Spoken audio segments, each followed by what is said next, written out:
I spoil the whole thing. God, I who like is this that you're not- dumbass? Somebody get this dumbass off the stick. William, you have to stop yelling. Seriously, it's Cyber fucking Monday, Kurt.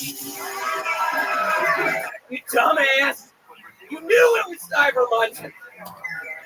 I'm still hurt from what's his name, Dave attacking me. Yeah, David Lucas. Because that's not fair. First of all, look at him. Like I can't say nothing to him. You know he's gonna be killed by cops for selling loose cigarettes eventually. That's true. That's true. I'm not gonna What do was it that? now. No, I didn't really hear that. What the fuck He's was talking that? about David Lucas, William. He's talking about David. So let's talk about this setup. Oh, because he's black. God, why did you? I was assuming you were talking about me. No, he was talking about David Lucas. Awkward. That was really racist, Chris. I couldn't believe. I assumed that was totally directed towards me. That was directed towards David? Oh my God. Somebody get this fucking dude out of here. William, you cannot kick the guest off of the show. I've warned you about this before. You've been misbehaving lately. Let's talk more about Cyber Monday. Let's keep talking about the things that you like to talk about. You got these pants on Cyber Monday, which somehow were also delivered today, which is super weird. Nobody's talking about that. You ordered them on Cyber Monday. How did you get same-day delivery? How's this? How's That this? at Federal Express. You bought it from Federal Express directly. You go, Yeah, they have a you new cut out the distributor and go straight to the fucking delivery center. Yes. That's actually really smart. That's actually really smart. Oh, what are you talking God, about? you sounded like an idiot all night, dude. William, stop. Why do you always attack every It's because of these fucking pants. I swear to God, I paid $900 for these fucking things. I'm kidding. I never really noticed how tiny your ankles are until right now. You have these little, like, very, like, constitution, like you were there to sign the Declaration or something. It's very Dainty ankles. Yeah.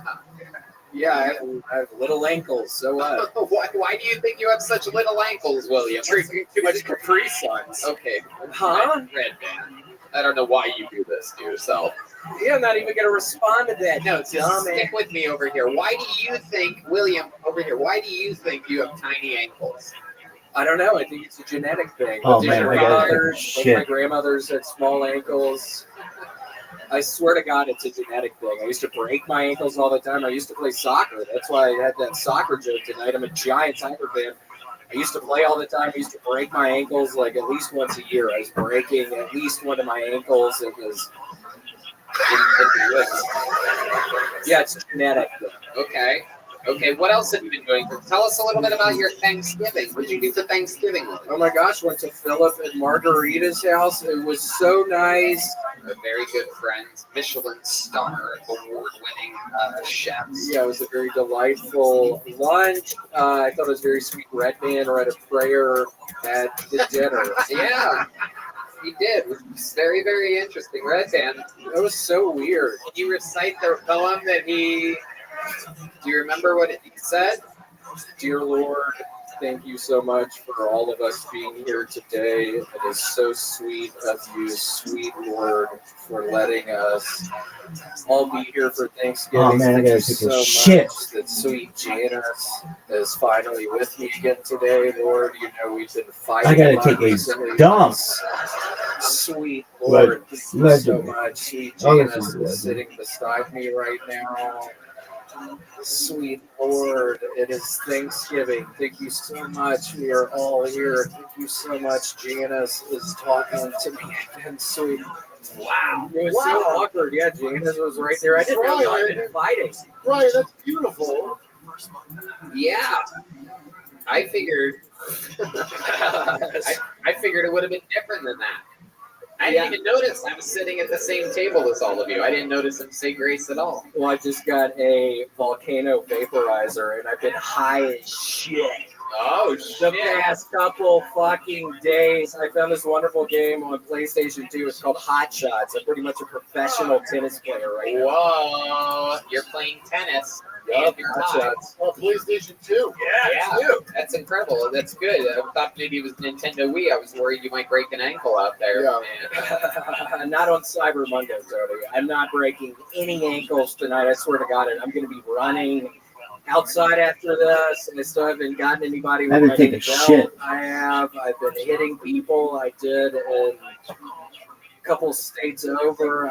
But I haven't in Texas yet, so I'm going to be doing that tonight. And I have my ankle stuff ready in the car. So if anybody wants to meet me after, I'll be right up front.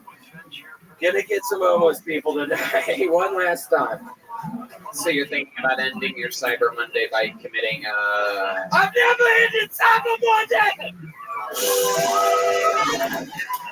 Yeah, but it's my favorite holiday of the year. I love Don't you think it's sort of crazy that when you do that Cyber Monday thing, the whole band responds immediately like that? How do you do that? Can you explain that? Because I always do stuff on your show, but they don't always do that for me. It's a contract. I didn't want to tell y'all this, but Pluckers. I mentioned Pluckers the other day. I'm mentioning Pluckers again now. Y'all send me another $100 gift card, please. I mentioned Pluckers one fucking time, but don't eat their chicken wings. I got sick as shit when I ate William, I don't think that's how it works. I'm kidding. I love their chicken wings. I don't think that's how it works. So they can send you a $100 gift card. You ate some of their chicken wings and you got sick. Sick as shit. Oh my God! On Cyber Monday. Can you describe? Wait, that was earlier tonight. Oh I got my sick as shit on Cyber Monday. Wow. So I'm guessing if the underwear matches the shirt on this one, huh? It does. Filled with shit. There is shit. It's been a very busy Cyber Monday for you. Did you do anything else? What do you do? I discovered in my shower earlier, I was putting my hands in my butthole. I haven't wiped. It's been like 3 or 4 years. I discovered if you just got in the shower, it's way faster. I felt some hemorrhoids up in there. I don't know what it is. I don't know what I've been eating. I've been eating a bunch of chicken noodle soup. Maybe it's that. But yeah, I have hemorrhoids now, Tony, so I don't know. Are you drinking enough water? Huh? Are you drinking enough water? Can you say that a little slower? I swear to God, I couldn't understand you. William, you've got to stop fucking with the guests. And this has been Now every he's week. pounding his white. It's Is he been fucking every with me? I thought you just wanted some advice about being hydrated. He used to be so nice to everybody. Now he's always mad at Red Band. He's mad at the guests always. He never, ever, ever takes a shot at me. Yeah, what would you say to Tony? Like, what? Listen, What did you, Red Band? I couldn't even fucking hear what you just said. I heard some little voice. what? Okay, Red Band. Very good. Listen, if there's blood in your stool, it makes you cranky. I don't think you know who's going through it. Yeah. All right. So there's a couple hours left of Cyber Monday. How do you plan on closing it out? I am going to hit that volcano immediately. I'm going to put on hot shots too. I'm going to. That thing that you do, that type of screaming thing that makes the band go pop afterwards. Do you ever do that at home, like when it's just you? Bitch, you better get my water. It's a lot of. What else? Bitch, you better make that better quick. It's a lot of that. It's a lot of get the fucking. The band adds a lot to it. It's unbelievable. Yeah. We love them. Is the band there? Do you have the band at your place sometimes? Yeah, they come over all the time. They're actually coming over tonight for Cyber Monday. We're having a little party. Oh, shit. Having a little party after the show tonight for Cyber Monday. That's it. That makes it official. We got to end the show so that the band and William can have their Cyber Monday super party. How about one more time for the great William Montgomery, everybody? Check him out on Cameo. He's on tour with me, with himself. Make some noise for the great Kurt Metzger, everybody. Kyle Dunnigan Show, The Jimmy Dore Show. Check out his amazing work. Truly one of the great writers of comedy out there. Anything else you want to plug or anything like that? You know, nothing can compare to that. My sheets are a box of chocolate. Yeah, no, That changed my life. I agree. Thank you so much. I actually felt that too.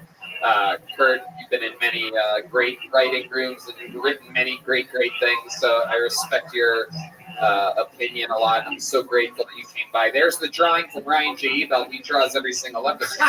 You're holding a kite with me on it or something like that. It's amazing. RyanJebel.com for all those prints. How about one more time for the best damn band in the land, huh? That's the Kill Tony Band. Brought to you by Screwball Peanut Butter Whiskey. I'll tell you, I had some of that fucking peanut butter whiskey with an espresso martini. Oh, it was like a great. peanut butter fucking, I'm telling you.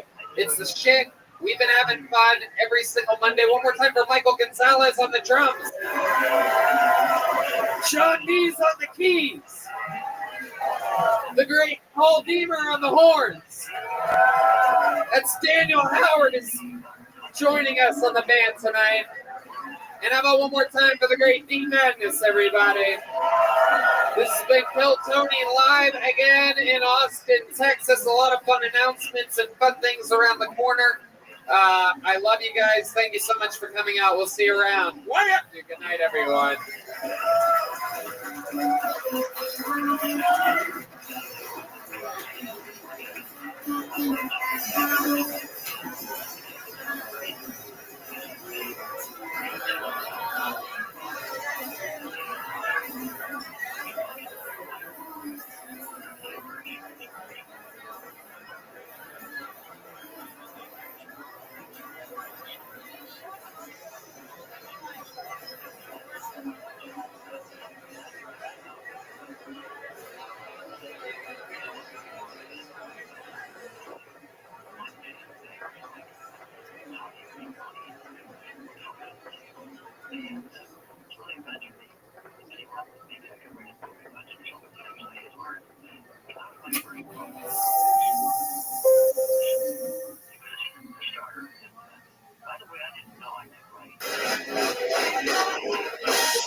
Hey, this is Rabbi coming live from Vulcan Gas Company here in Austin, Texas for a brand new episode of Kill Tony. Get up, old owner!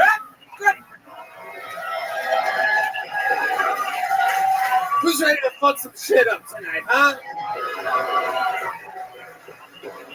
Yippee! Red Band's here, everybody. Hey, everybody! What's up? God damn it, this is Kill Tony, brought to you by the Yellow Rose and the Red Rose, the best strip clubs on planet Earth, Deep Eddy Vodka, the best vodka in the world, and also Austin local company Gel Blaster, where you can shoot gel blast. You can blast your friends with pieces of gel. How fucking cool is that? That's also an Austin company. Check this out. You get the full-size shotgun for Christmas. They're available everywhere. They're available in stores literally everywhere. Gel Blaster, Austin, Texas company. Deep Eddy Vodka, Yellow Rose, and the Red Rose. And how about a hand for the goddamn band? Am I right, people? That is Screwball Peanut Butter Whiskey Kill Tony Band, brought to you by delicious Screwball Peanut Butter Whiskey. That's the great Michael Gonzalez on the drums. John Dees on the keyboard right here. Paul Deemer on the horns all the way to the right. Matt Mueling next to him on the electric guitar, and on the bass right down the middle. That's the one and only D Madness, everybody. Oh, shit. This is a hot crowd. We have a lot of fun ahead of us. But before we get started, here's a little bit more from the amazing sponsors that made tonight's episode available for you here right now. Hey, y'all, you might not know this, but when I'm not being the host of the #1 live podcast in the world, what I've been doing for the last 16 years is being a professional stand-up comedian. And I'm excited to say that I'm back out on tour again. January 13th and 14th of 2023, I'm in Dallas, Texas. And February 9th and 10th of 2023, I'm in Houston, Texas. Tickets available at TonyHinchcliffe.com. All these shows sell out, so don't be a doofus.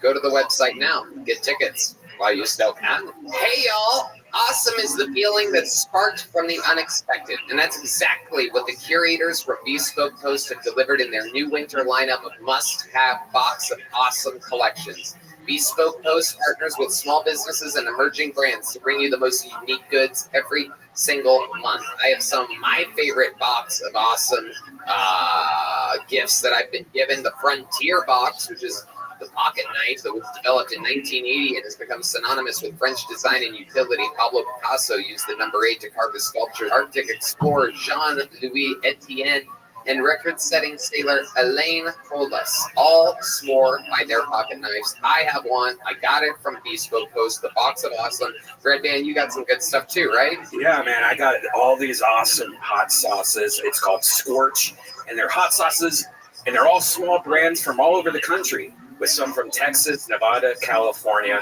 and more. And no matter what you have going on this winter, Box of Awesome has you covered, from cozy essentials to travel, must-haves, and cocktail kits. Box of Awesome has everything you need for winter. To get started, take the quiz at boxofawesome.com. Your answers will help them pick the right Box of Awesome for you. They release new boxes every month across a ton of different categories. Each box is valued at around $70, but you only pay a fraction of that price. Plus, with each Box of Awesome, you're supporting small businesses, 90% of each, and everything that comes in your Box of Awesome is from a small up-and-coming brand. It's free to sign up, and you can skip a month or cancel anytime, so it's a no-brainer. Get 20% off your first monthly box when you sign up at boxofawesome.com and enter the code KILLTONY at checkout. That's boxofawesome.com, code KILLTONY for 20% off your first box. Boxofawesome.com, code, all one word, KILLTONY. Hey, y'all, I hear them ring-ding-ding-a-ling, dude. The holidays are right around the corner. Looking for a good gift idea that your parents or in-laws would genuinely love? Well, we've got the one for you. You want to give them something meaningful? Maybe you don't want to go visit them as often as you'd like? Skylight Frame is the perfect gift. For the really, really special people in your life, you've got to check out the Skylight Frame. It's a photo frame in which you can update instantly by email from anywhere. It's a great way to feel close to those you love when you're separated. I gave one of these to my 75-year-old mother. I swear to God, she's so confused. She thinks I'm in the room with her. I just update with another picture. She's like, "Oh, Tony, you came to visit me. I love you so much. I'm so confused." It sets up effortlessly in just under 60 seconds. Just plug it in, use the touch screen, and connect to your wireless network and enjoy. Skylight is amazing. Help them help you with those in-laws and relatives that you want to share stuff with. Red Band, you know about this amazing technology. Oh, yeah, I gave one to my mom. It's so great because it looks just like a regular picture frame. It's a black frame with a white mat, so it looks exactly like you could just put it on your counter and everyone will think, "Hey, look at that. That's a nice picture." It's timeless. Black frame with white mat adds a beautiful touch to your home. And sending photos is so effortless. Multiple people can send photos to the frame. So you could have a whole family group sending pictures to your mom or loved one. It's a great way to keep large networks of friends and families in touch. Skylight's frame's vibrate touchscreen display lets you swipe through the photos. And if you like one of the photos, you even tap a heart to let them know the person that sent it that you loved it. And there's a brand new size. There's two size options. There's the original 10-inch and there's the new 15-inch frame. Ooh, 100% satisfaction guaranteed. If you don't love your Skylight, they'll offer you a full refund. Now, as a special offer, you can get $15 off your purchase of a Skylight frame when you go to skylightframe.com and enter the code TONY. That's right. To get 15% off your purchase of a Skylight frame, just go to skylightframe.com and enter the code TONY. That's SKYLIGHTFRAME.com. Promo code TONY. You guys ready to start Kill Tony or what? Guys, you gotta do better than that. Are you guys ready to start this fucking show? There you go. Tonight's guest is truly one of the great comedians of Austin, Texas. This is a guy that is a paid regular at the Comedy Store, moved here, who has one of the newest specials on Netflix, and is truly the future of comedy. Multiple time guest. We love him. Austin's own Brian Simpson, everybody. This is where the magic happens, right here. Brian motherfucking Simpson. Welcome, my friend. The man, the myth, the legend. I just did the London O2 Arena with this guy. We've been flying around, doing arenas, having fun, kicking butt. Your podcast is killing it. How are you? I'm outstanding, man. How about yourself? Goddamn good. All right, we're going to have fun. We've been on this show many times before. You guys know how it works. A ton of people signed up for the chance to do 60 seconds on this stage. But for one of those pieces of paper out, they get 60 seconds uninterrupted. You know their time is up and you hear the sound of a kitten. That means they have to wrap it up then, or else a few seconds later comes out the Angry Best Hollywood Bear. And it's just a loud noise that cuts them off from talking. We also have a few regulars on the show that write and perform a brand new minute every single week. It's very, very hard to do. Most of the people that you're seeing are trying their absolute best minute they've ever done before, whereas the regulars have to do a new minute every single week. You guys get it? You ready to start tonight's show or what? Huh? Let's do something a little bit fun, huh? We always kick it off with Hans Kim in the first spot, but I want to do something special because we have a guy that's just here for one more week before he has to go back to the goddamn oil fields of Texas. He's been, you guys know where, some of you might know where we're going with this. He's recently found a huge burst of recent fame on this show. We love him. He's a fucking wild man. I swear to God, he's the origin story for everything we've ever seen like him. The man is a monster. Vulcan Gas Company, Austin, Texas. I am proud to present a brand new minute from the one and only Uncle Laser.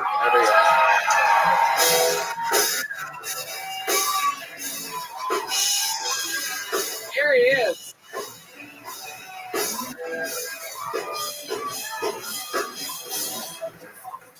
Two things I hate in life. When a buddy gets a girlfriend and you don't see him anymore. Kyle, come back. Listen, you're supposed to meet that girl. You're supposed to take her on one fucking night. She got a pussy like a snapping turtle. I ain't seen you in 10 months. Where you been? And the second thing I fucking hate is now they have a joint Facebook account. What a fucking cuck. There ain't a fucking piece of pussy on earth that's going to make me join my Facebook together with her. You know what I'm saying? But me, being the fucking menace to society that I am, I'm going to go ahead and send a dick pic to that joint account. Okay? I like to stir the pot. I literally sent a picture of my veiny cock in this fucking soup bowl, stirring the pot. But lo and behold, Claire got a hold of it. So now I'm the fucking asshole. Okay? But this is where it gets interesting. M. Night Shyamalan twist. Okay? If someone has a joint Facebook account, that means someone cheated. My money will be on my buddy. But 3 hours after I sent that dick pic, I got a butthole pic from her. I guess we know who cheated.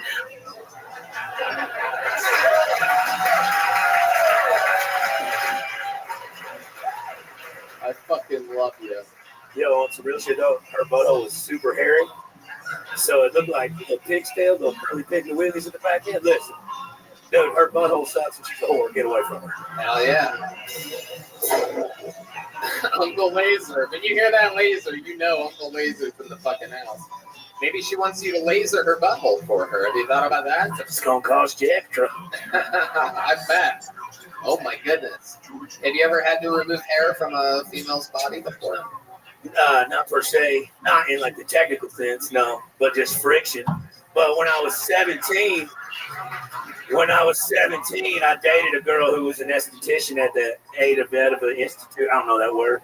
And she had to practice like waxing buttholes. Lo and behold, who's the one there for, dude? I love you, baby girl. Get that A on that test. Uncle Laser. Yo, I wanted to say, dude, I love you on Reading Rainbow. Take a look, it's in a book, reading fucking Rainbow, dude. I wouldn't have taken you for the reading type, Uncle Laser.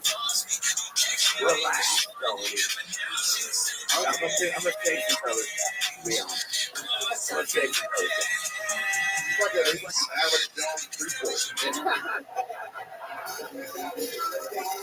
That's tight. Holy shit. Yo, I got a gift for you. You do? Yeah, I do have a gift for you. See, I see you wearing this fucking goofy ass Dollar Tree belt buckle and that beautiful Western You belt. son of a bitch. How dare you? That is If you're gonna move down to Texas and dress the part, at least have a real fucking belt buckle. So I went down to Brownsville a couple of days ago. oh shit. All right. I had to go see a man about a horse. Okay. And I found me a nice little old Mexican man. He was smithing some stuff up. And I found this belt buckle here. And I traded my best mule for this belt buckle. Oh, This right what was here. her name?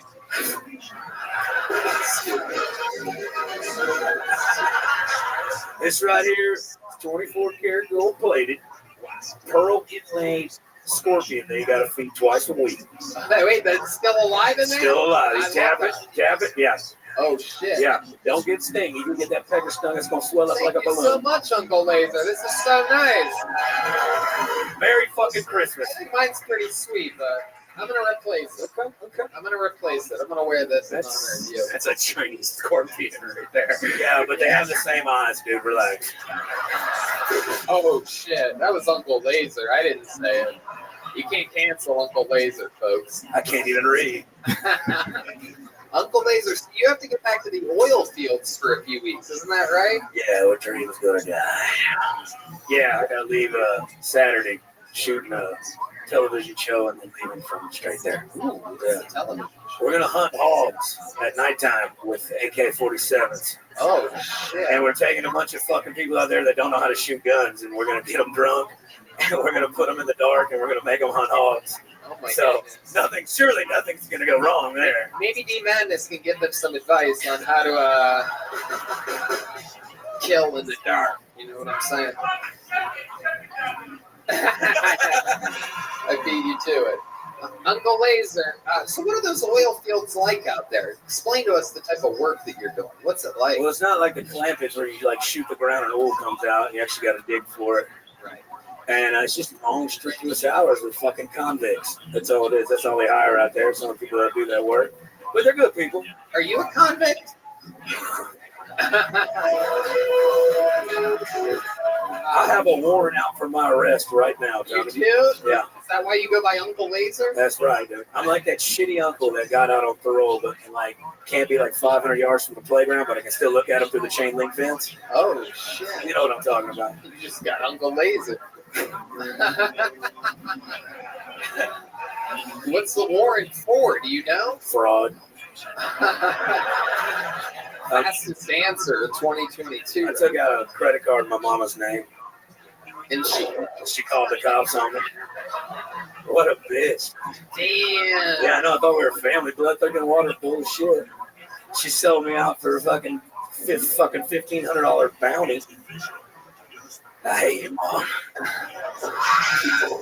So what's it like when a bounty hunter that looks like you comes face to face with you? It's like you ever get chased around by your dad at the playground? It's kind of like that. If I were you, I would just throw him off because you look so much like a bounty hunter. If I were you, I'd be like, What are you looking for? yeah, exactly. I'm here for the same guy. I've been looking for him for weeks. You could do that, dude. You could, because you're a natural bounty hunter to turn. I trade, yeah. Yeah. Sometimes I'll tuck my wiener between my legs and look for that, dude. Hey, you give yourself a little money if you find it. Every now and again, like a tooth fairy. Uncle Laser, we fucking love you. I'm glad I was able to shoehorn you up here before. I'd love to have you on the secret show Thursday. Uncle Brian, I'll fucking be there, baby boy. Love it. He leaves on Saturday, so he's in on Thursday. Uncle Laser, we love you. Love you guys. Y'all Let take us care. know when you're back from the oil fields. It's going to be a few weeks before we see Uncle Laser again. You guys ready to go to this fucking bucket, huh? This is where shit gets a little bit wild. This is where it could be you. Perhaps you signed up. Perhaps your buddy signed up. Perhaps you're a brand new comedian. Perhaps it's a local legend who's been waiting for years for this opportunity. Your first name out of the bucket goes by the name of Danny Tierney, everybody. Danny Tierney. This is reading rainbow back here. Oh, that is. Here he is, everybody. Make some noise for Danny Tierney, everyone. Yeah, how's it going, everyone? Yeah, the other day I was making love to my wife. True story. Yeah, she asked me to stop, and I didn't. Now, don't get all judgy on me, okay? Before you get judgy, just know that she gets really upset when I break character, okay? And she said to me, she said, you know what? A lot of things after that. She said, you know what? You better get off me. And I have some cousins that are narcos, and they're going to cut your dick off and shove it in your ass. And of course, I'm getting really, really hard. And then she says, you know what? I forgot the safety word. That made it more hard. And after it over, no shit, she really did forget the safety word. And I kind of felt bad. And then she said she was leaving. So I said, you know, I'm going to shave my hair so I can look like my favorite podcaster. And I got in the bathroom. I said, hey, honey, what do you think? And she said, well, you don't look like Joe Rogan. You sure as fuck don't look like the Rock player. I said, well, who then? She said, American History X. Danny. Hello, Danny. Welcome to the show. Went a little long there. I love it. Danny Tierney. I don't even know where to begin with you. Brian Simpson, you look like you have something to do. I wish I'd known the safety word in the middle of that. Danny, I don't know where to begin with you, my friend. I don't know where you look like a gun instructor. You look like your own daughter's high school basketball coach. I'm getting weird vibes from you.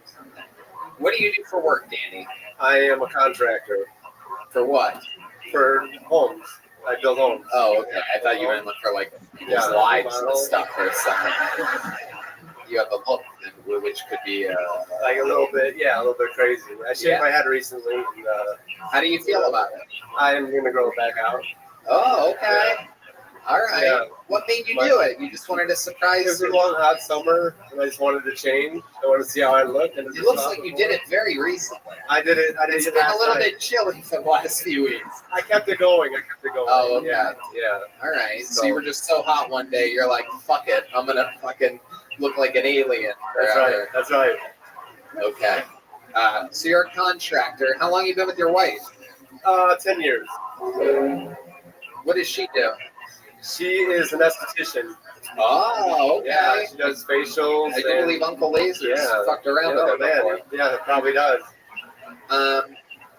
So, Danny, how long have you been attempting the art form of stand-up comedy? This is my 6th time.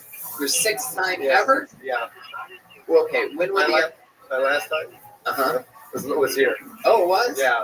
Okay. About 2 months ago, maybe 2 months. Did you have hair then? I had hair, yeah. Oh, okay. So then you really did cut it once the summer ended. Cut it. You just.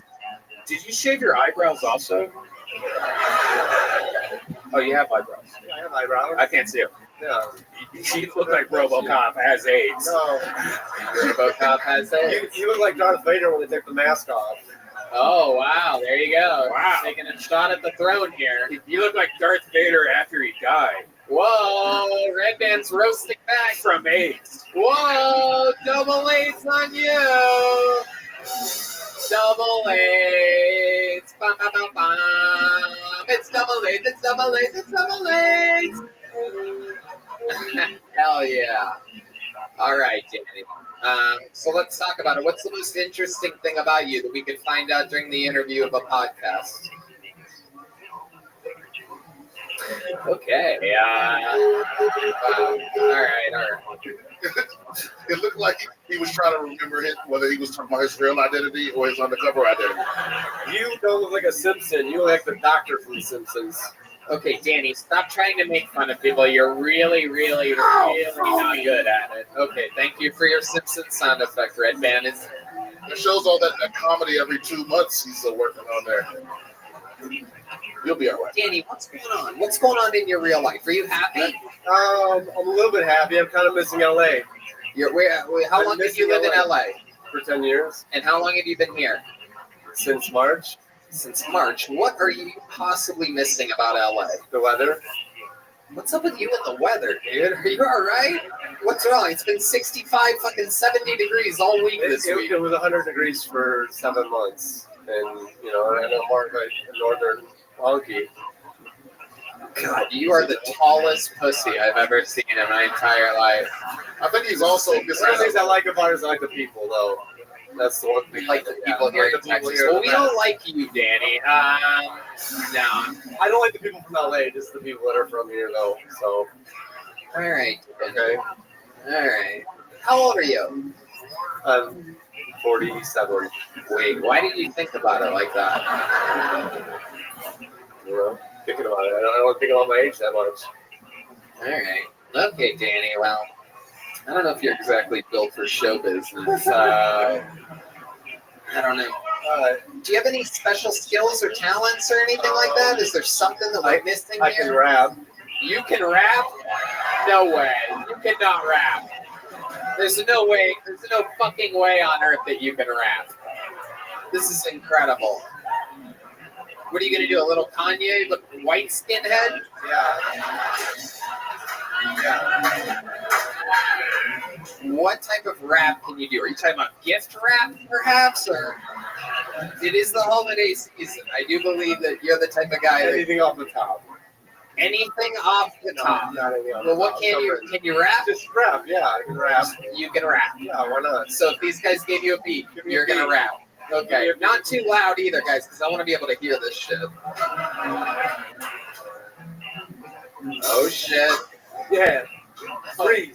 This is a bank robbery. Now you're probably not going to want to do or say anything to stop me. Just shut your mouth and open up your pockets at your personal property. Because they're going to do outside since you also signed a peace treaty. Hold the dash. These cops want to smash. So I'm stuck in the vault with the gun and the cash. One of them did drop in, had to pop in, took a hostage. Not one, not two, but three.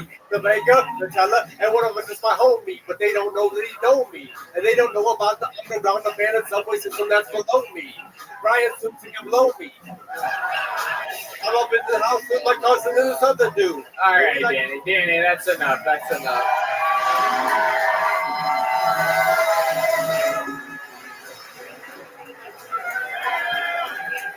All right, ASAP, honky.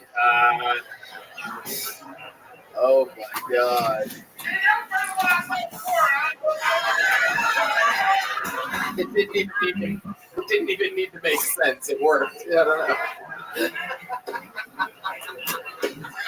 I love it when the blind guy hates a guy that looks like that. It's like he knows. It's like he knows. I fucking hate him. I can just tell. You want to feel my face? D-Madness can hear the acoustics of the sound bouncing off of Danny's bald head. All right, Danny. Fun stuff. You proved that the bucket is real. You are proof that no part of this show is produced at all. Danny Tierney, there he goes. There he goes, Danny Tierney, giving away the joke book to some happy people from Brownsville. Look at that. I just assume they're from Brownsville too, right? Oh, okay, yeah, good. Heck yeah. I'm guessing you all took one small car to be here today. All right, your next comedian goes by the name of Rebecca Annie Grassley, everyone. Oh, shit, right from the front row. The look of shock that just went over her face. Very exciting. Rebecca Annie Grassley has arrived to kill Tony.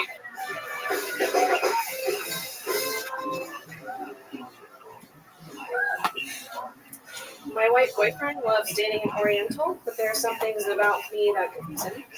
For example, I usually wear really slimming outfits, but I still insist on wearing my pussy horizontal. I'm actually half Korean, half white, a bit of a rice cracker. I can't drive for shit. I asked for the manager, but I 100% love fucking black guys. My boyfriend and I have a good sex life, but he always makes that joke about being hungry again like an hour later. And he says like weird shit in bed, like ching chong, eat this ding dong, and like more cock for your walk. But I don't think he's racist. I think he's just likes rhymes and he's maybe like half a retard. We're polyamorous because honestly times are tough and like I needed more logins. So I have a guy for Netflix, a guy for Hulu, and he's got some hood rat bitch for Paramount Plus. That's all I have. Wow, a minute. You got good hearty laughs there, Rebecca Annie Grassley. Welcome to the show. Hi. How's it going? Really good. Is that your first time doing stand-up? Yeah. Wow, how about a hand for her? Incredible. Incredible. From right here, you got called out right from the front row. My favorite part of your set was when you said that you love fucking black guys. I got to look right at your white boyfriend's face and fucking just disappointment. Did you share these jokes with him before you came up here? Yeah. Wow, even though you knew that was coming, you still like were just. He's really supportive. I love it. Most cops are. I like that. I love that. He holds your hips while you're riding a giant black cock. I love it. My goodness. I love your jokes, rice cracker, all that stuff. Very, very edgy stuff. What do you do for work? I'm a grants administrator in nonprofit work, so. Okay. All right. Good. Well, no matter what job you had, it was going to be nonprofit after that set anyway. Hopefully they never find this. I love it. Yeah. How long you been with this white guy? 8 months. 8 months. And you guys are really polyamorous? You guys really like get around and do stuff? Other things. Wow, that's wild. And did you guys decide that like early on in the relationship? Or? Yeah, I was already polyamorous before I kind of reeled them in. Right, exactly. This pussy didn't know what was going on. No. I love it. That is amazing. So wow. So like, what's the deal? Do you guys have like a setup like deal? What are the rules of a polyamorous relationship between? I mean, it's whatever you want it to be, honestly. It's whatever rules you create for it. But yeah, like it works like an open relationship, but better, I guess. Do you guys like tell each other if you do something? Yeah. Or does all of a sudden if he's like he just comes home like, why does it smell like cocoa butter in here?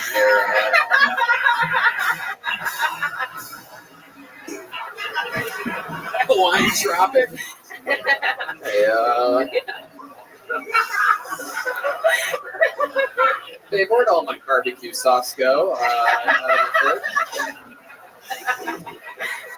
All that's left in there is sugar-free barbecue sauce that you can put with boyfriends.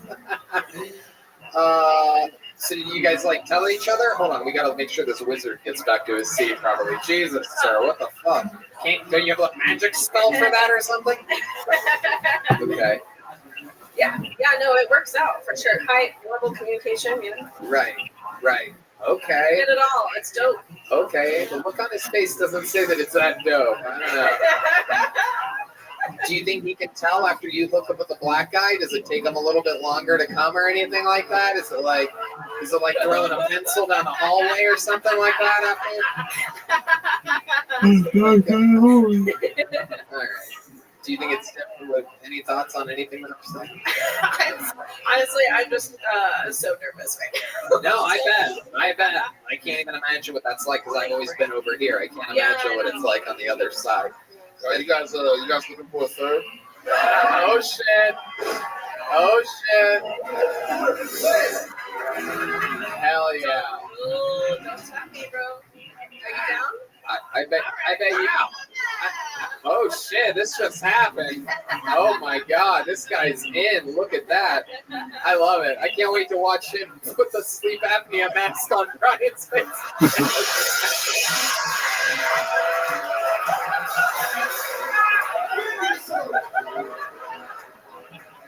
Now, is your husband going to hide behind a curtain when Brian fucks you?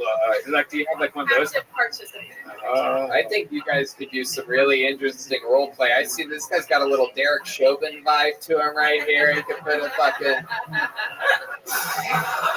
Oh shit! He just rubbed his knee. He's really getting into those. Did your husband or your boyfriend help you write your jokes? Yeah. Did you write the one that called yourself Oriental? Oh yeah, for sure. Wow. That doesn't bother me at all. Right. No, of course. It doesn't bother anybody unless they want to make a big deal about it. No, that's just weird, though. Where do you guys live? Here in Austin? Jacksonville, actually. Okay. Florida. Yeah. What brought you to Austin, Texas? Actually, Kill Tony. We started watching it early on, and every episode since. I love it. That's amazing. Yeah. So when did you get in? Sorry. When did you get into town? Monday. Yeah. Today? Sorry, yesterday. Okay, Yeah. Sunday. And how long are you in town for? Till Friday. Awesome. Very, very cool. And did you guys both write sets, or you just? Yeah, he's got a. He did too. Really? What's his name? Phil. You guys think we should see Phil's minute? God damn it! The one and the only. Phil has arrived. Phil.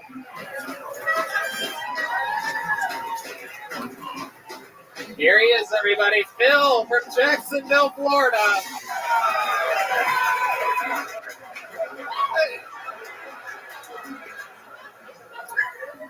It's my first time also. So we're from Florida. Not like cool Florida, not like DJs, Puerto Rican DJs shouting in microphones kind of Florida, but like the boring kind, middle kind, you know, like old people, NASCAR, that kind of stuff. A surprising number of local drag shows, though. Here's the thing: why are all drag queens bigger than me? Like, makeup's good, hair's good, but it looks like, you know, Bernice could lift a fucking golf cart over her head. Seriously, every Daytona drag queen looks like a Dallas Cowboy in witness protection. Some are fat too. Some are fat as hell, which is fine. It's cool. I mean, I got a question though. Heels still? The heels. I mean, yeah. I mean, there's like 300 pounds still in heels.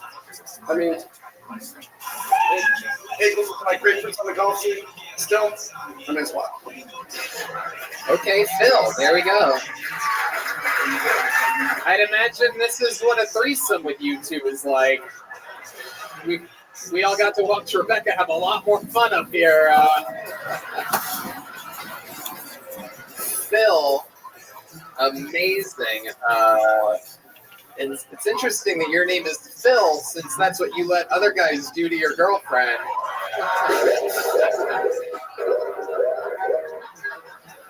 Oh, shit.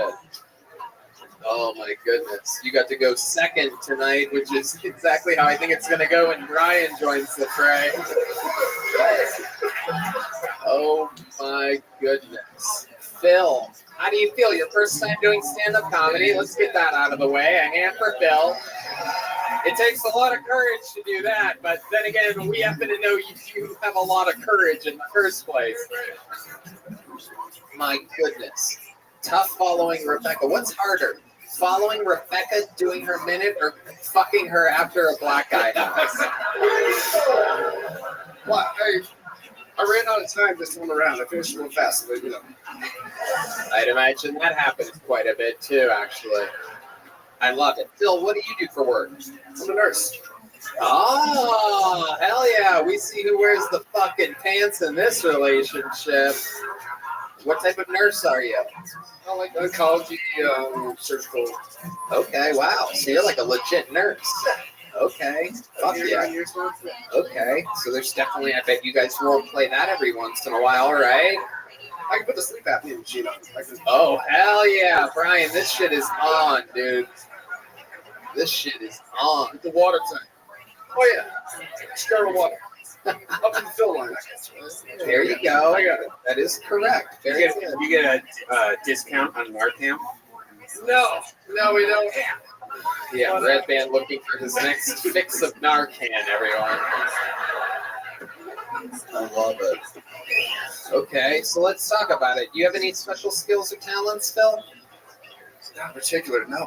Man, I figured if the last guy could rap, he could at least do something. No. But no, huh? What do you like to do for fun? He likes to watch. Yeah, he does. Yeah, he does. Little yoni, you know, He does like to watch. Is that a Rolex on your wrist? No, it's an Orient. Oh, wow. You got one on your wrist and one on your lap. Look at that. That's incredible. Absolutely amazing. And where did you two meet at? Hinge. Oh, wow. Hold on. Get the microphone back to Rebecca over there. I want to talk to the funny one out of this bundle. So where'd you guys go on your first date? We went out to a brewery, and then I invited him back over. Oh, hell yeah. And, Rebecca's all gas, no brakes. I love it. And you get them back to your place, all right? And then what happens? And you put on Kill Tony. Are you serious? Your first date? Wow. This is what we do here. A lot of people call us the new first dates. If you put on Kill Tony, you're probably about to fill Tony. You know what I'm saying? All right. So you made it to Kill Tony. I want to know, what part did he make a move? Was it Hans, Kim, David Lucas, or William Montgomery? How far in did you guys make it? I think it was about like mid-range, and of course I was the one that made the first move. Of course. Okay, that, Yeah, this isn't good for my anxiety. Shut the fuck up. Hell yeah. I love it, Rebecca Annie. Do you have any You special dumb skills or cunt. talents other than being one of the top news comedians in the world?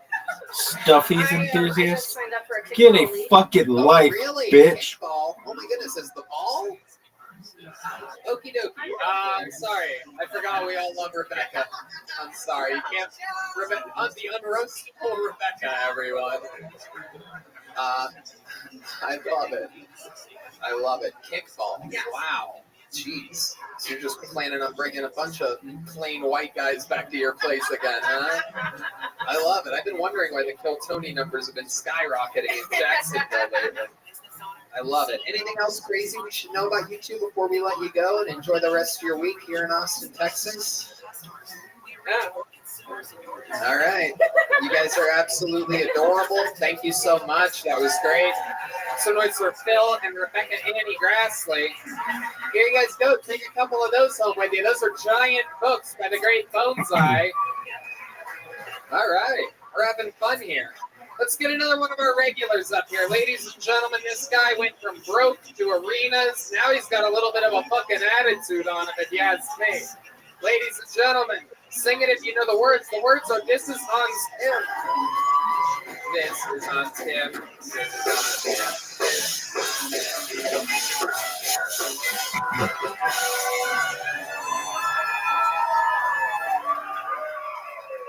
Hey, what's up, guys? Do you think there's anyone at the protest in China right now who's like, what do you think we are, communist China?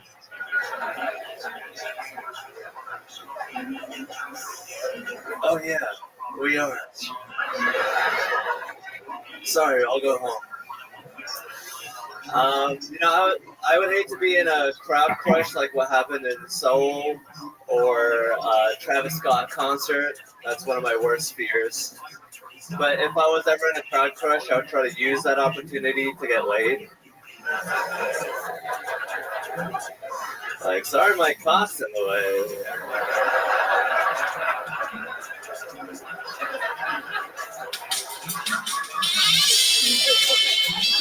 If only there was a vagina I could put it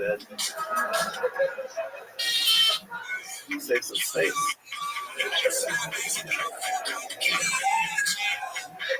Some gay guys like, you can use my asshole. Excuse me, sir, I'm a feminist. Please don't take jobs away from women. All right, thank you. Wow, Hans Kim, look at you, back in business. Hell yeah. I love everything about it, Hans. How do you feel? I feel amazing. Hell yeah. You look like an Asian Woody doll right now. I love this look that you have. It's adorable. It's a very likable look. Thank you. There's a pangolin in my boot. Oh my goodness. Wow. An Asian Woody doll. That is incredible. Oh my goodness. How do you feel, Hans? I feel great. I was a little worried about my career last week. Why? Why would you be... I just thought I could have had a better set, and I spent a lot of time worrying. And now look at the product. I had a great set. Yeah. I'm doing great. Thank you. Oh my goodness. These people didn't even know you had a rough set last week.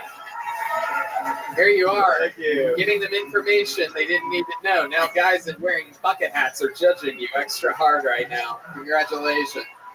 I love it. Hans, what you been up to this week? Tell us more.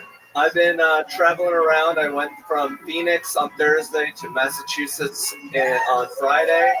Just doing sold-out shows, almost sold-out shows. Oh, wow. There you go. Again, you were fine, and then all of a sudden you Basically shit on yourself for no reason.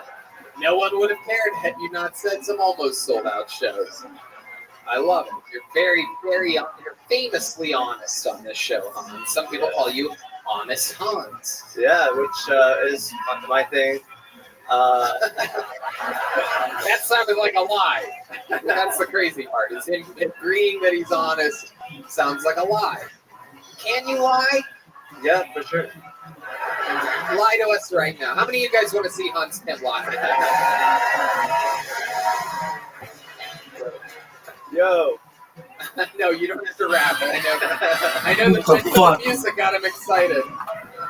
The music got him excited, folks. He's easily excitable. He almost went full 8 Mile here right now. What's up? Wait, what? Are you still doing it? Hold on, do it again. What's happening? Yo.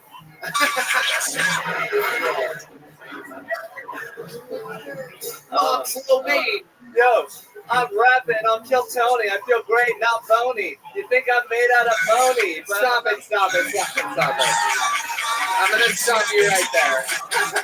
Anytime someone says phony twice right after Tony, I just stop it. I just stop it like a referee has to stop a UFC fight sometimes. I just have to wave it off. But that was something. We want you to lie to us. Here's a lie from the great Hans Kim. hey, what's up, guys?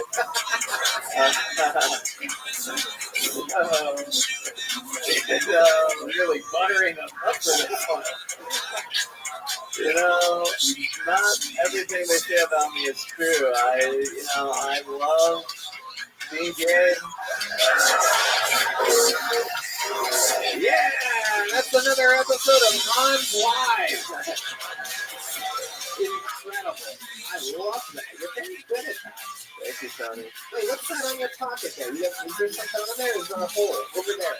Right there. There's just a hole. How do you have a hole in your shirt? It's a brand new shirt. It's a Goodwill purchase. Oh, you going cheap again, huh?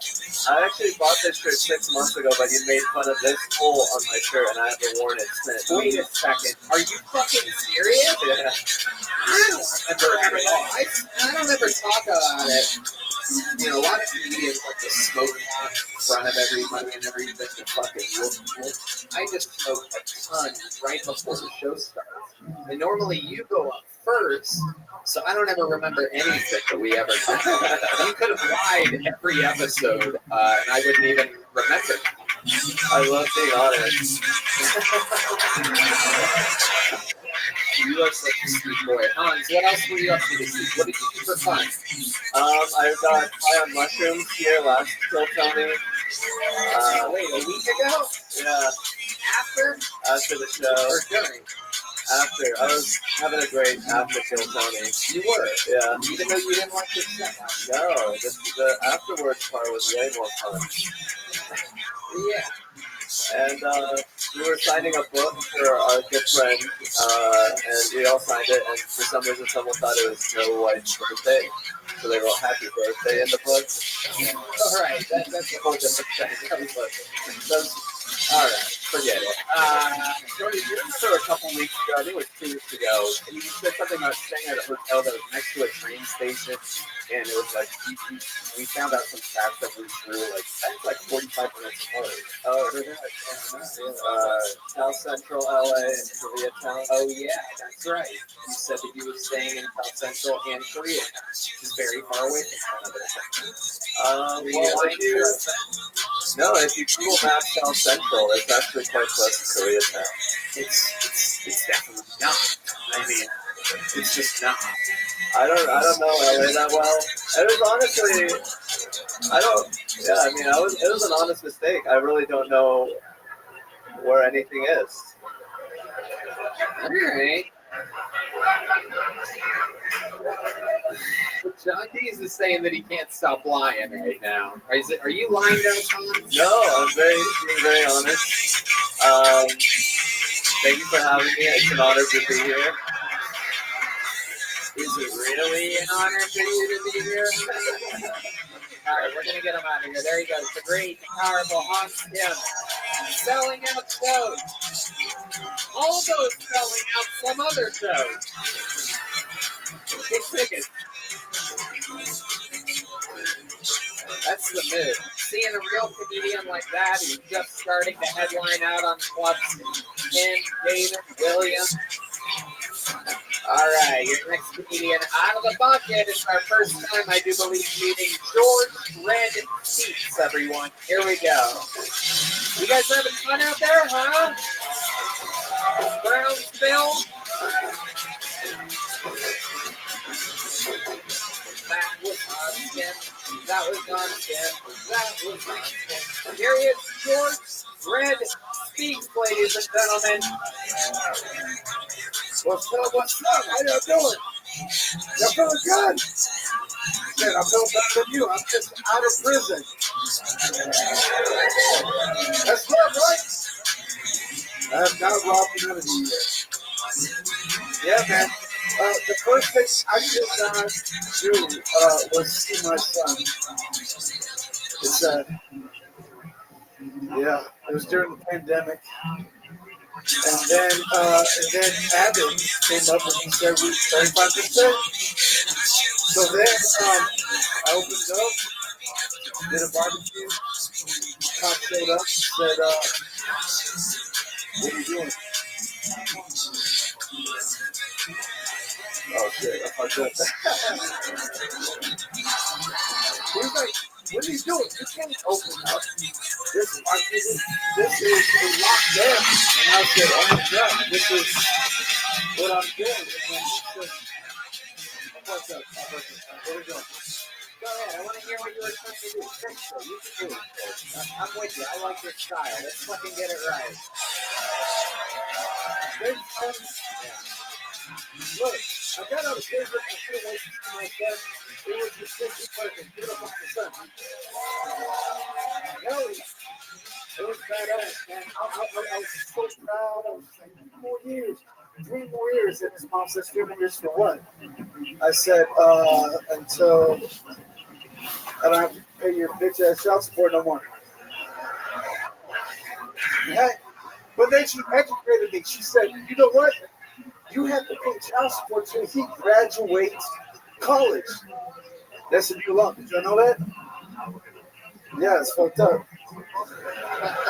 No. I want to hear more. Was that it? So I want to edit. I like it. I'm going to let him run a fucking hour special. I want to hear what's going on. I'm sorry, Tony. I like it. You're doing it. You're in it. So I wanted to educate my son. I wanted to inspire. Every time I restart him, he comes back with more confidence and swagger, too.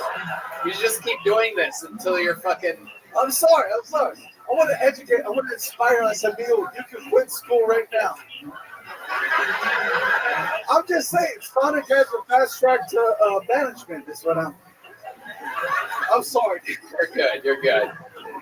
George Red Speaks, ladies and gentlemen. George, welcome to the show.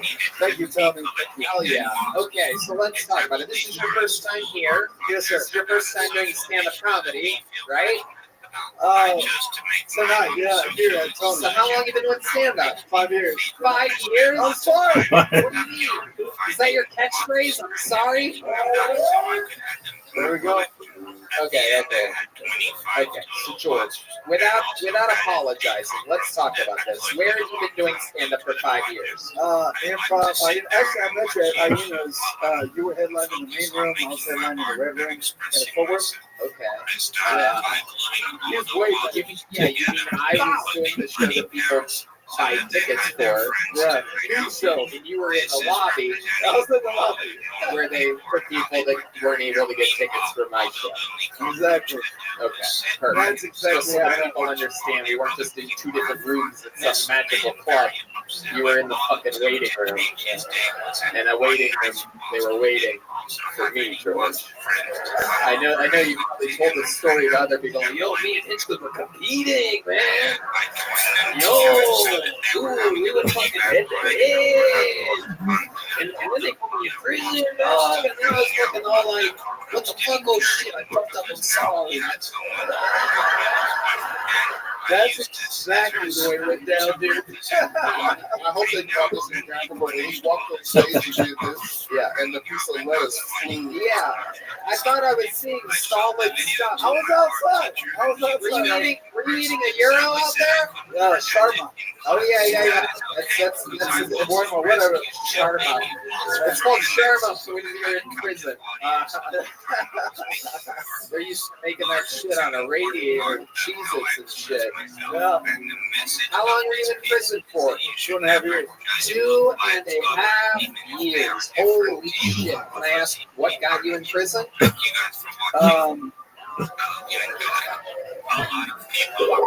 What the fuck? Out of prison. 2.5 years. I didn't even Well, I got 5. I got 5 that we got already. Oh shit, someone hired Thomas J. Henry. Damn. That's how Oh, Got out what early, the fuck huh? is Sorry, that, so what was dog? the crime? I gotta know, George. it was just drinking and driving. Okay. You killed somebody. Did you really? No. Oh, okay. Okay, good. It's about to get weird up in this motherfucker. In Texas, they lock you up if you're drunk and you fall asleep in your own driveway.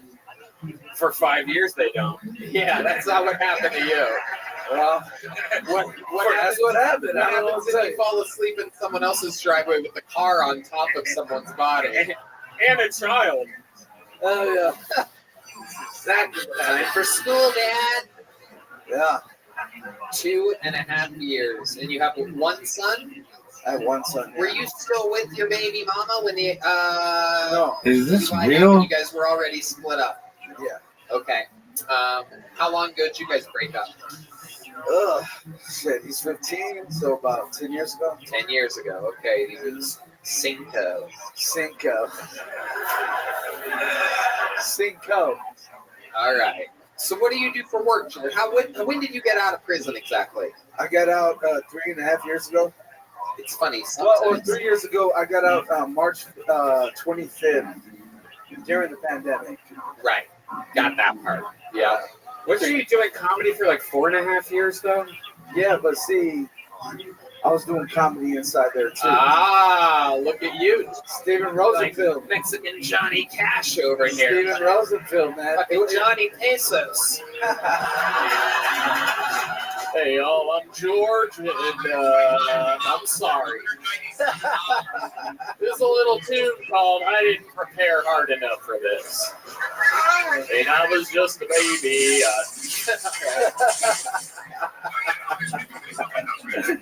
When my son was a baby.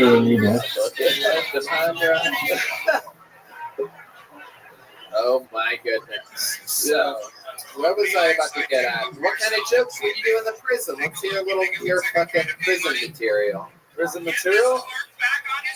Well, shit. Has anyone ever seen Naked and Afraid? Yeah. Good show, right? That's our favorite show in prison. The fucked up thing is when they choose the show, it's right before shower time.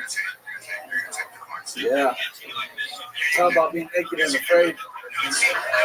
There you go. There you go. That's a prison joke right there. That's a prison show right there. Oh my god.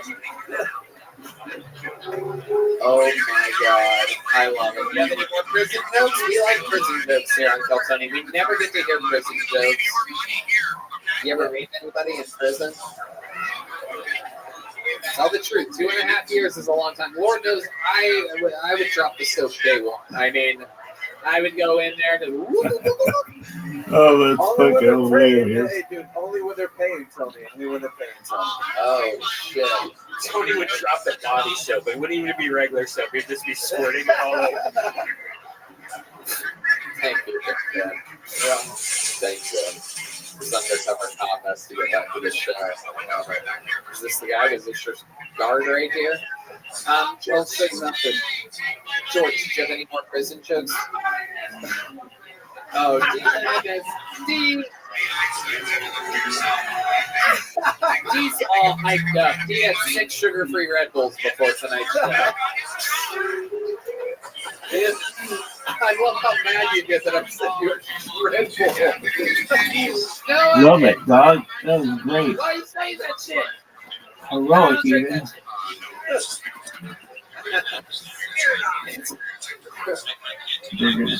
There you go.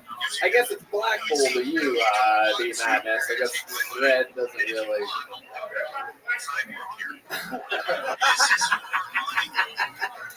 George, did anybody ever try, speaking of Black Bulls, did anybody ever try to rape you when you were in prison? And D Madness, no one's talking to you, you son of a bitch. It was there the whole time. I love this guy. I could watch his whole fucking life. I love how you interact with people, sir. What is going on right now? He is out of control right now. Holy shit. I don't know, man. I think D really got some experience in there.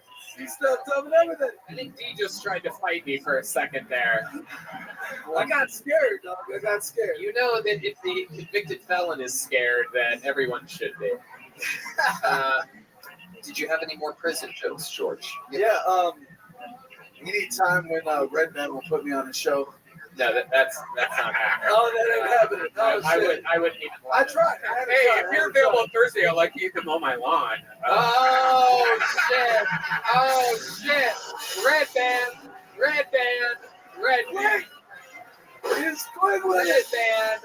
That might be The Red Band. That's a badass stuff. Red band just fucking got your ass, dude. Got my ass. Oh An my international YouTube. Oh my god, this guy's gonna be drunk driving all around Pflugerville till he finds you, dude. He's gonna find you. Oh my goodness. Now, I never got an answer. Did anyone ever try to rape you, George? No. From way I'm a back. gangster, dog. That I can tell. I can see it. you gotta have enough cigarettes.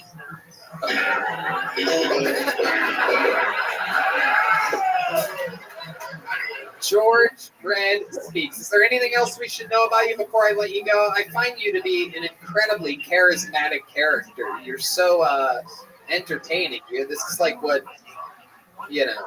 What do you want to know? I'll tell you anything. What's up? Okay, what's the craziest move you have to tease a woman in the bedroom? Anything special? Do you have any fucking special moves that you do? Like some fucking This guy's Latino great. stuff or something? Well, you know, there's a flute involved. Oh, you have a flute? Yeah. What do you do with it? Whistle. Okay, I'm gonna get him out of here. One more time for George Red Speaks, everybody. You know what, George? I'm gonna give you a big joke, bud. You'll be able to trade love that this in for guy. at least 5 cigarettes in the prison. No, we got more to go. We got a lot of show left. We got to get another one of our regulars up here, ladies and gentlemen.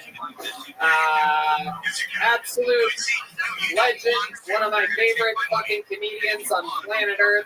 Legendary roaster, legendary writer, legendary comedian. It's David Lucas, everybody.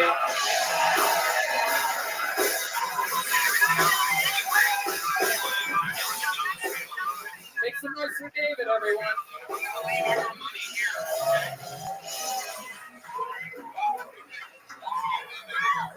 Yeah. My homeboy said that he was gay and he was I love it. vegetarian. I love that. He was What like, is I that don't fuck called? with meat no more. I was like, I guess that been tofu dick you've been sucking. What is it called? I'm not playing that. These fat, delicious don't know what compliance. they are. Purple-haired bitches are ruining America. I love that shit. These goddamn Trader Joe managers ain't shit, boy. These dry pussy hoes, they are fucking up the country, man. You know, because they don't get fucked, man. You know, the problem is they need dick. Show You know, me they another don't get video fucked. of They that need shit. dick, man. Like, and it's always That was ugly great. girls that are so opinionated. Pretty women never have a problem with anything because they don't have a fucking opinion. Like, pretty girls don't even say much. All they be like is, okay, yeah, sure. Like that. If you guys My want a fucking girlfriend's video, gorgeous, and she only knows 4 words, and I'm gonna keep her like that. You know. Once you learn citizens, you're no longer pretty, bitch. Like, all right, thank you. Fuck yeah. David Lucas, 1 minute, 20 seconds. At it again. Unstoppable force. Out here killing every week. Headlining all over the fucking world. Yeah. What? You like to break into a nigga house and lick their feet.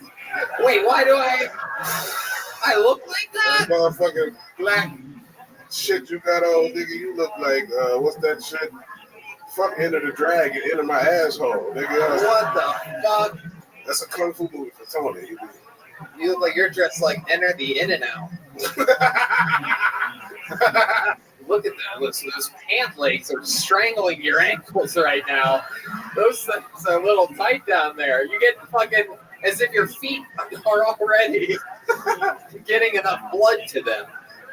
What do you call your ankles? George and Floyd?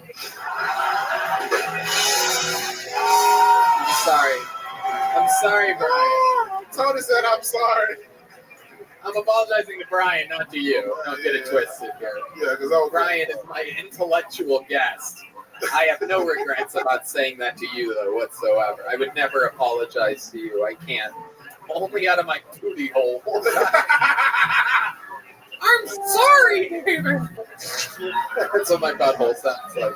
But those are some interesting pants. They really do. They get tighter as they go down. Yeah, you're an interesting human. You know? What the fuck is you talking about, nigga? Tony was the first baby born with no gender. Nigga. Is it a boy? Is it a girl? I don't fucking know. Fucking petite as shit. That's all I know. They said the same thing about you. They're like, he has dick and tits. We're not sure what exactly. We don't know. He doesn't have a vagina, but he has full-size breasts. I love this look tonight. I love it. Thank you, bro. I like your look too. Gang. You know you're not allowed into. Never mind. No, it's good. That's a new jacket. Very homophobic joke. That's a new jacket, huh? Yeah, that's a new jacket. I like that. It says Tommy on it. Yeah, one nigga left that at your house. He fucked you.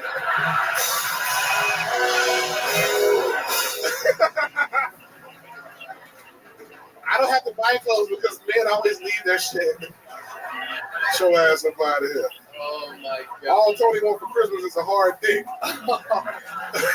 Oh, are we doing Christmas jokes? Yeah, I know you got a motherfucking tramp stamp of a mistletoe.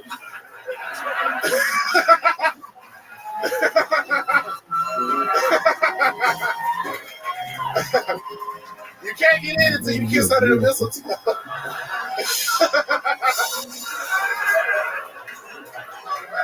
Tony got a tattoo of a dollar bill above his dick that say all you get for under $1.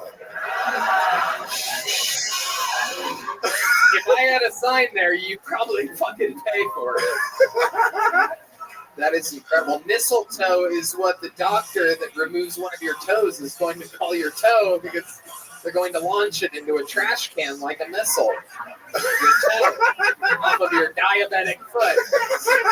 Because your love for sweets and alcohol is going to eventually cost you your toe, your mistletoe.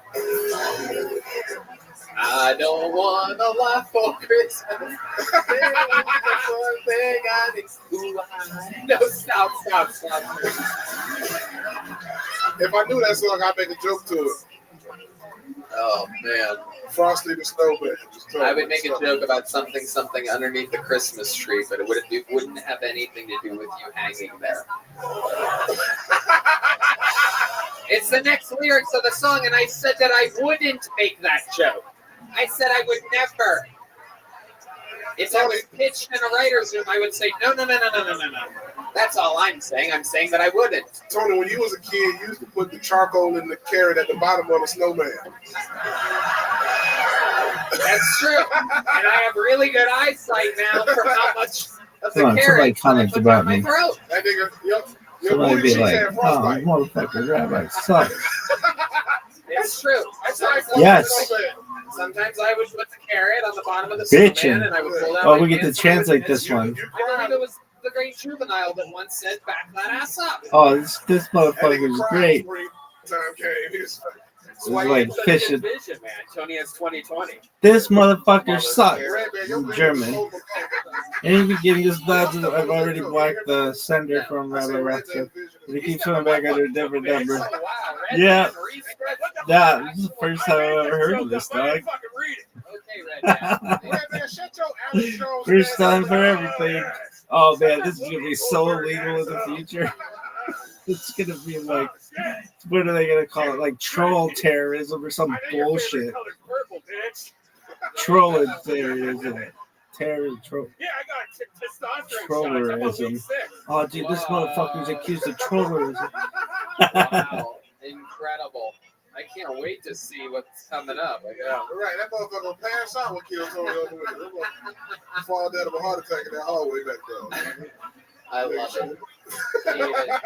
David, you're fucking legendary. Yeah, man. Coming here and this show always reaches another level. Yeah. We absolutely love you. Everybody loves you. You're killing it. DavidLucas.com, right? David Lucas. David Lucas Funny. DavidLucasComedy.com. DavidLucasComedy.com for tickets. He's going everywhere. We love him. David Lucas, everybody. All right, should we go to this bucket one more time? What do you guys think? You guys having any fun out there? All right. Francisco Rincon. Francisco Rincon. Ooh la la.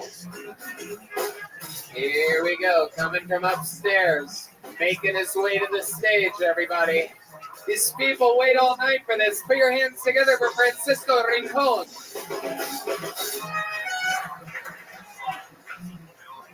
Hey there. I was talking about sizes of penises as we do.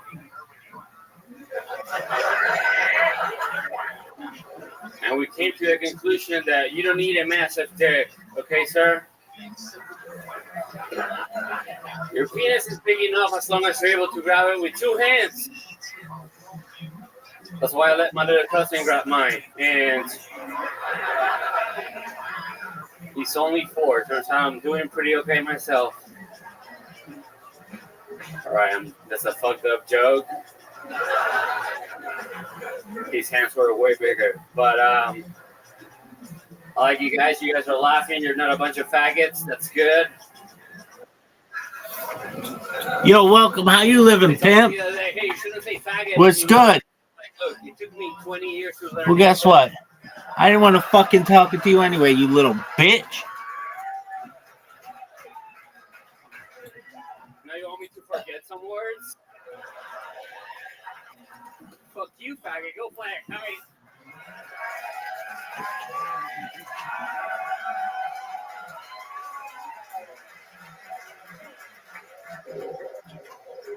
Francisco Rincon. Did you have one more that you wanted to do?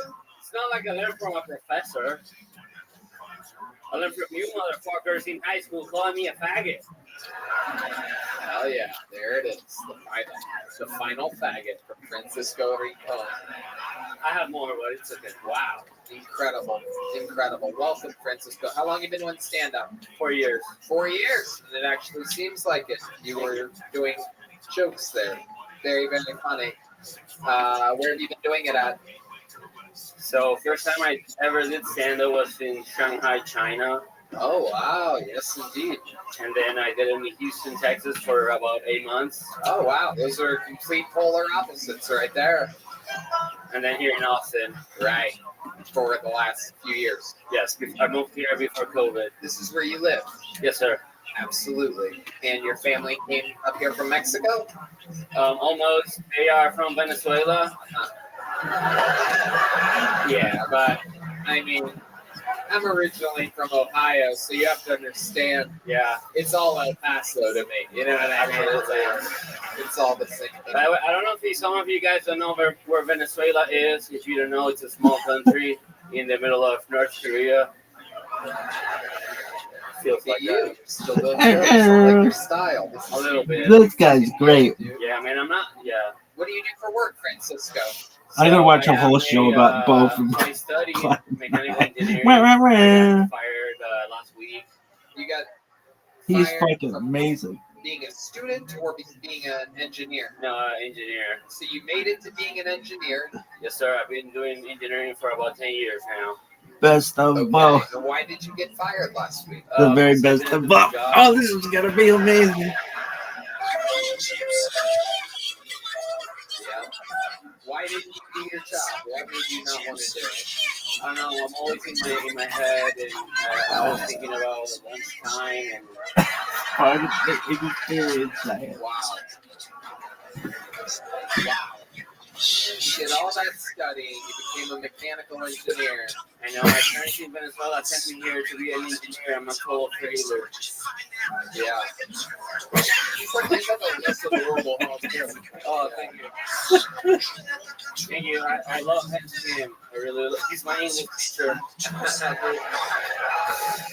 a good teacher.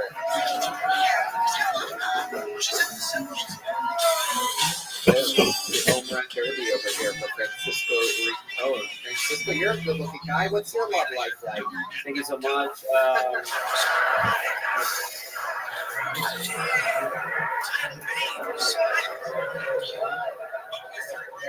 Hell yeah, I like you, Francis. I like you too, Tony. Thank you. So what's your love life like? You're looking at me like I am your love life right now. You stopped answering and you just held eye contact with me there. I wish you were, but I'm not homosexual. But you're very successful, more than my current girlfriend, and I love her. Thank you. We met on Craigslist. No, you didn't. You stopped it. Where'd you really? We met, my girlfriend and I, we met on Craigslist. Did you really? Yeah, she's color white. She's what? Color white. She's white. Yeah, she's color white. Yeah, that's the option when we met her. I have a question. Yes. Brian, You went out of your way to say faggot like 5 times, and then when you were talking about yourself, you said homosexual. Yes, sir. Because that was a bit. I was trying to make jokes.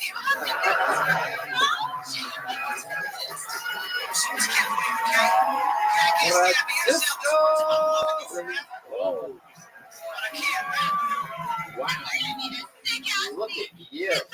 I fucking like your style, man. This is incredible. You're like a fucking funny modern Pee Wee Herman or some shit like that. I don't know who he is. I bet. You got here a little bit after Pee Wee did. We didn't have electricity in Venezuela. Oh my goodness. Oh my goodness. No TV over there. No. No. Is that true? You really didn't have a TV growing up? Yes, sir. It was a tough childhood. Yeah. What was it like? No food.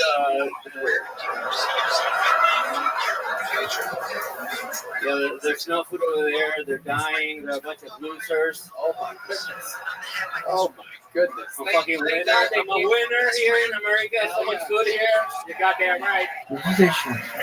The undisputed, undefeated best country on planet Earth. Yes, I moved here and I gained 60 pounds with just breathing. Oh, that was tight. Look at this move. Do you Jerusha. ever call your family back home and tell them how good you're doing? If they have electricity, I do.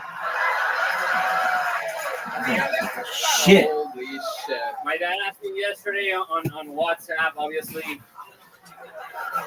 He asked me yesterday, how am I doing here in America? I just showed him a photo of me holding a banana. And he knows I'm doing fantastic. Oh my god. Oh, what is this bullshit? Wow.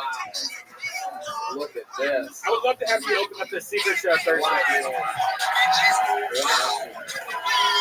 Oh my god. Francisco Reno. Oh my god. Is there anything else we should know about you before we I want to say the jokes I made about Venezuela are jokes because one time I did a joke about Venezuela and these Venezuelan guys tried to fight me after. And I'm just joking. I love Venezuela and the people from Venezuela. And these are jokes. Wow. I didn't take a shit when it's water. Fantastic performance. What an unbelievable interview. You've used for 4 years. Oh, man, I Using gotta- experience wisely. I can tell this. You have the mind of a mechanical engineer, and you're applying it to the art I'm form gonna of take a stand-up. shit. It's very clear that you are on a very, very fast pathway to success. Thanks for signing up. Come back again soon. Thank you so much, Tony Hinchcliffe. Thank you so much. Francisco Holt has made his Kill Tony debut. My goodness. Wow. I did not see that coming, Tony. Neither did Deep Madness. You guys think? I don't know. Yeah, you're right.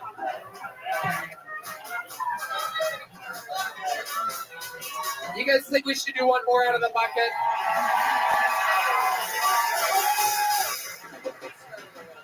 We're gonna go through it fast. This is gonna be fast no matter what. But your final bucket full of the night goes by the name of Megan Bryans, everyone. Megan Bryans.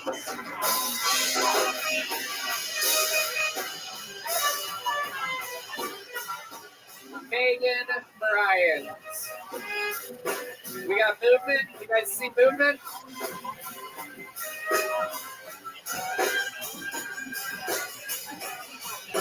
No Megan. All right. I'm going to pull another one then. Sometimes people leave after I say one more bucket full, so maybe she's gone. Jay Mathai. Jay Mathai. Jay Mathai.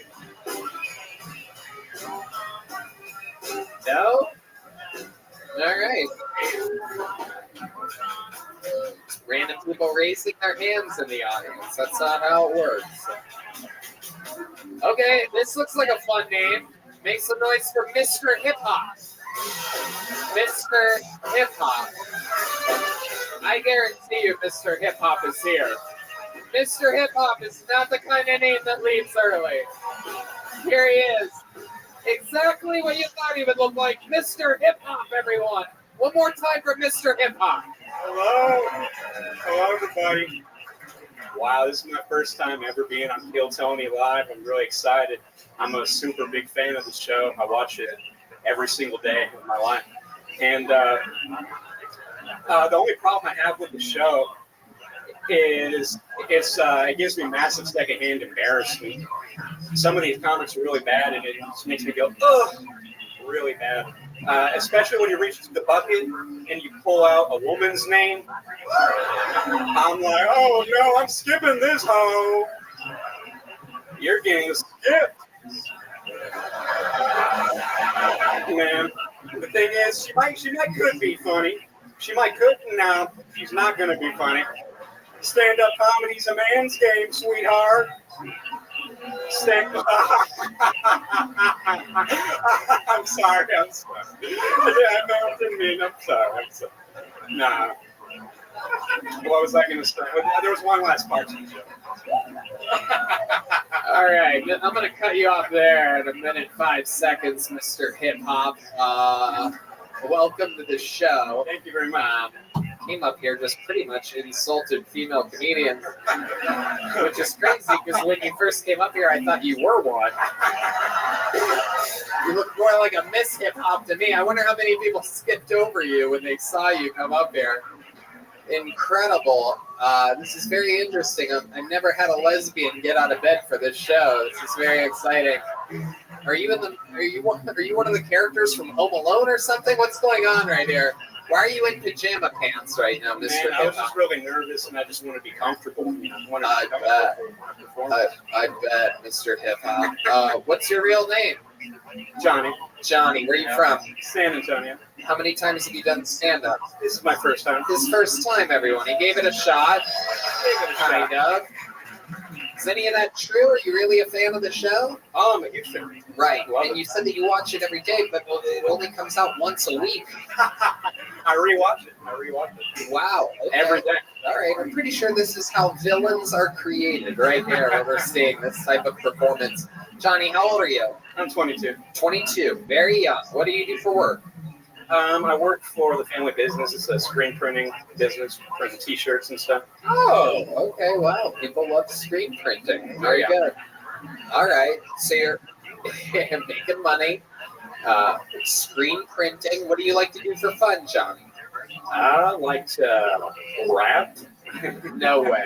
There's no way. That laugh, by the way, you might have the scariest laugh I've ever heard in the show's history. I like to rap, Tony.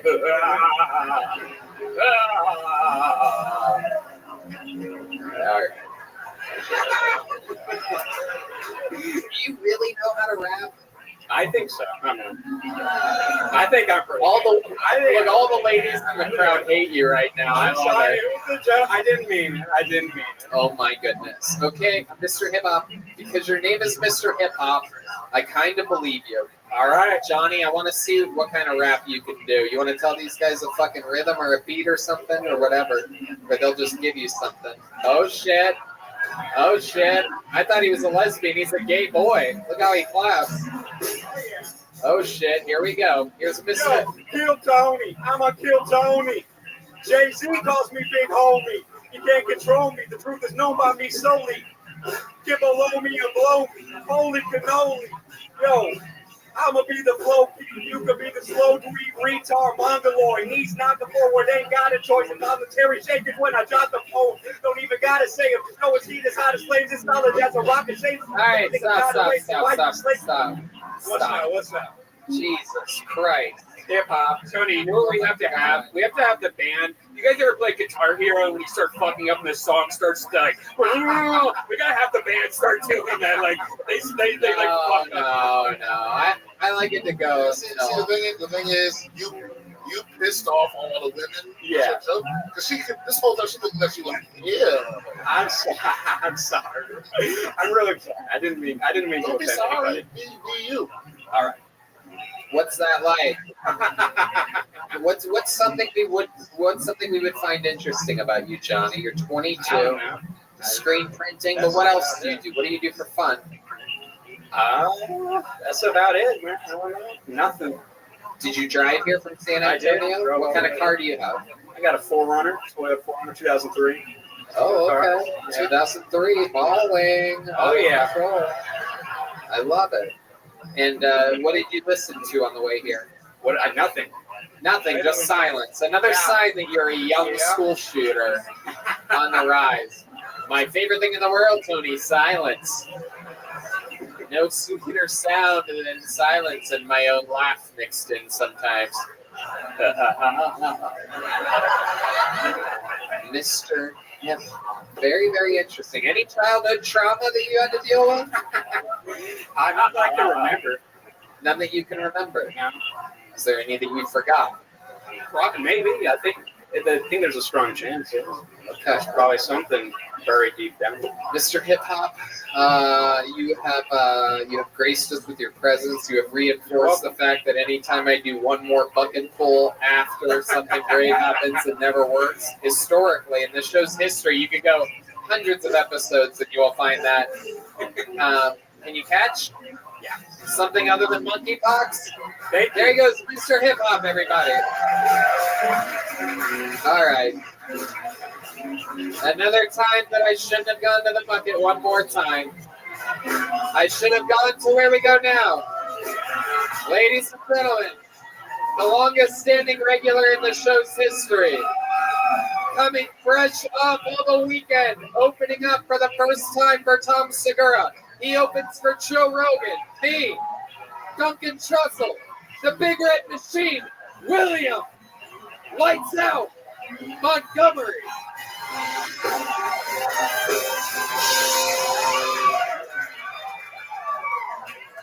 God, who the fuck was that piece of shit? It was just so good.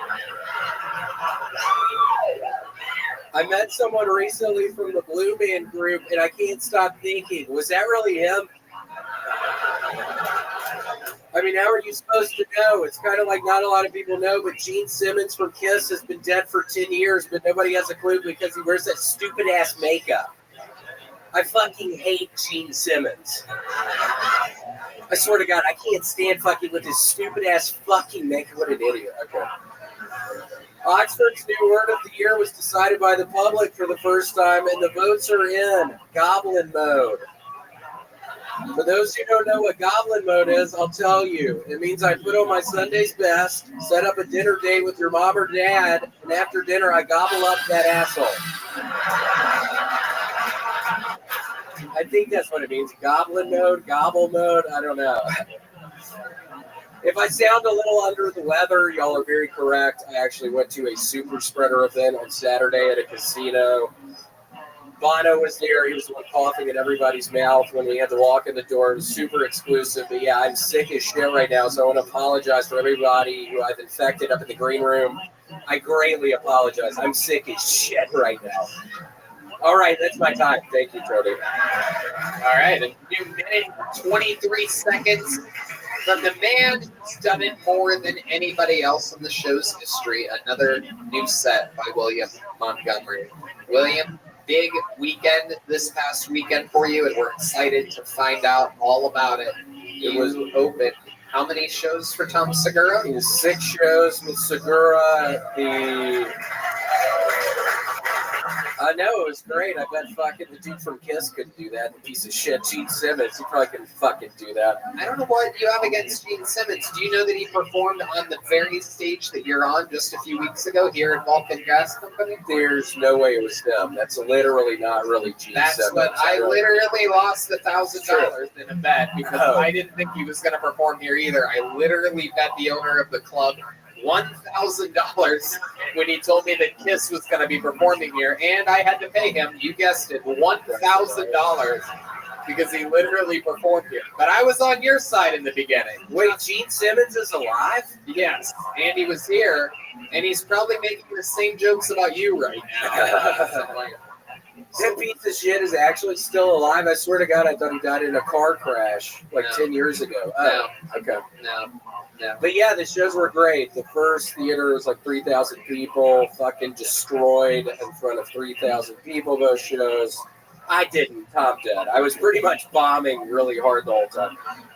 No, it was great. And then the second night, I don't know, 2,500 people each show, and then the last one, 1,000. It was great. The second show was at a casino, and one of the tribal chiefs, the main tribal chief, was at the front row, and I was talking shit about him, talking about his dick-sucking mouth.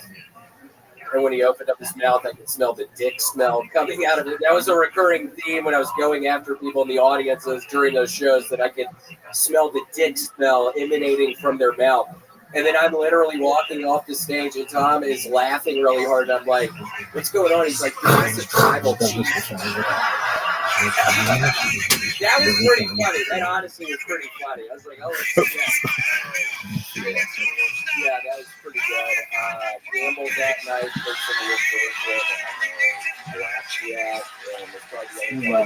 some of Every single boy in the class made paper airplane and fucking shit. Wow. No, I'm kidding. I don't know what to do. There you go.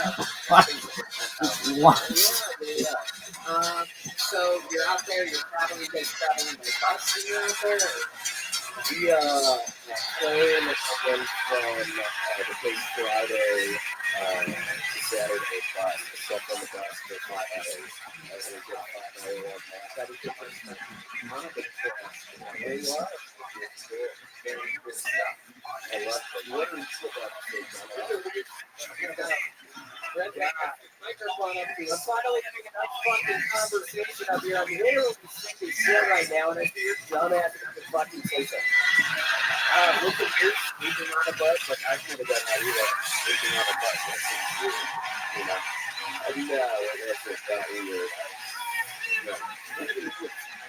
You're like moving the legs, and you trust that bus isn't going to blow up. There you go. All right. There was Red Band's cool question there. You want to give it I was a little worried. How are you? Something about the bus going under 50. No. Well, thank you. Did you sleep well? Why don't you go ahead? Was your sleeping with Amazing. everyone's walking around? All right. You have today off, right? Just physical therapy? All right. Well, you'll get those done and hopefully have a good day.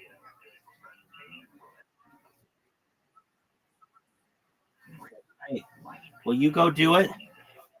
Tonight, we'll get in some frames of bowling.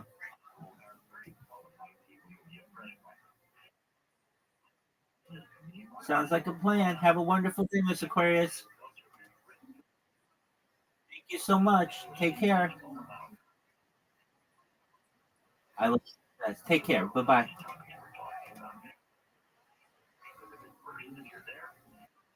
That's Miss Aquarius. Basically, the nicest person on earth.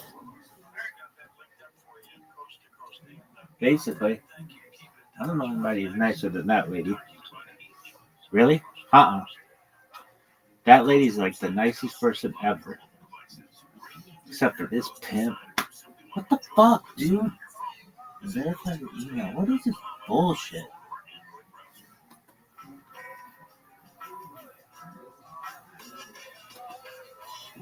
Stupid bullshit.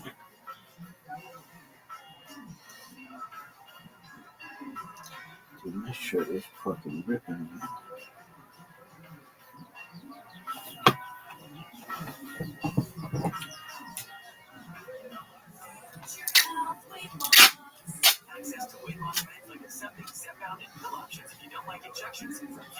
Look at this move.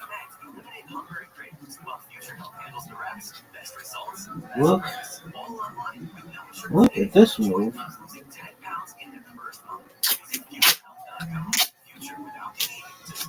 Look at this. Soul patch.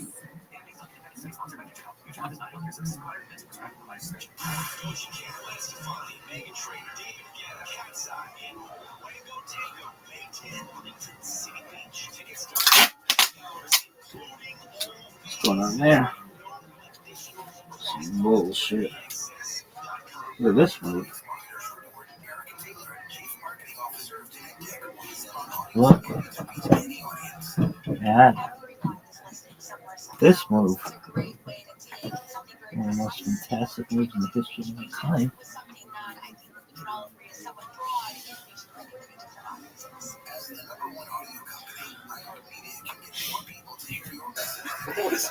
Was it weird sleeping on the bus? Because I always thought like laying down on the bus. You already What if you already got the main question now? Just send it after the question. Was it weird sleeping on the bus? Was it weird Damn, sleeping girl. on the bus? No, Pretty not hot. really, other than the fact that Bomb Maker got on the bus before we took off. And I was like, Tom, who's this guy? Do you know this guy? I mean, he looks like a bomb making type of guy. And he's like, no, who is that? And I said, I don't know, Tom. And I was like, do you know this guy? Who is this guy? And Tom was like, I don't even know. But yeah, he ended up installing a bomb on the bottom of the tour bus. Hashtag Rabbi. Set to go off if it went under 50 miles an hour. I was just trying to maybe say something to make you two bitches laugh. Y'all have been fucking Leaders. totally giving me blank stares. I'm literally sick as shit right now. Wow. Everybody's going after the ladies tonight. I like don't know that what's going Moror on. shit. This is a very fucking. What is going on little here? wink. Oh shit, he's winning it This is back. some bullshit, man. Oh shit. Oh shit, he's. No, seriously, what's your story? Oh, is he doing crowd? I'm kidding. Is he doing crowd work right now with one of the? Look at this athleticism. That's a cute couple right here. I'm loving y'all. Why don't you do some crowd work on them, William? Do some of your magical crowd work. Is this one of this sort of thing works? Oh wow. No, Wow. he was And not sweet woman. Miss ABO looking as insane as ever over there. Yeah. There she is, behaving Whatever herself, the staying fuck in you are one doing right seat, now. doing everything. It took a long time to get her there, but Surprised that Miss Absolutely ABO know actually what is got coming with to Gene below. Simmons in the 80s. She told me that story one time. oh wow. Okay, you're opening up a real thing. Yeah, I just stopped. Yeah, I stopped looking over there. Okay, there you go. I was thinking about it. Now, you told us last week that you've been doing a lot of reading. Is there a reason why you're dressed like a retired author right now? What's going on? Is it a new turtleneck? You look like a giant elf on the shelf. Right Well, during Cyber Monday, Land's End had a wonderful, hell of a Cyber Monday deal. I got 3 different turtlenecks, a navy blue, a white, and a green, and I'm wearing my forest green out tonight. Yeah, Land's End. Cyber Monday strikes again in the Montgomery household. I now have 3 of these. You love Cyber Monday, don't you? I fucking love Cyber Monday. Even though I'm sick as shit right now, I want to tell you people that Cyber Monday literally is the best. I gotta do that. Fucking Yeah, this. ever. Ooh, this one. That's as much as I can. Yeah, I feel like I'm gonna. How'd you rip your shirt? What do you think is wrong Repetitive. with you? Did you get an ailment? What are your symptoms Just right now? fucking. I don't know. Balls glass are cut to nipples. show up fully infected with something when so many of us have so much work Yeah, to take do it. on the road. These people in the Another front word row of already shit. look like they're sick, so it's okay. Allegedly. They already had to deal with. Look at this move. God, she was giving me a weird. Look at this move. Your fucking deal. Look at this move. Liz giving you a very Look at this move. Fuck yeah. Get your bitch in line, dude. Man. Get your bitch in line, dude. I'm serious. These guys look like swingers, dude. This couple here is swingers. Yeah, do you want to meet up after this? I was looking at John. I was thinking maybe I'm not. It's probably not contagious. You probably don't need to worry about that. William, if you were to have a threesome with this couple here, what do you think you would spend a lot of your time doing? What would be your mood? I think both of y'all would be taking off your clothes at the same time, and I would say, "I caramba," and you, the lady, would be like, "Oh my gosh, thank you," and I'd look at you and I'd say, "No, I'm talking about your man." Oh shit! Oh shit! Stupid.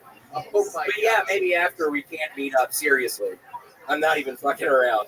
I'm feeling really antsy tonight. Wow. Wow, super antsy tonight. And give us some of your symptoms. We've never seen you sick before. You are known as the Big Red Machine, so you still showed up to work full effect. But give us, tell these humans what type of symptoms you're working with. I have the measles and the mumps, a gash, a rash, and purple bumps. What?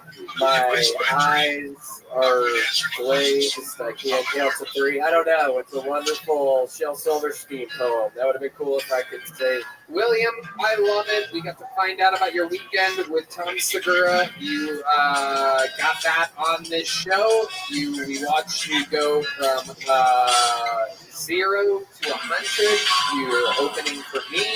It's been a wonderful pleasure. If I do a cameo, I'm not kidding. I feel like horrible. I feel awful right now, and I have to do fucking 70 cameos. So cameos been wonderful. Keep getting the cameos, but I don't know what's going to happen.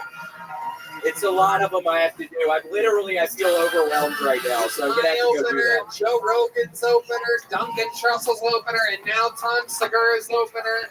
You got to watch him grow up here. Look at this fucking athleticism, folks.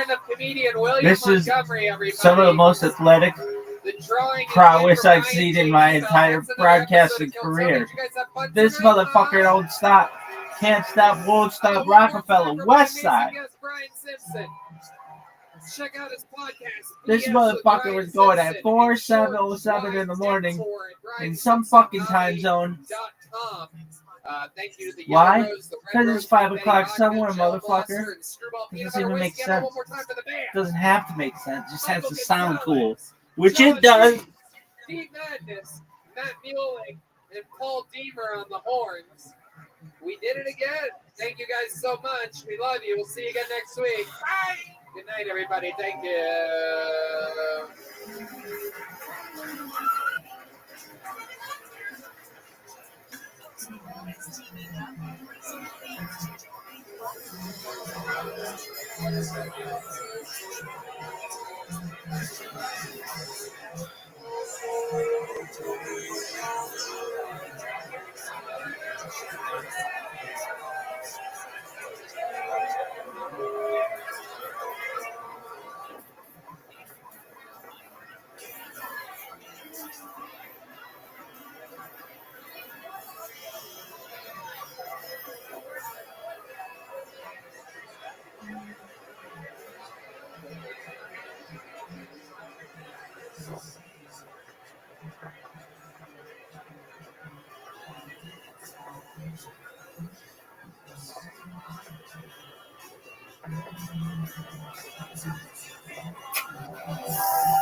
Hey, this is Rabbi coming to you live from Walking Jazz Company here in Austin, Texas. For a brand new episode of Kill Tony, get up on a dollar and let's play!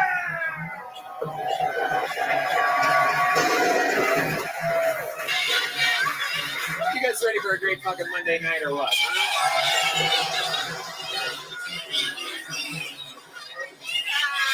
Make some noise for Friday Night Band, everybody. Hey, everybody! Welcome to Kill Tony, brought to you by the Red Rose and the Yellow Rose, the two best strip clubs on planet Earth. Just so happen to be here in Austin, Texas. Same with vodka. Deep Eddy vodka, the best. I can't get enough of it. Drink it all the time. And Gel Blaster, available in stores all around the country. Have fun blasting your friends with little beads of gel. It's so fun. This is Kill Tony. I'm so glad I never This is played how I that handle game. the goddamn band, huh? You guys see what the fuck goes on here before this show starts. Brought to you by Screwball Oh, Peanut I Butter would hate Whiskey. this so much. Take that fucking thing off your head right now, junkies. I swear to I'd God, be you ever going try some pissed. shit like that again. He's got some stuff coming out, but it's no openings in a place that we don't mention. Get the fuck out of here. That's the great John D's on the keys, everybody. That's Damn, Michael girl. Gonzalez on the drums. You are beautiful. This is Matt Mueling on the electric guitar, Paul Deemer on the horns. So And Matt, right beautiful. down the middle there, that's the one and only D Madness, everybody. Live in the flesh. Goddamn backbone of the show. Would never in a million years come in here and promote a club that we don't like. You are just fucking. We're going to have a lot of fun tonight. Before we start tonight's episode, here's a little bit more from the amazing sponsors that made tonight's episode available for you here, right now.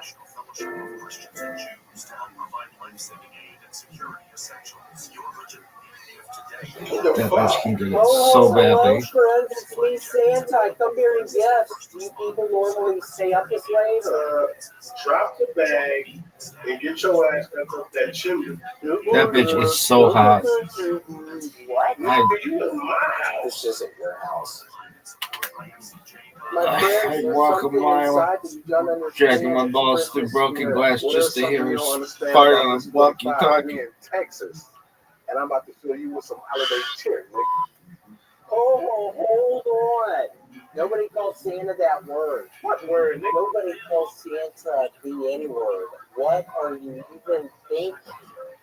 Get your little slow reindeer ringling, jingle bell jingling ass up out of my house. I'm not leaving. Drop the bag. I have gifts, and I brought my friend. What the fuck? Is that a little Mexican? So cool. I'm from the North Pole, bitch. Represent. Well, call me a bitch one more time, and I'll make your ass one of these Christmas ornaments. How about that shit? You want to be the Christmas tree topper? Huh? Drop the bag. Drop the His bag. name is Rodolfo. No. The gold sack drop. Okay, well, I have gifts for y'all. I'm going to leave these right here. I hope y'all like jail blasters. Well, I'm about to blast your ass. Give up that chimney, bro. By the way, do y'all have any cocaine? Man, hell no, man. I smoke weed and drink Hennessy. I have to be in El Paso in like 20 minutes. I need cocaine. I don't know.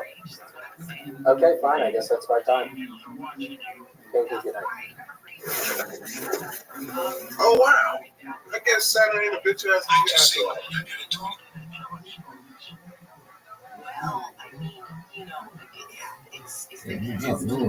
Get it. You guys ready to start tonight's show or what? You guys got to do better than that. Are you guys ready to start tonight's show? You're at one of the special ones. Good for you. You did good here tonight. This is the man that convinced me to move to Austin, Texas. A real Texan from Texas. One of the greatest comedians of all time, Ron White.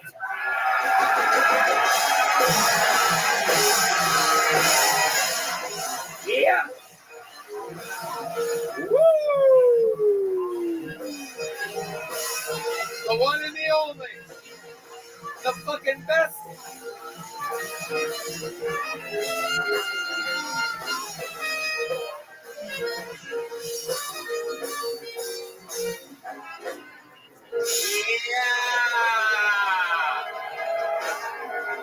Woo!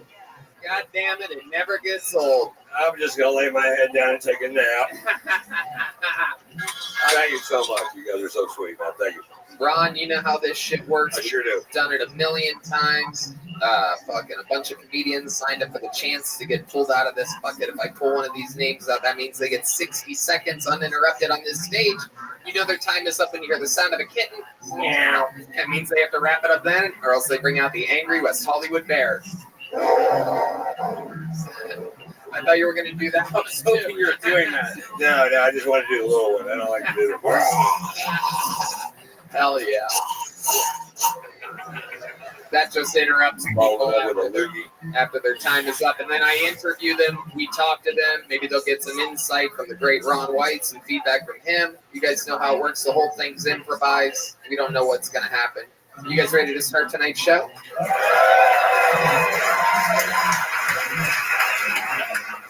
When I say we don't know what's going to happen, I mean, of course, during and after the sets, but sometimes we are privileged enough to have a special treat in certain spots that I know of, and this is one of those moments. Kicking off tonight's show, one of the great regulars of the history of the show. This man made it to the absolute top of the improv scene in Chicago, basically told SNL to go fuck themselves. He's a legend. He's written about in history books of improv. He was diagnosed with ALS and decided to chase his dream of being a stand-up comedian, rolled into the Comedy Store December of 2019. We immediately made him a regular. He has, since then, obviously, with his disease, gotten sicker and come back, and he's gotten sicker and come back. We are so fucking lucky that he's here to perform with us tonight. Kicking off the show, Kill Tony regular, Michael Lair. Oh, shit.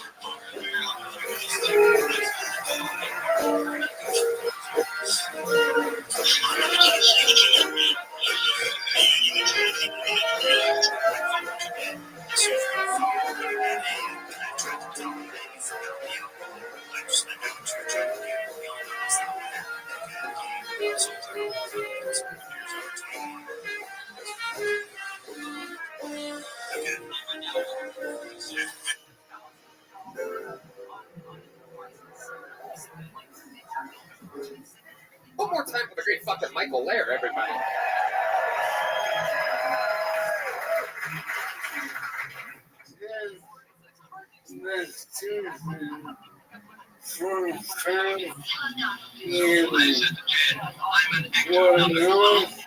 Our neighbors to me without telling me. One and nine with buddies. Unless you listen, because me and my little child are like inviting optimus prime dear Christmas party. I need to unplug everything in the bathroom. I need all the plugs to charge my chair. Or I won't make it a pumpkin. Before this thing grace, before this thing grace, I need everyone this time and do my resistance for. Hey, Keith, That's good. Isn't the only thing that gets stuff. I can read songs, but I'm less being said. My songs that cover me, leave me open to attacks from Boston homeless, like a scene from the Walking Man. For the power, I want a man. It was either that or to make happen. I sing my best lifetime at broken for how they've been now. Anything nice thing, but I'm mountain or liquid morphine. And when the night draws to a close, as everyone stares at their No documented records of Rothschild's killing humans. driving me home, like a Christmas meal. I get locked outside while freezing to death, finally being put on the line missing. Thank you.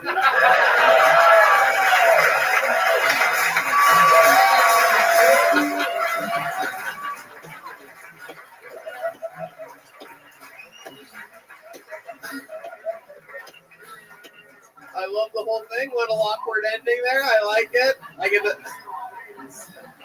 That said, it's probably exactly how your life is going to end as well. All fun and then a little bit of didn't see that coming. I love it. Hell yeah. Great Ron White giving a helping hand. Absolutely.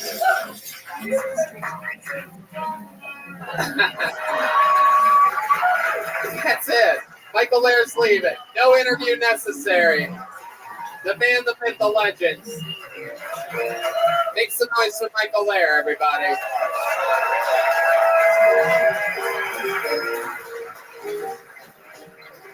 How about a hand for the crew, Ron White, huh? We have another special treat before we get to this bucket. Comedians, how you guys doing back there tonight? All right, well, be patient. We're going to get another regular up here right now. I wanted to spice things up a little bit, front load the show with chaos. Ladies and gentlemen, your next regular is the longest standing regular in the history of the show. He's currently making, whoa. That's not how show business works. Get all the way back, all the way back to A, all the way back to A. There you go. Your next comedian, the longest standing regular in the history of the show. This guy's making hundreds of thousands of dollars a year on Cameo right now. He's the Big Red Machine, the Vanilla Gorilla, the Memphis Strangler, the great William Montgomery.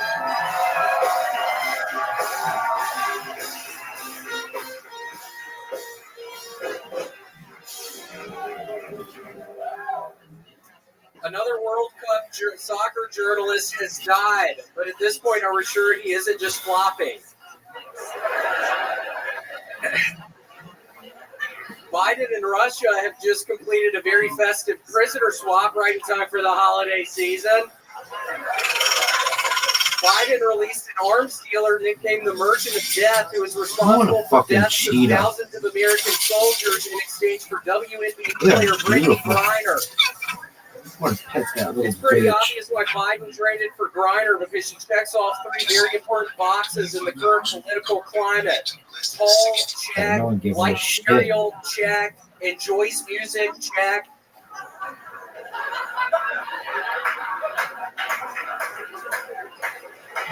There's not really the fucking reason, you idiot. I mean, holy shit. Do I just spell it out for you? That Vision Pro sucks so much cock. I know you ain't gonna have one. Eight spade accessories and a new Apex one now. Okay, that's my time. Wow. William Montgomery.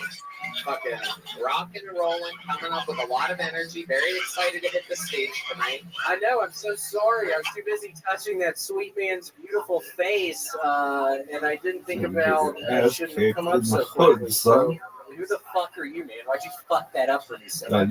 That guy, I'm pretty sure that's Russell Crowe, William. I wouldn't fuck with this guy at all. That is Russell Crowe, I think. Holy shit. Hello, Russ. There he is, live in the flesh. Very cool. So, William, what's been going on? How do you feel?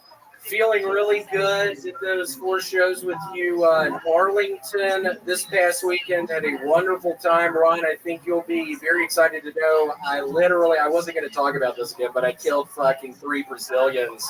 When I was in Arlington, Ron, you might like to hear that. I know you have a thing with Brazilians, but...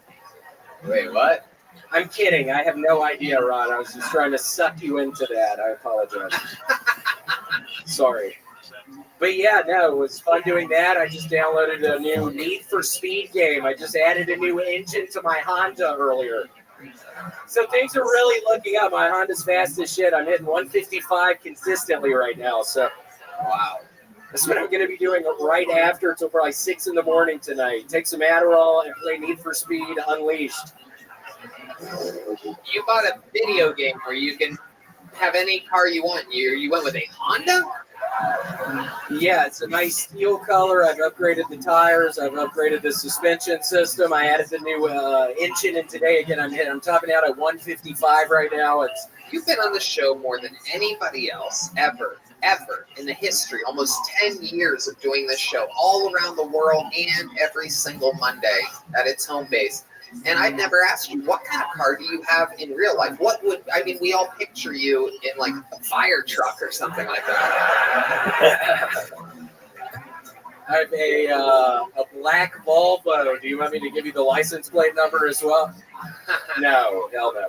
Yeah, black Volvo. I've had a black Volvo since 2012. What fucking idiot just laughed at that like a little bitch? Why was that so fucking funny? What dumbass did that? Seriously, raise your hand. I'm not going to tell you to get out, but just who did that? Okay, thanks a lot, you fucking shit.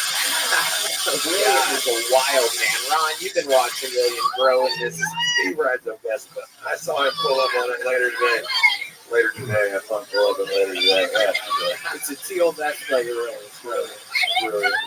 We love you, William. You're an absolute fucking rock star. You destroyed 4 sold-out shows in Arlington with me. We got the reports back. You did theaters with the great Tom Segura the weekend before.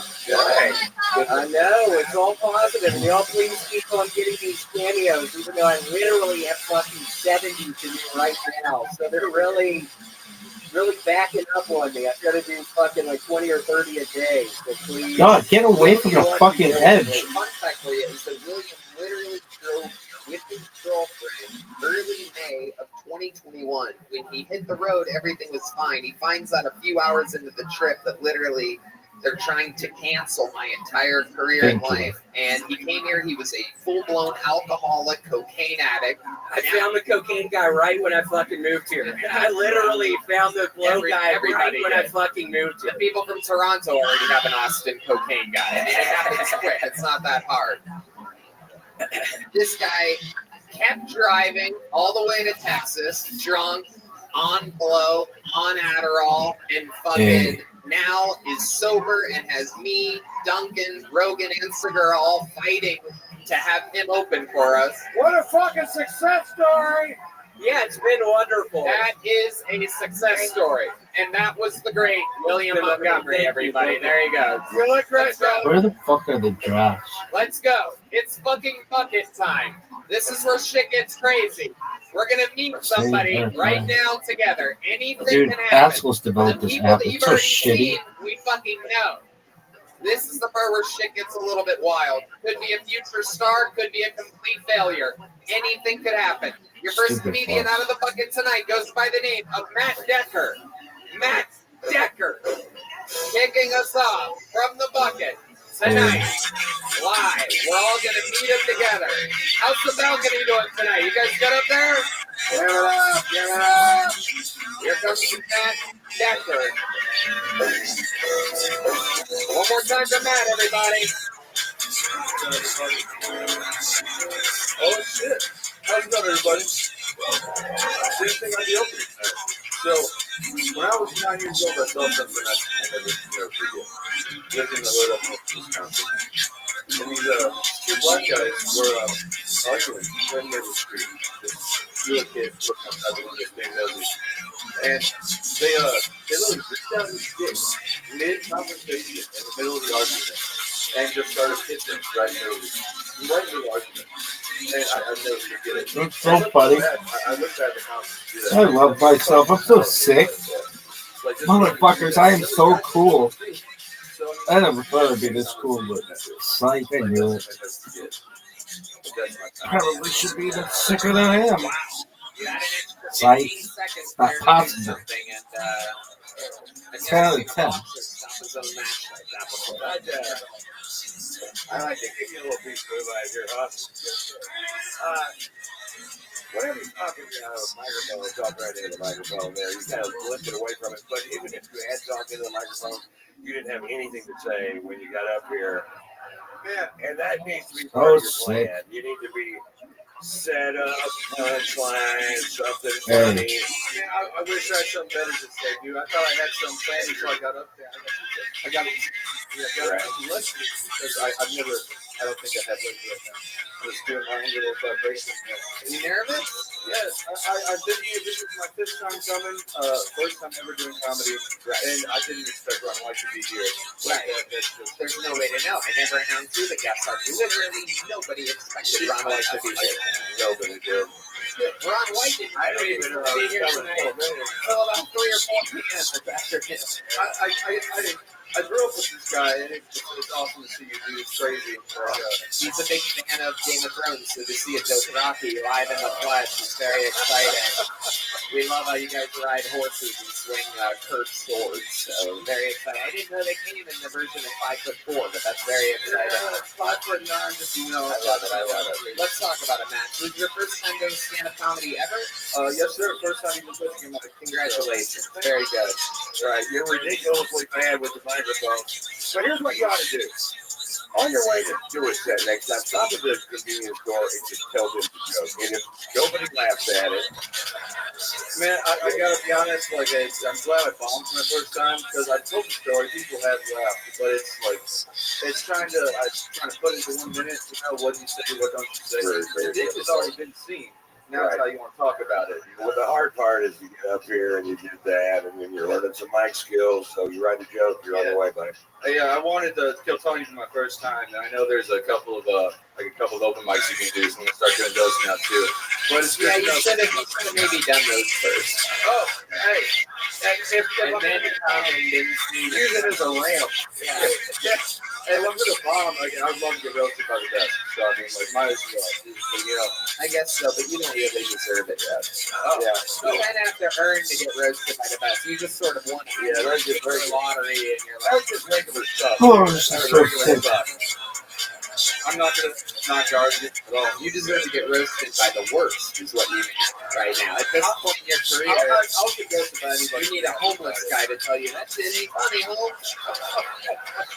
It's actually my favorite thing to do when I come to Austin is homeless watch. Thank you, Matt. Very good. Another thing that's not funny. Very good. Matt, stop talking. Stop talking. That'd be a great privilege for you. So sick.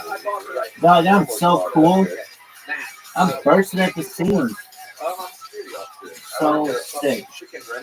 Just fucking confident as balls. What are you hearing it from? Literally, I have not seen a single. Ain't no one ever been this fucking sexy. There's 9 hogs out there that I have ran off since I've been there. Look at this move. They're all dead. Is your job to make sure that none of the chickens cross the road? They already did, and that's how they died. Very good. Matt, you can take funny Come on, stuff somebody and really, else. like stomp it out like a Comment. fire. It's almost incredible. Like I Comment. just said This something funny. fucking You're like, rabbit "Grr." sucked. You have like a fire extinguisher of unfunny that you can spray. You're like I a love when I dragon. see my own Like art. an Other icy people dragon. are fucking got a gonna big black dick and you're retweet it all and shit. over It's the best. Well, I'm honestly like just incredibly nervous. Like, I didn't expect to open. I bet you're not opening either. Michael and William both came up here and got laughs. You're literally third. You're in the most prime position to do good. You got more excuses than you got jokes, my friend. We understood every word you said, and it didn't help. It didn't help. Right? Yes. Why couldn't it be Matt with months to live? Oh.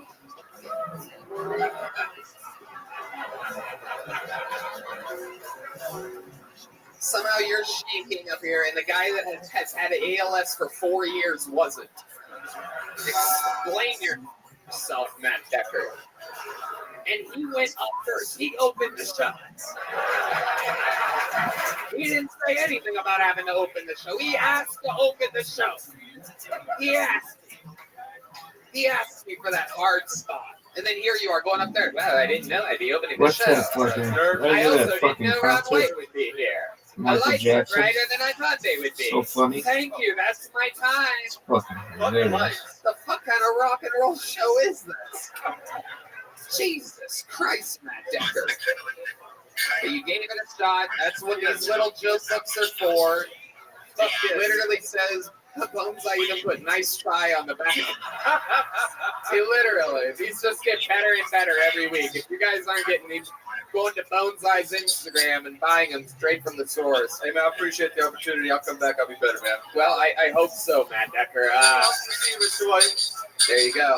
Absolutely. There he goes, Matt Decker, everybody. See what I'm talking about? This shit is not easy at all.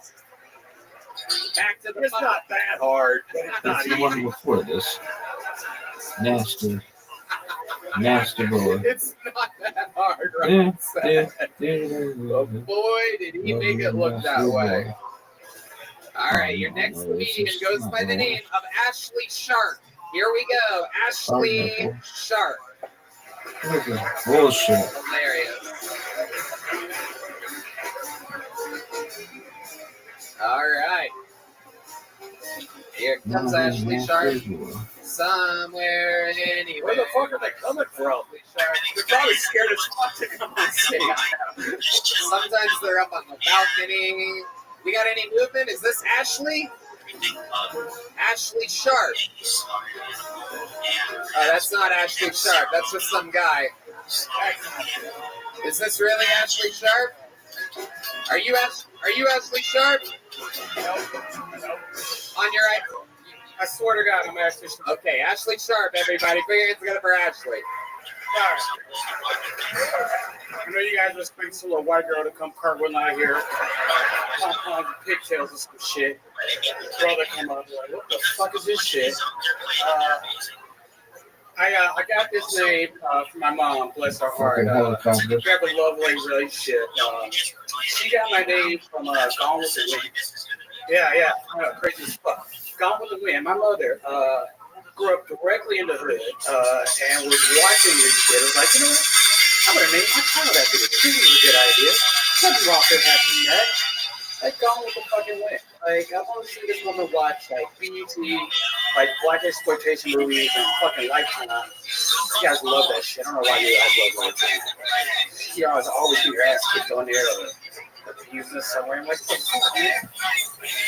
It's like me watching slavery movies 24/7 and shit.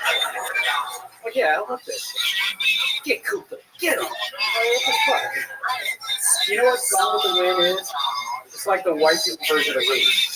It's like long as fuck, making what your ancestors made better decisions, right? Long as fuck, just thinking, I could have been named Staff or something. There you go, doing his time and hits on Ashley Sharp, everybody. Hi, Ashley. Welcome to the show. Welcome to the show. Let me say right off from the bat, you are one of the funniest Aunt Jemima bottles I've ever seen in my entire life. Absolutely incredible. Thank you. That's the power pancake to make people actually remember black people. See how he tags the funny thing and goes longer with it? Matt Decker, take notes. That's how it's done. Hey, it was his first time. I thought that was weird as fuck, though. It was like, yeah, first time. Going on Kill Tony, I'm going to do it. It's a ballsy move. It's very ballsy. Yeah, it doesn't really make any sense, but you got to respect it. Well, how long have you been doing stand-up, Ashley? Like off and on for like last 2 or 3 years. Last 2 or 3 years. Yeah, What else are you doing when you're not doing stand-up? You seem like a guy that has some fucking... You just want to... It's like a helicopter just flying. Like a server at... oh, shit. I gotta get spread out some loans. It's the Texas restaurant I work at. Okay. All right. I don't think Red River. You guys come there. I'll be there. Give me money. Okay. That's an interesting plug. Fun. I know I always go to 6th Street for my Tex-Mex. Does it just come out like diarrhea, or do you have to wait and make it yourself? Second stage. Yeah, I love it, actually. How long have you been in Austin? my whole life. Born and raised here. Look at that. I love it. I love it. What do you love about this city? It's like a small town vibe that is getting out of the biggest city, you know what I'm saying? Yeah. What do you like to do for fun when you go out, when you're not working? When I'm not getting fucked up or doing comedy, hanging out with my friends, playing pool and shit. Pretty chill. You get fucked up a lot? Not a lot, but occasionally. I try to make it proportionate to how hard I work, you know what I'm saying? Yeah. I work my ass off that week, and I feel like 2 days off, I'm getting fucked up. You're goddamn right. Absolutely. Yeah, I've already been fucked up. Yeah. Yeah. I too am an alcoholic. I understand what you're saying. So let's talk about it. When you get fucked up, like what type of shit do you get into around town? Like you just sit around in your living room and get fucked up with friends? Like there must be something you like to do. Play video games, go out and play pool, like I said. Come up with weird ass shit. I remember one time we got fucked up, it was me and my ex-girlfriend, and we decided to play like we were Africans who couldn't speak English, and we were running around downtown and just kind of fucking with people and shit. Wait, you pretended like you were African? Yeah, we couldn't speak English. That's funny. I love to do that too. I do that a lot. Thank you. Somebody else. Can we see some of your African impressions when you do it for us?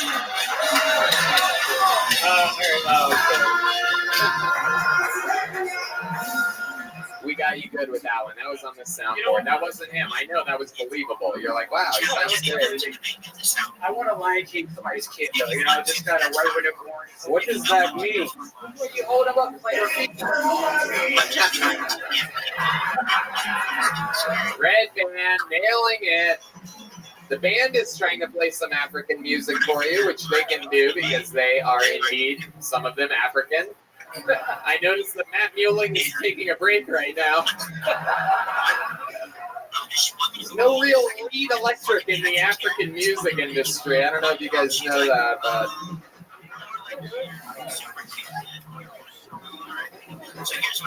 You gonna do something? No, I'm not. We're waiting on you, buddy. Come on. One of these black people that can't rap or do anything cool. Sorry, all I got is jokes. Hell yeah. No, I love it. You can tell you're a black guy from Austin. That makes sense. Well, Tony, I like to play video games and get fucked up with my friends. I like a little bit of billiards and waiting tables at the Tex-Mex place right next door. D's is what I'm talking about right now. I mean, fucking D Madness. I never realized D's and D Madness. There's a lot of fucking. Took me 2 years to realize that. Anyway, what the fuck? What's your love life like? Decent-ish. Honestly, I seem to be attracted to strange more than anything else. Decent-ish. I'm gonna go a little bit harder in this direction. I'm gonna sail into the wind here. What exactly do you mean? Like, what's your? You looking up at girls? Like, what's going on out there? I usually average at least like 2 every week or something. Whoa! Holy shit! Hey, calm down. It's not that bad. It's just like when chicks with drunk, I look like I go from a 7 to a 10. That's all. Right. You think you're a 7?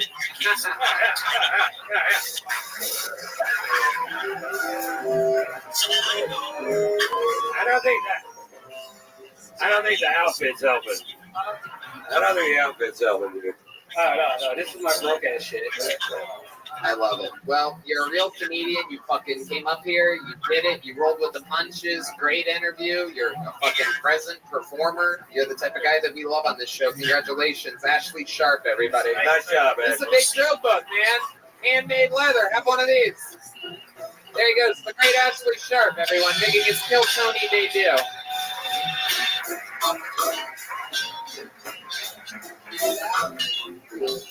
All right, let's put another regular up here. This guy famous for his unbelievable writing, unbelievable roasting. This guy also had an amazing weekend with me in Arlington, Texas. Make some noise for one of the greats, David Lucas, everybody. Here he is.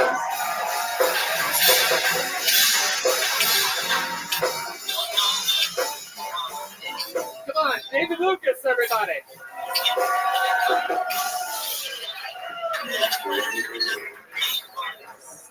Yeah.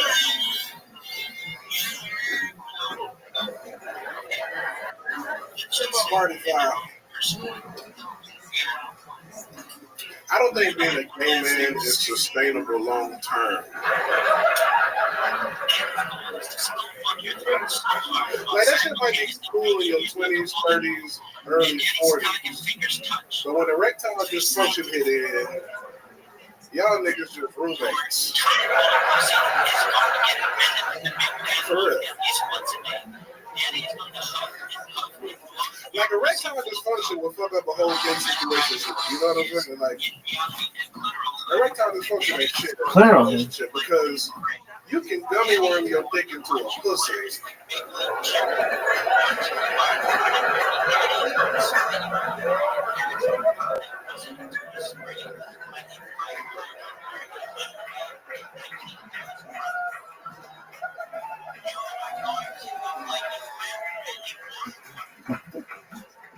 But you ain't gummy worming your dick in no asshole. It's hilarious. I'll give you 10,000. You are doing That's my time, baby. Amazing. Did it again. Yeah. Unbelievable. You're so fucking funny, David Lucas. Give it up for David one more time, man. Great comics. One of my favorite things. Not easy to do at all. You make it look easy every single week. You make looking gay easy too. Oh, come on. How dare you? Hey, when Brittany Griner got released from prison, Tony flew to Arizona to get his pussy ate.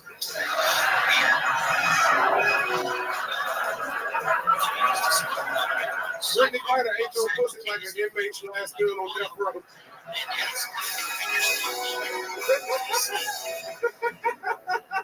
My pussy's the only thing you haven't ate.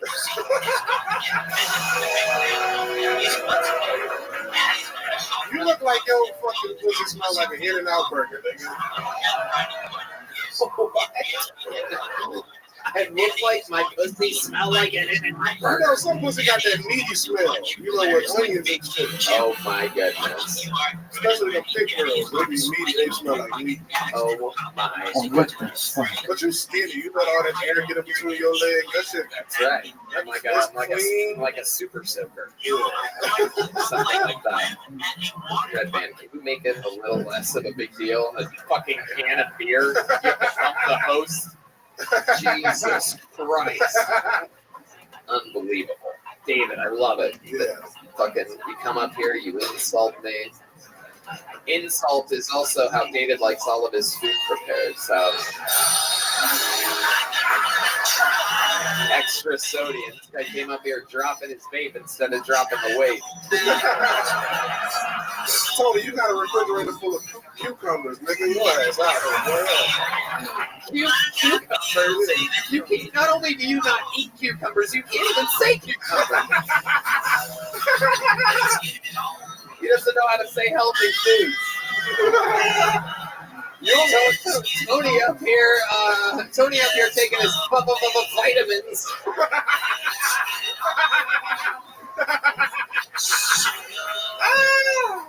ass reply to this. Tony's up here eating an adequate amount of grains. Unbelievable. Motherfucker, shut your ass.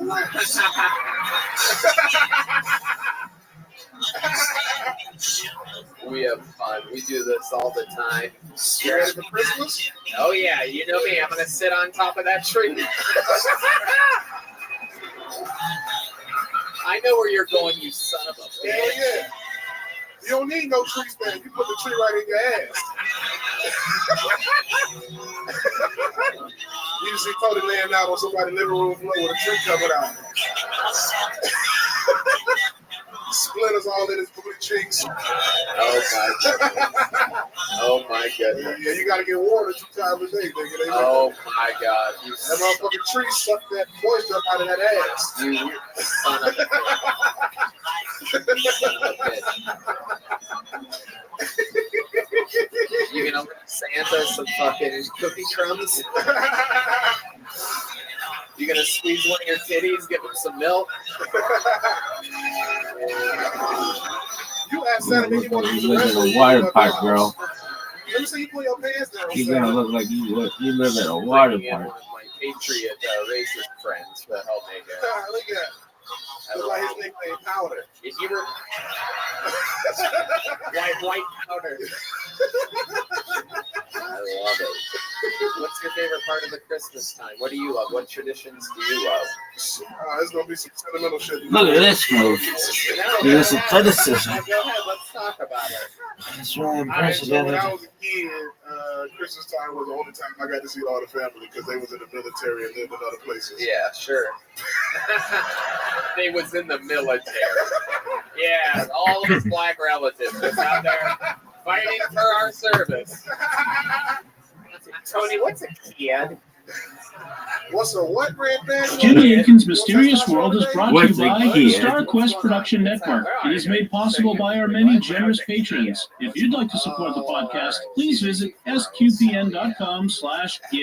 Jimmy Akin's Mysterious World is also brought to you in part with the generous support of Aaron Ferguson Electric and Automation at aaronv.com, AARONV.com, making connections for life for your automation and smart home needs in North and Central Florida. And by rosaryarmy.com. Have more peace. Visit rosaryarmy.com and get a free all-twine knotted rosary, downloadable audio rosaries, and more. Make them, pray them, give them away at rosaryarmy.com. Previously on Jimmy Akin's Mysterious World. In the late 1980s, an American man named Paul Benowitz became deeply alarmed. He lived in New Mexico, and he was a scientist, an inventor, a businessman, and an American patriot who deeply loved his country and the people of planet Earth. But he began finding evidence of an alien presence on Earth. He reported his discoveries to the Air Force, and they assigned agents to his case who took what he was learning very seriously and sought to help with his investigations. In time, he learned that the aliens had made a secret agreement with human officials, but the deal had gone bad. Now the aliens were implanting people with devices that could turn them into spies, control their actions, and wipe their memories. In the end, Paul concluded that our only choice was to attack the aliens without mercy. He used more than $200,000 of his own money to develop a prototype weapon to penetrate their defense screens, and he outlined an extensive attack plan known as Project Beta, which he eventually shared with President Ronald Reagan. Who was Paul Benowitz? What did he learn, and what did Project Beta involve? As a result, Paul began to take precautions to protect himself, his family, and Mrs. Hanson.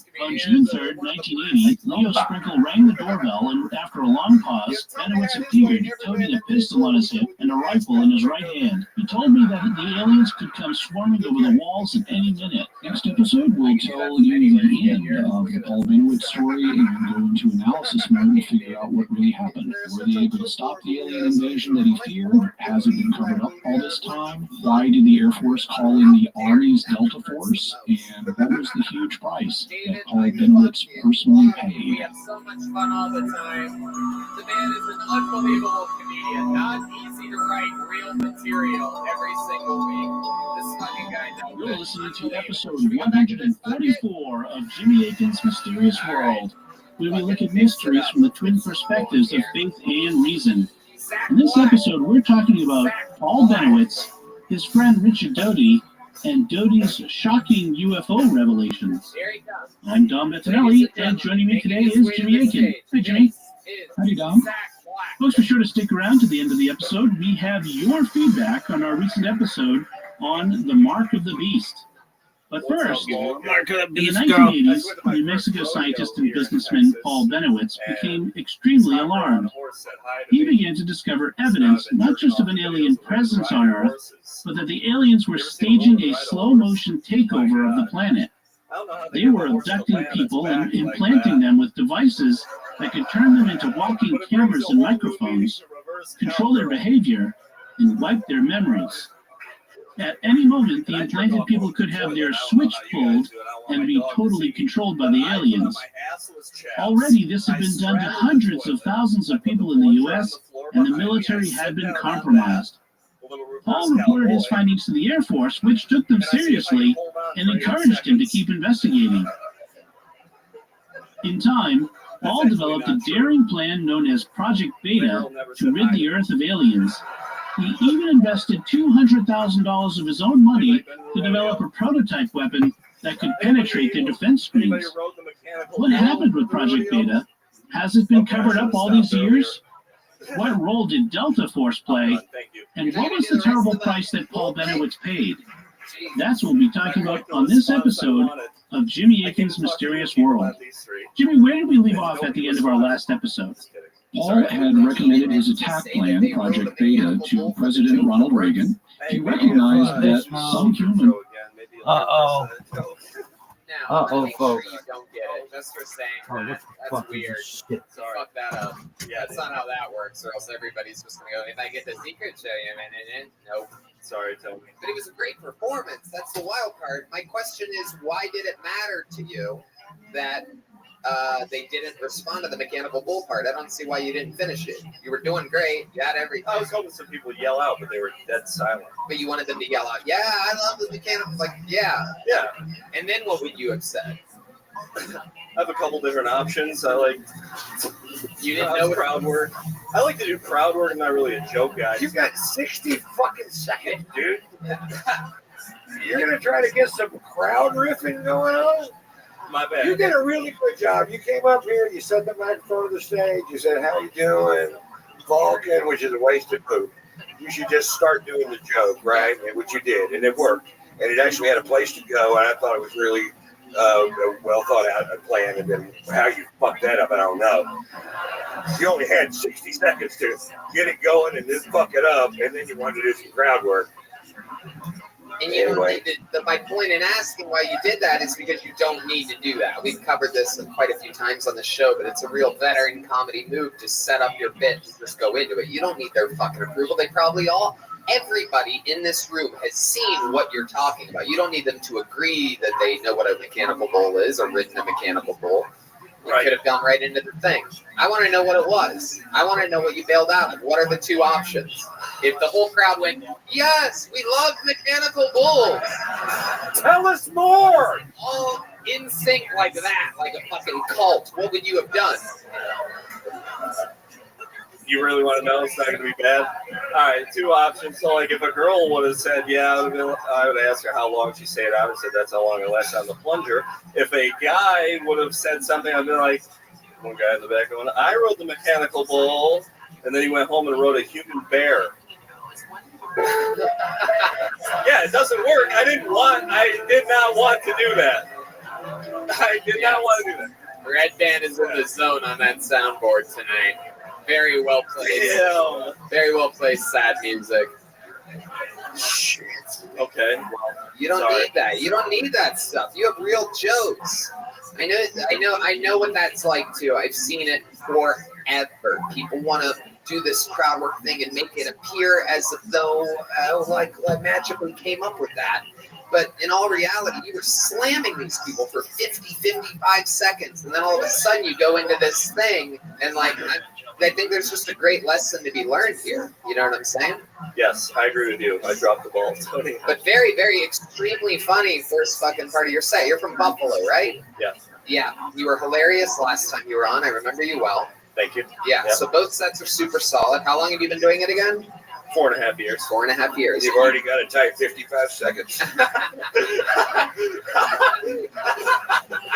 Wow, you're on your way, dude. Thanks, Ron. The donka.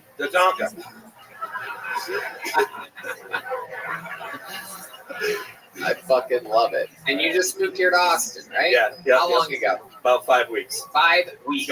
And what are you finding out about this city? It's great. I already got myself a show that I'm hosting.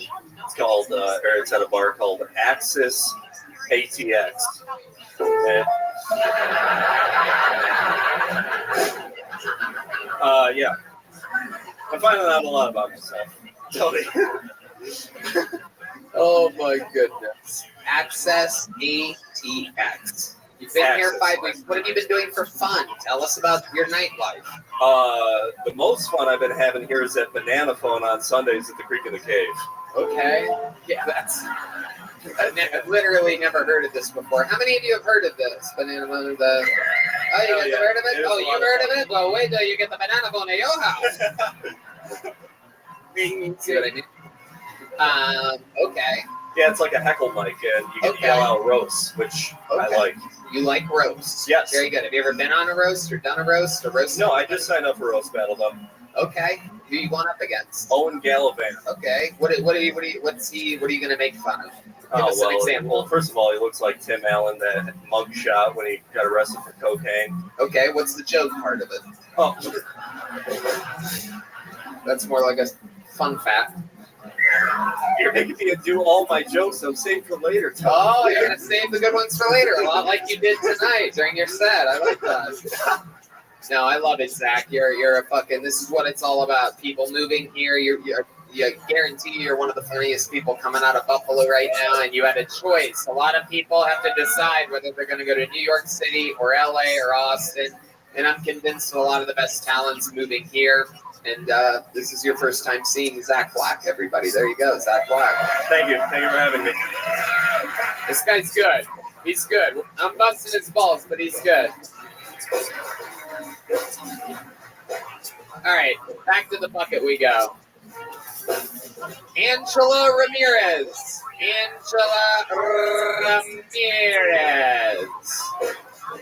Is up next. You guys still having fun out there, huh? Angela Ramirez is making her way to the stage. Here she comes, everybody. Make some noise for Angela, everybody.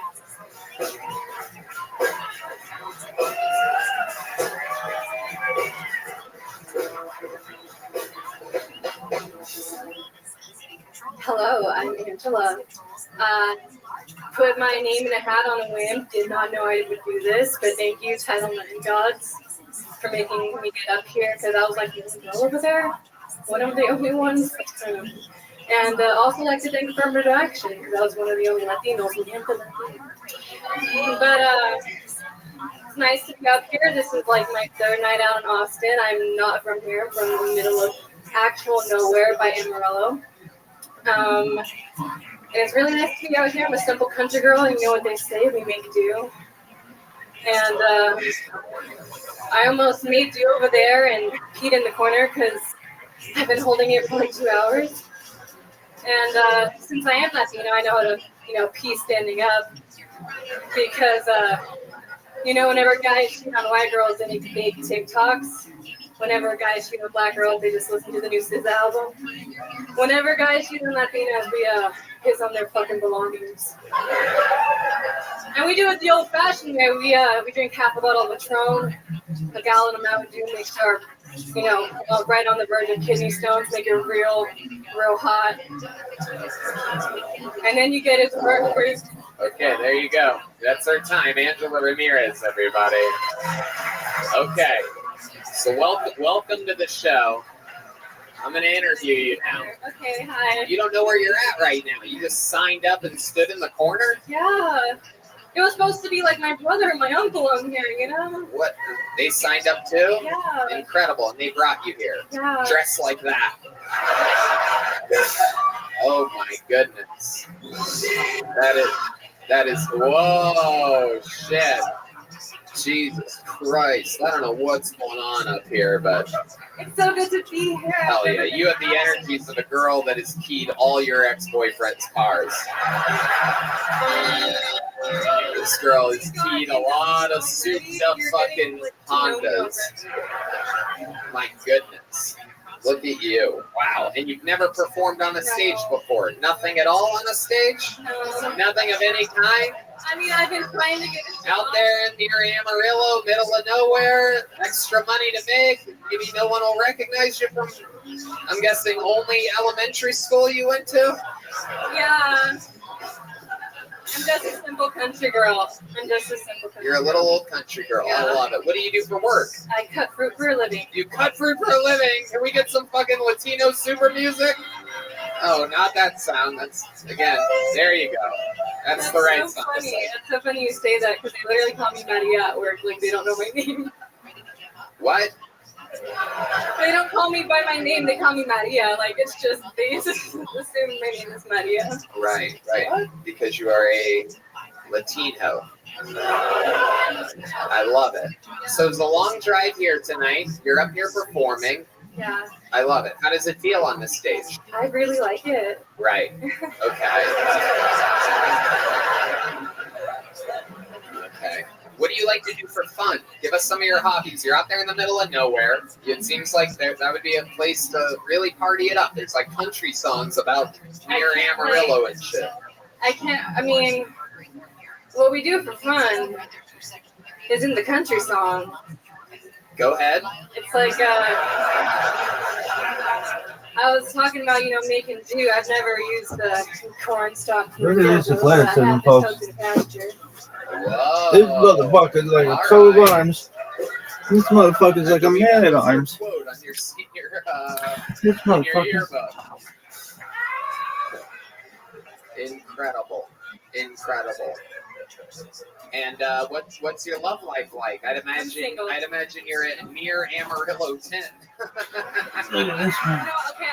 You're at least the middle of nowhere 9. Humans would die as a result of the coming battle, but he saw this as our only choice. And we needed to strike now while the aliens were still alive, and we could exploit their vulnerabilities, which he had documented extensively through his radio and TV communications with them. So what did President Reagan do? It's not clear that President Reagan received the document that Paul had sent to him.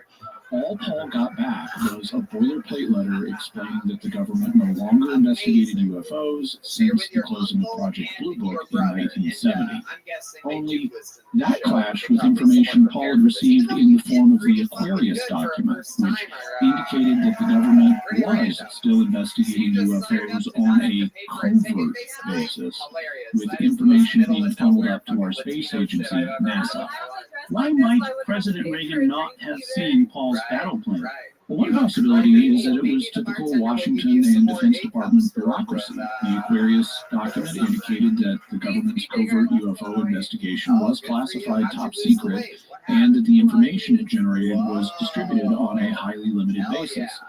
The president gets all kinds of people writing to him every day, and it's extremely possible that the person answering the correspondence simply wasn't on the Project Aquarius distribution list and didn't have a need to know about it. As a result, he would give the standard boilerplate reply and never show Reagan the document. Could the document have been deliberately kept away from Reagan by people who have been implanted by the aliens? That's another possibility that may have occurred to Paul. After all, he estimated conservatively, he thought, that the aliens had implanted 300,000 people in the United States alone. And if you're conducting a covert invasion, a nation's command and control is what you'd want to take over first. So Paul may well have suspected that people high up in the Defense Department and the government had already been co-opted by the aliens and were deliberately frustrating his plans. Wouldn't he make himself a target if he announced himself like this with the Project Beta document? He'd already established a communications link with the aliens, including a video link, by decoding their transmissions near Kirtland Air Force Base. That's a big part of how he learned so much about them, their capabilities and their weaknesses, especially their psychology. But if People who had been compromised by the aliens intercepted his Project Beta attack plan. That would tell the aliens he was a direct threat to them, and they might well take action. In fact, Paul reported that they did, and he took special precautions to protect himself. His colleague, ufologist Bill Moore, reports on the state he was in by the time of their last meeting in 1986 or 1987. He had guns and knives all over the house. He had installed extra locks on his doors, and he swore that they, meaning the aliens, were coming through his walls at night and injecting him with hideous chemicals which would knock him out for long periods of time. Moore was shocked at his friend's appearance. He looked like a concentration camp survivor. He'd lost a lot of weight. His hands were shaking. He smoked incessantly. Moore once counted 28 cigarettes in 45 minutes during a lunch date where Benowitz touched not a bite of his food. Benowitz told Moore that after the aliens injected him, they would make him drive his car out into the desert in the middle of the night, but he couldn't remember what he did after he got there. Both Moore and Richard Doty independently recalled noticing injection marks running down Benowitz's arm. So perhaps the aliens had come to realize that Paul Benowitz was a threat to them and were taking actions to increasingly render him unstable so as to neutralize him. Paul also discovered, to his horror, that his wife Cindy had been implanted with one of the alien devices. Presumably, he found the telltale scar that he had seen on other implant victims that revealed its location. Paul and his family seemed to be under grave threat at this point. What could he do in response? Probably one of the best things he could do to protect himself would be to simply walk away, to use his communications link to tell the aliens that he was canceling his investigations and give it all up so that he was no longer a threat.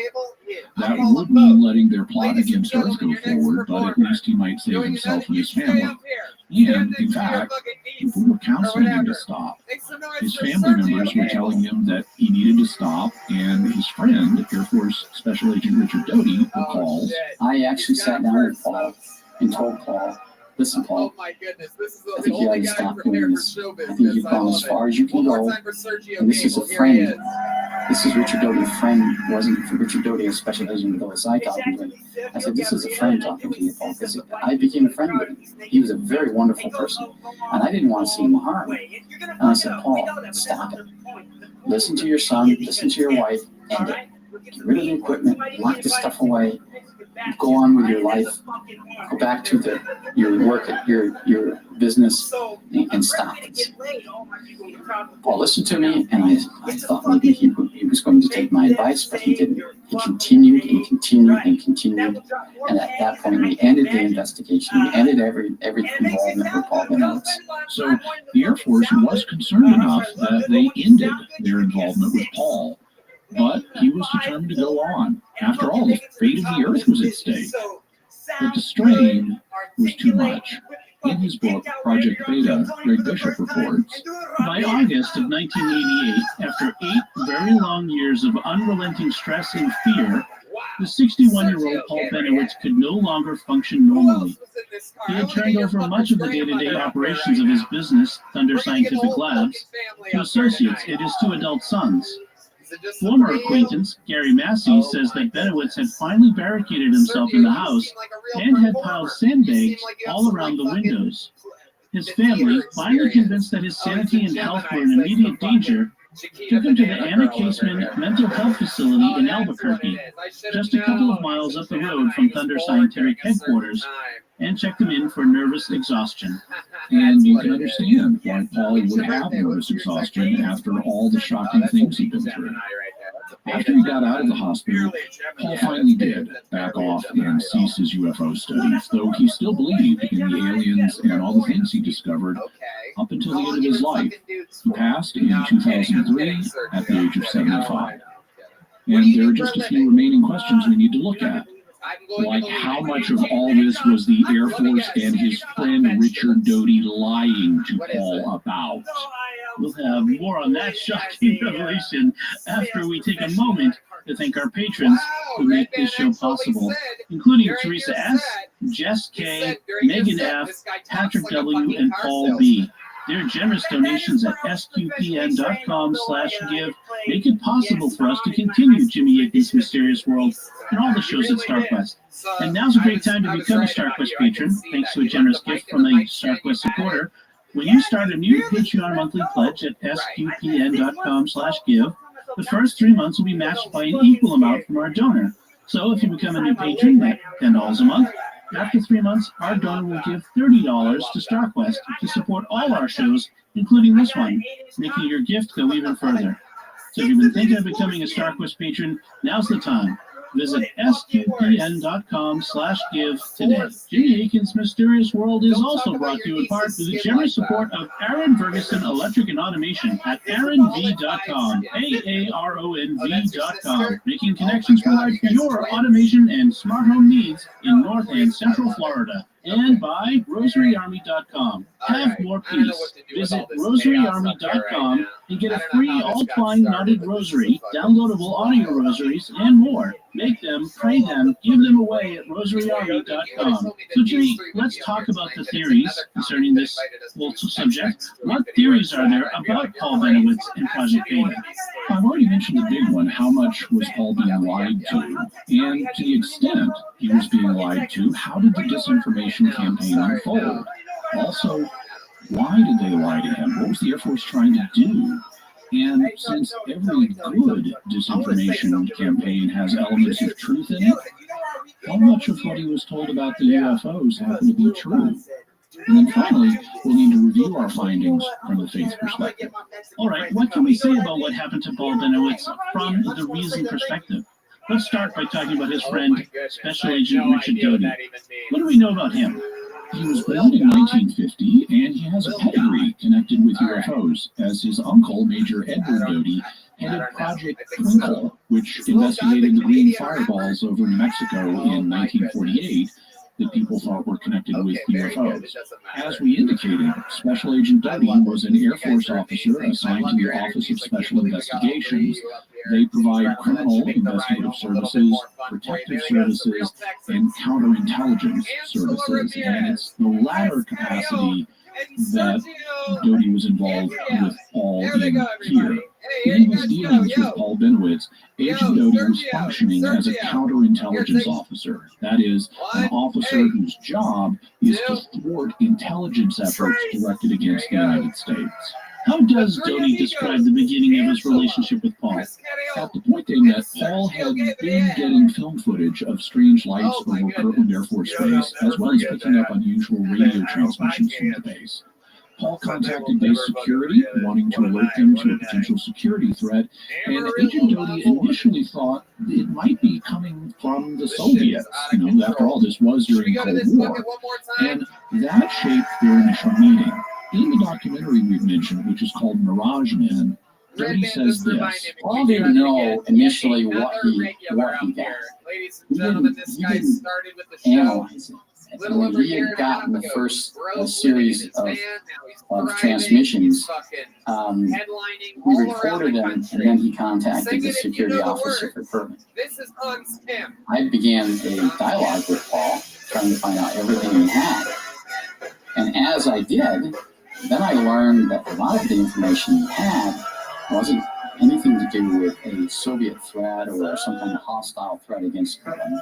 It was information that he gathered because of the fact he was a scientist and because he had sensitive and sophisticated equipment. He was collecting emissions coming from base. The problem was what Paul had discovered as he filmed the unusual phenomena over the base and the Manzano Mountains inside it. We had two films of an object flying. One picture depicted an object that looked like it was flying out of the mountain, and it looked like some kind of saucer-shaped object. He immediately thought that there were UFOs coming out of Manzano. The second film was of an object that was something experimental that the government was doing.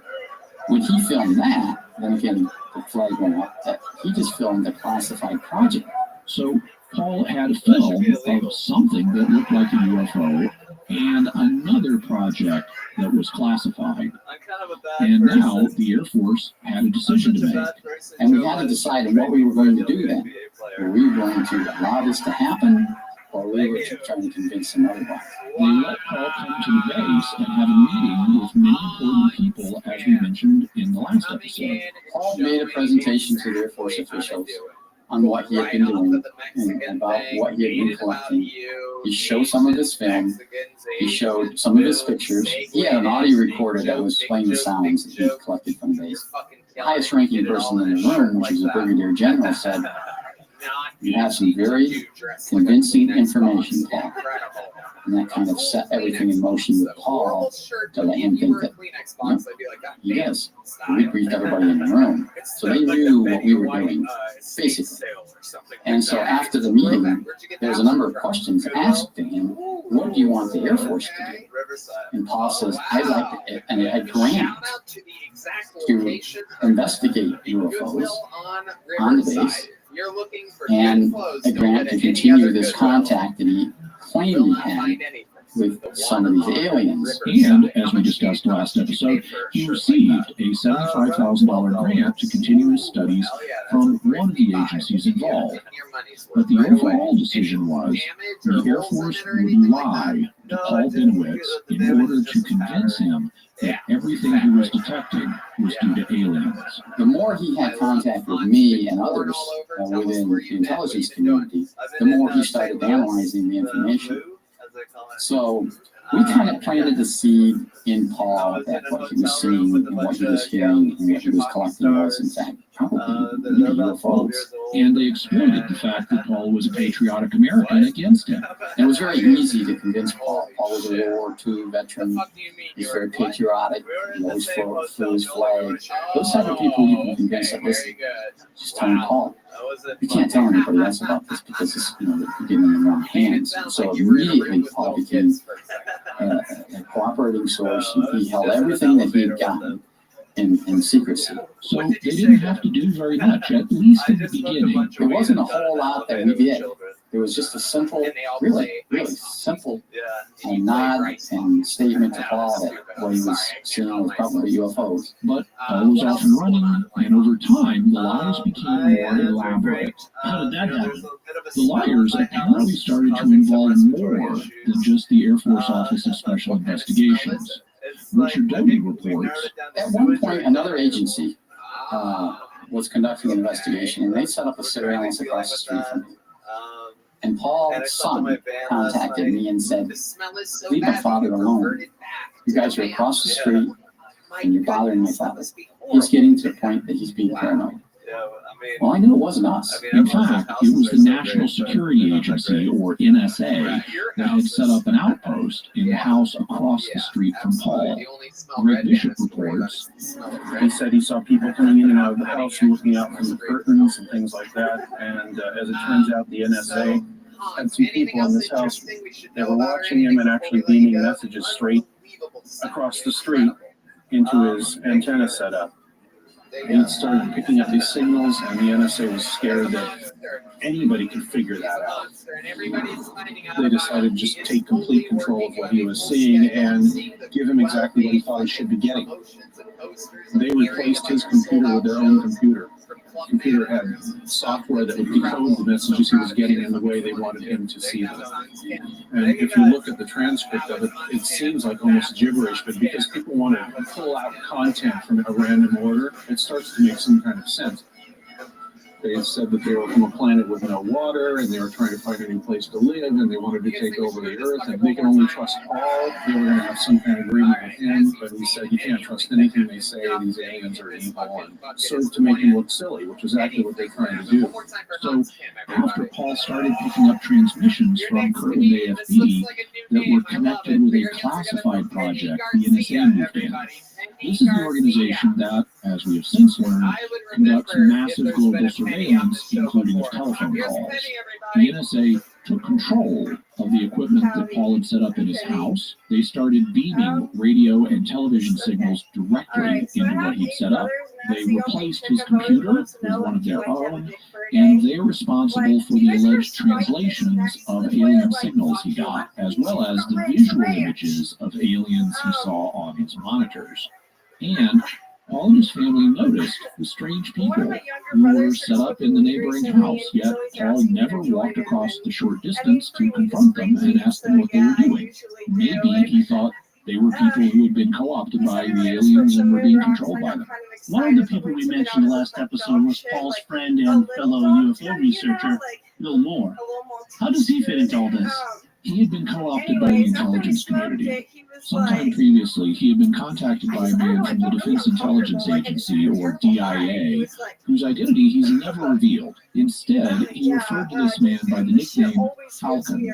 Falcon said that he represented a group of people inside the system who wanted to reveal what the government really knows about aliens and UFOs.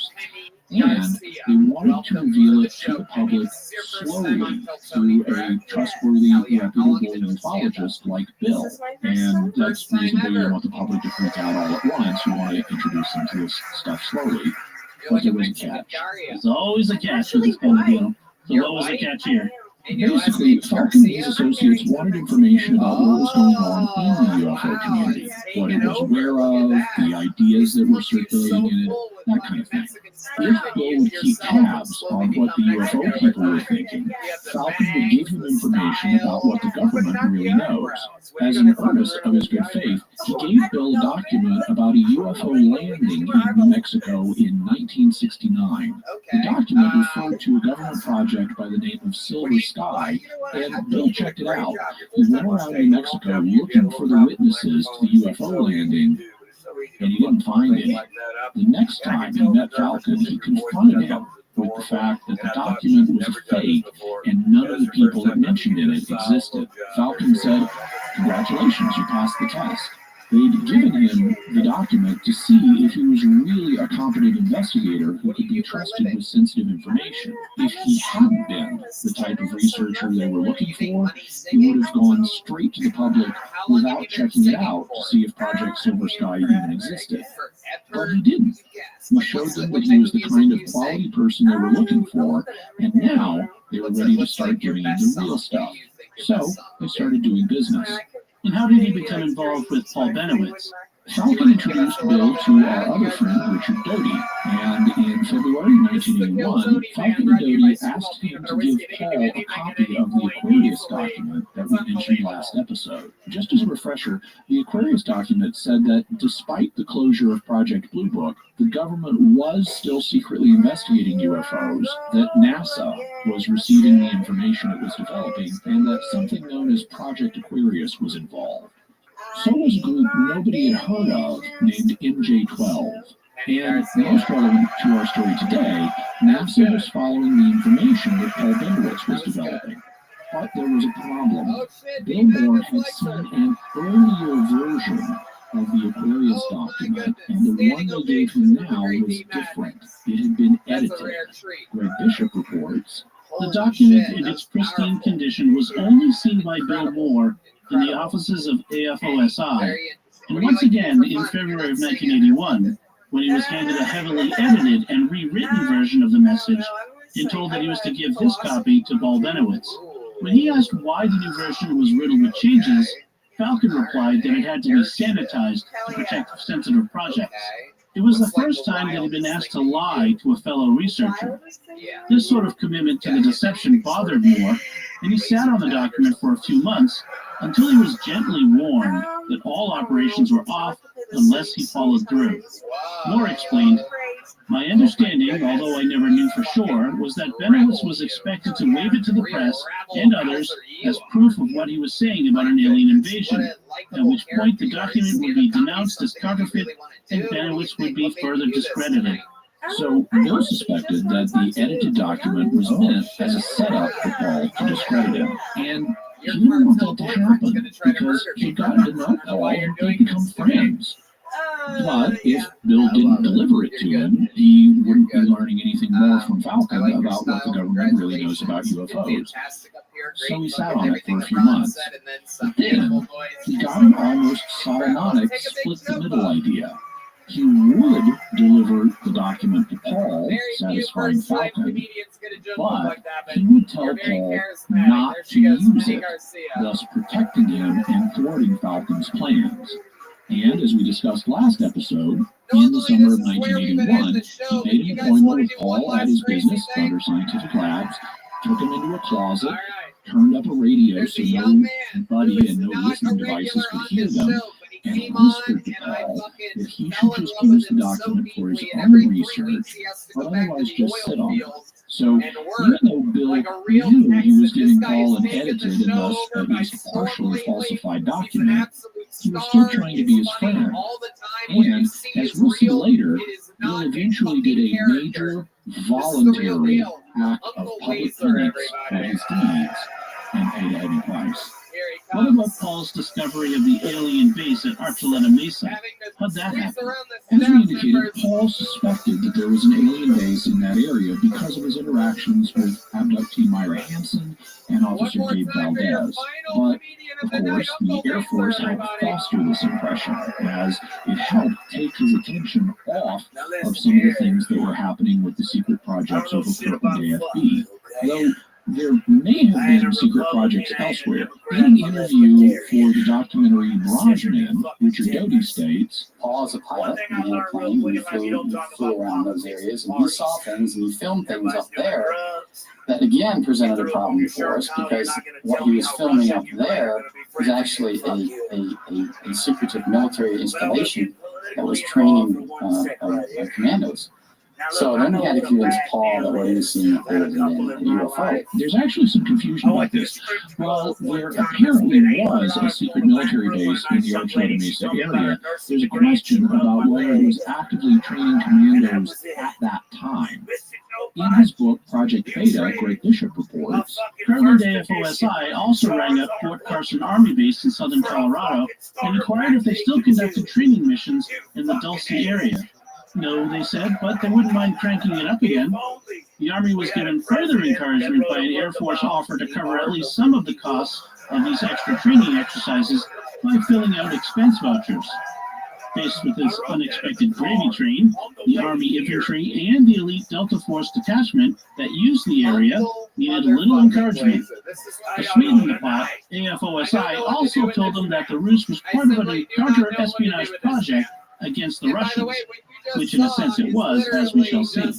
We'll cover the Russian espionage angle later in this episode, but for now, notice that we have a contradiction between whether the commando base near Archuleta Mesa was or was not currently being used for training activities. Whichever was the case, the Air Force decided to seed the area with props to convince Paul that there was, in fact, an alien base there. Doty talked about this in an interview back in 2005, and many listeners of Mysterious World will recognize the voice of the interviewer. Where is the space exactly? I guess it's somewhere just outside. From the high desert in the great American Southwest, I bid you all good evening, good morning, good afternoon, wherever you may be in the world's time zones, all of them covered like a great warm blanket by this program. I'm Mark Bell. My pleasure. What we did was we went ahead and fortified this spot by putting a fence up there around some certain things, bringing in some helicopters. Well, what did you do? Paint them jet black or something? We had a couple of black helicopters, and we had some things planted under the ground around Archuleta. The things that they planted apparently included a dome that Paul saw, as well as air vents on the supposed underground base. And the commandos that were being trained there included the Army's Delta Force Special Forces Detachment, which I promised last episode would play a role in this mystery.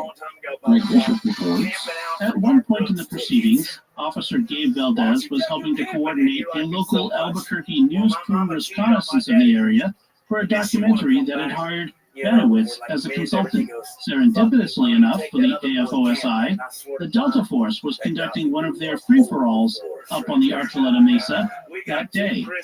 As the news helicopter was hovering about over the pines, Benowitz pointing out areas of interest, 3 huge Black Hawk helicopters streamed over a ridge and buzzed the terrified passengers.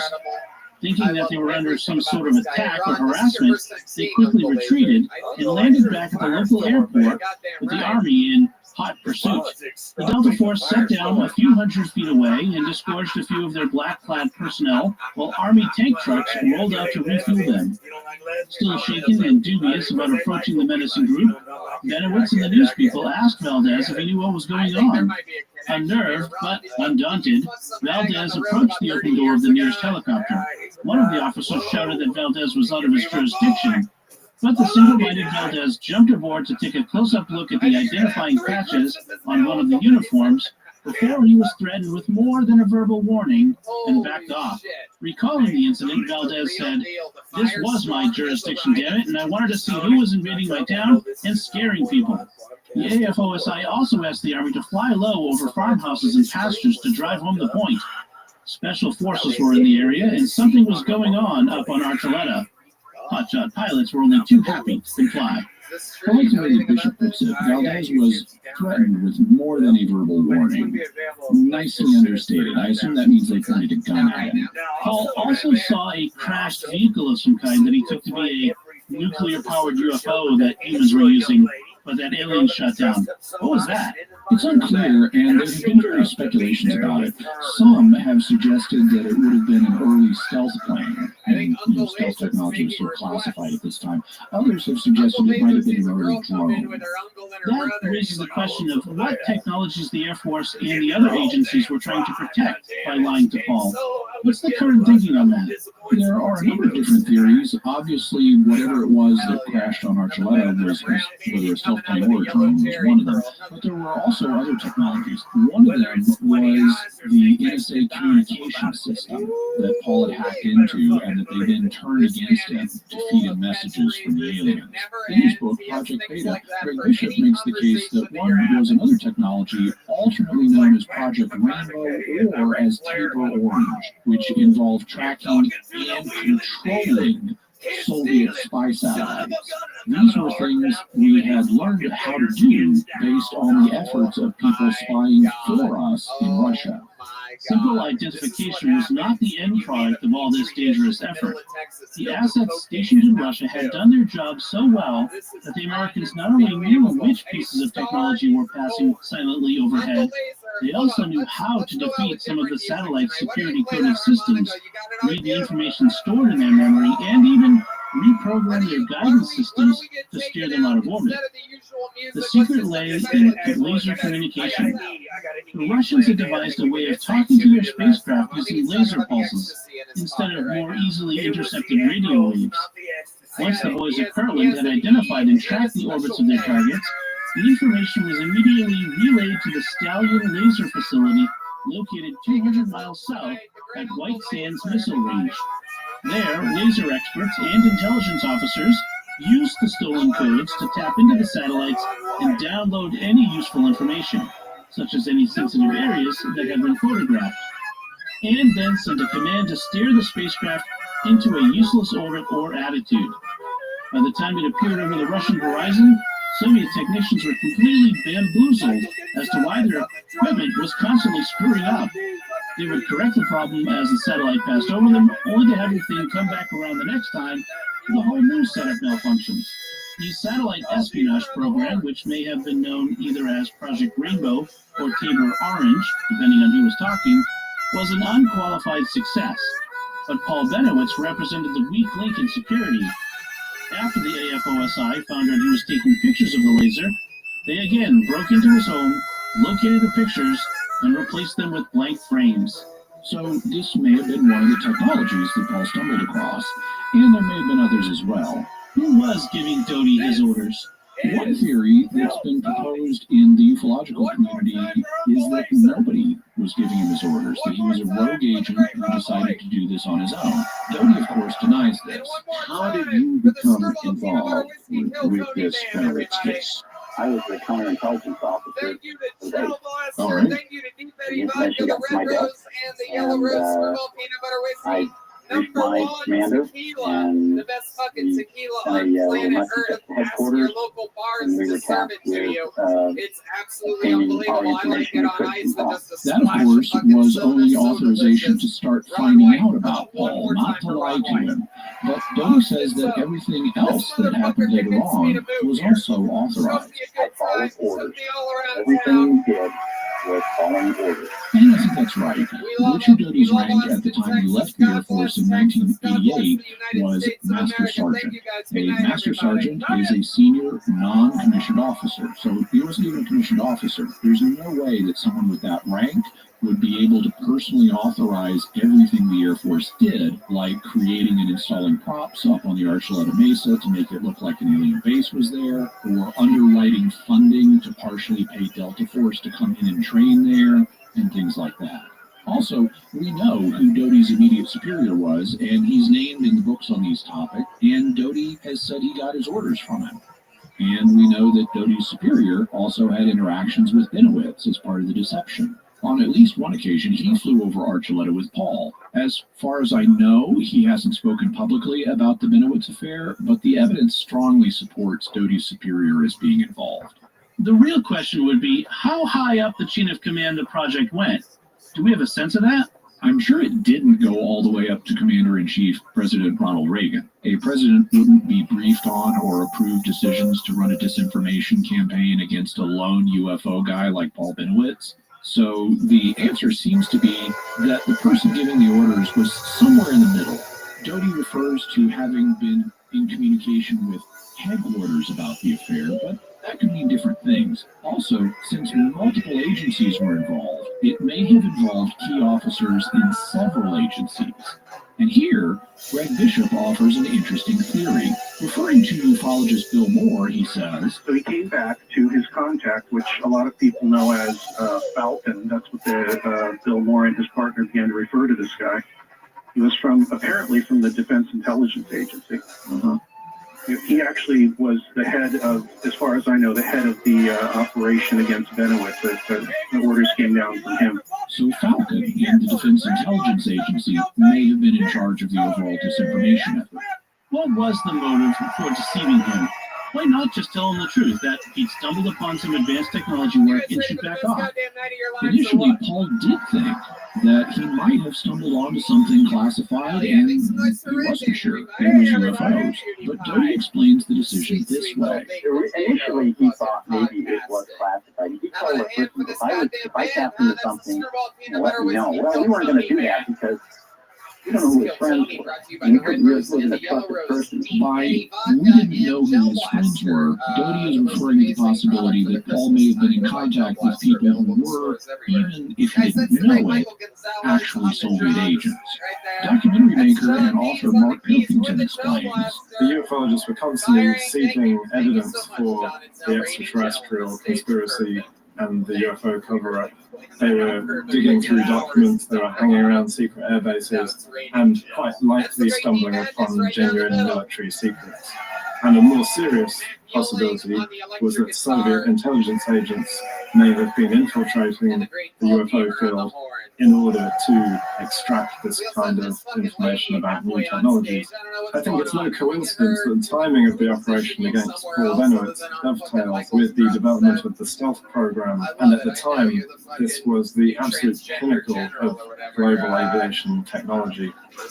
And that's exactly the sort of thing that Soviet agents would be looking for. And not only could Soviet agents learn about our classified technology programs from ufologists like Paul, if they did learn about them, it could endanger our people in Russia, like the ones who helped us crack the Soviet satellite system.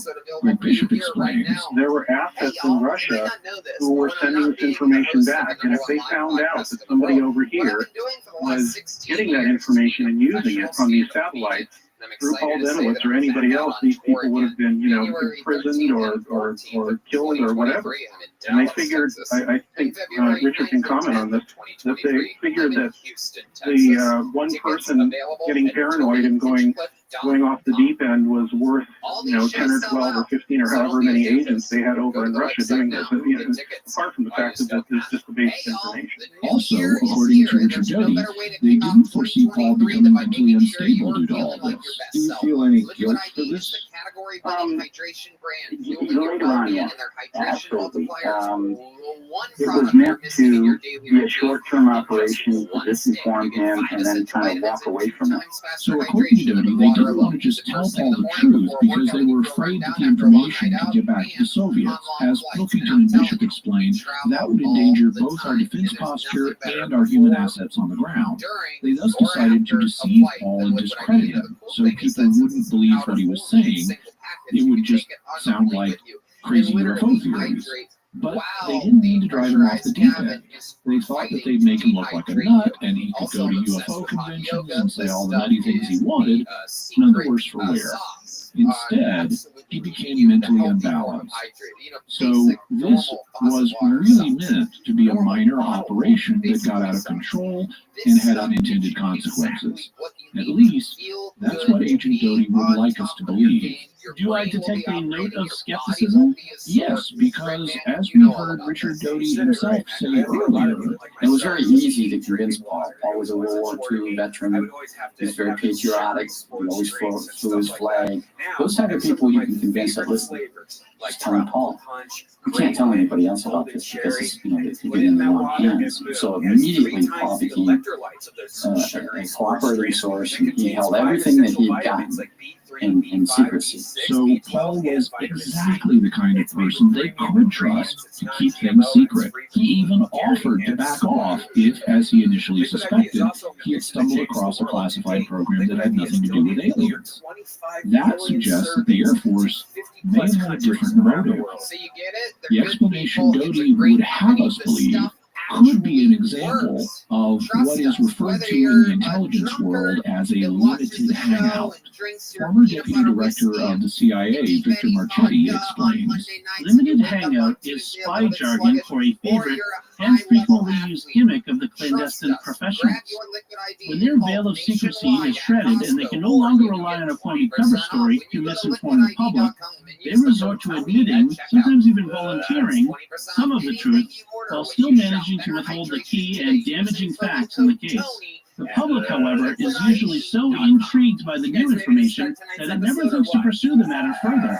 Applying that to this case, when the public became aware that the Air Force and other agencies had been running a disinformation campaign against Paul Bennewitz, they may have chosen to do a limited hangout. They'd admit that there was a disinformation campaign, since they couldn't deny that any longer, but they make it sound as innocent as possible and conceal its real motive. How did the public become aware of the disinformation campaign? You'll remember that we earlier mentioned that Paul's friend, the ufologist Bill Moore, voluntarily did a major act of public penance and paid a high price for doing so. What he did was blow the whistle on the entire operation. At the 1989 Mutual UFO Network, or MUFON, convention in Las Vegas, he gave a speech in which he revealed the whole thing. In this speech, he revealed how the Air Force, including Richard Doty, had misled and manipulated Paul Bennewitz. He also revealed how the UFO community itself had been misled and manipulated with the claims that Paul and others had been making. These included major elements of the 1980s UFO lore, including not only Roswell, but also the idea that we had a secret treaty with the aliens, that there were underground bases, conflicts between the military and the aliens, and the alien plan to take over the world. Here's part of that 1989 speech. What we are hearing today about malevolent aliens, underground bases, secret treaties with the U.S. government, has its roots firmly planted in the Bennewitz affair. The entire story of the secret treaty between the U.S. government and the aliens, of exchanges of technology between us and the aliens, of battles between the aliens and American armed forces, and with aliens allegedly having implanted hundreds of thousands, if not millions, of human beings for the purpose of taking over the world and using us as cattle, or slaves, came about as a result of the disinformation process. I know, because I was in a position to observe much of this process as it unfolded, and I was providing regular reports on its effectiveness to some of the very people who were doing it before. How did the MUFON convention crowd take it when Bill revealed all these things? Not well. He was trashing the major elements of the UFO lore that they were heavily invested in. They started booing and heckling. In fact, in this clip, you can hear them start to boo, after which MUFON official Hal Starr has to step up to the mic to calm them down. It became apparent to me that my supply of the information to the government, through delivery, on the activities of Paul Benowitz, Apple, and to a lesser extent several other individuals, was to be a part of this equation. I also discovered that whatever it was that Benowitz was involved with, he was the subject of considerable interest on the part of not one, but several government agencies, and that they were actively trying to defuse him by pumping as much disinformation through him as he could possibly absorb. Being a very small part of that process, maybe I thought something would invent. It became my intention to play that advantage for all the information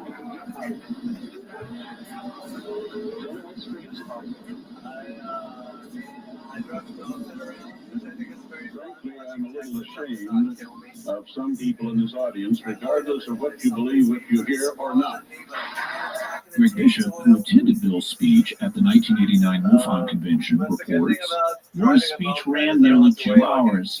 It had to be stopped several times by MUFON's Arizona State Director Hal Starr to restore order.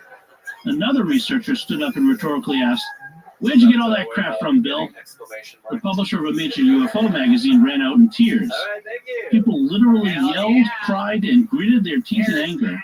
I was surprised that they didn't throw things. The reaction to Moore's admission was predictable. Bill English, who ran out with fists clenched saying, "I'm going to get a fire hose," was one of Moore's fellow APRO members, who probably felt doubly betrayed, even though Moore had never disinformed him or anyone else he worked with at APRO. English stormed out in red-faced rage. Like English, many of Moore's colleagues could not handle the cognitive dissonance that he had laid on them. When he got up to give his speech, Bill knew that this would likely end his career in ufology, and it basically did. After this, he essentially retired from the field. However, he had succeeded in his goal of alerting the UFO community to how the Air Force and others within the intelligence community were deceiving and manipulating the UFO world. And it wasn't just Paul and Bill that were involved. Bill revealed that other prominent ufologists had also struck deals similar to the one he had. He hasn't revealed the names of these other ufologists, but what he said suggests a broader disinformation campaign than just the one aimed at Paul Benowitz. Who would the broader campaign's targets have been? The UFO community itself.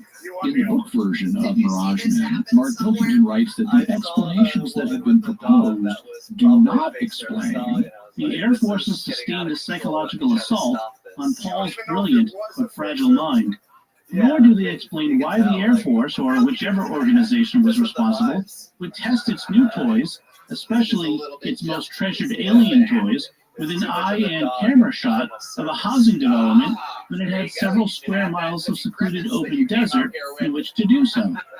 Most damning to the secret technology argument is that if Benowitz had seen something that he shouldn't have done, the Air Force could simply have asked him to keep quiet about it.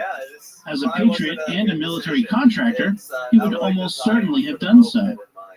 Should he have refused, the military could have resorted to legal pressures. As Brad Sparks and Barry Greenwood point out, intercepting secret government or military communications would have been in breach of the Communications Act of 1934 and the Espionage Act of 1917. If Benowitz had been intercepting sensitive NSA transmissions, for example, they could have arrested him, impounded his equipment, and shut down his business. But they didn't. Instead, they encouraged him in his delusions. Why? The version of events proposed by Greenwood and Sparks casts AFOSI and the entire Benowitz operation in a more sinister, premeditated light. Kirtland AFOSI probably first identified Benowitz at Harrison Schmidt's paddle mutilation conference held on their doorstep in Albuquerque in April 1979. A month later, Rick Doty transferred to Kirtland from Ellsworth, where UFO-themed disinformation had been successfully deployed against the National Enquirer the previous year. 4 months later, in July 1979, Benowitz began filming lights over the Manzano Range at Kirtland, conveniently within eyeshot of his own home, and recording the radio transmissions that he believed were connected to the UFOs. On 27 January 1980, Benowitz received his first communication from the aliens themselves. In a 1981 letter to the Assistant Chief of Staff for Intelligence at the Air Force, he makes the striking point that none other than Major Ernest Edwards, the commander of Kirtland's security force, and the first person that Benowitz reported his UFO sightings to, had been present at the first electronic communication session and had unofficially provided valuable logistic judgment to Project Beta. The Air Force had been actively involved with Benowitz, encouraging him in his delusions from the very beginning. In July 1980, AFOSI sent Craig Weitzel's letter about UFOs at Kirtland to APRO, who asked Bill Moore to investigate.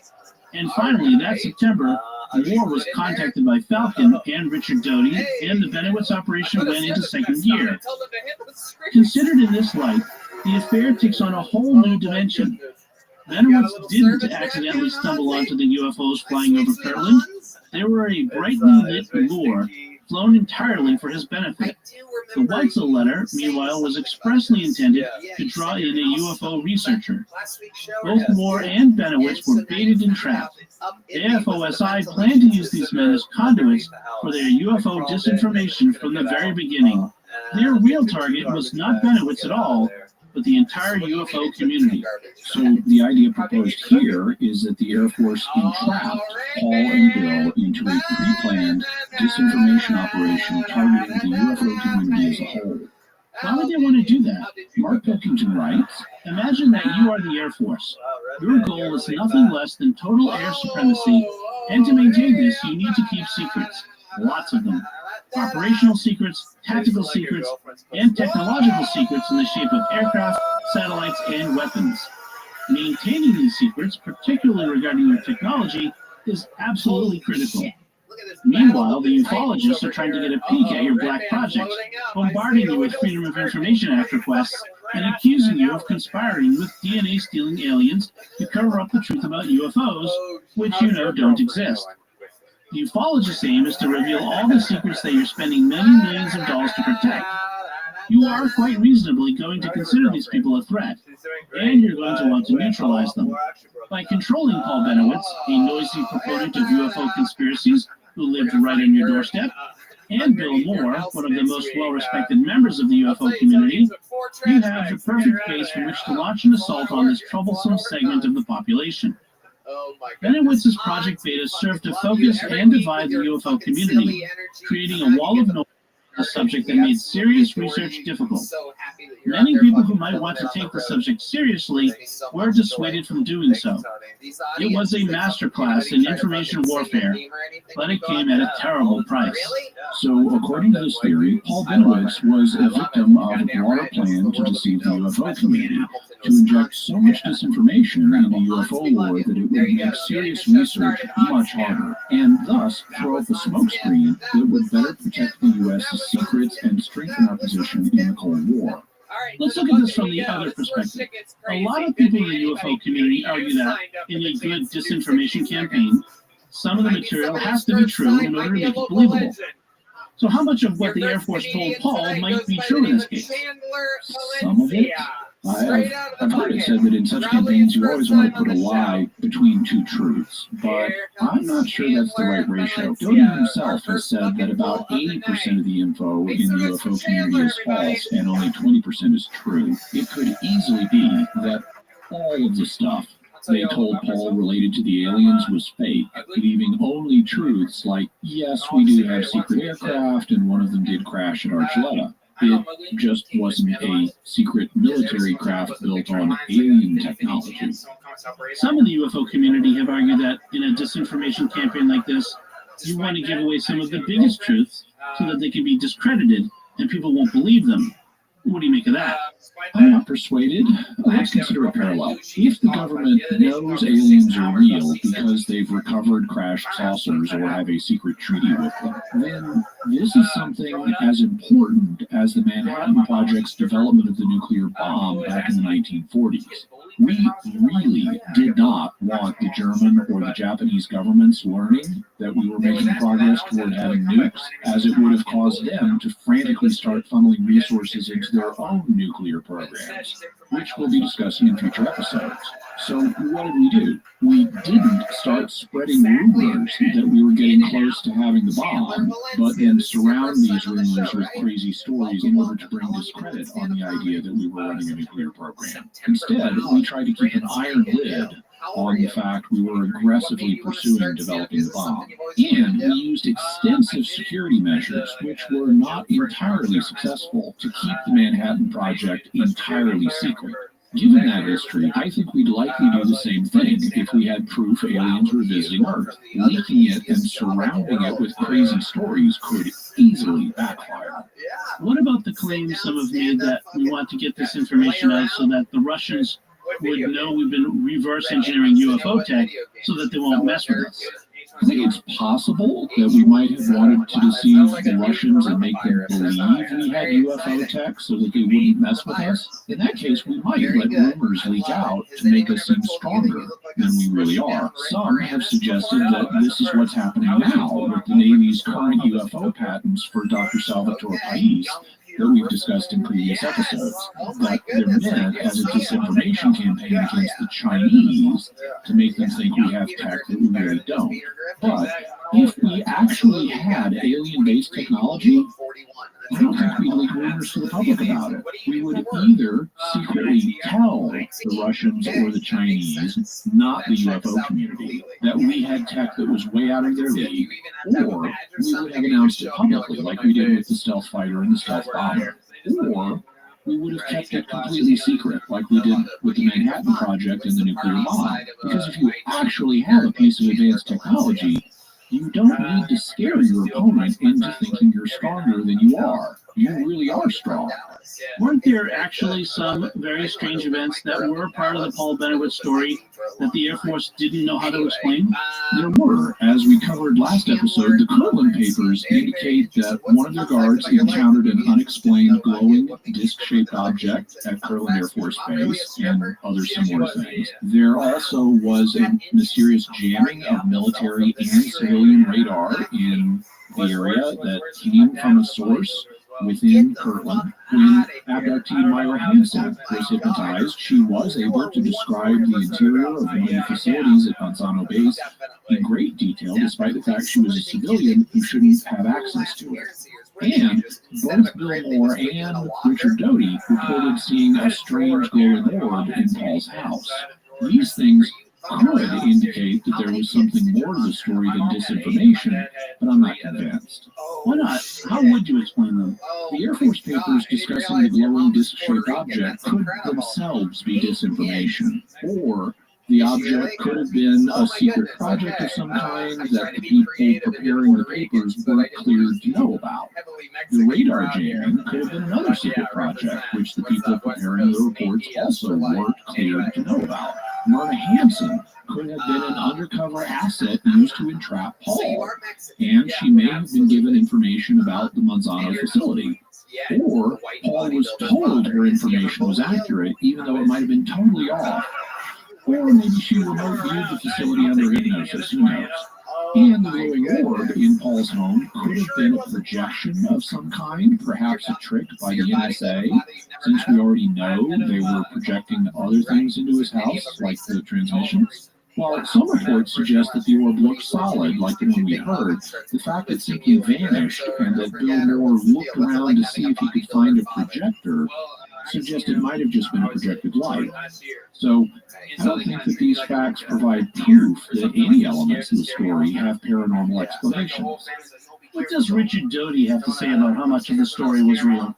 He claims that although many of the specifics that he told Paul were false, the core of the story, the idea that we have been visited by aliens and the government knows it, is true. He said that in 1979, just before the Benowitz affair began, he was briefed onto a classified program. I was selected to participate in a special access program within the counterintelligence community. My supervisor just looked at me and said, "You're going to be briefed into a program, and you're going to be responsible for investigating everything associated with this program." The first part of the briefing dealt with how the United States Air Force were countering unauthorized exposure of technology to the public by using the UFO phenomena as a cover. And then the second part of the briefing was where we were actually shown and briefed about the United States government's involvement with extraterrestrials since the late 1940s. Well, they showed us a lot of things. They showed us a film, which was late 40s or early 50s film of a recovery operation, which they talked about as being in Roswell. They showed crash debris, they showed extraterrestrial bodies, and then there was also a briefing showing a live alien sitting in a room talking to people. And then the narrator of this film talked about the continuation of a connection between the United States government and extraterrestrial civilizations. After viewing this, I was not sure if it was real, if it was, they presented it to us for some reason, maybe some kind of psychological conditioning. I don't think I initially believed any of it.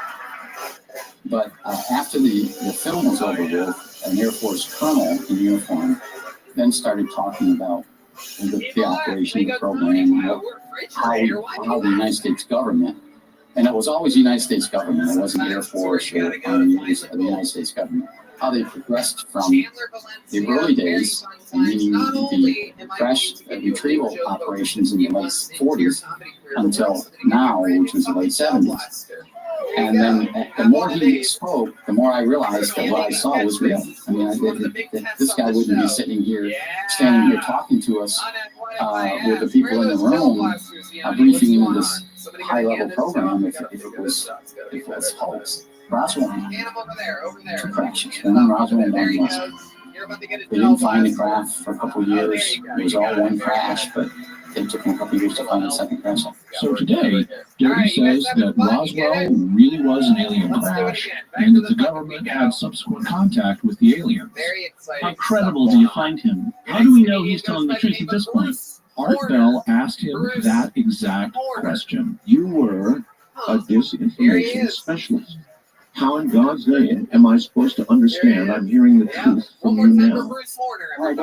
I would have no reason whatsoever. If I wanted to disinform you, Art, what I would do was try to convince you that the extraterrestrial visitation was baloney, that everything that you ever heard was wrong. I can't do that because it's not true. I wouldn't do it. I have no reason now after all these years to do it. I wasn't proud of what I did.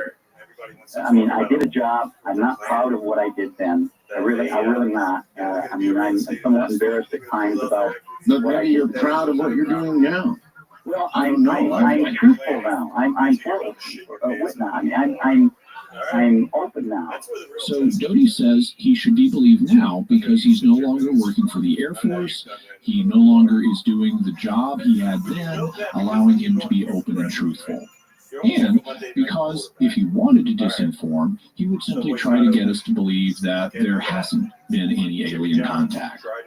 I don't buy either of these reasons. Regarding the first, just because you're no longer publicly employed by the Air Force Office of Special Investigations doesn't mean you aren't doing their bidding or that of some other intelligence organization.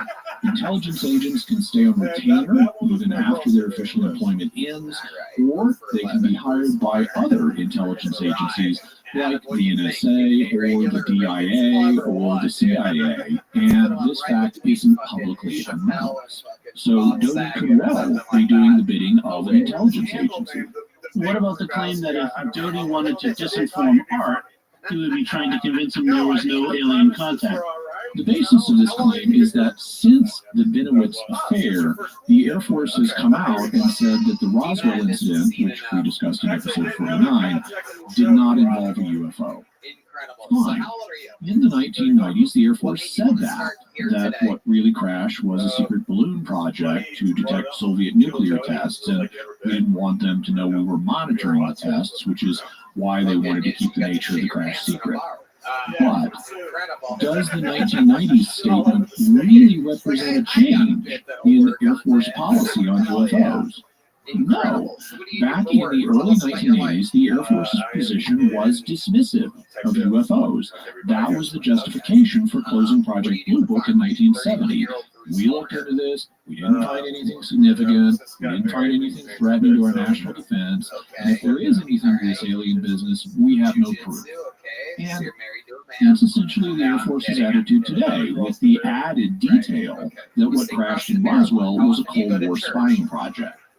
So, during the Paul Benowitz affair, the Air Force's public attitude was that we have no proof of alien contact. Yet, their disinformation agents like Richard Doty were telling the UFO community that we do have such proof. Why then can't the same thing be happening now? The Air Force is still saying we don't have proof of aliens, while disinformation agents like Richard Doty, working either for them or another intelligence agency, are saying we do have proof. There's been no change, and we have no reason to trust what Doty is saying now. If Doty's current claims are true, why would the Air Force let him keep making them? Art also asked Doty this question, after which Doty and Bishop weighed in. I still don't understand how they could have shown you Roswell and the true history of ufology and what the government knew, and had you sign all this, and even today that you could be sitting here telling us. Well, I tried to explain that to you. Well, you did. The government is saying now that doesn't exist. That's baloney. Even though I signed something, so what are they going to come back and try to prosecute me for something that they're saying is baloney? Make them deny it. It's all true. Exactly. So they're not going to do that. I think Hugh Doty has an actual point. Since the government's current story is that they aren't in contact with aliens, it would be hard for them to prosecute Doty for saying that they are. They wouldn't want to prosecute him for that because it would attract too much attention and convince people they are in contact. However, the government could strike at him in some other way. They could prosecute him for something else. They could frame him for a crime. They could give him a debilitating illness or even kill him in a way that looks like an accident or a home invasion where the perp got away. Any number of things. What that tells us is one of two things is the case. Either the Air Force and other intelligence agencies don't care what Richard Doty is doing now and don't view him as a serious threat, or that he's actually doing their bidding. In both cases, we don't have a reason to believe what he says. And, as multiple people who have interviewed Doty over time have said, his stories keep changing. He hasn't been telling a single consistent story since the Benowitz affair ended, and the details of what he does say keep changing. To me, that says, don't trust anything Richard Doty says. Are you saying that aliens don't exist, that they've never visited Earth, that we don't have contact with them, or that we don't have alien tech? No, those are much broader claims, and we need to look at the evidence from many more sources to evaluate them. I think intelligent aliens almost certainly exist somewhere in this big universe, and I'm open to the idea that they visited Earth. But what I am saying is don't trust anything Richard Doty says, and be aware that there has been a really big disinformation campaign on this topic. Okay, so what can we say about what happened to Paul Benowitz from the faith perspective? What can we say about Richard Doty's personal culpability? Richard Doty has expressed regret for what he did to Paul. We heard one clip earlier in the show where he said that, and he also says it here, although a little bit more defensively since Art Bell has really been putting him on the spot. Speaking today in 2005, I'm not proud of what I did. I mean, I had a job to do, and I did my job.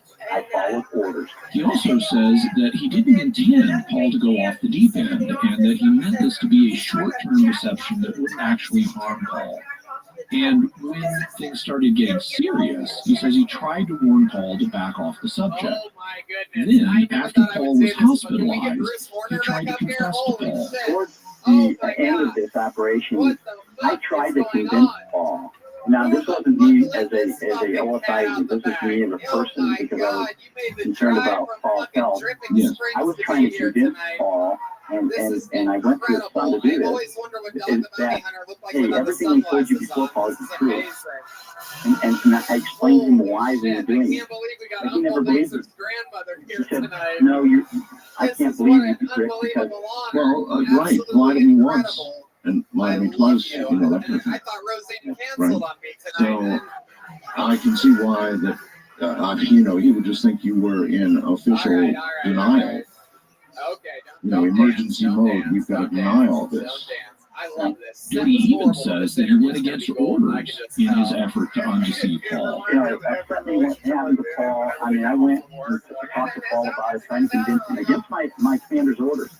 He's telling me, hey, he doesn't have the friends. You can't go tell him that it didn't happen. But he did anyway. But his efforts were unsuccessful. I visited Paul, and right up until I think probably 8 months before his death, I became friends with him.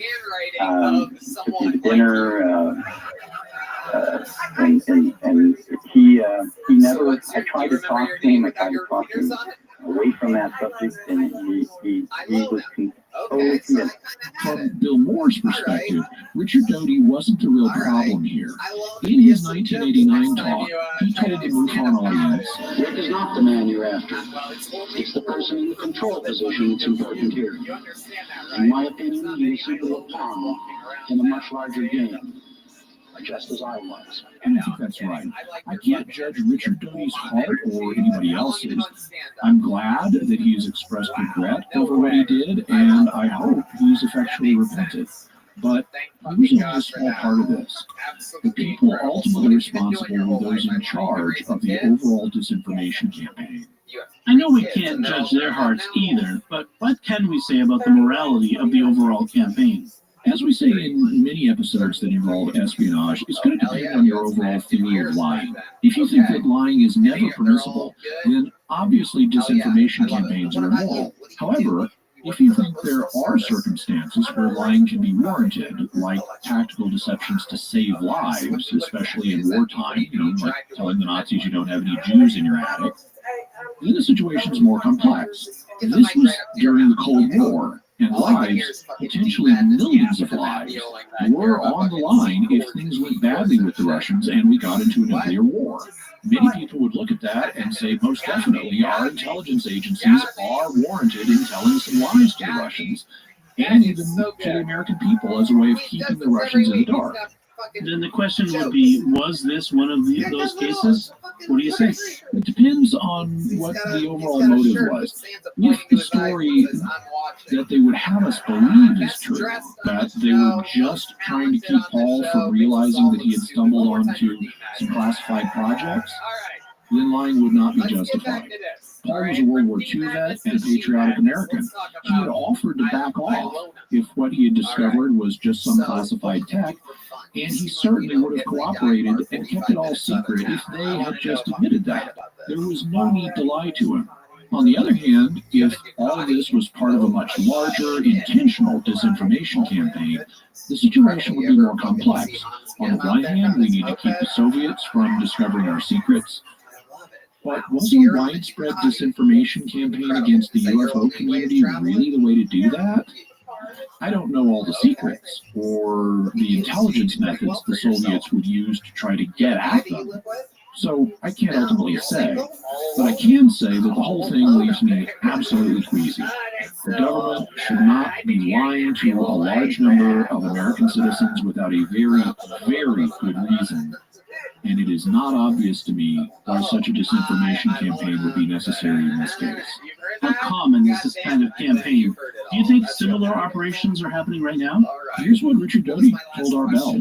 How universal you think this kind of tactic is? I know during the 60s and 70s and into the 80s it was widespread. It was a primary tactic used by U.S. intelligence for a number of things. We're not just talking about UFOs or aliens. We're talking about a lot of different things. Use disinformation to disinform anyone about anything if you play your cards right. And such things are certainly still going on. Is there any doubt in your mind that our government is still doing exactly that? There's somebody doing Richard Doty's past job in today's armed services. Oh, I'm positive somebody's doing it. It's such a great method of laying people astray. So disinformation is a great method of leading people astray, and there's certainly someone working for the government who is doing that for us right now, today. Maybe Richard Doty. So Jimmy, what's your bottom line on Paul Benowitz and Project Beta affair? Paul Benowitz was a tragic figure. He was a brilliant man with a great deal of scientific knowledge. He was also psychologically fragile, and he ended up being driven over the brink by the lies he was told. The Air Force and Richard Doty presumably did not foresee what would happen to him.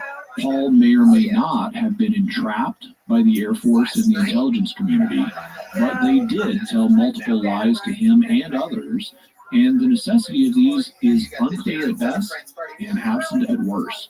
None of the UFO lore that came out of the Paul Benowitz affair should be regarded as reliable. In fact, many parts of UFO lore should be treated with great suspicion, as Paul was only one element in a broader disinformation campaign, as Bill Moore revealed. And you should never trust anything Richard Doty says. So Jimmy, what do we have for further resources for the listener? We'll have a link to the documentary Mirage Men, also Mark Pilkington's book, Mirage Men, which covers some different ground than the documentary does, so there's added value there.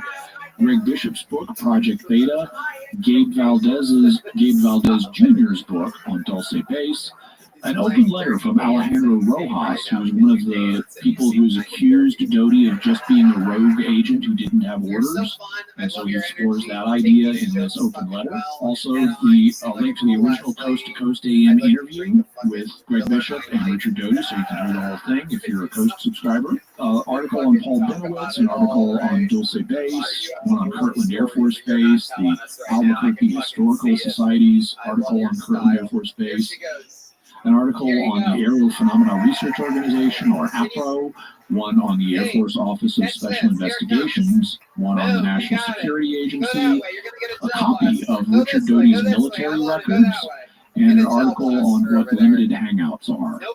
Excellent. This has been a great 2 episodes on this subject. Thank you very much for that. So let's move on to our mysterious feedback. And as I said before, we're going to be receiving feedback on our recent episode on the Mark of the Beast. The first feedback comes from Midwest Nagifa on YouTube, who writes, "Great episode, but the Pope didn't end up getting discussed." Yeah, that's true. If I had thought about it, I would have included a segment in the show where we discussed the claim that one of the Pope's alleged titles, Vicarius Filii Dei, or Vicar of the Son of God, adds up to 666. There's a bunch of problems with that. Among other things, that's not one of the Pope's official titles. And if you get to pick your own phrase and add it up, you can make anybody the beast. Also, that view is not taken seriously by any biblical scholars. The rest of the data about the beast does not fit the Pope. And so this is an idea that's out there in some fundamentalist circles, but it's not really taken seriously by biblical scholars, and so it wasn't really on my brain. But I'm sure we'll cover it in the future in an episode devoted to the papal Antichrist theory. Okay. Father Horton sent an email. He said, "I agree that the most likely conclusion is that it's gematria, and that the most likely candidate is Nero. But I don't think that either one is an open and shut case. It's not certain that the number is the number of a man, as is often translated. The word being translated is anthropo, which shows up in a very similar usage in Revelations 21:17, definitely not meaning of a man in the sense of a singular individual. Another puzzling issue is that, although St. Irenaeus is aware of the 616 reading, he doesn't think that it points toward Nero. He has lots of ideas, some more inventive than others, but not Nero. I would think that were Nero the obviously right answer that everyone knew in the late 1st century, it is unlikely that Irenaeus would be unaware of it as he is. He also looks for a future fulfillment of the prophecy without referring to the idea that it has already been fulfilled. A good episode at any rate, and thank you for working to calm the fears of people who are upset by incautious rumor mongers. So Father Horton has a number of good things to say here, and I actually had to condense his email a little bit, but I tried to retain the essential points. He's correct that the word anthropo, which is the genitive form of the noun anthropos, meaning man or human, and because it's the genitive form, because of the way the Greek works, it can be translated either of man or of a man. That's a decision that the translators have to make. And the thing that you want to look to answer that is the context.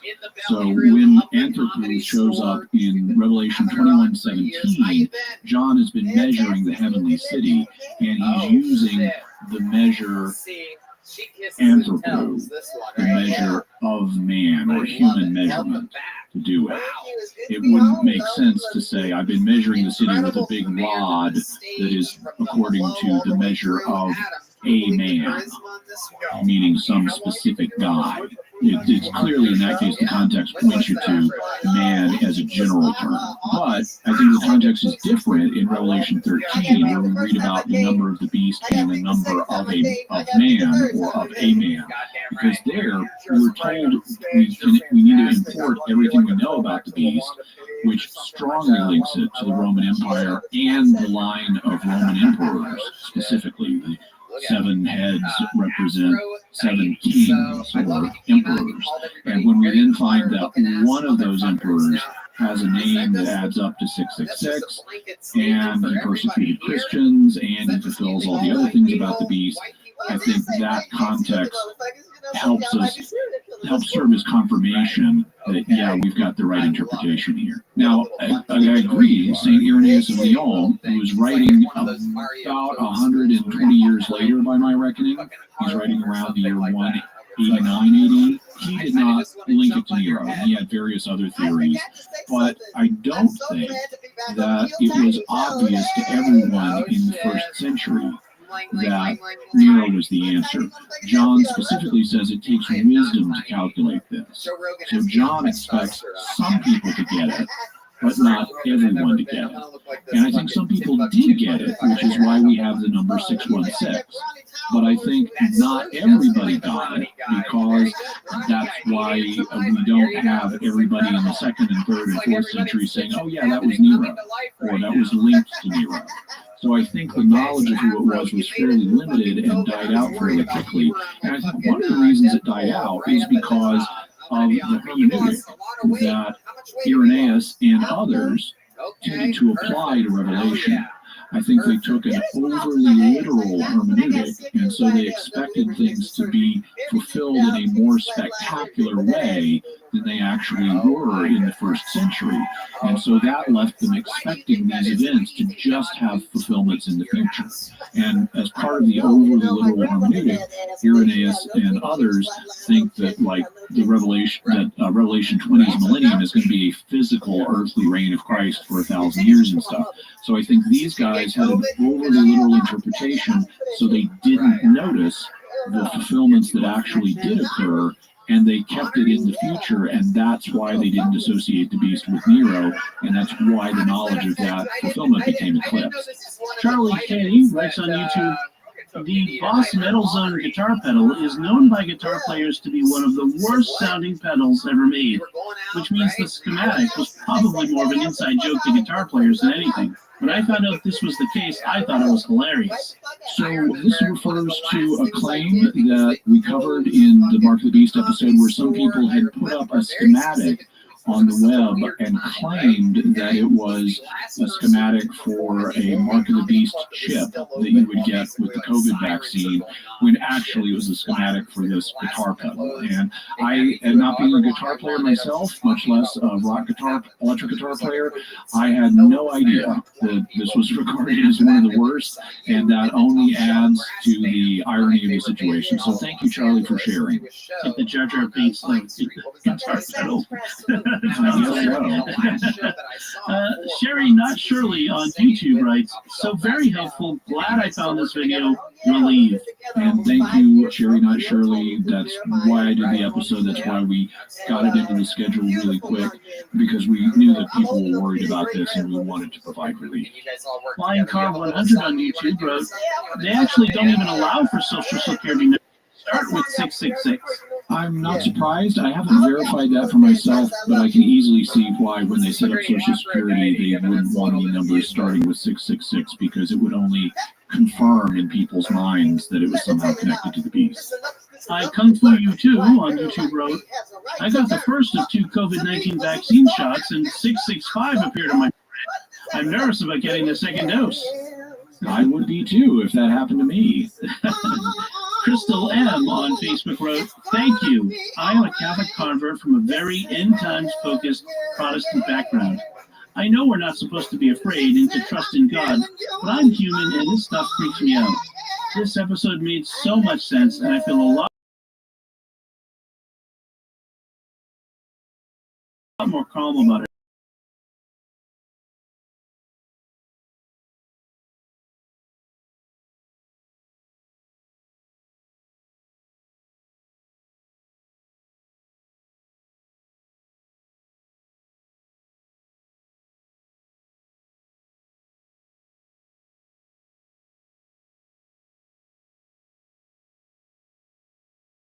Now, when we sent the Viking probes in the 70s, one of the experiments we ran said there was life on Mars.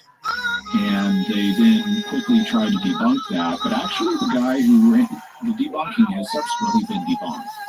And so this is still an open question. Is there life on Mars? And I think the odds are actually good that there is, but we'll have to see. Now, in subsequent decades, they kept sending probes to Mars to look for conditions that might harbor life.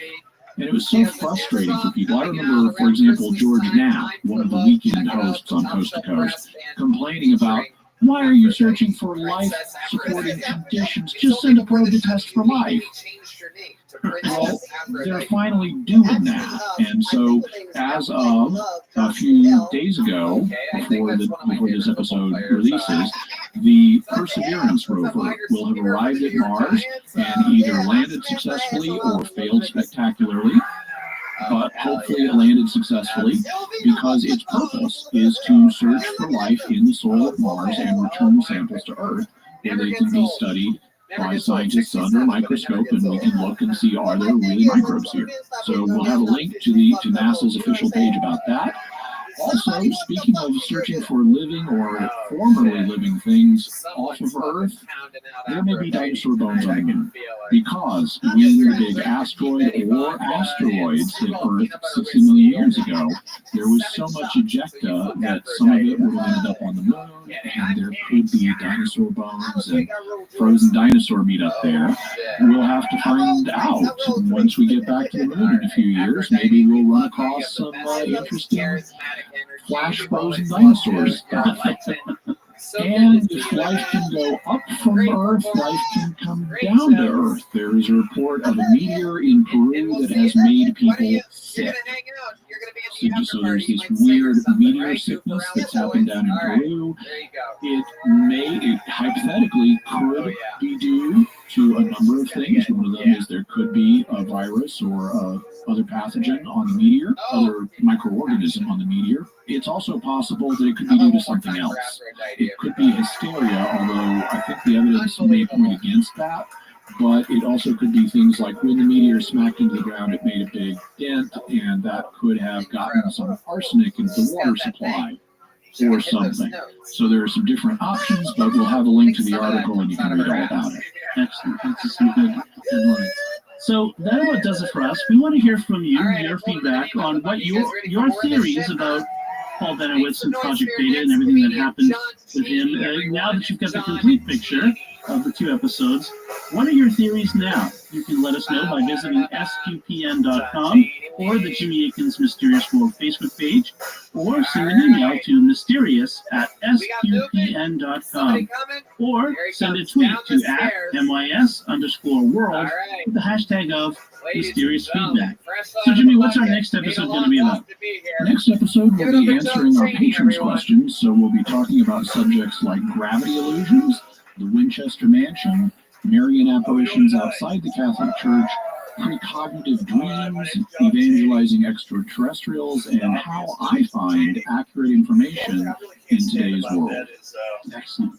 So folks, remember to like this episode when you find it on Jimmy Akin's Mysterious World on Facebook, and retweet it on Twitter, and share it around. Let other people know about the podcast. You do a great job at doing that, and we really do appreciate when that happens.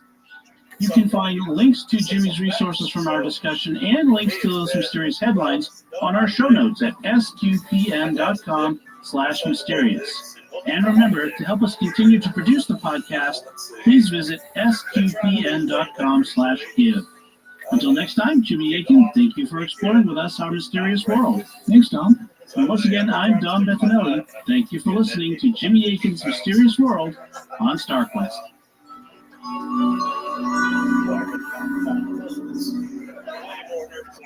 And you should never trust anything Richard Doty says. Jimmy Akin's Mysterious World is brought to you by the StarQuest Production Network. It is made possible by our many generous patrons. If you'd like to support the podcast, please visit sqpn.com/give.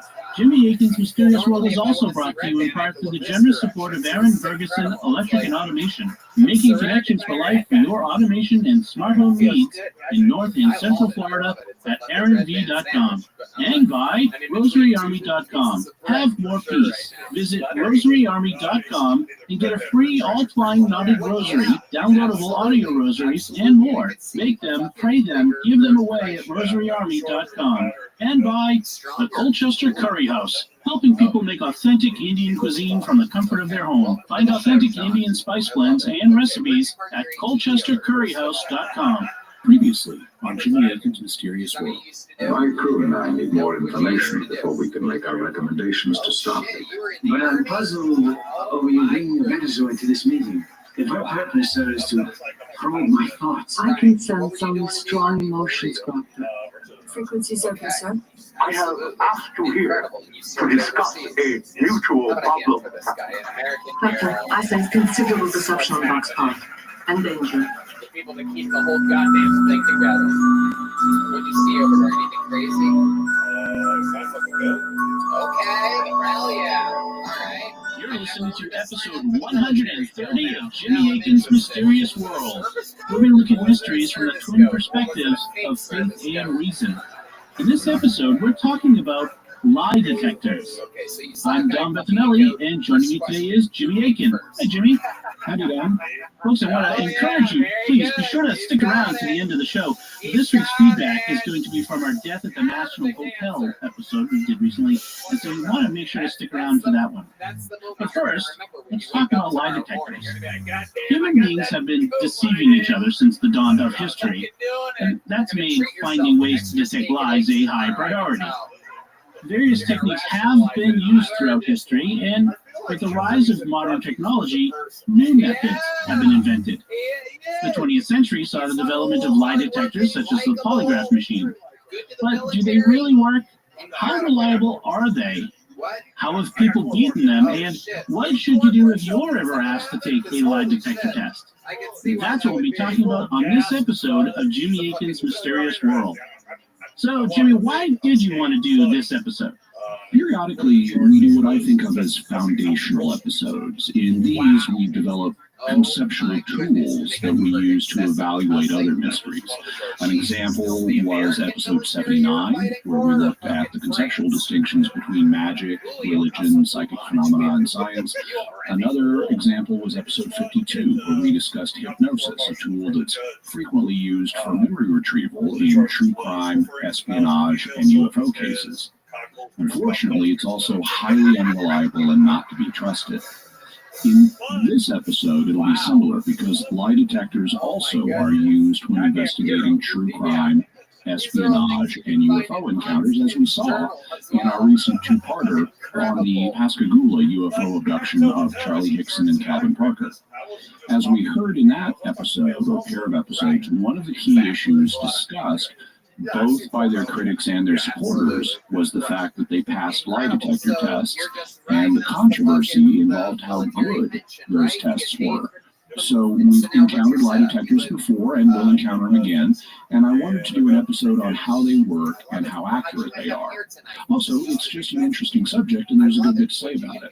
So this may seem an odd question, but how far back in time does lying go? Lying, or at least deception, goes back even farther in time than human beings do.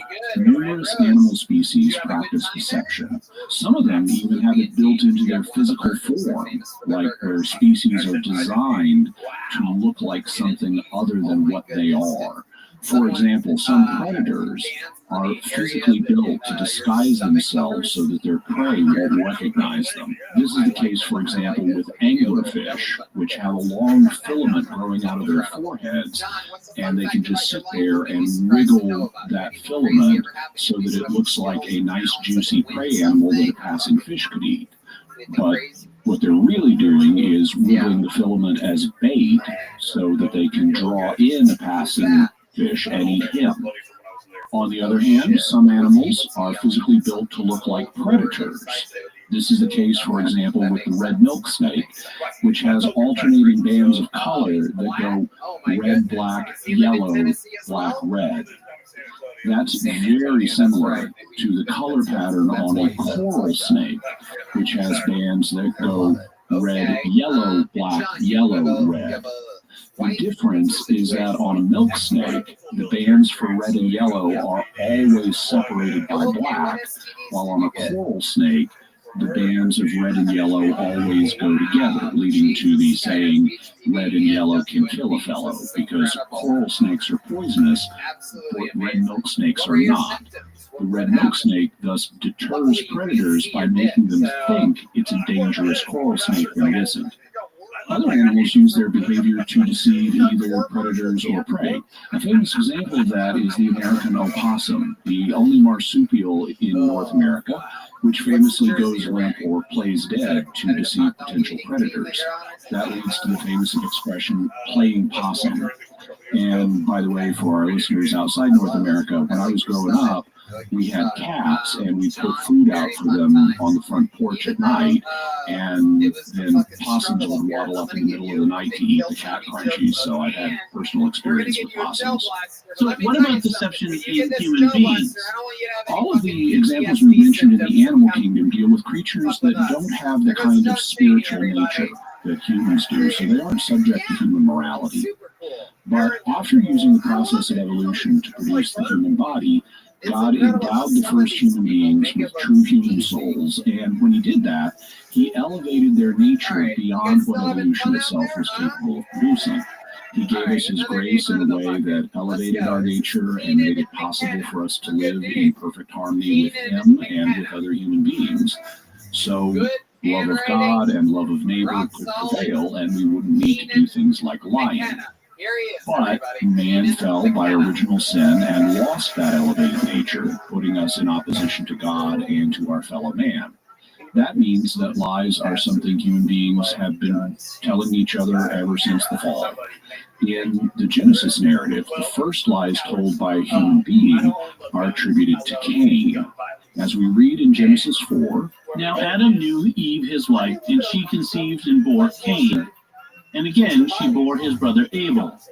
Now Abel was a keeper of sheep, and Cain a tiller of the ground.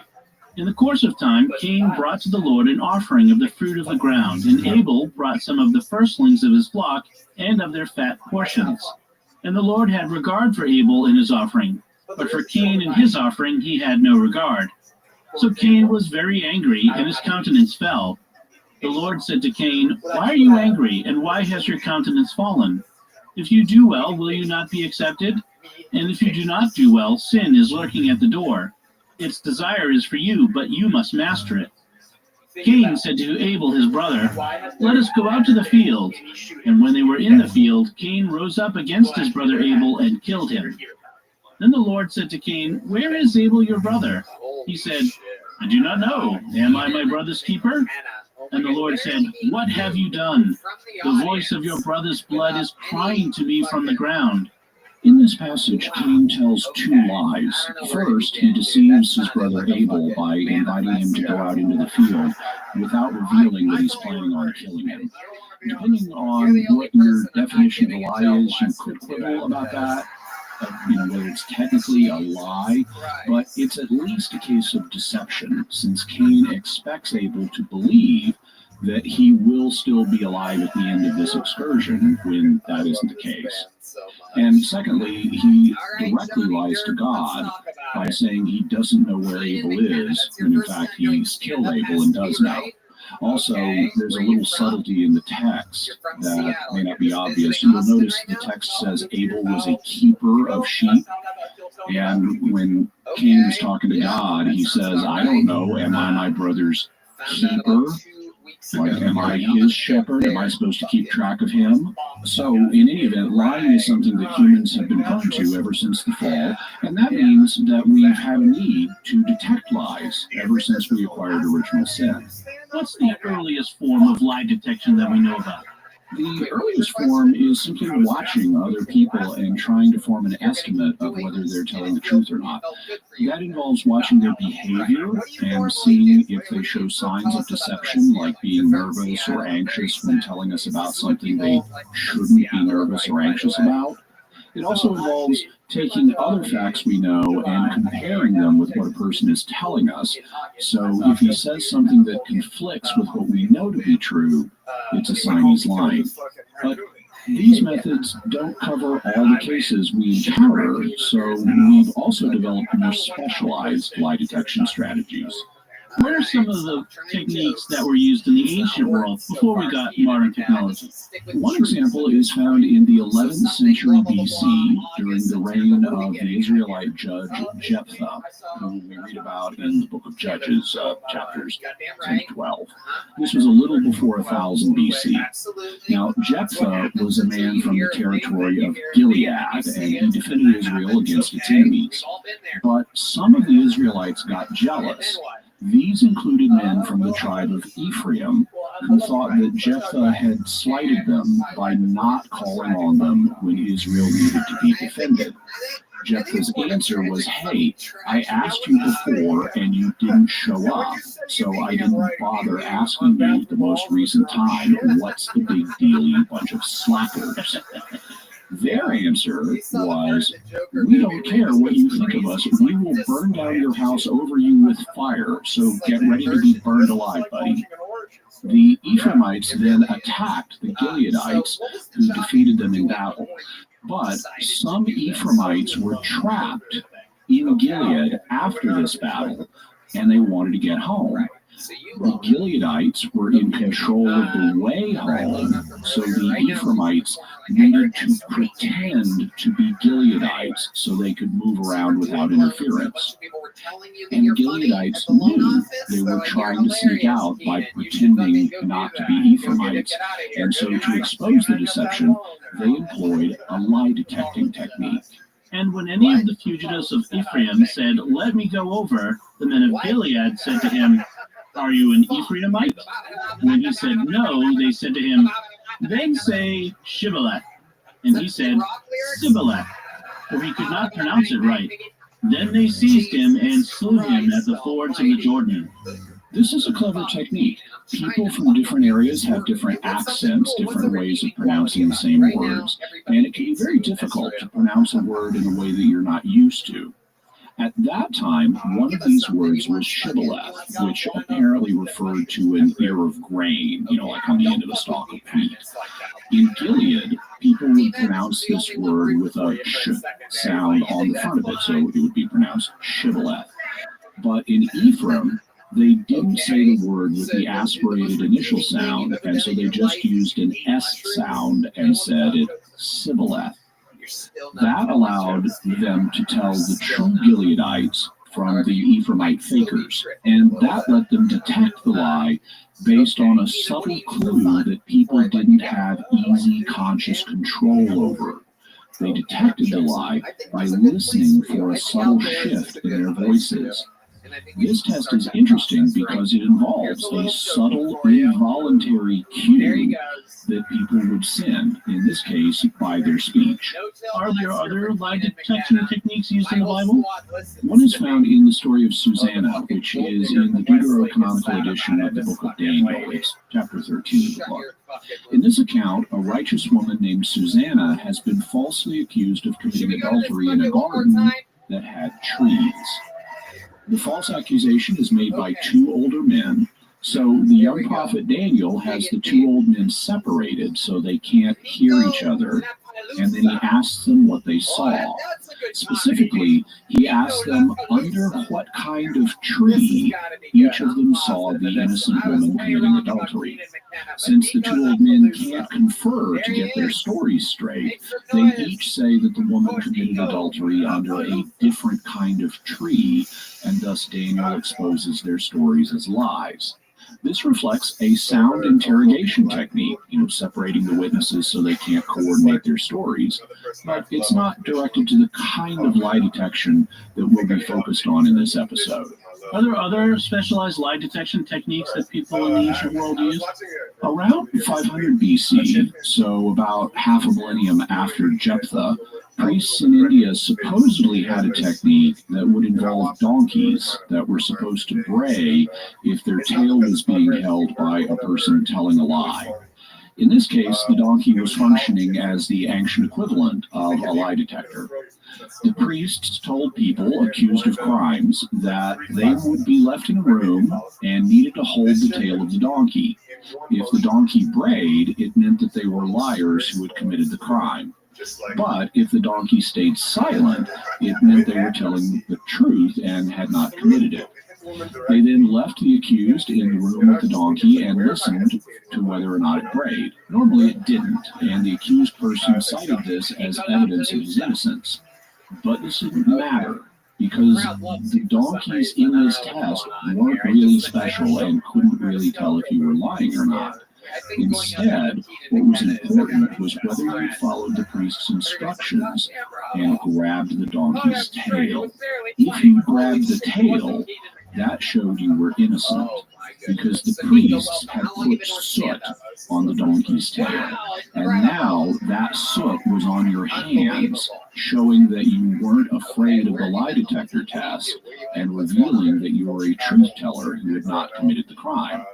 But if your hands were clean, that showed that you were afraid to touch the donkey's tail, even when instructed to by the priest. So you were a liar who did not want to be exposed by the donkey test. This test is interesting because it involves tricking the person undergoing the test by lying to them. The person could beat the test by grabbing the donkey's tail whether they were guilty or not.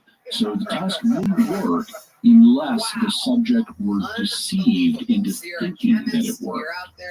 China also had an advanced civilization in ancient times. Did they have a lie detection method?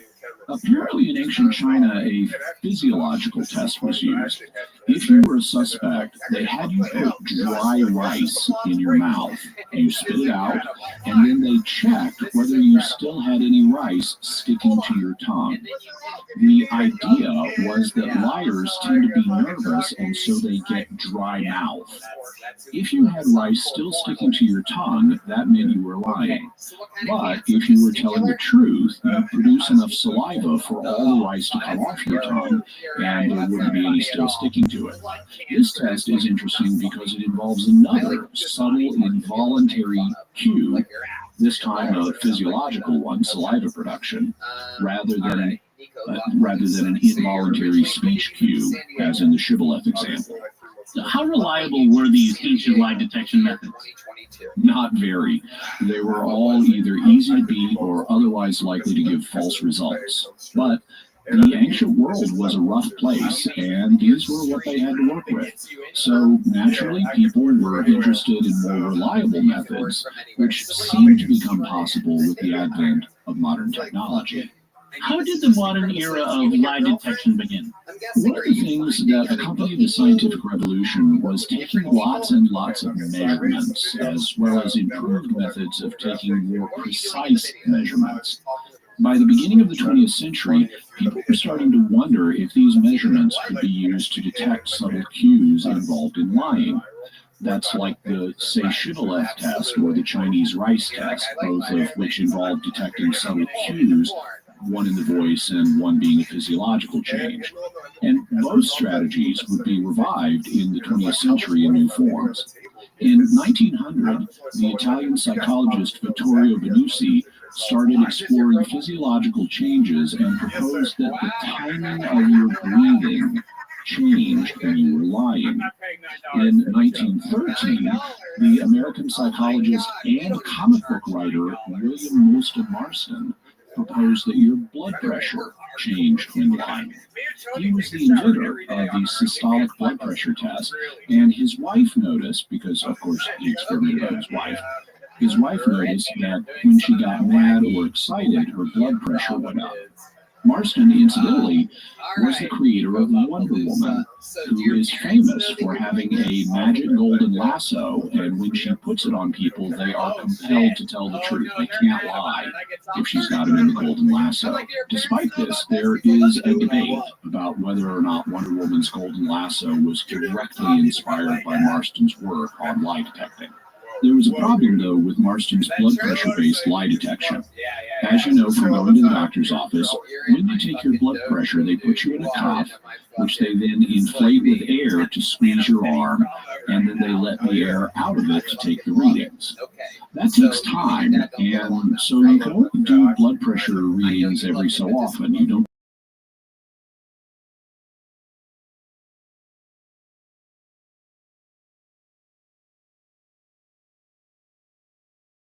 because if you can only take a reading, you will miss the momentary spikes in blood pressure that could signal lying.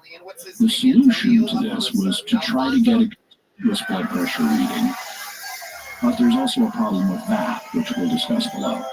When was the polygraph machine invented? In 1921, in Berkeley, California, a medical student and police officer named John Augustus Larson decided to combine multiple physiological measures and measure them all at once to detect lies. These included pulse rate, breathing rate, sweating rate, and blood pressure, supposedly. This has used many different measures at once, and it wrote out the results in a continuous graph. The Greek word for many is polus, and the word for writing is graphe, so this device became known as a polygraph. It writes out multiple graphs of physiological measures at the same time. The press, of course, immediately called it the lie detector. How did the press get wind of the invention? They learned about it very early on. According to a story in the San Jose Mercury News, it started with an Irish priest named Father Patrick Heslin, who was the pastor of Holy Angels Church in the San Francisco Bay Area. The story began on the evening of August 2nd, 1921, with a knock on the rectory door of Holy Angels in Colma. The air was thick with fog, but still. The housekeeper and a neighbor were able to see clearly enough to later recall that the man knocking was odd, suspicious even, hidden beneath a heavy overcoat, goggles, and a pulled-up collar which concealed his face. Father Heslin opened the door. He listened while the stranger spoke of an ailing friend in Salado Beach, present-day Pacifica, a man in need of the last rites. The cleric gathered a, quote, red Morocco case containing the bread and wine of the Blessed Sacrament, end quote, and hastily climbed into the front seat of the stranger's touring car. Father Heslin never returned. On August 3rd, San Francisco Archbishop Edward J. Hanna received a ransom note demanding $6,500 in exchange for the priest. No money drop was mentioned, but the note hinted that the kidnapped priest might be located in a cave. The ransom amount was posted in the paper as a reward. Police and armed vigilantes combed the area, from hills to beaches to residential areas. When a second ransom note arrived demanding more money, there was still no mention of a drop, nor was there any news on the whereabouts of Father Heslin. By then, handwriting experts had concluded that the ransom notes were written by a man of unbalanced mentality. On August 10, 1921, William Hightower arrived at the home of Archbishop Hanna. He had something important to tell him, but the Archbishop was in a conference. Hightower then told his story to a newspaperman, who in turn brought in the police. Hightower's story was two stories.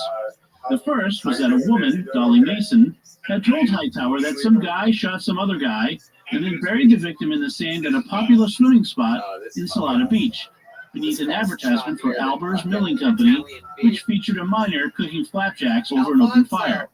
The second story, told to Hightower, supposedly by the same woman or possibly two women, was that right around the same spot, bootleg whiskey was buried. Hightower went to the location in question, hoping to uncover the liquor and sell it on the open market. We should note that this was during the era of Prohibition, when selling alcohol was illegal in the United States between 1920 and 1933. So criminals got to work doing fun things like making bootleg liquor and building organized crime. That's why Hightower was interested. If you could find a stash of bootleg liquor, steal it, and sell it, you could make money, provided the mob didn't catch you and kill you. But Hightower never found that liquor. Instead, with a little digging, he discovered a black prayer scarf, which he suspected belonged to the missing priest. He marked that spot with the scarf and dug no further. He set off to report what he knew and hopefully collect a reward. He was, he explained, a businessman down on his luck. Accompanied by a very suspicious San Francisco police chief, Daniel O'Brien, and a number of equally suspicious detectives and several reporters, Hightower brought his companions to the area in question. "Over here, boys," Hightower was noted to have called enthusiastically to his gathering. Hightower began digging with gusto. As the out-of-work baker had claimed that he had no knowledge of how the victim was buried in the sand, or if in fact it was absolutely the priest, the police advised him to dig carefully because he might strike the buried man's face with a shovel. Hightower told him not to worry as he was digging near the priest's feet. Hightower was arrested, and the body of Father Heslin was recovered. The Colma priest had been shot twice, once through the heart and once in the skull. Hightower was then subject to a polygraph examination, and it indicated he was guilty. The San Francisco Call and Post newspaper then printed the story together with an image of the readout with arrows marking the presumed lies. Subsequently, lie detectors became very popular and went on to have a huge cultural influence. Police used them to try to catch criminals.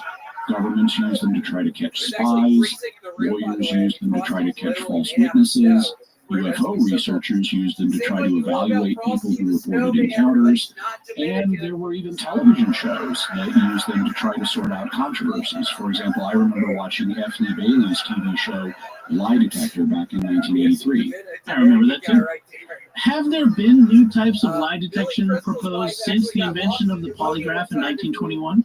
Yes, there have been refinements to the original polygraph device, which is now typically computerized, but the basic mechanism that works by hasn't changed.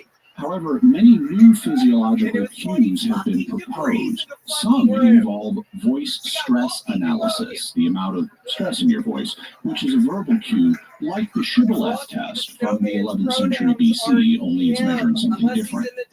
Others involve measuring facial expressions and tracking what you do with your eyes. And some involve taking measurements of brainwaves with an EEG or with more modern brain imaging technology like an fMRI. A lot of that is still experimental though, and the traditional polygraph is still the most commonly used test. How does a polygraph examination work? Basically, they ask you a series of questions and measure your physiological responses as you give the answers. There have been different approaches, though, and they've changed over time. One older style approach involves asking a series of relevant and irrelevant questions. If you're, let's say, a suspect in a murder investigation, a relevant question would be something like, did you kill your spouse? And an irrelevant question would be something like, is today Tuesday? If the test was being given on a Tuesday, then they could use your response to that question to get an indication of what your readings are like when you're telling the truth. You also might be instructed to lie about one of the irrelevant questions, like saying it is Tuesday when really it's Wednesday. that would then theoretically give them a baseline of what your readings would be like when you're lying. You said this was an older technique. Was there a reason newer ones were invented? Yeah, because there's a huge, enormous problem with the relevant, irrelevant question strategy, which is that people will not have the same physiological reactions to questions they know are irrelevant. People are not going to be as emotionally invested in questions like, is today Tuesday, as they will be in questions like, did you kill your spouse? Whether they're lying or telling the truth about whether it's Tuesday, people just will not be as emotionally worked up about this question as they will be about whether they murdered their spouses, and so the responses will be different. To try to fix this problem, a new technique known as the control question technique has been developed, and it's the most commonly used strategy today. In the control question technique, you get asked three types of questions. Two are the familiar, relevant, and irrelevant ones, but there's a third kind, which are known as the control questions. Control questions are supposed to be more emotionally charged, but still not questions about the case at hand. So they're more charged than the irrelevant questions, but they're not themselves directly relevant to the case. For example, a control question might be, have you ever lied to someone in the past? Or have you ever betrayed the trust someone put in you? That way, by asking these questions, they can get a true-false reading on a more emotionally charged topic than is it Tuesday. What's it like to take a polygraph test? If you want to hold certain sensitive government jobs, you're required to take a polygraph. And in 2010, the National Security Agency, or NSA, produced a video called The Truth About the Polygraph to orient people who were going to be taking them. Its main job was to assure candidates that they don't have anything to worry about. Here's how the polygraph examiners in the video describe the process. What I do at the beginning is I tell the person exactly what's going to happen. Well, I'm Heather. I'm going to be your polygraph examiner today. They will know ahead of time everything that's going to happen before it happens. There will be no surprises. Once they get into the polygraph room, we're going to take some time to go over the consent form, make sure they understand what they're signing, because that's very important, that they're not signing a document they don't fully understand. Basically, what this states is that you voluntarily consent to take the exam, that your rights are protected by the Fifth Amendment and by the Privacy Act. Which basically means we do not disseminate any of that information outside of official channels. It doesn't go to family, friends, or anyone else. We video monitor and we audio record interviews for both protection.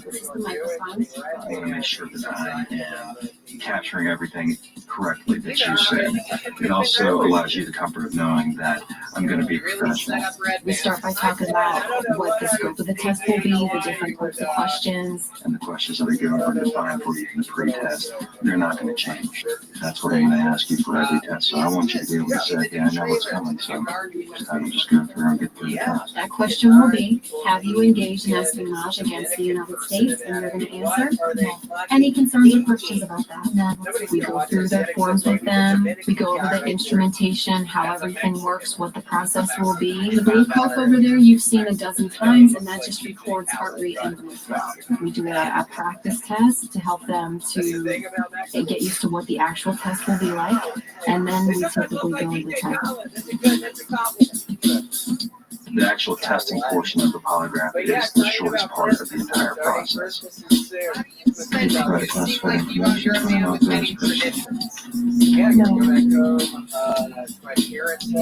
test lasts 5 to 6 minutes in duration. You'll just be answering straight yes or no. We run anywhere from 3 to 6 charts. We repeat questions just to make sure that I'm not basing everything on one question and one response. It's contact with foreign national representative. Well, if we see anything that is of concern on the test, then or we identify as a possible problem, we will discuss that with the person and give them an opportunity to resolve that issue. Okay, so will they pass?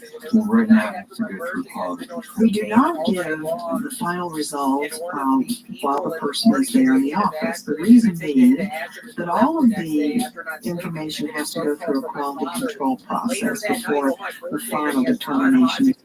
Well, polygraph is designed so that there's not just one person that's making a final call on the information that's gathered during the test. It goes through a quality control process with very seasoned examiners. They haven't met you, they don't know who you are in the room, they haven't sat with you for however long it takes to go through the exam, and they're able to look and see with an unbiased eye whether or not there's anything there that's of concern. And so by offering an answer to you about the results of your test right at the end, it would really be kind of shortchanging you.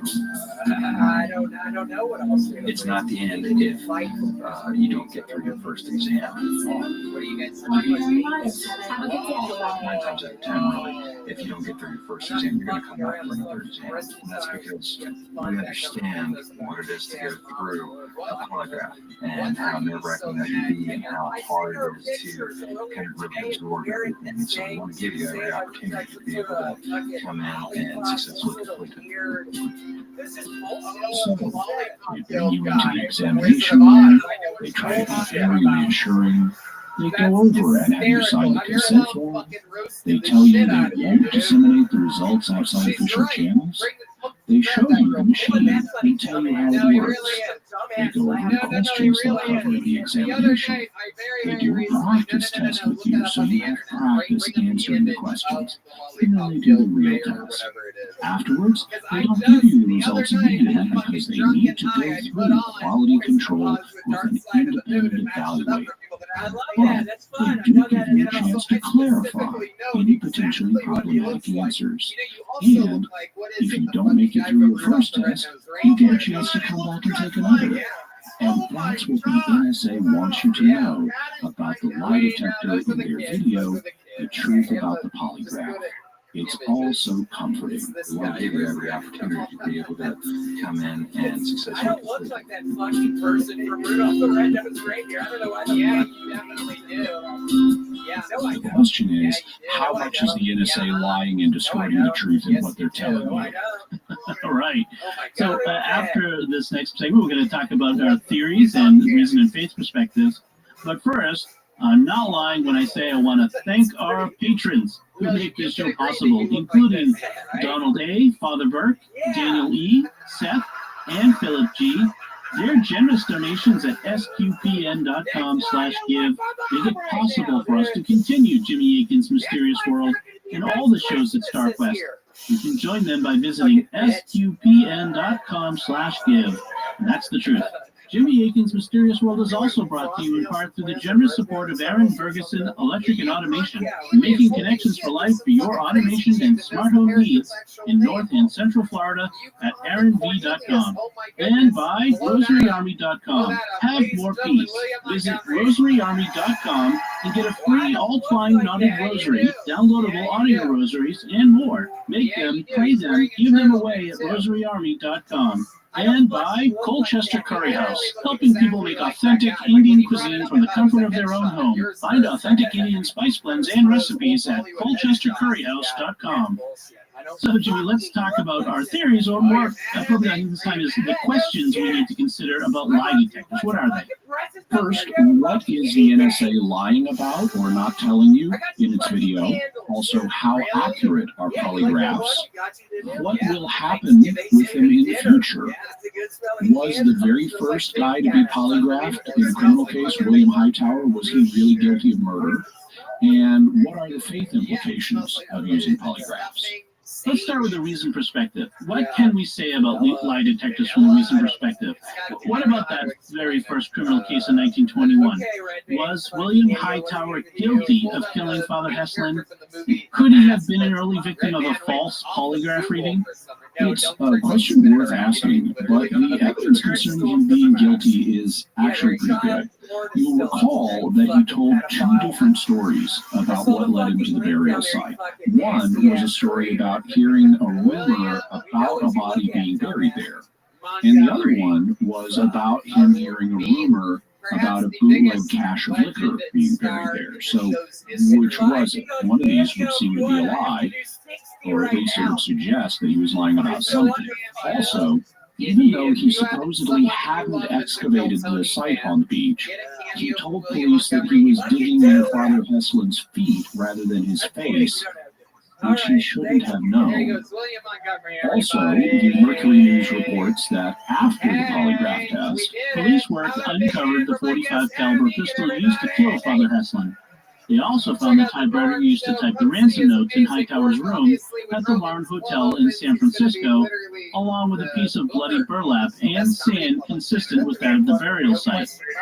Hightower was convicted after a short trial, and despite public outcry for his execution, the baker was sent to San Quentin for life, where he became a master chef specializing in pastries.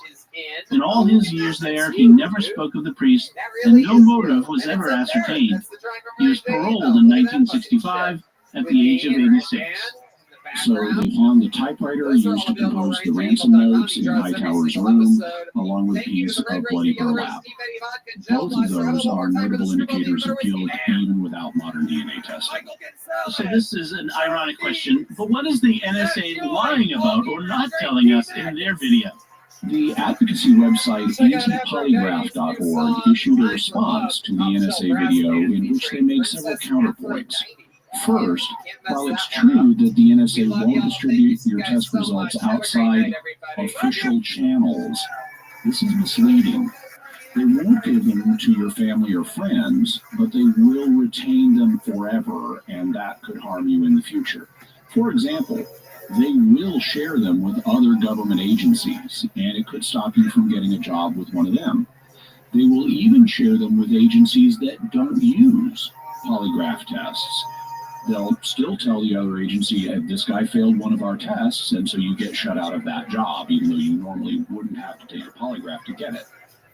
Also, they may share information with law enforcement if you admit to a crime, and you can get prosecuted. Law enforcement is considered official channels. Second, the video doesn't disclose the real purpose of the practice test that you do, which is not to get you comfortable with the procedure. As part of the practice test, they do what's called a stimulation or STIM test, whose job is to convince you that the polygraph is accurate and will be able to catch you in a lie. For example, they may ask you to pick a number and then deny that you picked that number when the examiner reads you a list of numbers. The examiner will then tell you that you reacted strongly when the number you selected was named, implying that the examiner will see a similarly strong reaction when you do the actual test and tell a lie. But it doesn't matter whether the machine actually picked up on your lie when the examiner got to the number you chose. The examiner will flat out lie to you and tell you that the machine detected the lie, whether it did or not. The purpose of the STIM test is thus not to calibrate the machine, but simply to convince you that it will catch you in a lie, whether it does or not. Third, the NSA said that you'll be given an opportunity to address areas of concern and resolve potential problems. That's a euphemism for interrogating you. They make it sound friendly in the video, but they will outright accuse you of lying, and it will become a harsh interrogation to try to get you to make admissions of wrongdoing or confess to crimes. Fourth, while they won't tell you the results immediately, with many agencies it will be clear if you didn't pass, because if they suspect you of lying, they will proceed to the interrogation phase. So if you get interrogated by one of these agencies, you'll know you didn't pass. On the other hand, with some agencies, they routinely accuse virtually everyone of lying on their first test so they can bring them back for further testing. If you're applying to one of these agencies that routinely accuses everybody, and the CIA is reported in one of these, then you can't know from your first test whether you passed or not. And fifth, the antipolygraph.org video, which we'll have a link to, points out that if lie detectors actually worked, they wouldn't need to routinely call people back for further examinations. They'd be able to tell from the first test with only, an occasional botched or ambiguous test. The fact they often call people back for one or more new tests shows that they don't have confidence in the results of the procedure. What kind of errors are polygraph tests subject to? There are two principal types, false negatives and false positives. A false negative is when a person is lying, but the test says that he's being truthful. And a false positive is when a person is being honest, but the test says he's lying. Let's talk about the false negatives then. What are some examples of these? There are a bunch of famous examples of people who beat lie detector tests and then were later found guilty. For example, Kim Philby, a British spy from the Soviet Union back in the 1950s. He was one of the members of the Cambridge Five, Circle of Spies, and he passed polygraphs, reportedly taking the tranquilizer Valium as a countermeasure beforehand. In the 1990s, the American CIA officer Aldrich James was caught spying for the Russians, and he had previously passed 2 polygraphs. Gary Ridgway, the Green River Killer, had passed a polygraph, and so did serial killer Ted Bundy, and there are many more. How do guilty people manage to beat polygraphs? There are multiple reasons for this. Some may be psychologically abnormal, so that they don't show the responses that polygraphers are looking for. Others, like Kim Philby, may medicate themselves so that they don't show these responses. But other people beat them through simple training in knowing what the polygraphers are looking for and adjusting their reactions. How do they train themselves to beat the test? Well, remember that in the control question technique, there are those 3 types of questions: relevant, irrelevant, and control. The relevant questions are the ones they really want to know the answers to, like, did you kill your spouse, or have you ever spied on the United States? The irrelevant ones are innocuous things they expect you to tell the truth on, like, is today Tuesday, or are you sitting down? They will tell you that the purpose of these irrelevant questions is to get a baseline reading on you, what it looks like when you're telling the truth, but that's a lie. In fact, they don't even score the irrelevant questions. The only purpose of the irrelevant questions today is to serve as a buffer between the relevant questions and the control questions. So those are the 2 keys that people who are taking countermeasures will focus on, the relevant and the controls. The control questions are ones they expect you to lie about. Examples include: have you ever lied about someone behind their back? Have you ever cheated on a school assignment? Have you ever cheated playing a game? Have you ever lied to a friend? Have you ever gossiped about a coworker? Have you ever lied to a former boss? They expect people to say no to these questions, and they assume that you're lying when you say no. What they then do is compare your no's on the control questions to your no's on the relevant questions. If your responses to the control questions are stronger than your responses to the relevant questions, they assume you're telling the truth. If you were more freaked out lying, have you ever cheated on a school assignment, and you say no, if you're more freaked out about that than you are when you're saying, no, I've never spied on the U.S., they assume you haven't spied on the U.S. But if your responses on the relevant questions are stronger than your responses on the control questions, then they assume you're lying. People who are educated about countermeasures will therefore do things to enhance their responses on the control questions, but they'll act normally during the relevant or irrelevant questions. The polygrapher will then look at the responses and say, this person reacted less strongly to did you kill your spouse than he did to have you ever lied to your boss, and they'll conclude you're not lying. In fact, the person may have killed their spouse and is simply doing something to exaggerate his response when it came to the lying to the boss question.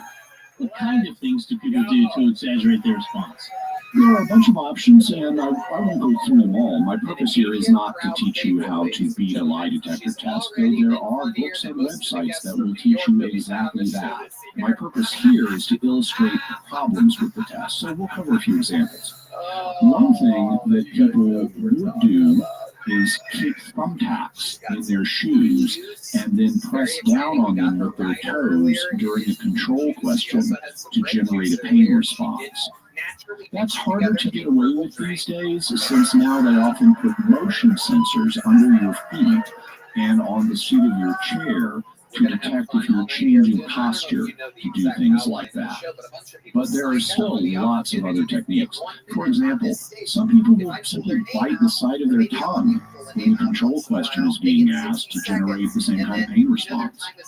They also have done mental things during the control questions. For example, they might think about exciting or scary things to jump up their physiological responses. They might do math problems in their head, or count backwards from 100 by 7, so 193, 86, 79, 72, and so forth. And people have adjusted their breathing rates because there are certain changes in breathing rhythm that polygraphers are taught to regard as evidence of deception.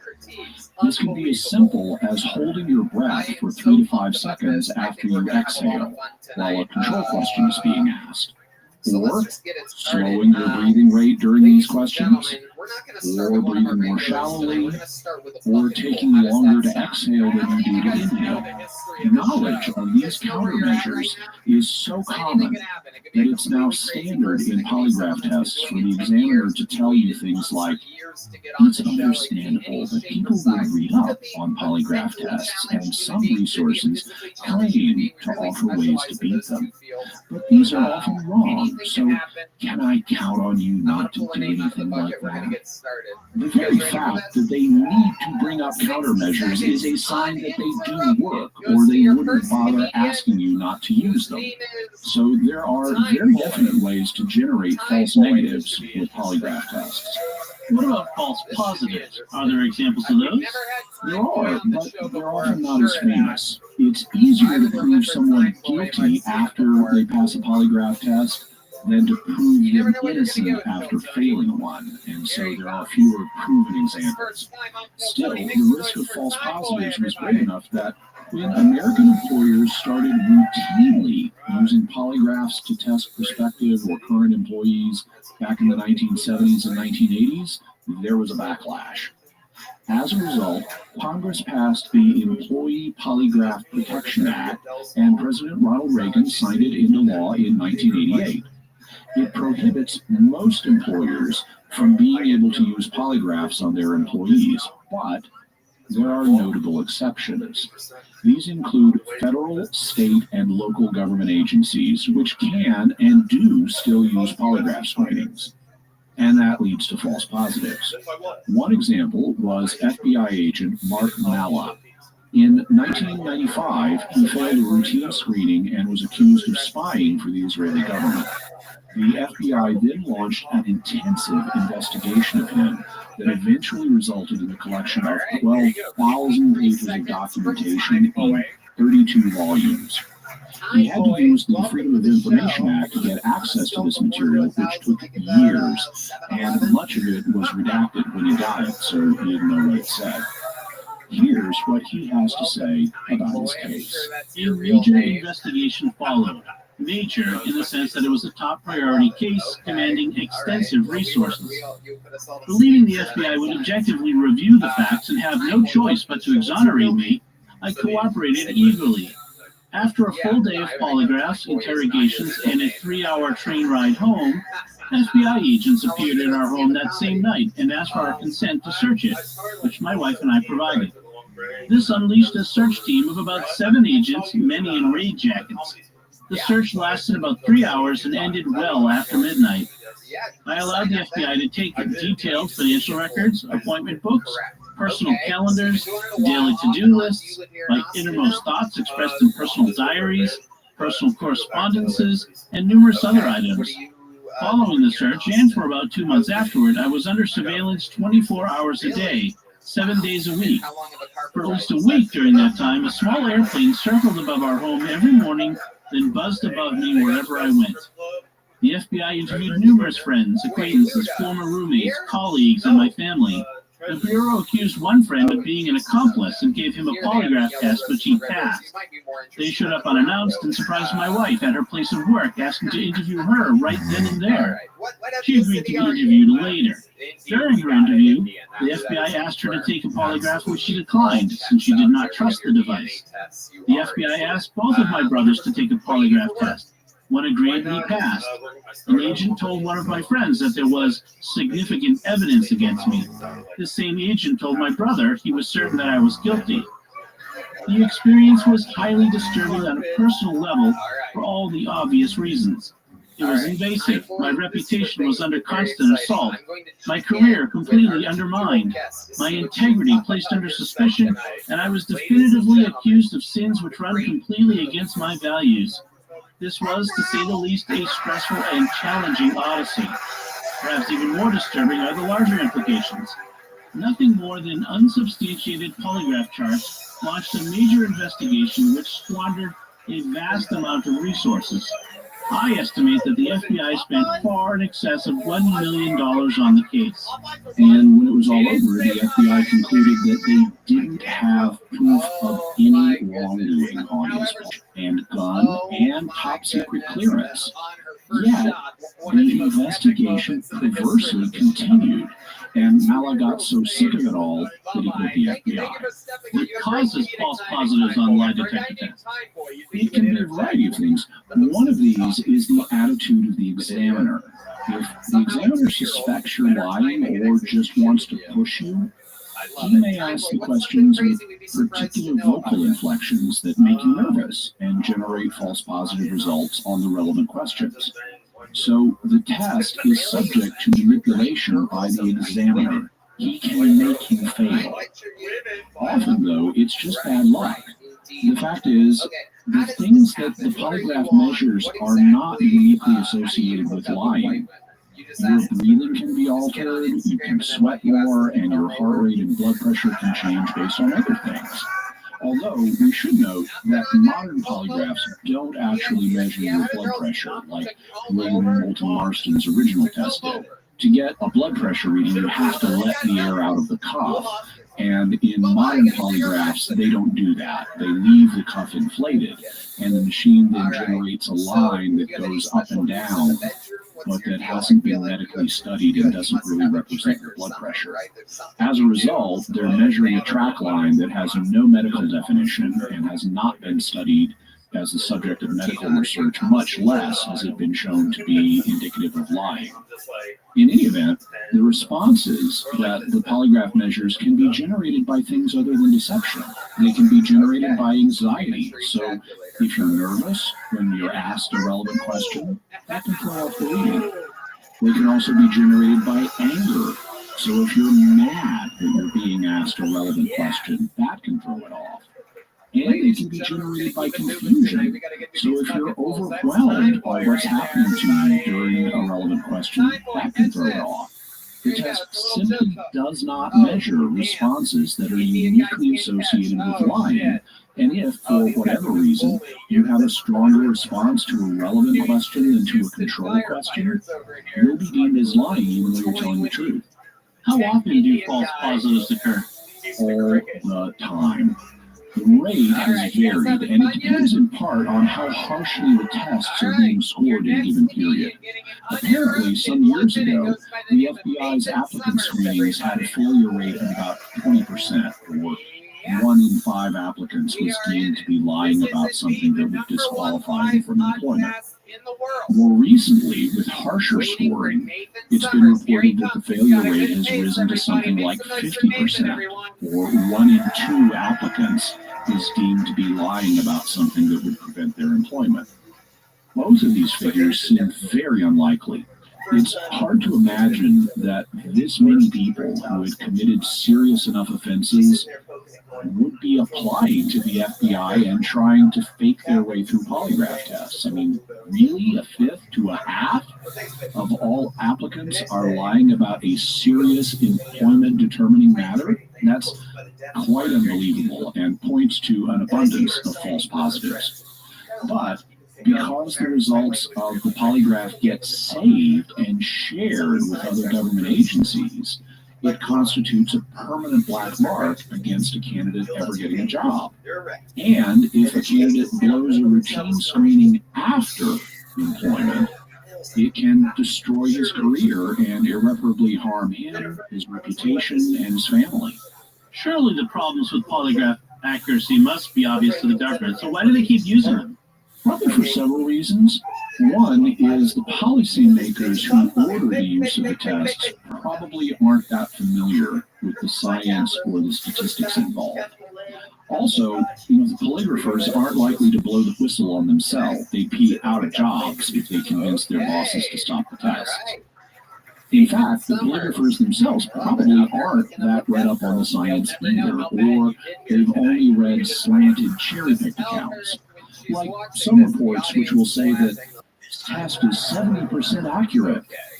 Even if that's true, it still means it's wrong 30% of the time, and 3 in 10 innocent people can be hurt by it. But that's easy to ignore if you only focus on the positive claim. A second reason that the government keeps using these is that it is kind of a form of security theater. That is, it gives the impression we're doing something, even if it's ineffective and potentially harmful. Thirdly, and most importantly, there's a hidden agenda behind the use of polygraphs, which is to get into interrogation situations. For example, defense lawyers are not allowed to be present with their clients during a polygraph exam. And so police will use polygraph examinations as an excuse to conduct interrogations without the presence of a lawyer. Because polygraph results are so unreliable, they're only rarely admitted as evidence in court. But police have found a way around that by videotaping the polygraph session. In that case, even though the test results aren't admissible, the videotape is. So they can try to get you to admit to things on videotape without a lawyer and then use that videotape in court, even though they can't use the polygraph results. And they're not bound to tell you the truth about your polygraph. They can tell you that you lied on a question and then press you for a confession or admission of wrongdoing. They also can lie about what the consequences will be. For example, some government polygraphers have been known to tell people that they can admit to anything other than murder and it will never leave this room. In fact, if the polygrapher gets an admission out of you, he can refer it to law enforcement and you can be prosecuted despite what he told you to get the admission. Even if you're innocent, the police may press you to make a confession during a polygraph by telling you, oh man, you're blowing this test so badly, even if you're not. You're just blowing it so badly, you better confess and cut a plea deal now or you'll have the book thrown at you. This is going to look horrible for you if you don't confess now. And this is a common means by which false confessions are extracted, whether or not in conjunction with the polygraph. And it's getting these admissions and confessions that are the main goal behind polygraph examinations. The tests themselves are unreliable pseudoscience, but they're a pretext for getting you into an interrogation situation. And in the case of government polygraph screenings, the examiners are actually rated and rewarded on the number of admissions they get. So think about that. The examiner looks better with his bosses the more admissions he gets, and his career is enhanced by extracting them.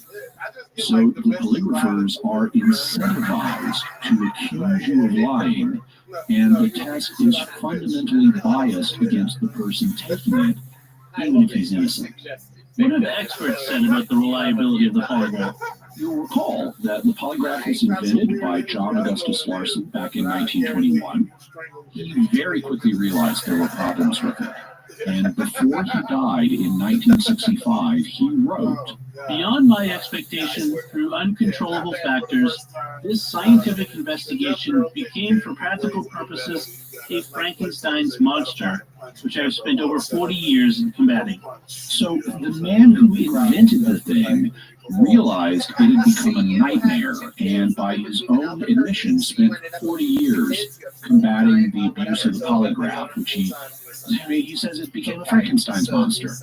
Now, Larson was referring to the use of polygraph tests in criminal matters by the police. That's different than its use in employee screenings, whether by government agencies or private employers. And here, there's a dispute. Some experts think that it's okay to use polygraphs in criminal investigations, likely because of the ability to use it to extract admissions and confessions by faking out the person being examined when the lawyer isn't present. But that's a different matter than using it to routinely screen job applicants or current employees. Concerning screening such people, here's what FBI Supervisory Special Agent Dr. Drew Richardson of the FBI Crime Lab told the Senate Judiciary Committee in 1997. With regard to polygraph screening, I submit the following to you. It is completely without any theoretical foundation and has absolutely no validity. As one of my colleagues frequently says, the diagnostic value of this type of testing is no more than that of astrology or tea leaf reading. If this test had any validity, which it does not, both my own experience and published scientific research has proven that anyone can be taught to beat this type of polygraph exam in a few minutes. Because of the nature of this type of examination, it would normally be expected to produce large numbers of false positive results. That is, falsely accusing an examinee of lying about some issue. As a result of the great consequences of doing this with large numbers of law enforcement and intelligent community officers, the test has now been manipulated to reduce false positive results. It consequently has no power to detect deception in espionage and other national security matters. Thus, I believe that there is virtually no probability of catching a spy with the use of polygraph screening techniques. I believe that the Bureau is routinely falsely accusing job applicants of drug usage and drug dealing. Not only is this irreparably harming these individuals, but it is likely denying the Bureau access to qualified and capable employees. Although these individuals do not have an inalienable right to federal government employment, they do have an inalienable right to just treatment by the government. Within the Bureau, polygraph examiners who have little or no understanding of the scientific principles underlying their practice report to mid-level managers who are largely ignorant of polygraph matters. Polygraph research, direction and funding, training, and operational review is controlled by those who practice calligraphy and depend upon it for a living. This is tantamount to having the government's cancer research controlled by the tobacco industry. So polygraph screening has no basis and is no more reliable than astrology or reading tea leaves. Anybody can be taught to beat it in a few minutes. Also, you either have to score the tests tightly so that they produce tons of false positives, or you score them so loosely that they won't catch anybody. Countless individuals are being falsely accused by their government of crimes and irreparably harmed by these accusations. Low-level calligraphers who don't know the science report to middle management and know even less about it. And overall research and policy is set by those who depend on the polygraph for a living, comparable to letting the tobacco industry run cancer research. I could continue to pile up examples from other experts who have taken objective looks at the science related to calligraphy, but we'll leave it there. The technique is highly unreliable. If lie detectors are that unreliable now, what about the future? Should we expect them to improve? I think so. It strikes me as probable that when you lie, that's reflected in the activation of certain brain structures, and that this will eventually be detectable by brain imaging technology. However, we don't currently have a proven, reliable way of doing that, and that's what you need before you could rely on such techniques. Figuring out how the brain works is extremely tricky, and there's a lot that would have to be untangled to get a reliable reading that indicates deception. We need to do extensive testing and ask all kinds of hard questions about what the results of brain imaging are really showing us. We've already seen what happens when the hard questions weren't asked about polygraphs. The readings they produce can be caused by things other than deception, and so we need to rigorously vet brain imaging techniques to show that they aren't also being caused by other things. So while I think it's quite possible that we'll have reliable brain-based lie detectors in the future, we don't have them now, and a lot of work will need to be done to discover the right techniques and then prove them out.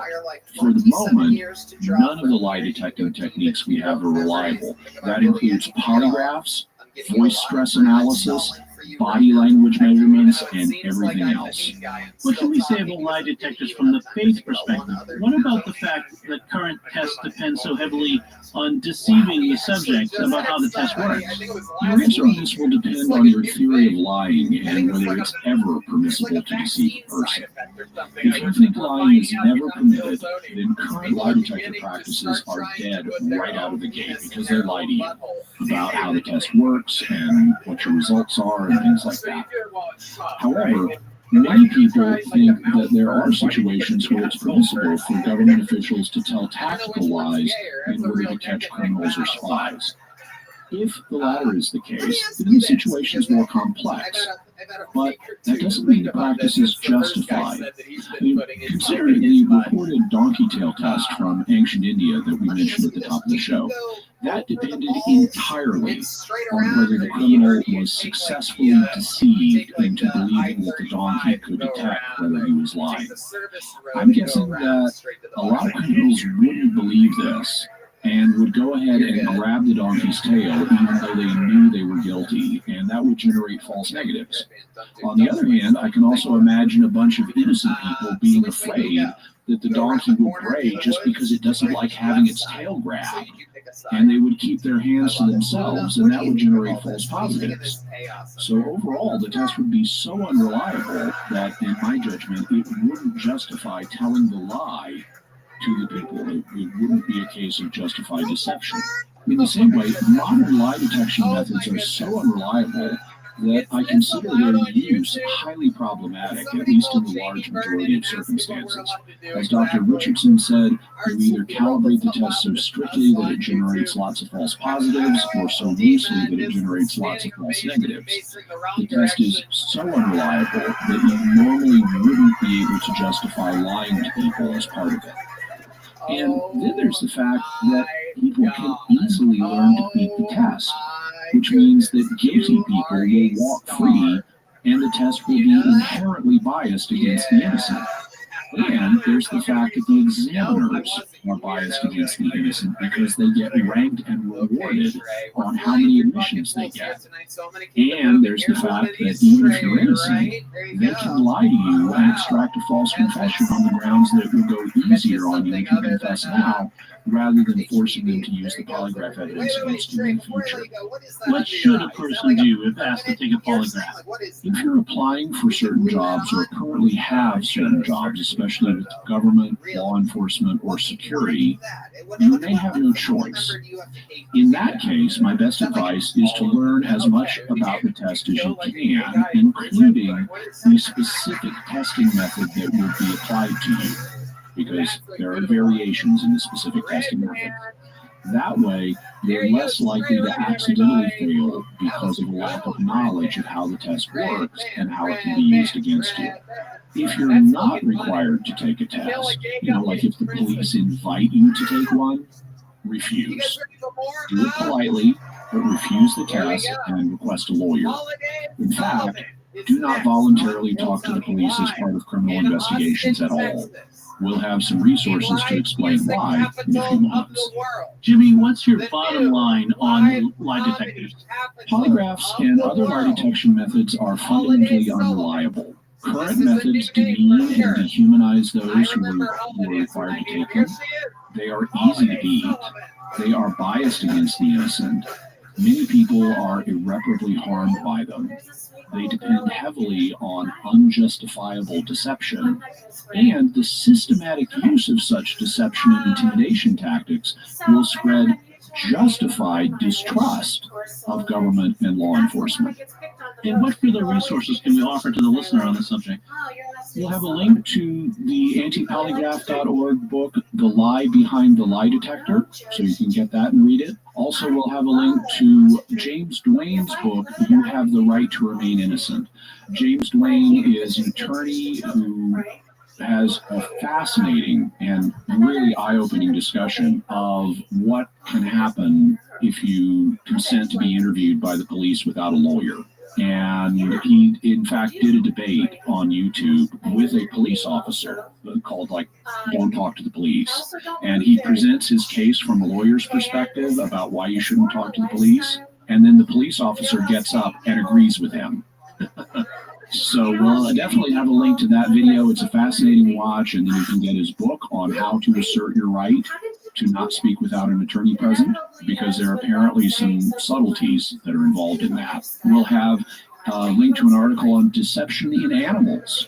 Also, articles on lie detection, polygraphs, William Moulton Marston, Wonder Woman's Golden Lasso, the San Jose Mercury news story about William Hightower, the very first criminal polygraph. Also, we'll have Anti-Polygraph's response to the NSA video and Anti-Polygraph's YouTube channel, where they have a number of videos you can watch about problems with calligraphy. Also, Mark Malla's statement about his treatment by the FBI and his Senate testimony. Also, Dr. Drew Richardson's Senate testimony to round things out.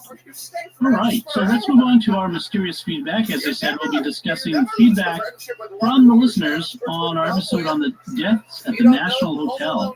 Paul writes by email, the National Hotel could have been a parasite. Yes, this was something that suggested itself to me when I started reading about the case, because parasites can hang around and have new breeding cycles and could cause ongoing problems. So parasite was definitely something on my mind.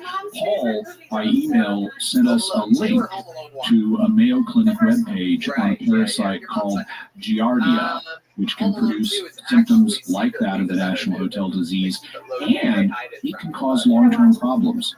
Here's what the Mayo Clinic has to say about it. Giardia infection is an intestinal infection marked by stomach cramps, bloating, nausea, and bouts of watery diarrhea. Giardia infection is caused by a microscopic parasite that is found worldwide, especially in areas with poor sanitation and unsafe water. Giardia infection, giardiasis, is one of the most common causes of waterborne disease in the United States. The parasites are found in backcountry streams and lakes, but also in public water supplies, swimming pools, whirlpool spas, and wells. Giardia infection can be spread through food and person-to-person contact. Giardia infections usually clear up within a few weeks, but you may have intestinal problems long after the parasites are gone. Several drugs are generally effective against Giardia parasites, but not everyone responds to them. Prevention is your best defense. So Giardia is a possibility for what occurred here. It's obviously not certain. It could have been some other parasite or some other pathogen. Kathy writes on Facebook, great episode, but kind of harsh on President Lincoln, saying he made a lot of racist statements, especially while giving Jefferson a light tap on the wrist for owning slaves. Lincoln said and wrote many things and had often to make difficult diplomatic choices. Tough break for him, considering his stature is probably being pulled down somewhere as we speak. Thanks, Kathy. I appreciate the kind words about the episode. With regard to Lincoln and Jefferson, I don't think that we gave Jefferson a light tap. We noted he owned slaves, although he did recognize there was a problem with the institution. So I wanted to give him credit for that. I always try to be balanced in the way we approach historical figures, and that includes Lincoln. Lincoln has been idolized here in America. He's really...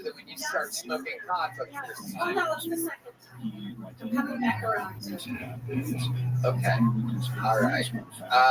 Let's check in with the one of the great comedy stars of the history of the show, 2-year-old Luna Lucas. What do you think about all of this?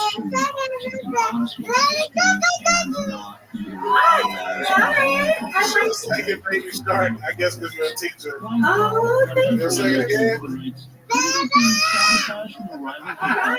Yeah, don't blame your bad son on my daughter. That's right. You were trying to. You have the.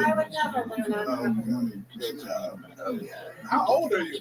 I'm 50. Okay, you just like an idiot. I think it kind of set me up. That jacket looks like some shit I find in my sofa. That's the shit you take out of the dryer when your clothes is done. I should have known you were gonna be the best. Fuck, they use that jacket to start a house fire. Get your ass up out there. Yes. Oh. You got the energy of a bitch that baked weed-infused cookies for the holidays.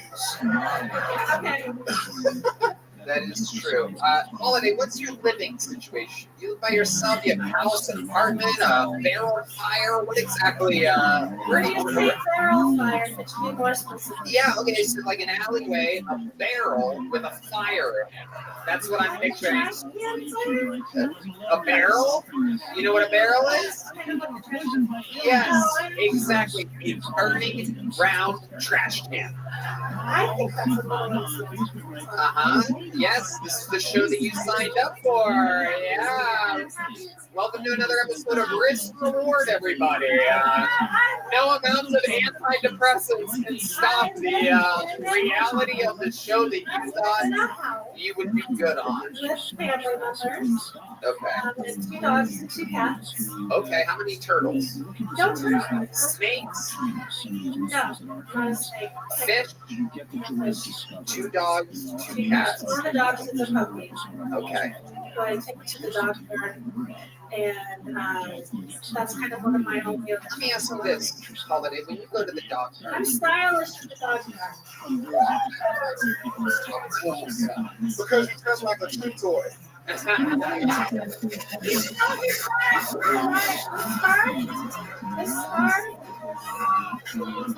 the talk of these when you go to the doctor, do you notice a lot of pigeons landing on you or around you? No, but I do notice a lot of dogs swarming other women in the park, and so it makes me feel better about my own personal hygiene. Okay, I've understood 15% of the stuff that you set up here tonight, Holiday. Really? Yeah, no, I understand. I've heard you clearly. I have a firm grasp of the English language, but you have a little twang of bipolar that I can't quite like. I preferred it when you called me a gas station manager. I called you that? Yeah, when I came on one time, you're like, you're a very funny gas station manager or something. Did I really say the very funny part? Yes. I believe the gas station. I think it was your hilarious. For a gas station. Well, you pumped us full of unleaded here tonight. Holiday Sullivan, can you catch? Or I can make it in your pocket if you want me to. You don't even have to open it. All right, I will. Oh, you blew that, Holiday. I had that bang. You bounced it up. God damn it, Holiday. We love her. There she goes, Holiday Sullivan, everybody. Everybody cheer for Holiday. Woo. That's what would happen. That's what would happen if Hillary never met Bill. Right there, she'd be up here in a wool sweater. The movie Misery came to mind. That lady's wild, dude. She could be the first female 15-year-old school shooter we've ever had on the show. All right, I pulled another name out of the bucket. Sasha Kaminsky. Sasha Kaminsky. That's a good name. That's a good comedy name. Sasha Kaminsky. Let's see what happens here. Sasha Kaminsky. Uh-oh. Is there movement? Anybody seeing anything? No? Aww. Sasha Kaminsky had a good ring to it. But we're going to pull another name out. Nick James. Nick James is next on Kill Tony. Here he comes. The steady pace.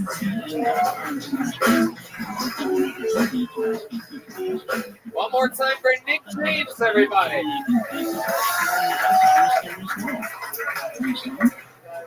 So, my friends call me ugly a lot. Is that, well, actually, I've got to be more specific. They compare me to celebrities, but just the ugly versions of them. So, like, you know, sometimes they'll say something like, I'm gonna go easy. They'll be like, hey, Nick, you look like Tony Hawk, but if you rode unicycles. One time they said, hey, Nick, you look like Nicolas Cage, but if his dad fucked him full of mashed potatoes. One time they said something that was really fucked up. They said that I looked like the gay Tom Cruise. I went from top down to bottom. How about that shit? Jesus. Now, here's the thing. It's not the gay thing that upsets me. You know, whatever. You guys do you. It's the fact that I'm getting compared to the T-Man to begin with. It's like, look, I love you guy, but if I looked anything like him, man, I'd be crushing a lawnmower box right now. I'll tell you what, hooking up with so many broads, I had to change my name from Nick James to Tom Cooch. That's my time, thank you. There you go, Nick James. Coming in, self-deprecating humor, well executed, working type of beats on the audience, you got a rhythm, going for it, you sort of have like older guy jokes. Yeah, people say I sound like a gay radio host from 1952. Geez, tell me about it. I'm actually something I can actually relate to. I don't know if you've heard me, but I sound like a real dick sucker. You know what I mean? Hello. Come on, folks. So, Nick James, here we are. How old are you? 28. 28 years old. My goodness, how adorable are you? Where have you been your whole life? Mostly in Connecticut. Yeah, Connecticut. Feel that? And how long have you been here? Moved here August 20th, so just over 4 months now. Okay, August 20th, just over 4 months. And what do you love about Austin, Texas? What types of things are you into? Let's see. You know, I'm a man of simple tastes. I like how a lot of the women don't ask me to use a condom here.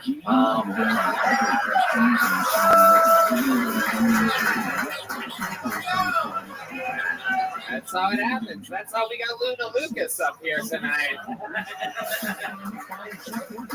Okay, you have an incredibly white delivery, and to hear you say things like that is very, very naturally hilarious.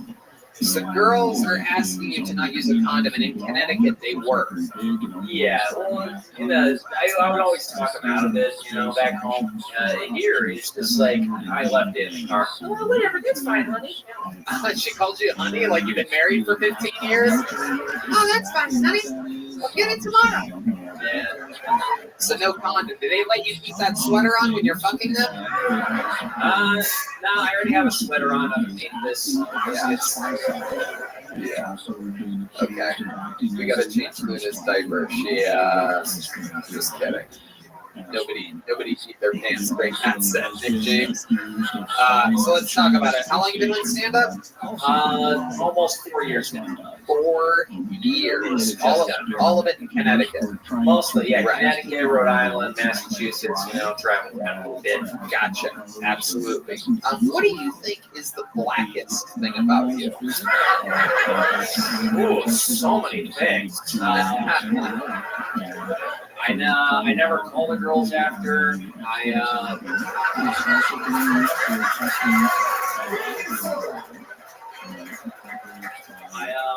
I used to live with Jamaicans and I hated it. Why? Why did you hate living with Jamaicans? And why did they have to live with you?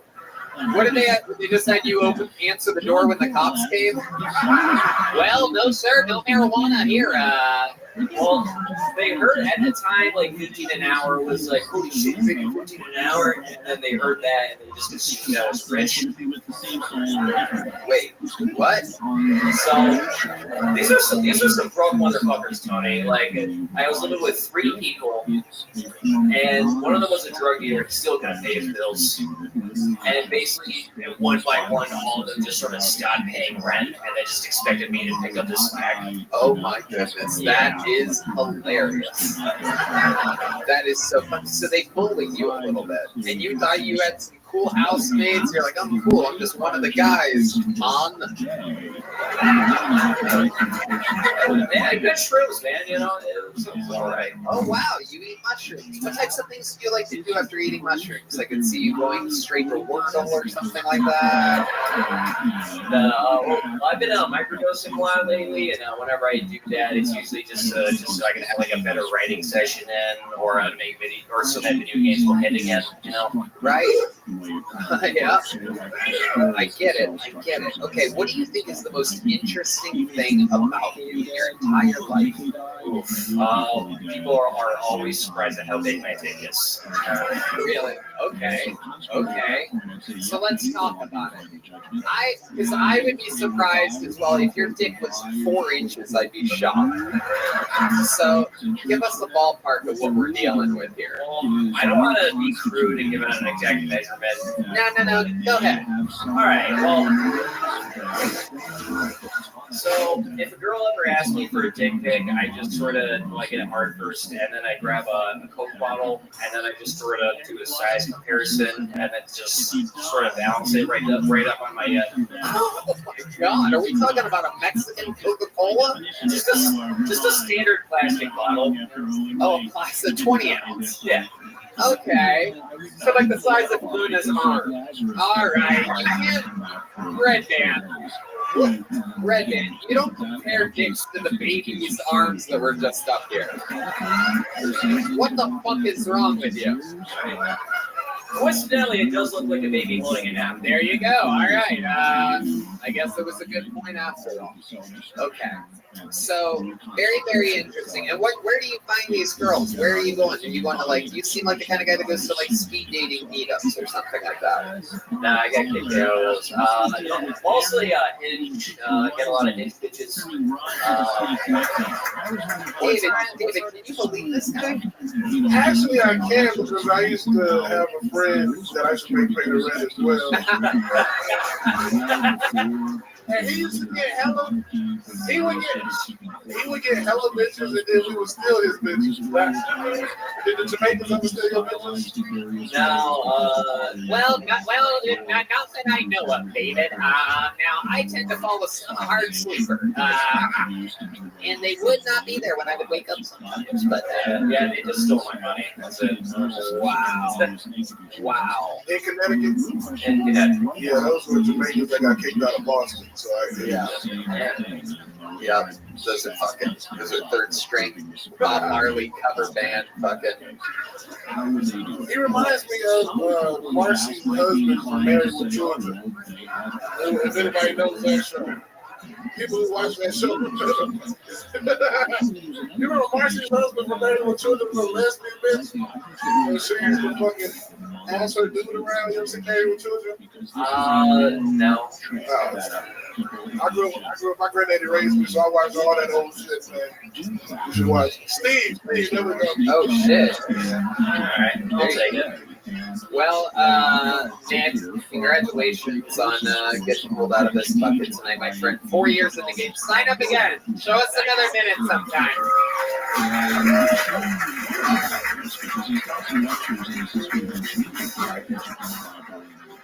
Oh my God, he is like that guy. Oh my God, he is exactly like that guy. I remember now. We got to put that over the thing when he says it. That's the guy that's All right. We know this guy. He's been on this show before. Make some noise. A brand new minute from Fuzzy Killy, everybody. Fuzzy has been pulled out of the bucket, a local open mic legend in Austin. Been on the show multiple times before. Here he is with a brand new minute. One more time for Fuzzy Killy, everybody.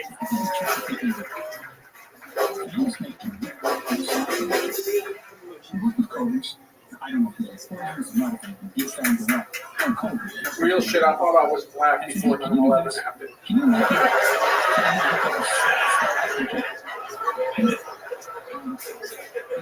I grew up Muslim. My mom always told me, don't get a tattoo, don't get into Muslim habit. So she said, don't get a tattoo, but there's this guy named the Farishta. And the priest that stands outside the pearly gates, he won't let you in. So I thought, what if my tattoo said 3 tickets in front of pussy? I imagine, shut the fuck up, dude. I imagine he'd be pretty stoked about that one. Right, I'm at having So snake charmers in Egypt do make sure it's all the same trick, and so Pharaoh's magicians done this, and then by the fact that Aries turned into a snake, and I told my mom I don't believe in Muslim heaven. I believe all religions are the same heaven. Muslims just have to get through TSA first. Yep. Fuzzy Kelly. That's how it's done. The most experienced Kiltonian comedian that's been on so far tonight. Welcome, Fuzzy. How's it been going? Good. How long you been on stand-up again? Closing on 3 years. Closing in on 3 years, but those are all Austin years. Right. See, the last comedian, 4 years, but Connecticut, which is basically like 2 months in Austin. Yeah. This is all serious stuff because like open mics are far away and shit, and it's a different barometer of audience. Those people don't know what the fuck. Literally, Connecticut is famous amongst comedians for being one of the worst places to perform.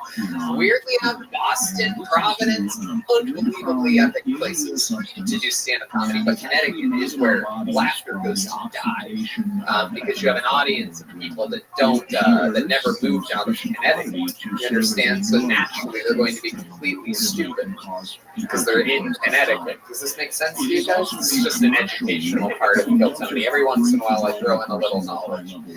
But you're 3 years of Austin comedy. You're out here, you're doing it. How do you feel?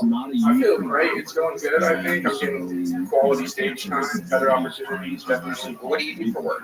I don't really do much. I work the door here sometimes, and then I drive some Uber Eats and shit. Okay, and you make enough to survive? Yeah, my rent's $450. How many roommates do you have? It's just 2, just a shit. When you say shithole, describe to these 9-to-5ers out here exactly what you're talking about. Give us some examples. It's like you don't understand any of your neighbors, you know? Now, keep going. Describe it more. It's like you don't feel safe when you go home. There we go. Now we're getting some oil out of this dig. You don't feel safe when you go home. Do you have Jamaican roommates right now? Tell us about not feeling safe when you go home. This is actually really funny. Well, it's just like my neighbors, they're really loud. What ethnicity are your neighbors? I believe they're Mexican or some sort of. Something's going on. What types of noises do you hear coming out of your neighbor's place? It's like a lot of like mariachi. A lot of mariachi? Yeah. Well, it sounds. I think it's mariachi. I don't know what that type of music is. That sounds fun. That sounds like a party. Yeah, for like 20 minutes. It sounds like fun. Like, oh, our neighbors are having fun. But I'd imagine after a while that gets old. Yeah, it's not good. I don't like it. Okay. So you have 2 roommates altogether, 3 people in a 2-bedroom? No, it's a 3-bedroom. It's a 3-bedroom. So you each have a bedroom. How many bathrooms? The $1 million question here. It's 2 bathrooms. Whoa, 2 bathrooms isn't bad. 2 showers? 2 showers. That's pretty good. Yeah. Okay. But I'm like hairy as fuck. Right. So only one has an operating drain. Bathtub. No, my roommate hates it. So me and my roommate share the bathroom. Okay. So we like, fucking gross. Yeah, I mean, he signed a lease with a guy named Fuzzy. That's what I said. I'm with you, dude. I'm with you.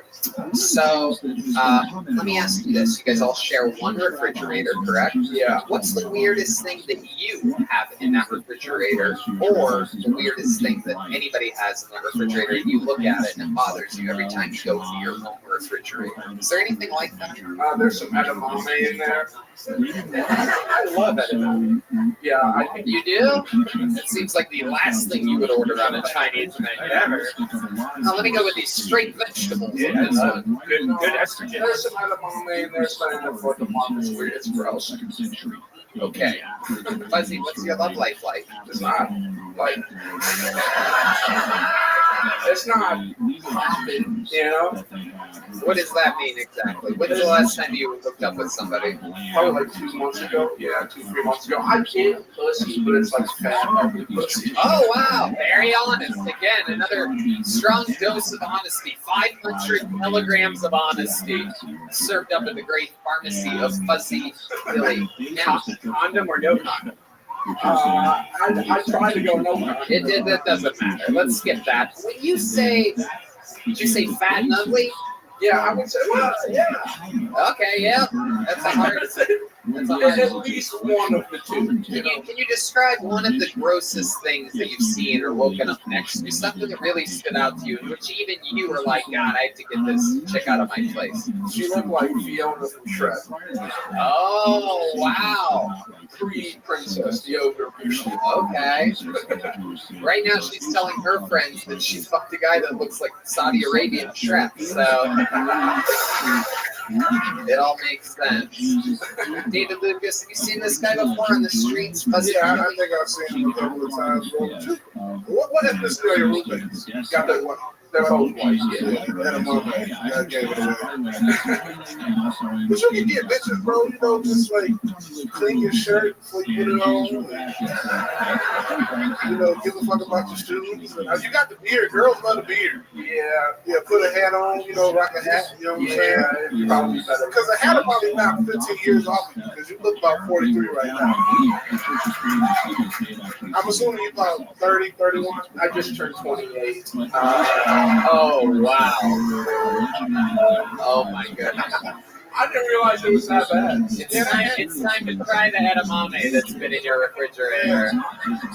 Top of your head ain't shit. I know, it's not good.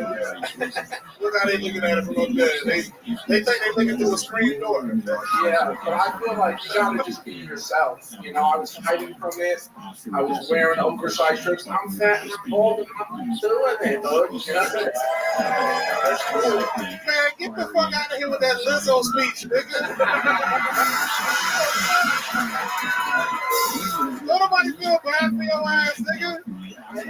This nigga been listening to Lizzo coming up here with that bullshit. Man, we don't give a fuck. You think bitches give a fuck about that? Go tell a girl what you just said and see how dry her pussy get. Girls want a guy with confidence, motherfuckers. Not all that. No, it's cool. Not all that gay shit you just said. I'm fat, I'm bald, I'm broken, I'm happy. You work at a club, you can't bag bitches. You work at a club, you can't bag no hoes. I mean, like I said, I can bag hoes, dude. They're just not, you know, they're like, let me hear what you tell a girl when you first meet. That's a good question. So let's say David Lucas is a beautiful, voluptuous woman. You're at a bar. There's some space in between you, maybe a table or something. What do you say? Look right in her eyes and tell her something good. What's up, Sean? Oh, that's a good start. Go ahead, play back. Be the girl for a second, David. Nothing. I feel that it's like nothing ever happens, you know? Yeah. So, it's like what? It's like what? So what you on right now? Shit, you know, it's like nothing and shit. So, like, what you doing after this? Shit, we can do a little something. Okay. You got a car? You got a car? Yeah, I got a car. It's got like, it's a little broken, but it works. You got your own room? I got my own room. We share the shower and shit, but this is pretty good, Fuzzy. That's mostly mine. That's decent. Yeah, that's decent. I think David's about to fuck you, dude. Just a little more confidence, you know what I'm saying? So when you talk, yeah, it's cool, man. You kind of want to lead the girl to where you want her to go instead of like giving her the option, because a lot of women like to be led, but they gotta feel confident in you to lead them. Yeah, so I'm like, shit, what we getting into? No, tell her what you tell her. Tell her what we getting into. Shit, we about to get out of here. Hold on, wait. Stop trying to sound black. Do it in your own voice. So this is how I would do it, bro. I'd be like, hey, Shawty, what you about to do? Shawty, what's up? Yo, nigga, Listen to him. I literally listened to Lunatic better direction than you just did, right? You just respond as the girl. Shawty, what you about to do? You got a boyfriend? All right, cool. Well, you about to go with me?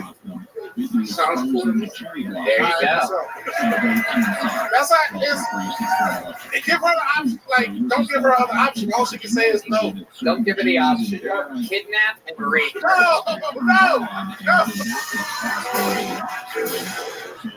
All she can say is yes or no, dog. You know what I'm saying? Yeah. So you just, like, if you tell her that and she feel confident in you, then, you know, maybe you give her a drink. Maybe y'all go get some food. You know what I'm saying? Be like, you going with me? She say, where we going? You hungry? Bam. Now we're going there. Yeah. Bam. I'm gonna start saying things like that a lot. Bam. No, that's it's swag, bro. People are gonna think you're Emerald let himself go. Ladies and gentlemen, another appearance by Fuzzy. Have you got what's the longest set you've done so far in your career? Oh, like 15. I'd love to have you open the Secret Show Thursday. You have one of these already? He's got one already. Fuzzy, Kelly. All right, we're doing good. We're having fun. We're moving along. Should we get back to this bucket, huh? And they can get out of sight. All right. Ladies and gentlemen, wow, this is a historical moment in the show. I cannot believe this. Ladies and gentlemen, make some noise for the Kill Tony Band's own D-Madness.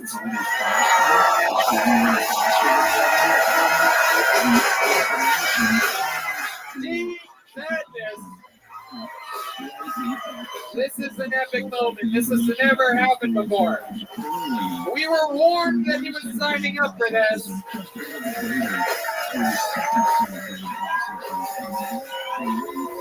Holy shit, standing ovation. They are on their goddamn feet. For his Kill Tony debut, this is 1 minute from the great Steve Madness. Very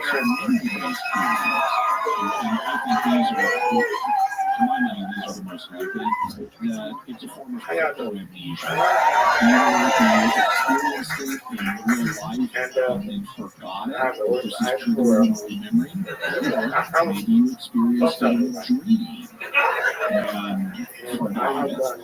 And this is triggering that memory.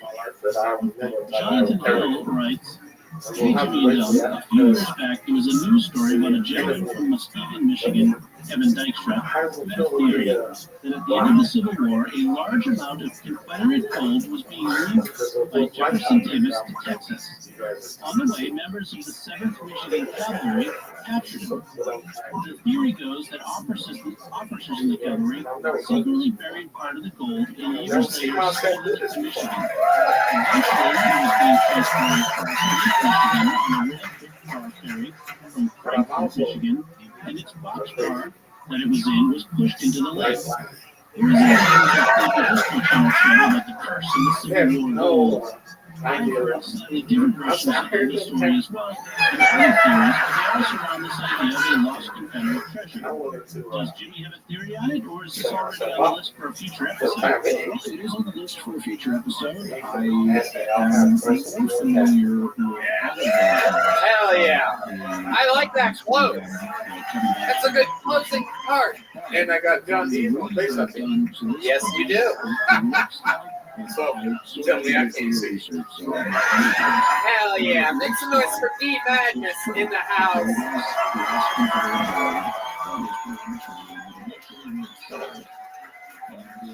Now, D-Madness, you have been performing for a very long time, but this is your first time technically doing stand-up comedy, correct?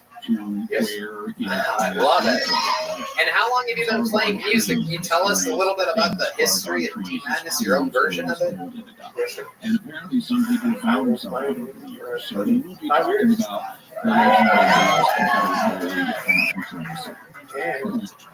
Sounds like a great movie. I started It just feels like I've seen that movie. It's been Wow. Incredible. skepticism that Adolf Yeah. Hitler actually What other instruments do you I don't know? think he escaped to South America. Any evidence to support that claim? That was a movie, wasn't it? Actually, So a lot of Nazi workers did escape to South America. We know that for a fact. The question is, did he? Well, there are claims that he didn't die in the bunker in Berlin. It may have been one of his brothers or something. And some versions of the story say he went to South America. Other versions of the story say he went elsewhere, including places like Indonesia. And so there's not just one version of the story. There are actually a number. Now, D, everybody, you are a staple on this show. How? I mean, and the fact that you do all of this stuff and everything. And we were watching a video actually yesterday, Christmas Day. Okay. Sorry. Okay. hey, you're ripping into what I can do. That's true. A mistimed sound effect. You are correct.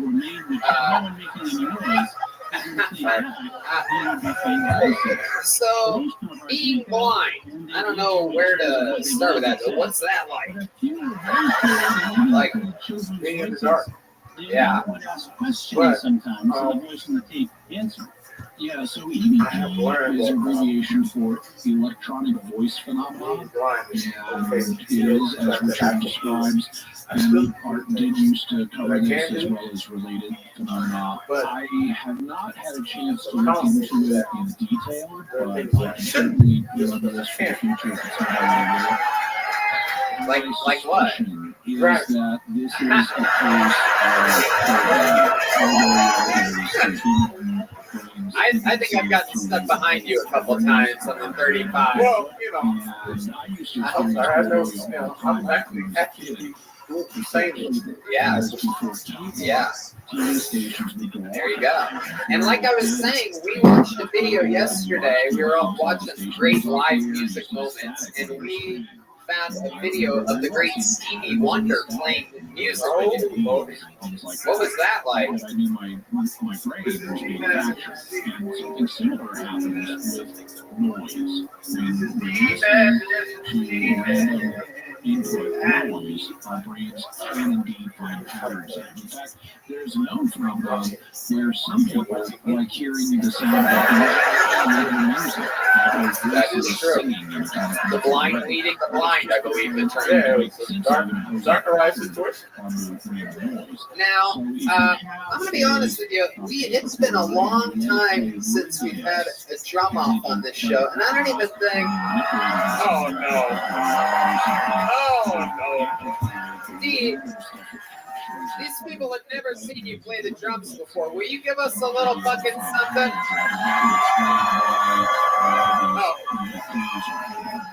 Okay. Yeah, we got him. Well, I've never seen you play drums either. I know I'll never be able to. That's true. D-Man is one of the coolest people on planet Earth. I hang out with him a lot after the shows. He literally has the best breath out of any of my friends. We talk very closely with one another, and he has unbelievably great smelling breath. It's like shocking. I actually enjoy the smell of it. I breathe it through my nose when I'm talking with him. Cool as hell. And here he is, ladies and gentlemen, playing a little drums for us here tonight. Kill Tony legend, Kill Tony bass player, but tonight on the drums, this is D Madness.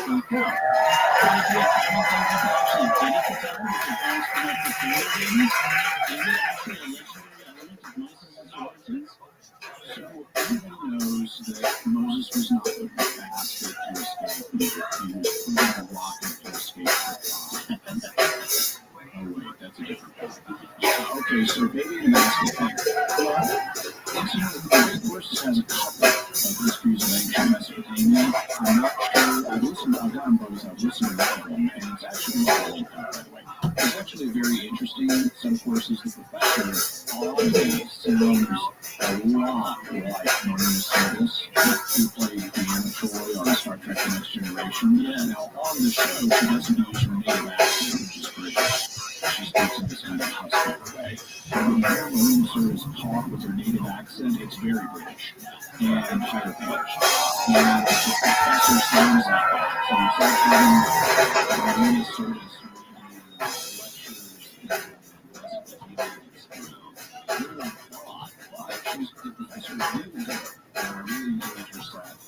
and she mentions she does talk about who lived at least 1,000 years before me. So Sargon the Cat lived in the 24th and 23rd centuries BC.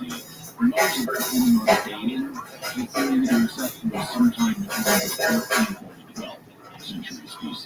So it's over 1,000 years earlier. And she knows that Sargon the Cat had a baby and passed it on royalty. So did God damn!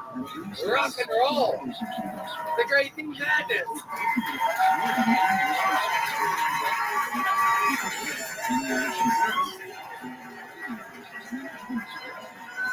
The crowd goes wild.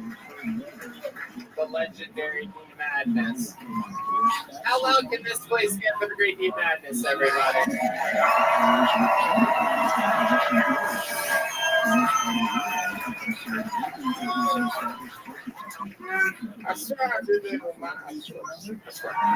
All right, my esteemed guest, Great David Lucas, has a question.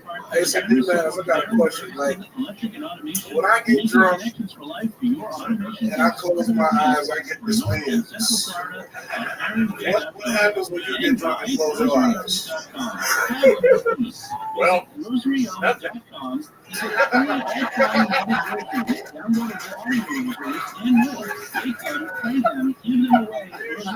My eyes already closed.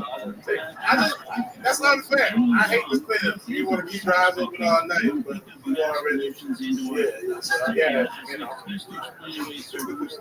Luna, do you like the music? Luna, what do you think about the drums? The mysterious toast and Moscow hum. The dancing plague of 1518. Oh, can we get some more bug juice up here? We're out of juice. We need. Does anybody have a line of granulated sugar that we could have? Maybe get Luna back in showbiz over here. D-Man, we love you so much.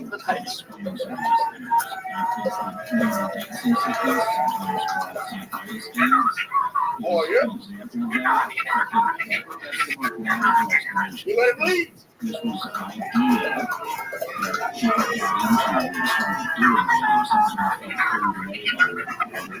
You put up me when I tell you how my baby man it could be. You better believe everything's gonna be alright, but I love you all. Somebody say yeah. Say yeah. Say yeah. Say yeah.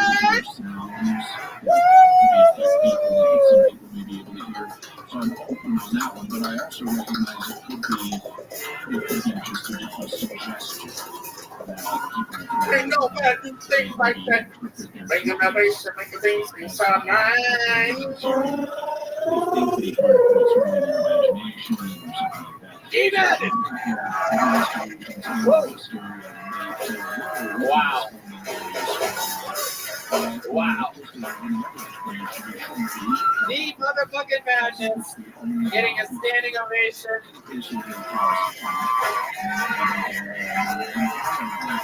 All right. We've been in it for a while. You guys think we should get one more bucket full up here, huh? We've had a lot of fun so far. This has been a good one. We didn't get Sasha Kaminsky never showed up, right? Never got that one. That one left. So weird. Okay. Your final bucket full of the night goes by the name of Aaron Bressler, everybody. Aaron Bressler.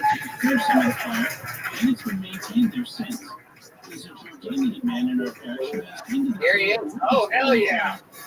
Oh, hell yeah. Let's go. Aaron Bressler, ladies and gentlemen. There were some preachers claiming recently to have gained testimony from local clergy that the fire was just secretly elected in minor. But then there's the testimony of lots of people like my friend that the fire doesn't burn them. To say nothing about any videos that seem to show this too. What's your take on this, Jimmy? We'd love to see a whole episode on this. Anyway, Well, I think I'm doing the whole episode on the Holy Fire for some point. I have done preliminary chicken chow mein, and I have some preliminary thoughts. cheese and peppers, and fentanyl.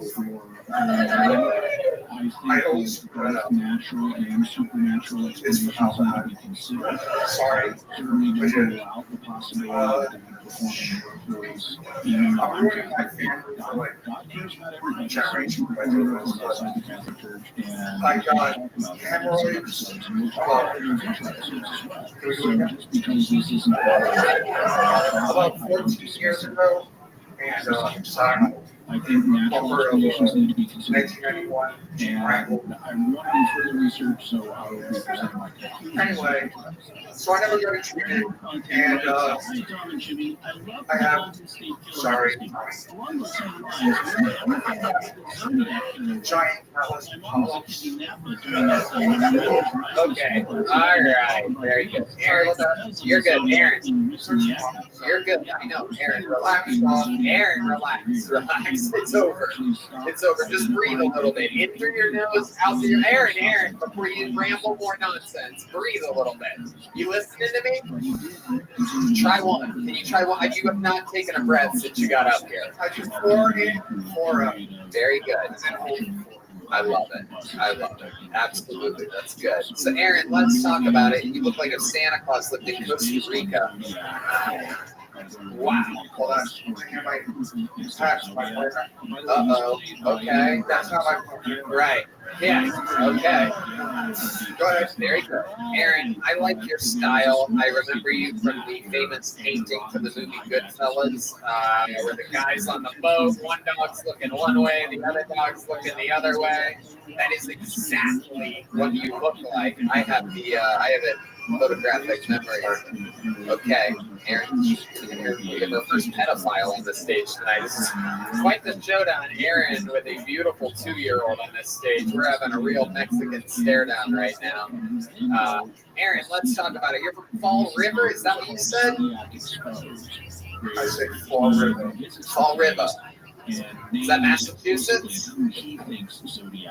Yes. Okay, thank you. Wow, that was a close one there. I thought we... Okay. So what do you do for work? What do you drive for a living exactly?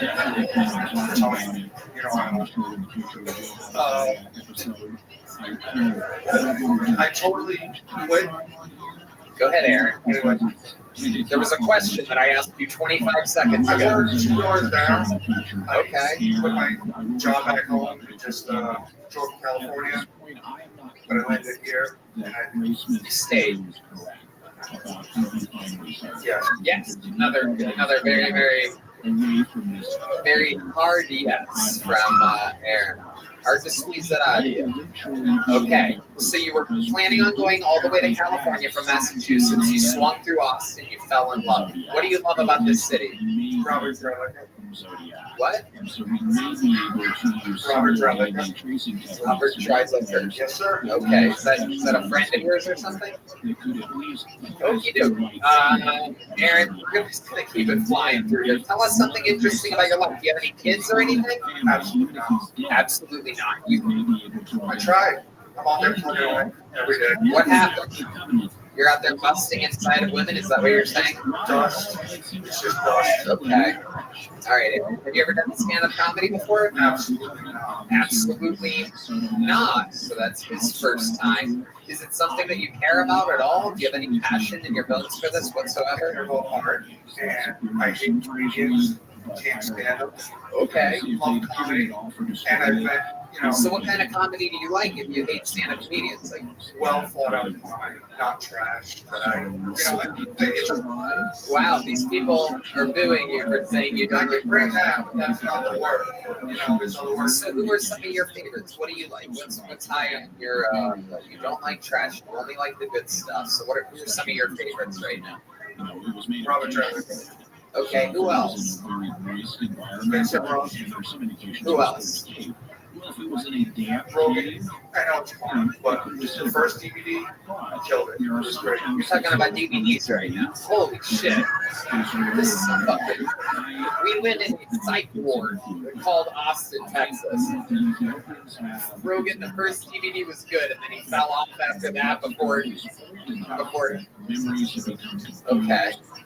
I don't want to do that. Rogan, we're not to Toronto. You know? Wow. No, it's great. Good stuff. I don't know. I don't know. Sorry. I apologize. We're all not supposed to be here together. So. What does that mean? Why do you say that? I'm not supposed to be on stage right now. Why? Why do you say that? You put your name, you signed up, you signed a thing, your fucking name. So what are you talking about? Is this your first time here? You do? Okay. Now I'm interested. Now you have my attention. You should have opened with that. You literally should have opened with that. And everybody would have loved you. Instead, you put us through 6 minutes of torture. We just think you're selfish with your answers and your confusion. But now we know you're pretty cool. Dementia. I don't know. I appreciate it. And we're all not supposed to be on. Stage 3 dementia is the only stage you should be on. Thank you, dude. I appreciate it. There he goes, Aaron Bressler, everybody. We're going to give you a... Shit. We're out of... Oh, here we go, Aaron. Catch. Yeah. Make some noise for Aaron Bressler, everybody. I don't know. It never works. Should we go to the bucket one more time thing? Never works. It never works. Should we do it? Should we go one more? All right, but I must warn you, it literally never works. Okay, let's see if we break the curse. Make some noise for Bruno Afebi or Afebi. Bruno Afebi. Bruno Afebi. Bruno Afebi. Here he comes. Your final fucking bowl of the night. Bruno Afebi, ladies and gentlemen.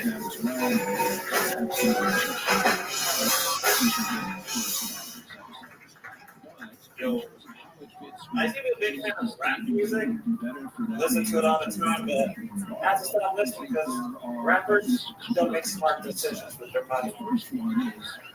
They're just rapping a little boozy about a song. I'm in the club, B.I.D. My gas tank on E, but all drinks on me. Boozy, no! If your gas tank's on E, don't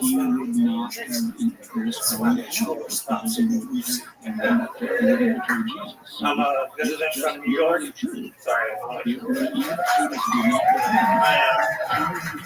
I used to live in the Bronx, and Bronx gets a bad reputation for being scary. It's okay, I like it.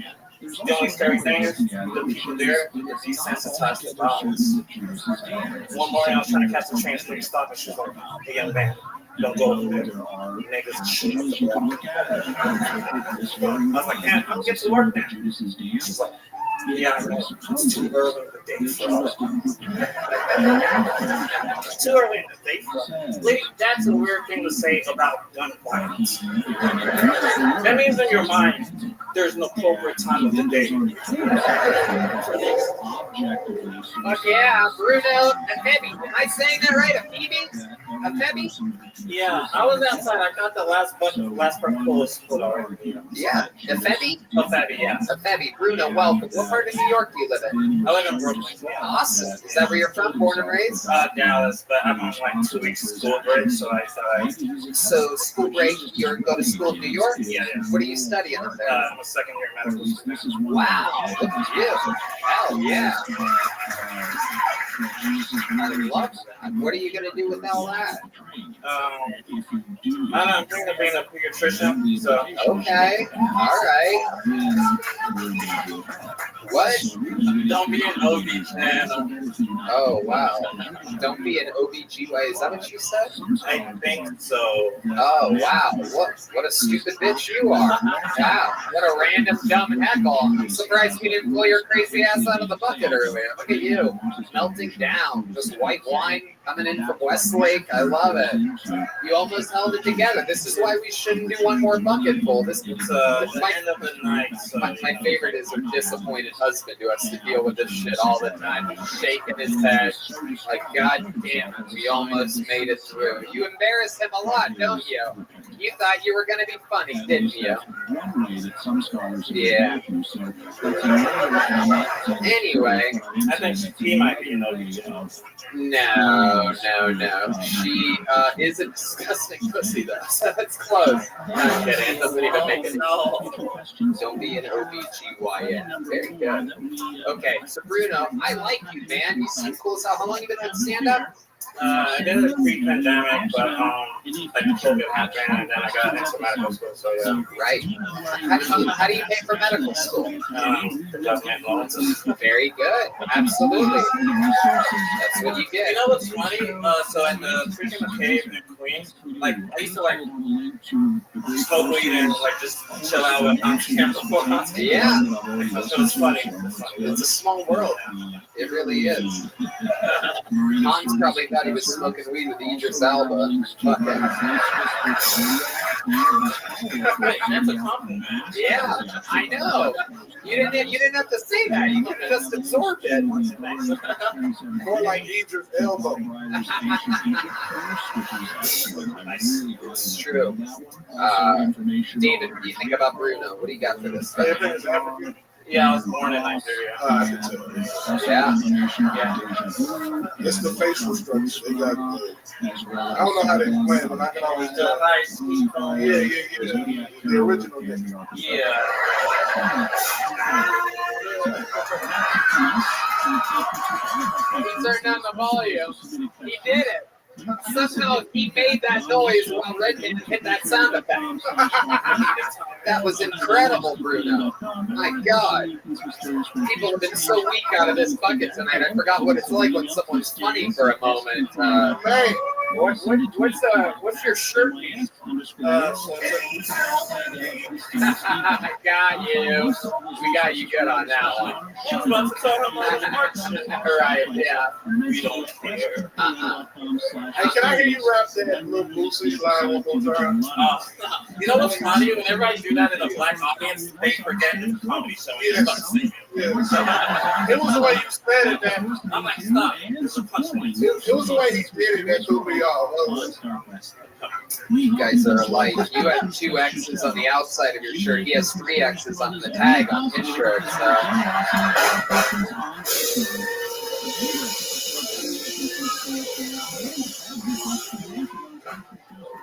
You should be a plastic surgeon so you give him a discount on your sex change. That's true. That's true. I want you to be my OBGYN. I love it. Bruno, what else should we know about you? You seem like such a cool guy. I don't know. I just be chilling. Okay. What do you like to do when you're chilling? Whenever I'm not like studying, I just spend my time going on comedy shows and open mics. Right. What's your living situation? Brooklyn's tough, especially right now, especially around the colleges, right? I mean, but I live in East Flatbush, so it's nothing but like, it's not like, so it's nice. Okay. What? Not white people. I love living around white people. Not white people. See, you don't like white people? No, I mean, I do. That's the African in him. Yeah. That's the African. Y'all don't like black people either. Y'all don't like American black people. Africans. No, Africans, I have a hard time. What is a stereotype that's true of Nigerians that you can share with us? He sent them emails at 2 a.m.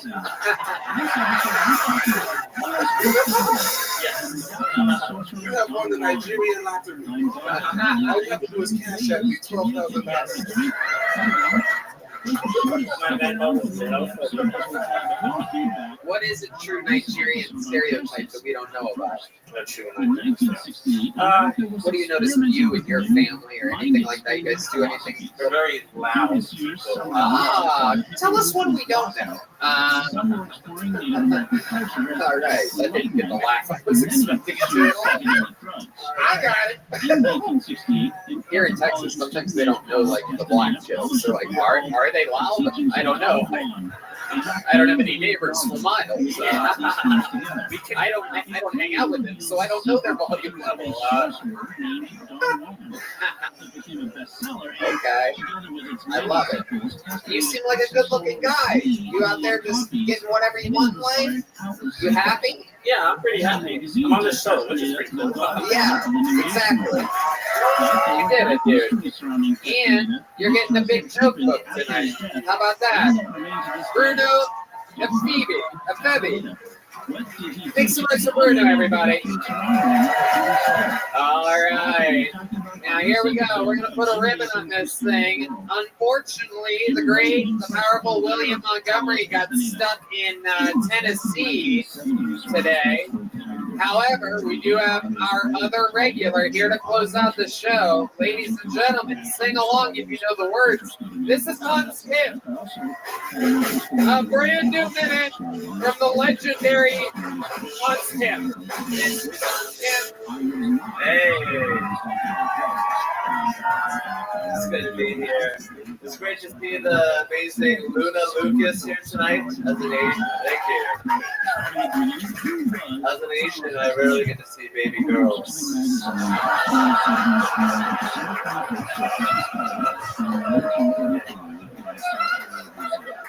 We usually scrap and then try for a boy.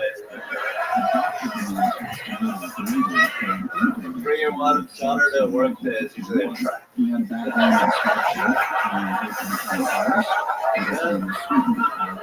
Excited for next week. It's going to be a Kleenex full of my cum. That's a guess. But yeah, it's great to be here for the origin story for Whoopi Goldberg.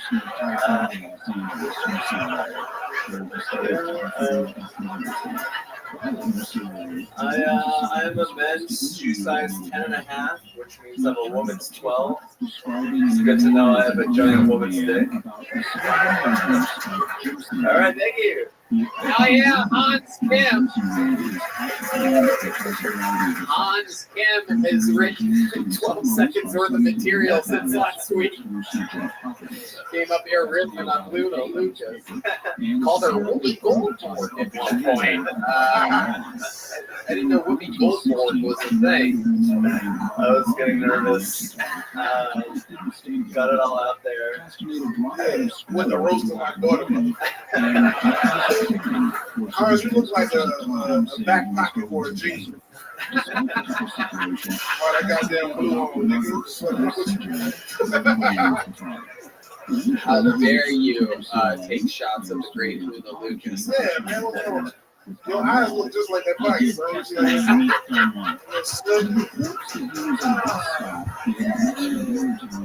Face the audience so they can see the pocket that he said looks like your eyes. God damn it!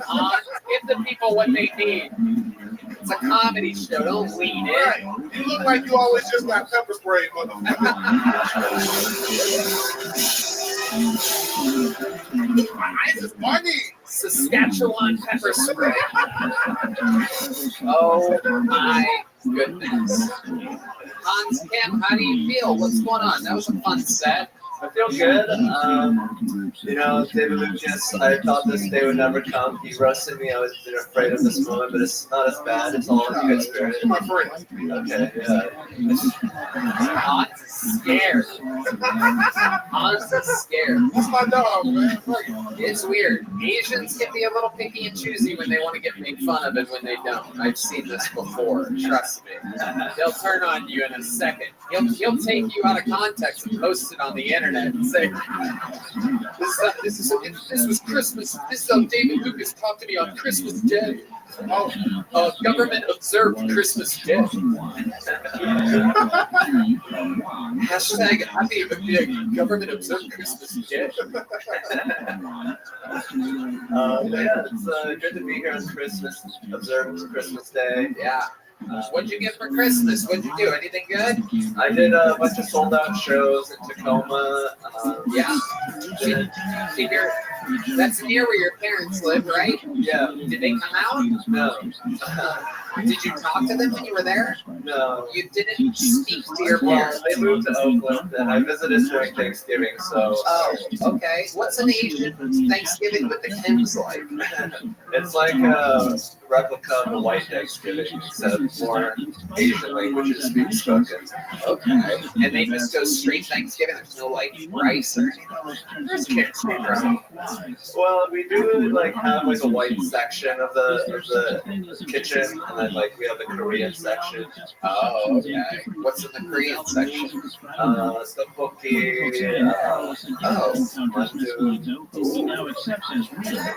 The microphone stand started floating. He said that shit. I've been doing a goddamn sorcery. Don't say that shit no more. My mama watch this shit.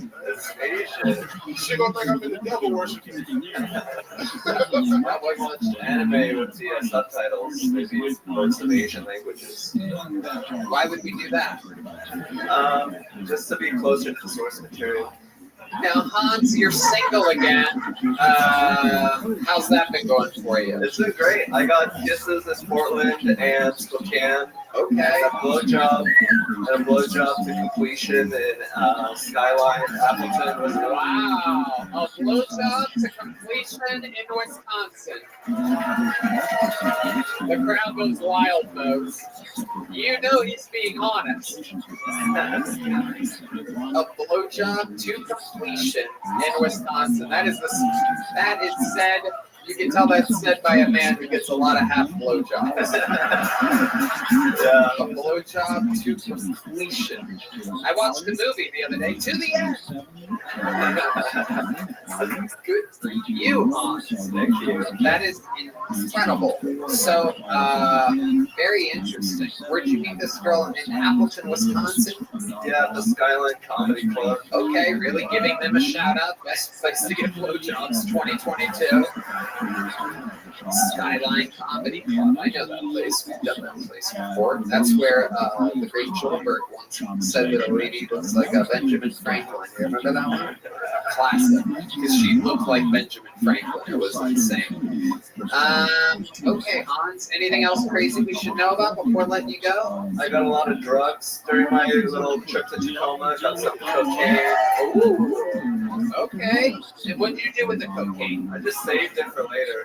Oh, you brought it back on the airplane with you? Yeah. Where'd you put it? Right in the carry-on. Wow. Just loose, right in the front pocket. Yeah. You didn't hide it in anything or anything? No, they actually opened it and they were like, wow, there's got a lot of organics in here. Wow. They found your bag of cocaine? They found a bag of mushrooms and marijuana. Wow. Jesus Christ. But they were like, we're not interested in your organics. We're interested in these wires.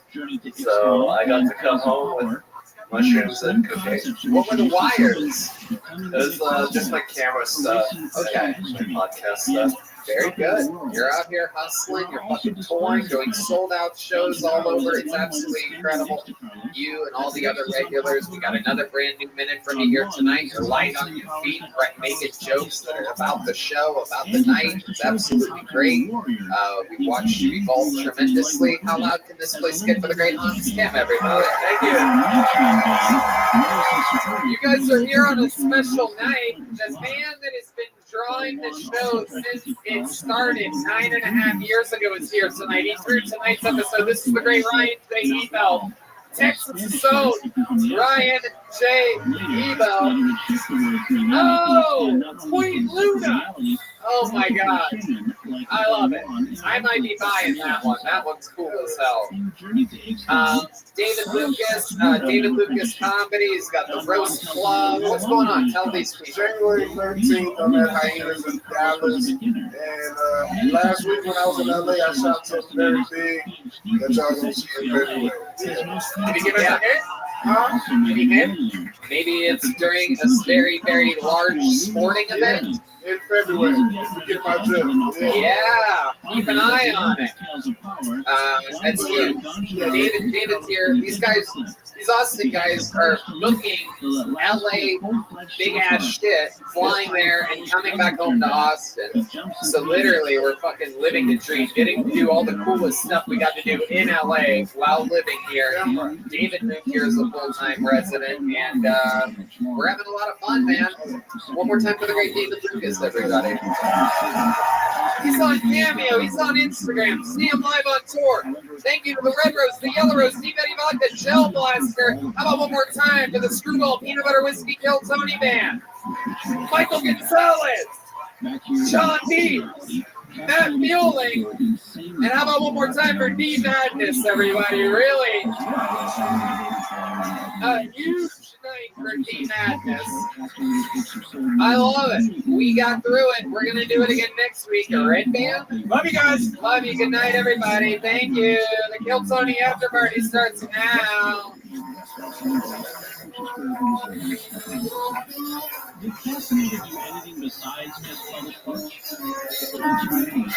Teaching self-help techniques called In 1995, Casanova and several of his followers created a company called Clear Green Incorporated to promote tensegrity.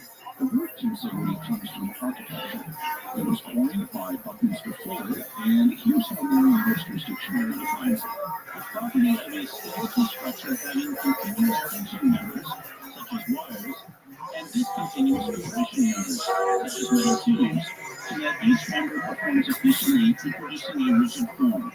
So, tensegrity involves the tension and compression belonging to different parts of the structure to produce a rigid form efficiently. Castaneda applied this term to a set of bodily movements or exercises that he referred to as passes. By using these bodily movements, you can accumulate spiritual energy that can be put to work for various purposes. So basically, this is Castaneda's equivalent of Indian yoga exercises or Chinese Tai Chi or Qigong exercises. Castaneda said it was based on a set of exercises handed down through 25 generations of Taoist shamans. And the basic movements were taught to them by Bhagwan and other shamans. According to HSM's website, you can use the exercises to optimize your level of energy, vitality, and well-being, balance and strengthen your physical flora, experience more mental alertness, find fresh new insights, reconnect with your best self, release stress, go to bed calm and go Hey, this is Rabbi coming live from Boston Gas Company for a brand new episode of Kill Tony. Give it up for Tony!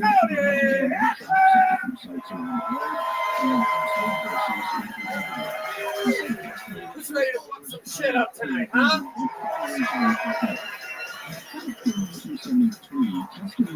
Make some noise for the great Brian Red Band right here. Like, hey, everybody! You may be wearing blue, but it's indeed Red Band. Welcome to Kill Tony, brought to you by the Red Rose and the Yellow Rose and Deep Eddie Vodka and Gel Blaster, available in stores everywhere. Shoot your friends. Blast your friends with little gel tabs. You guys having fun? What's happening? Are we here tonight? Austin, Texas? You got a little goth guy with his arms crossed, not having any fun whatsoever. Fuck yeah, dude. You're sad about the guy from fucking the drummer from fucking, there's two drummers today. Yeah, you're sad about one of those fucking dead drummers, aren't you? I'll tell you what drummers are alive. The fucking Screwball Peanut Butter Whiskey Kill Tony Band, everybody. God damn it. Michael Gonzalez. John D's on the keys. Matt Muelling on the electric. Paul Deemer on the horns. And that's the great D Madness right there down the middle.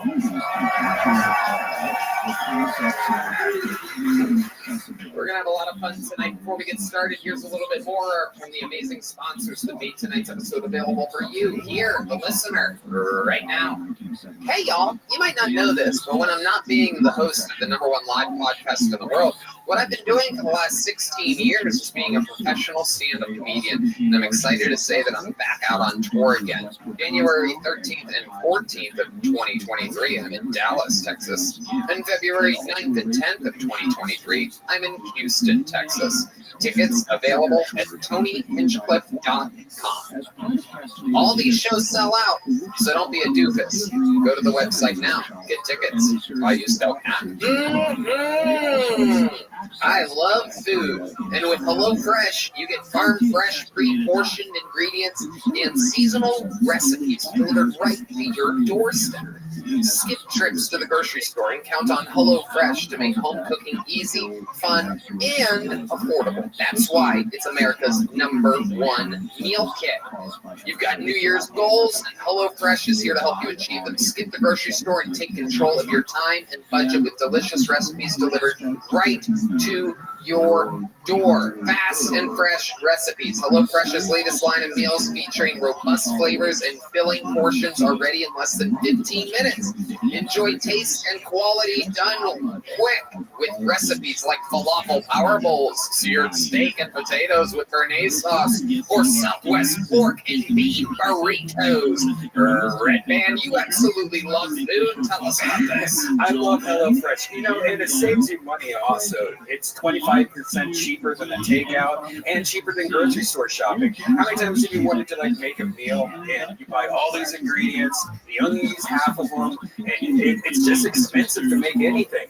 This is great because they send you the exact ingredients, the amounts you need for each meal, and it's always fresh.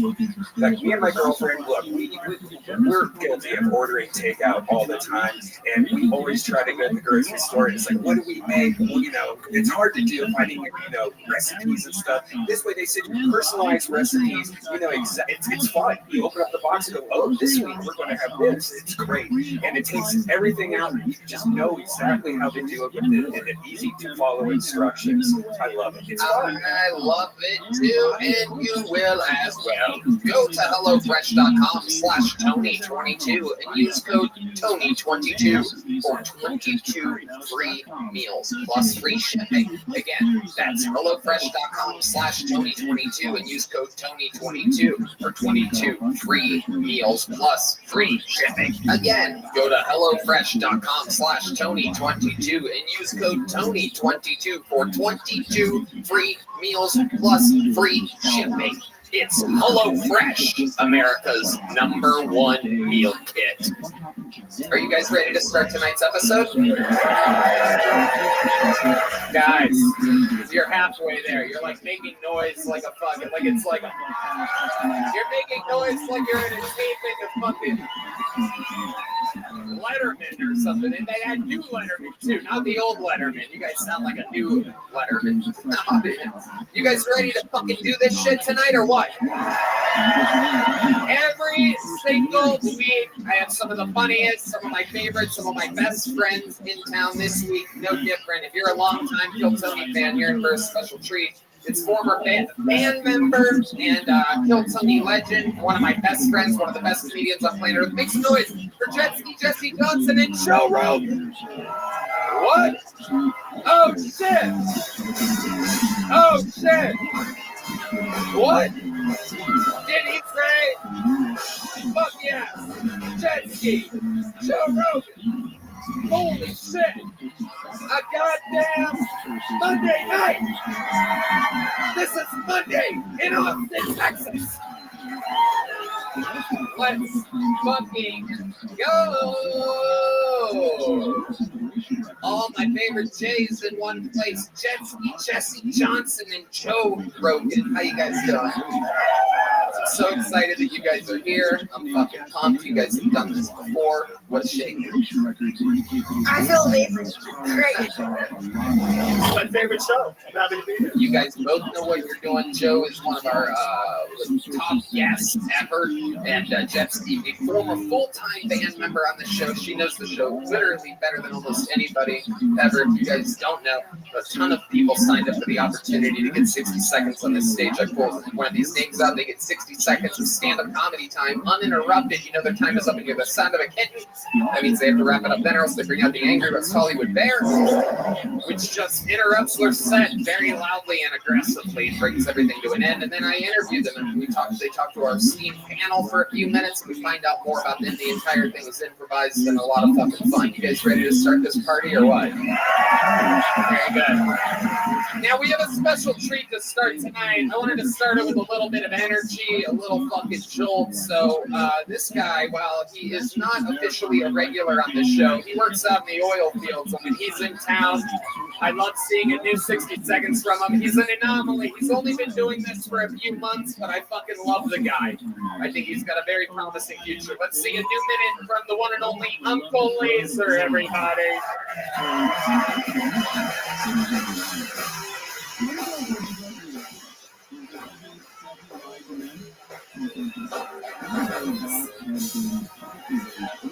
Make some noise for Uncle Laser. Come on. All right, take a gander here. Listen, my mom raised me not to be a fucking quitter. Okay, she said always see it through, never throw in the towel halfway. Now, with that being said, I got date raped the other night. That's not funny. It was a very Bill Cosby-like experience. Somebody carried me up to their hotel room. Okay, but when they got up there, they didn't finish the fucking job. You see, they didn't give me enough of that date rape drug. Where it says, give you one, give me 7. Okay, I got the tolerance to kill a fucking grown polar bear. I'm a drug addict.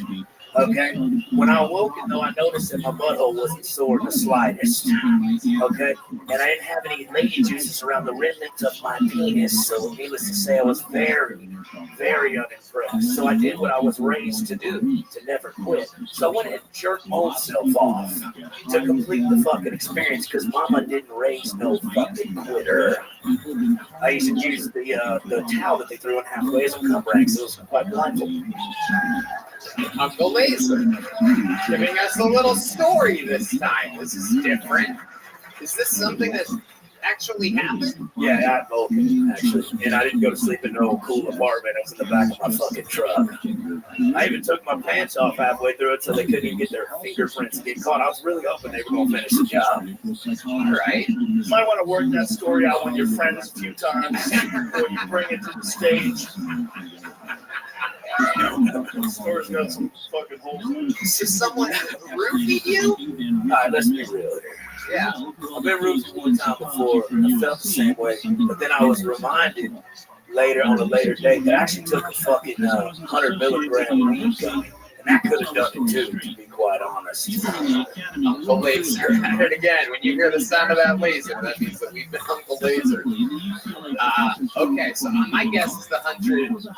The search continues. We don't know. We don't know. It sounds like you're roofing yourself. Turns out. So Uncle Laser, how's life been going? What else has been happening other than this roofie incident? Well, I've been dealing with that. I'm trying there. Christmas and shit had to work out on the rig. During Christmas, and the polar vortex froze up on the pipes in the trailer house. I couldn't shower for 13 days. I'm pretty sure I have a yeast infection now. 13 days? That's rough for a guy that showers every 11 days. You know what I'm saying? It's like one more. That last day, you're like, one more. Goddamn hell. Yeah, no, it's bad. I had to cut all my hair out because it knotted up. The perm started eating itself. It was bad. Right? So now I really like fucking Ellen DeGeneres, okay? Yeah. I love it. None of this makes sense to me. We're in a simulation, Joe. Relax. I'm trying. Uncle Laser, what's the most white trash thing you've done since the last time I spoke to you? A sex and porta potty festival. Oh, shit. Yeah. I fell in, too, halfway through. Like your foot? Like me. Like all of me.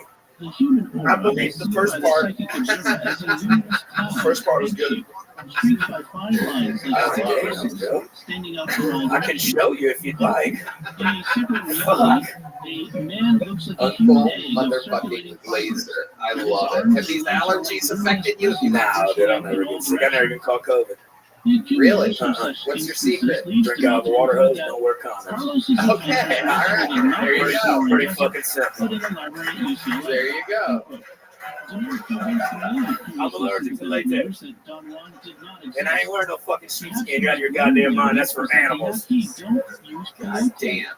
Won't wear sheepskin condom, but you're my friend that is most likely to have fucked a sheep at one point, which is crazy. God damn it, You won't put it around your dick that way, but if it's... But I'll put it through my dick. You know what I'm saying? Yeah. Okay, Uncle Laser. Well, you got to make show started. It was good to get a minute out of you. I love it. Very recent story from this past weekend.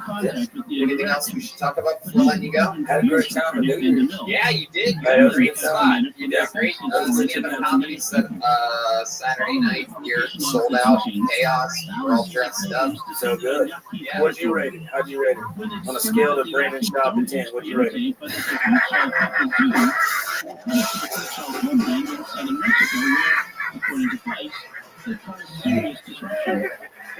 For a guy that's been doing it, how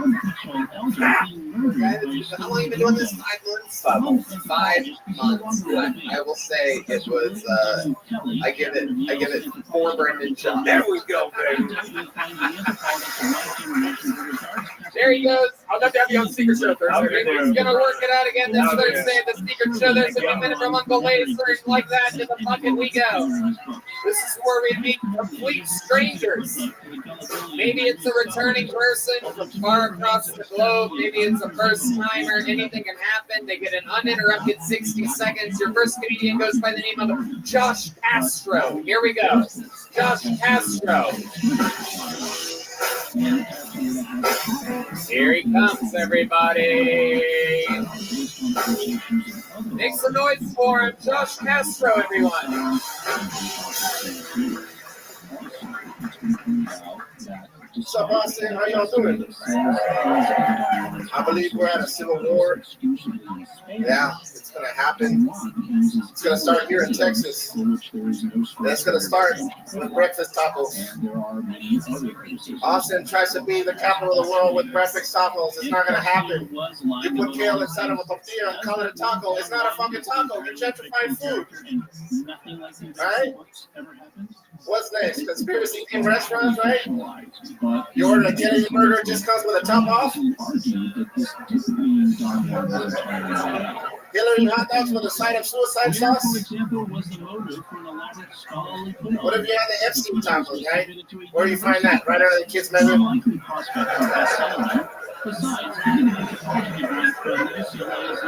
He's dead. You know that, right? Just to avoid research. Yeah, you put the kale inside of a tortilla, you can't fucking call it a taco, man. Thank you. Wow. That is one of the most Tex-Mex comedy sets I've ever seen in my entire life. Hey, yo, what's up with the breakfast tacos? You can't fucking do that. Take it serious here in Texas, man. We love it, absolutely. I've been here a couple of years. I don't think I've ever seen anybody quite as passionate about breakfast tacos as you. But I can see why. You have all the parts. My New Year's resolution is cauliflower tortillas. You think that's what's gonna do it? It's the tortilla that's gonna fuck you. Help me, Tony. Help me. I don't have enough time for that.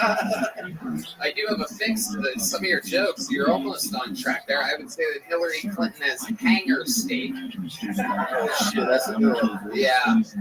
The suicide sauce, with the suicide sauce you could still keep, but it wasn't really funny. And then the Epstein taco, I don't know, I can't remember. Yeah, you said kids menu, but jet ski. Maybe there's like a 9/11 burger, and then throughout the meal they slide you a Tower 7 fries. There you go. Either way, it's going down. Well, that felt harder than Tower 7. Can we just delete this episode? Shouldn't the Epstein be the hanger state though? Yeah, but he didn't really hang himself. Wow. Hillary's the hanger. Now we know him. Hillary's the hanger. Epstein was the hung. Most likely. I don't know. Who knows? There were two guards that didn't know. Okay, Josh Castro. How long have you been doing stand-up comedy? More or less 9 years. 9 years. Holy fucking shit. What? Okay. Where have you been doing it 9 years? What fucking taco shop have you been performing? Like every taco, I do a show at Casa Moreno's, which is a You really Mexican do? restaurant. Oh yeah, yeah. It's all making sense now. 9 years of restaurant comedy experience. I bet the crowd goes crazy. They're like, I fucking hate breakfast tacos. They're like, oh, we do too. That's why we're here for lunch. You'd be surprised how many people in Texas. Right. Do you have a lot of other food jokes? Is that the... No. You just wanted to... 9 years in the business and you wanted to do your breakfast taco bit here tonight in front of a fucked up. What are you fucked up on? I don't know. Maybe I should have gone on something better. I don't know. Well, the writing was okay, but it's ironic. The best thing was your delivery. No, your serving experience. Thank you. You are a restaurant. Somebody gets me. Somebody gets me. Josh, tell us about your life. What do you do for work? I sell beef jerky. Carne seca. I gotta make a living, dude. Comedy is a living. How do you sell beef jerky? I sell at the flea markets and at farmers markets. Wow. Yeah. This is incredible. This is literally, wow, the crowd's going wild. I think you've been recognized. 9 years in comedy, you're recognized more for your beef jerky than you are for any jokes. Incredible. How often do you do it? Sell beef jerky. No, stand up. This thing that we're doing right now, every night. You do stand up every night. I try to come out every night. I live very far, so I go out on the open mics. It's tough, isn't it? What's tougher, stand up or your beef jerky? Beef jerky. I'll tell you. That's harder to sell. Fuck. Yeah. At least at the Mexican restaurants, they come ready to eat. So it's. Yeah, that beef jerky sounds tough. Yeah. That's a joke I made 25 seconds ago. Yeah, I get that. You missed it. You were too busy cooking up that tough beef jerky joke. You didn't notice that I did it. That yours came out dehydrated as hell. It's very dry. Very dry. Absolutely. Absolutely. What's drier, beef jerky or women's pussies when you're around them? It's about even. Yeah, exactly. It's a self-deprecating humor. Josh, what is the most embarrassing thing of your life that you wouldn't want to talk about on a live podcast if asked about it? I probably embarrassing thing. No, you had it. That was it. You were about to do it. I got you, dude. They just shit in my pants. Okay? Dungeons and Dragons, motherfucker, say it. What's the real one? I shit in my pants. Well, we know you've been shitting your pants. First of all, even if that was the most embarrassing thing, I would say that the new most embarrassing thing is that when asked about it on Kill Tony, you said that you shitted your pants. Saying that you shitted your pants is worse than actually shitting your pants. The pants you can change. You'll never get the word shitted off the internet now that you've said it. Tony, I shitted my pants. No shit. You talked about breakfast tacos. You're slinging beef jerky all around town. It's a full circle of shitting and eating. All that. That's my whole set. Just true. And the shitting part you do on stage. So, all right. I love it. Josh, people come in all different shapes and sizes. You get one of these new Melonside Nice Try Kill Tony joke books. Nice try. Can you catch? Got it. There you go. Looking good. Josh Castro, everybody. Let's keep it moving. We got a lot to get through tonight. Oh shit, he went that way. All right, this is definitely a new name. I would remember it if I'd seen it before. Your next comedian goes by the name of Birkin Schimpf. Birkin Schimpf. It's a cool name. Birkin Schimpf. Schimpf. Here comes Birkin, everybody. Hello. Hello. I'll just leave this here. Well, I have a really old dog. He's like 17 years old. He's the oldest dog ever. He's pretty much the Joe Biden of dogs. He's like going senile. He's kind of walking around. He doesn't really know where he is. People ask me, "Wow, your dog's really old. How did you get him to stay alive this long?" I just say, well, it's easy. We just feed him the same dog food that Joe Biden eats. It's pretty straightforward.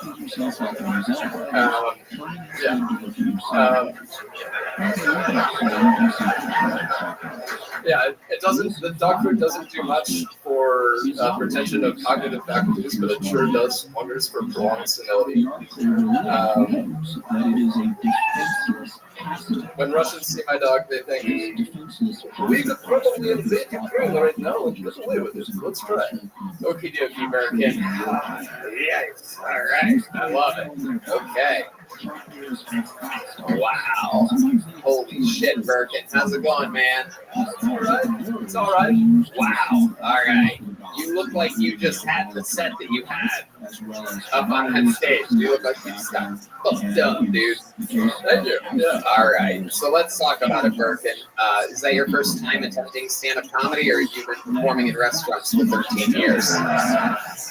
I've performed in restaurants 13 times in the last year. Okay. So what's the actual? You've been doing stand-up for about a year. About 13 times. In Austin. In Wisconsin. Okay. You're visiting from Wisconsin. I moved here just a few months ago. Okay. What made you pick Austin, Texas? I work at the factory of factories. The factory of factories. All right, Willy Wonka. Jesus Christ. This factory is the factory that will build all the factories. If you're wondering where the factories get built, well, it's a special story. Come inside. Meet my friend Birkenship. How did you get a name like Birkenship? My parents were hippies, but not the cool kind. Okay, what do you mean by that? They were just like hippies that didn't smoke weed, but they just named me a weird name. Sober hippies. Yeah, sober. Yeah. So you were named after the shoe? Sort of. It means birch tree in German. Okay. All right. Birkenship. And is that new material? Is this semi-new? Quasi-new. Okay. Do you have like been doing it? Would you say just over a year? Yeah. Are you on any psychiatric medication we should be aware of? No, not that I know of. No, I'm not. Embrace whatever that is. Whatever that crazy is you gotta. Yeah. No, about a year and not on any medications. I took a double shot of vodka earlier. A double shot of vodka. Very interesting choice. A German drinking vodka. Are you sure? Okay. All right, Birkin. All right. What's the most interesting thing about you? We just met you here a second ago. We all think you're kind of insane. I used to build mountain bike trails, and yeah, that's the most interesting thing about me. I don't think Deep Madness gives a fuck that you made mountain bike trails. What made you want to stand up? I like stand up. There's this guy named Joe Rogan who's pretty cool, and he was doing stand up. Is that what happened? Did you get nervous because Joe was up here? Were you pandering to Joe with your Joe Biden dog food joke? Maybe. I'm not buying it. No. Yeah, I like stand up. Oh, I started watching Monty Python like back in the early 90s, mid 90s. Yeah, well, comedy ever since. Okay. All right. You have a girlfriend? No. Wow. No. Oh my goodness. I do not. Why do you say that? That's the most confidence you've said anything with all night long. The answer to the question, Tony, is no. I don't. Wow. Longest no of all time. Yeah. He said he doesn't have a girlfriend, like the fucking king of the incels over here. Joe. Yeah, she's dead in his basement. It's been a hot minute. De-emphasis on the hot.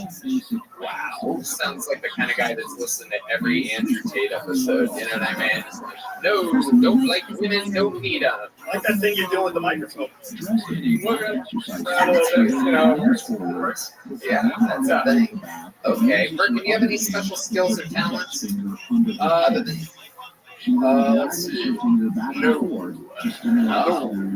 I can mountain bike. That's about it. I can build mountain bike trails. Why do you think you don't have a girlfriend? Why do you think? When's the last time you've been with a woman? It's been a hot minute. What's a hot minute to you? Maybe a year or two. Okay, a year or two. Have you ever fallen down while you're on those mountain bikes? Once or twice, Joe. Once or twice. You ever hit your head? I can't remember. All right, Birkin. Well, you're going to get another one of these nice try joke books as well. There you go. Birkin shit, everyone. All right. Let's go. Let's reach in here again. This has been, so far, a combined total of 10 years of comedy experience we pulled out of this bucket, believe it or not. But before we get to another regular, I want to see someone else. Okay, this guy writes jokes. I know that. Ladies and gentlemen, make some noise for Tim Warner, everybody.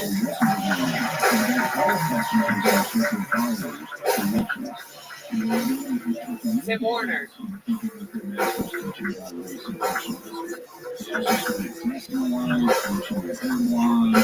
There he is. Tim Warner, everybody. Woo! Well, I'm sober now, and I'm starting to notice that being sober is kind of an unacceptable way of life. You know, especially in the comedy industry, an industry where comedians get applauded for being fucked up. You know, it's I'm on mushroom.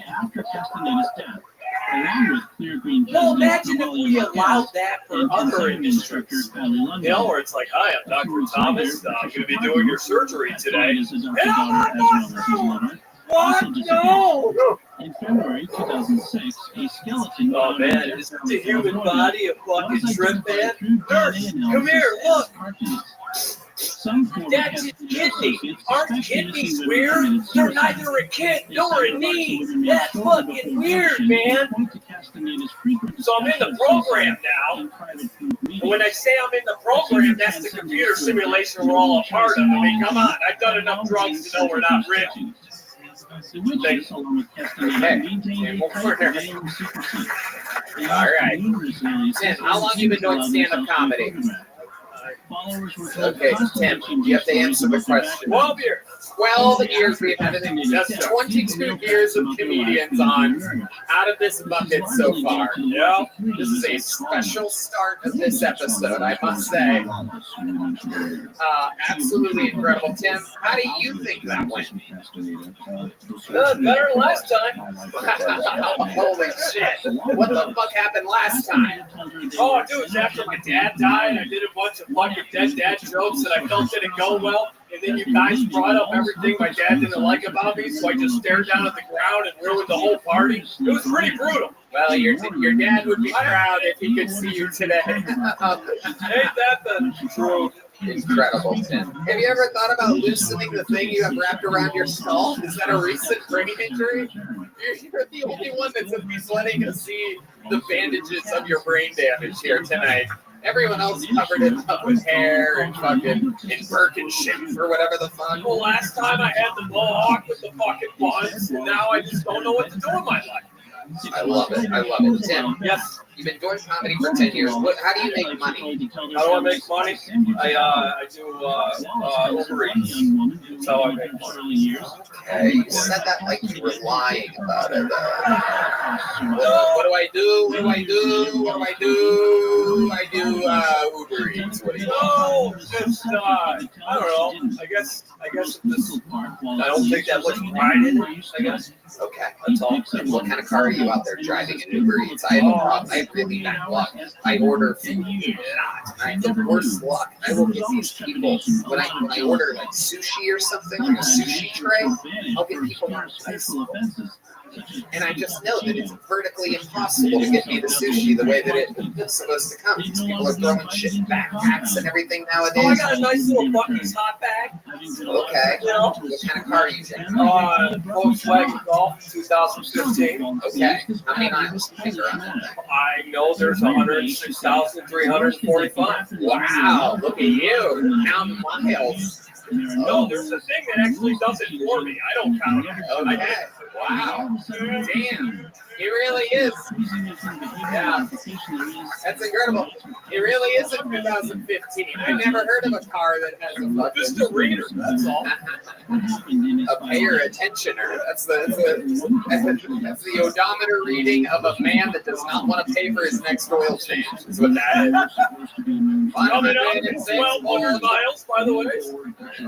Tim, what do you do for fun? What do I do for You're fun? sober now. You're a stand-up comedian. Dude, honestly, that's a tough question because I'm going through the steps and I just did resentments and now I'm on fear inventory and the narrative I had about myself isn't necessarily true, so it's been a whole mind fuck.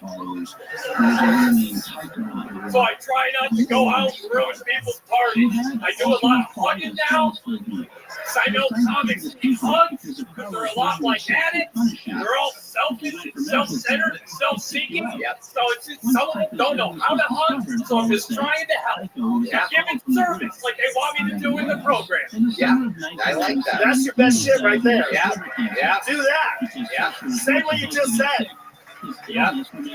That was real. We're squeezing Well, it. it's being the most real and clear that I've been in probably 20 years. I'm discovering this. I just don't necessarily know.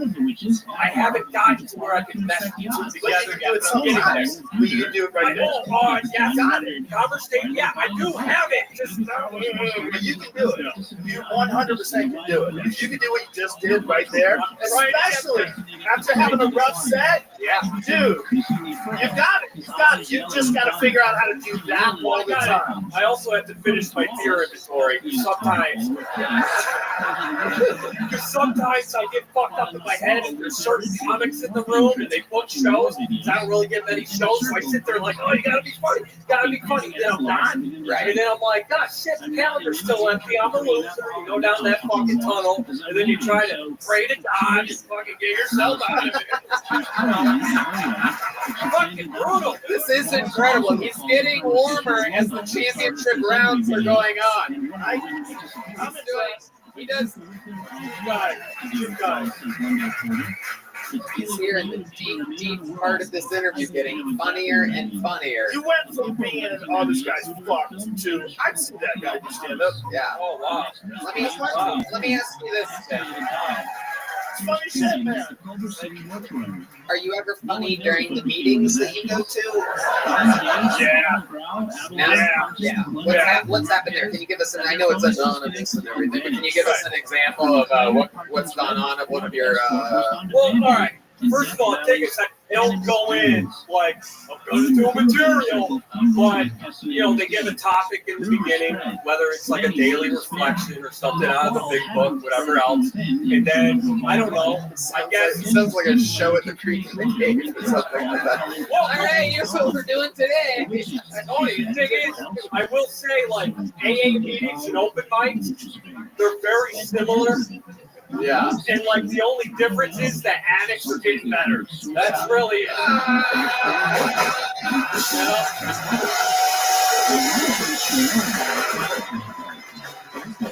Amazing. But I don't know. I get inspired by the God as I understand it, which is an acronym I made up because I had a tough time in religion. So the acronym I made up was gratefully obtaining destiny. That's what I feel like I'm doing by being clean. And so sometimes I don't know, instinct is your true God. And so sometimes I'm like, hey, I'm Tim, I'm an alcoholic addict. Hi, Tim. And then I just talk. And a lot of times I crush at the meetings. You know, I don't know. You seem so much clearer now since last time we saw you. Yeah, very much more clear and focused. And today's day 71. Was there something that? Wow, look at that. was fucking tattooed my sober date on my hand. Was there something that you crashed and burned? Like, was it something that happened that made Well, after the last set I had here, I went on a 7-month bender of doing almost anything and everything. We're the ones that caused that? Well, don't be cocky. But, you know, I mean, you were nice enough, I think, out of pity. I'm not going to speak for you, but you asked me to be on Secret Show. You put me dead last. I stood in a fucking corner up there by myself, and then I fucking ate a dick where I still think I got scrotum on my chin. And I was like, well, I'm never going to get my dad's love. What spot? What? So it was after the Secret Show? Oh, yeah. So they booked you on the Secret Show, and where do you think you should go up on a show when it's your first time No, getting it's not that. No, it's not that. No. It was just being last one. That had nothing to do. I don't think I deserve. No, it's not like that. Because that's what happened. Right. I went last. Right. And I don't think I should. Oh, put me first. It wasn't anything like that. It's just I went last. I fucking really sucked. And that's when you get to see the audience leave and they just look at you like, oh, Christ. You know, like they even try to avoid eye contact. And it's just like, oh, shit. What am I doing with my life? I live in the car that I'm fucking doing Uber Eats in, and it's... that's why you know the odometer, exactly. Truth comes out, that's his television. That's the closest thing to a flat screen this motherfucker has. What's coming on next? Oh, 1,400 and, you know, I'd love to have you open the Secret Show first. Whoa! Do you have one of these yet? Tim? Tim? Do you have a big... This time I humbly would love to say that I would love to, man. Thank you so Do you have a big one of these yet? No, I don't. You don't have a big one? No. Well, today's your lucky day, my friend. Day 71, 104. These are unbelievable, by the way. Bullseye makes these fucking things. There's goddamn rolling papers in the back. Oh, he's sober. We should probably... Well, he'll roll up some cigarettes with him. Like a phoenix rose in the ashes. Yeah. Late round fighter there. Beautiful. A word of advice, Tim Warner. When you do that opening spot on Thursday, pretend like you've already been on stage for 6 minutes before you get up there. Start funny, and then wear down. Don't do the reverse. All right. Speaking of people that we've seen get showcased from this show, this young man was living in his van just a year and a half ago. Now he's out fucking headlining his own show, selling out all around the country. Ladies and gentlemen, this is a brand new minute from the great Hans Tim.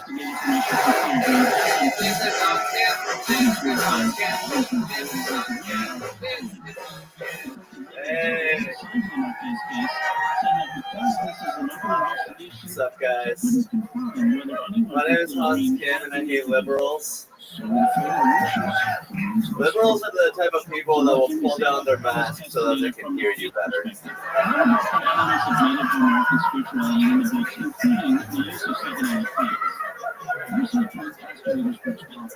Megan Thee Stallion got shot in the foot, which wouldn't have been a big deal, but she is a horse.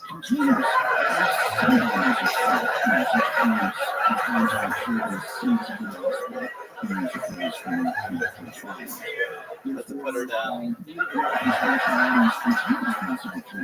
It's Megan the Blue Stick now.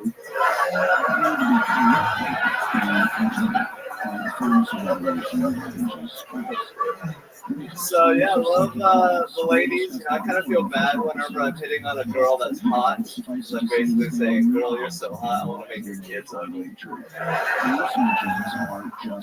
Come here, let me ruin Thanksgiving for you. All right, thank you. Wow, the great, the powerful, the one, the only Hans Kim has arrived. to his sweet, sweet battle station. Just out here doing what you do, writing a new minute every week, executing, fucking doing it right down the barrel. Hans, how do you feel? I feel great. Thank you for having me. I have you every week, Hans. You're a regular on the show. You act like I met you on the sidewalk. I'm like, hey, want to go do a minute on my crazy show that I did? I love it. How you feeling this week, Hans? You just were on the road some more, huh? Yeah, I was on the road, traveling around. I actually, had a great moment on the road. I actually had a threesome. Oh, wow. Look at you. It's with another dude. I love it. What?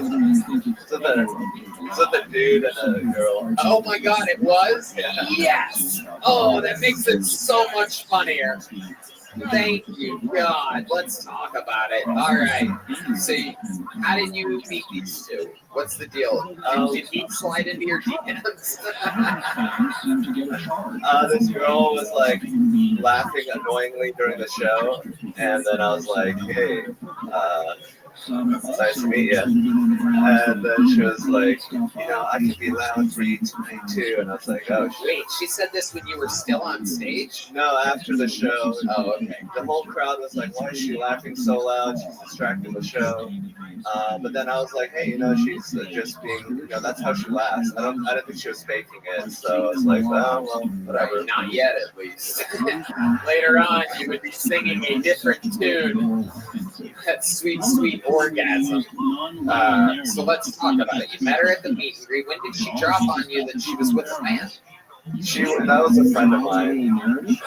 Wait a second. So you're rolling around with some dude just out there fucking. Yeah, I like to be nice to my friends.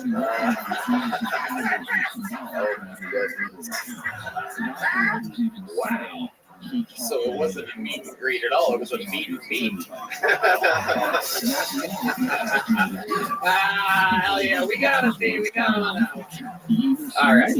So you get back to the hotel. You're with your homie. Or did you guys go out drinking or something? Yeah, she was at the bar, and she was like, "I want to get spit roasted." And I was like, oh my goodness. And you're like, "I love Korean barbecue. Let's go." Are there any places open this way? We just did 2 shows. I can see you literally taking her to get fucking barbecue after that.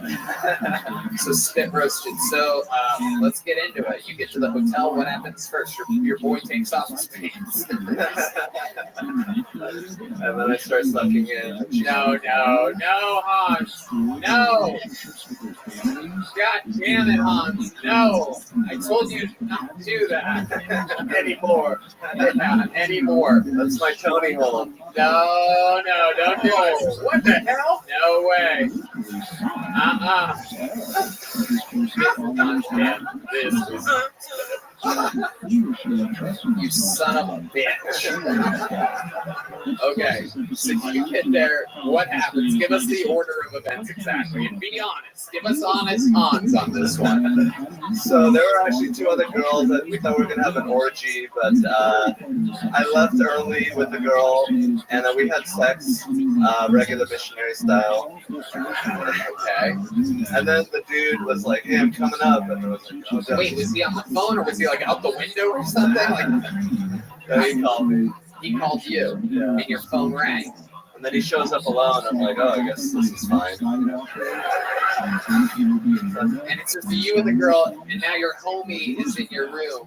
What time of the night is this? This is around 1 a.m. to 1:30. Okay. So, all right. So he shows up, and you guys are fully clothed? Yes. And then what happens? And then we're like, "Hey, we're going to go have sex in the bedroom. You're welcome to join." And then we were just having sex with the door open, and he was in the living room on the couch, and then eventually it was like, "Hey." Wait a second. Hold on a second. So paint the picture for us. Are you still in missionary position and you're looking over and your friend's slowly walking in, like doggy style? What is this exactly? What's happening here? Well, I was eating her out. Oh. I was like, I should try, I don't want him to come in and the first thing he sees is my asshole. Right. Then I switched to the fingering position. So she was closer to the door. I was fingering her, and then he walks in and he's like, "Do I have your permission? Do I have your permission?" Oh my goodness! Wow! Oh my God! Wow! Holy shit! I like how he has a fingering position. It's like a jiu-jitsu move. It's like he takes side control. What are you saying? You have a fingering position? Fingering position here, Joe. All he has to do is get his leg over, and he's having sex with her. What are you doing exactly? Yeah, are you laying down next to her? Yes. So you have like an arm underneath her, and your right hand is doing the fingering? That time was with my left hand. Ah, the old switcheroo. I like how you showed your technique. Oh my goodness. You know, the fingering position.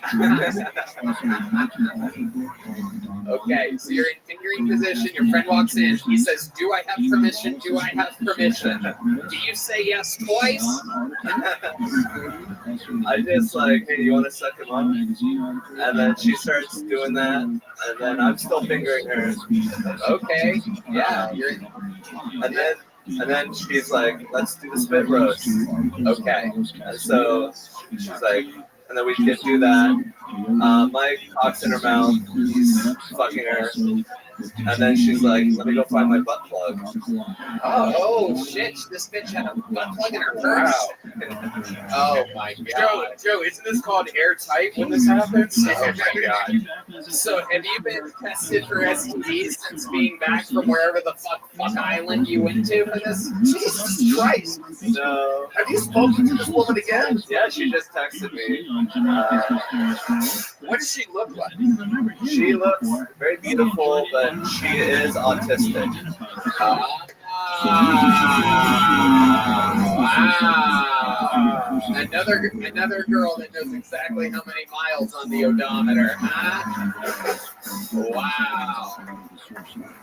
And I'm guessing she has more than 104,642. Oh my goodness. Do you have any symptoms of anything? Like a girl that brings her own butt plug is fucking, that's the final level, dude. No. Everything's fine. She had a butt plug, but you went no condom with her. No, she had her own condoms. Did you use the condoms? Yes. Hell yeah, he did. He probably had them on his fingers when he was doing the finger position. It's like Edward Condom Hands over here.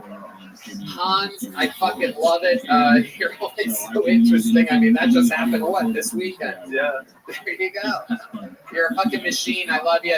Great written minute. Great stuff all the way through. The great Hans Kim, everybody. He does it every week. He does it every week. The boy does it every week. Not easy at all. All right, back to the bucket we go. You guys having fun out there, huh?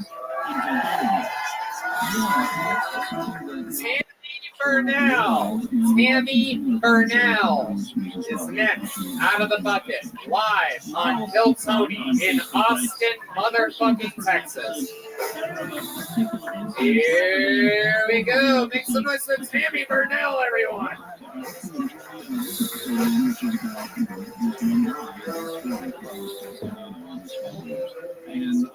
Well, hi, y'all. I'll tell you, I'm wearing these tonight because when I tried them on, I could not get them back off. But I will admit, I'm smelling a little sexy. Shaved about 3 inches of my legs. You're welcome, good luck, sir. But I do have some exciting news. I just got engaged. Yeah. I mean, it would be exciting if it was true. I just wanted to know what it would feel like to say that. Y'all, I'm actually so single that I recently paid for a massage just so somebody would touch me. And when I got there, the masseuse asked me some questions. It's like, ma'am, are there any areas you'd like us to avoid? No, sir. Ma'am, are there any areas you'd like us to focus on? As a matter of fact, my name is Tammy Bernal, and if you liked what you've seen here tonight, I would love for you to follow me on Facebook, Instagram, or maybe out to the parking lot. All right, Tammy Bernal. Hell yeah. I know who Hans is fucking tonight. Holy shit. It's right there for you, Hans. You're saying no. You're turning down Hans. Yeah, I'm not into comedians. Dating them, no. Oh, okay. Well, I don't think he's in a nerdy cougars, so you're good. I think you guys are even Stevens there. Tammy, how long have you been doing stand-up? This month makes 4 years. 4 years of stand-up comedy. Okie fucking dokie. Where at? San Antonio area. Okay. What do you do for a living? I work from home for education companies. We partner with universities to help them build online programs. Right. And how long have you been single for? The majority of your set, you talked about being extremely single. Well, like no relationship, probably like 5 years. Yeah. Yeah. And you've never been married? I was married all the time. Okay. What happened with that? I just wasn't feeling it. He was a good guy, but I just wasn't feeling it. Okay. And so 5 years since your last relationship, what's your dating life like? Is there like a site for people like you or something? Oh, there's a whole bunch of them. Yeah. I probably tried them all, except for Farmers Only. That's this year probably. But Are you using any of them? oh, I use many of them. Yeah. So like when's the most recent date? Like online dating? Or just date dating? You mean like go out and meet somebody that you met either online or whatever you're talking about. Well, you can meet people in the real world, or you can meet them online. October actually, so it's been a couple months. Okay. Okay. So what happened on that date? First of all, what site was that? That was actually real life. PBS, right? Well, you listen to public broadcasting too? Me too. You want to get a hot tea sometime? Okay. I'll shave 2 inches of my legs for this one. Okay, so what site was it? Where did you meet this guy? Well, I met him in real life. In real life, so you're just standing where? A library? It was actually at a comedy show. Comedy show.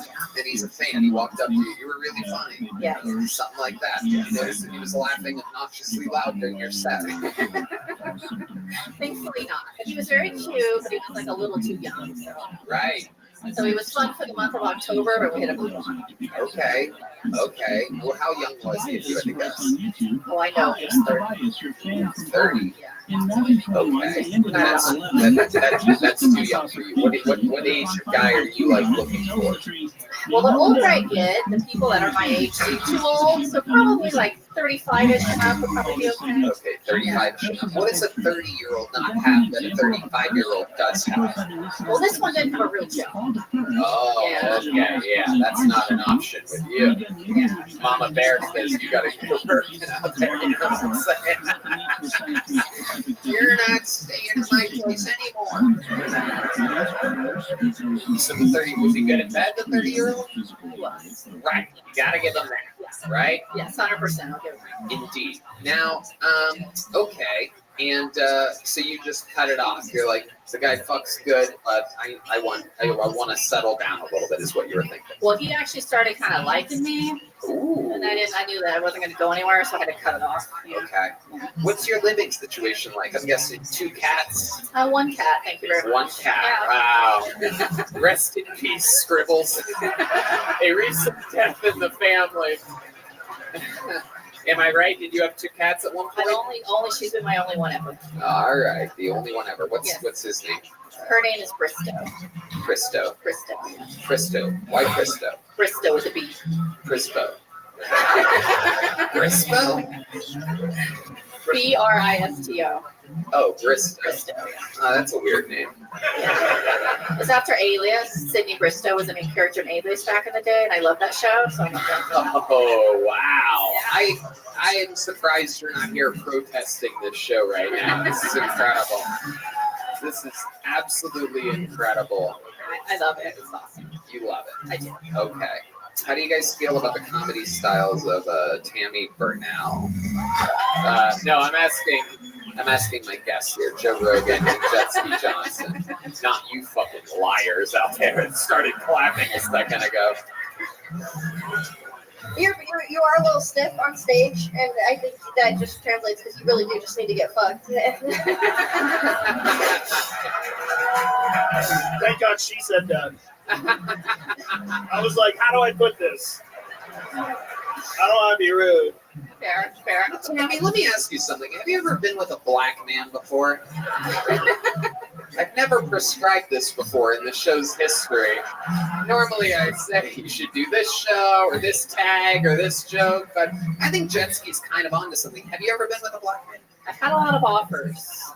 A lot of offers. Let me tell you something. I think it's time to take one of the offers. I think it's time. You see John Dees back here? That's a man playing a bass guitar and a keyboard at the same time. That's pretty impressive. You see that?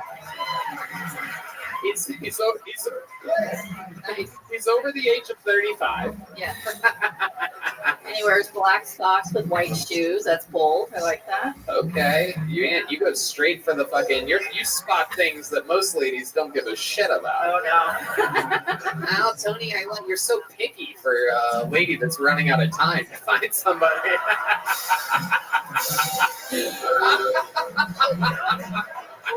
Even I can't believe I said that. That's so funny.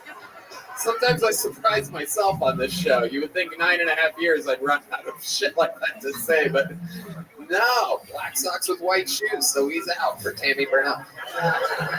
What's something wild about you? You feel so proper. You feel like a woman that sort of has her stuff together. But like, what's a wild thing about Tammy that we would be surprised to find out about you? Something you do, or something you're into, something you go to. There's got to be something, because I can tell there's a wild side. There's bondage or something. When a chick like you gets home and you put fucking Briscoe in his pen or whatever, you take off your glasses, you fucking shake your hair out, you fucking... Yeah. What is Did it? he say I was a teacher for 15 years? That's true. Good eye. Oh, okay. Well, I talk more about it in my full set, so you're going to have to book me on another show, and then you'll hear all about it. No, that's not going to happen. I promise you that. That's a shortcut to fucking... Are you worried that someone from the school is ever going to see you do stand-up? No. No. Why not? Well, I work for... Why are you so confident? This lady's fucked. They're going to catch her. Yeah. Well, I was a teacher for 15 years, but now I work for a private company from home, so... You're safe. But they know it, and they're all for it. Okay. They're supportive. All right, Tammy. Well, nice to meet you. Congratulations on getting pulled out of the bucket. Here's a little joke book for you. You gonna catch it? Oh, no, that's a text. Let's try to catch it. Oh, you suck, Tammy. You unathletic bitch. Get this unathletic bag of bones out of here. I'm kidding. We love you. There she goes, Tammy. All right. This bucket has been treacherous tonight.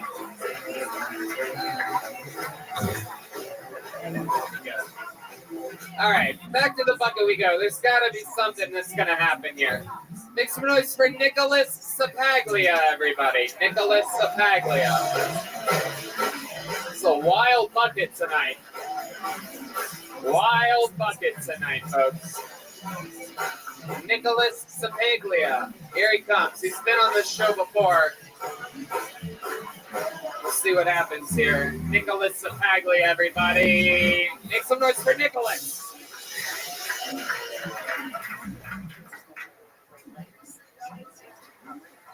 I just went home recently, and my brother has a 2-year-old daughter, and they found out that she has autism.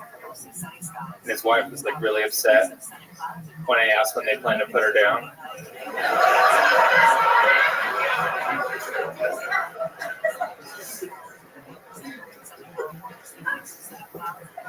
I'm new to Austin. I love when it rains here because it keeps all the homeless people under the bridge where they belong.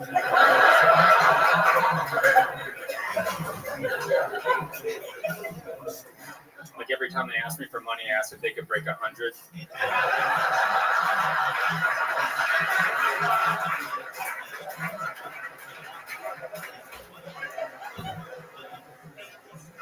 Yeah, I know it's fucked up. Most of the time they can.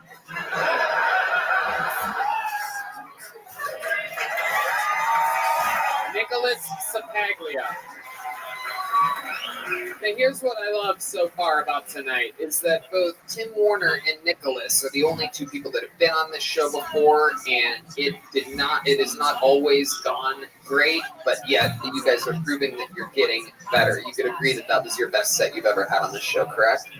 Yeah, it was better than the first time. Right, exactly. Yeah, indeed. So it gives hope for the other people that you saw here tonight, is my point. Nicholas, so how's it going? Remind us of everything. How long have you been on stand-up? About 8 years now. 8 years. Where are you from? Fresno, California. And how long have you lived in Austin? 1 year. 1 year. What do you love? Yep. Let's say I got here about a year ago. I got on like shortly after I moved here. Right, exactly. What do you love about Austin, Texas? Been here a year. I really do like that it rains a lot here. The Central Valley in Fresno doesn't get much rain at all, so it's very nice. And then I just like how open everything is. Got good food, lots to do. I can go to the park and just go walk around the river. Okay, I was going to hire you to be a tour guide of Austin, but turns out I'm not really liking what I'm getting. What do you do for work, Nicholas? I had a couple jobs while I was working. I worked at Gold's Gym for a little bit, and then I was like going out and hustling, going door to door, washing windows on homes for people, like cleaning their house windows. I just got a new job to start on the 9th. What's the new job?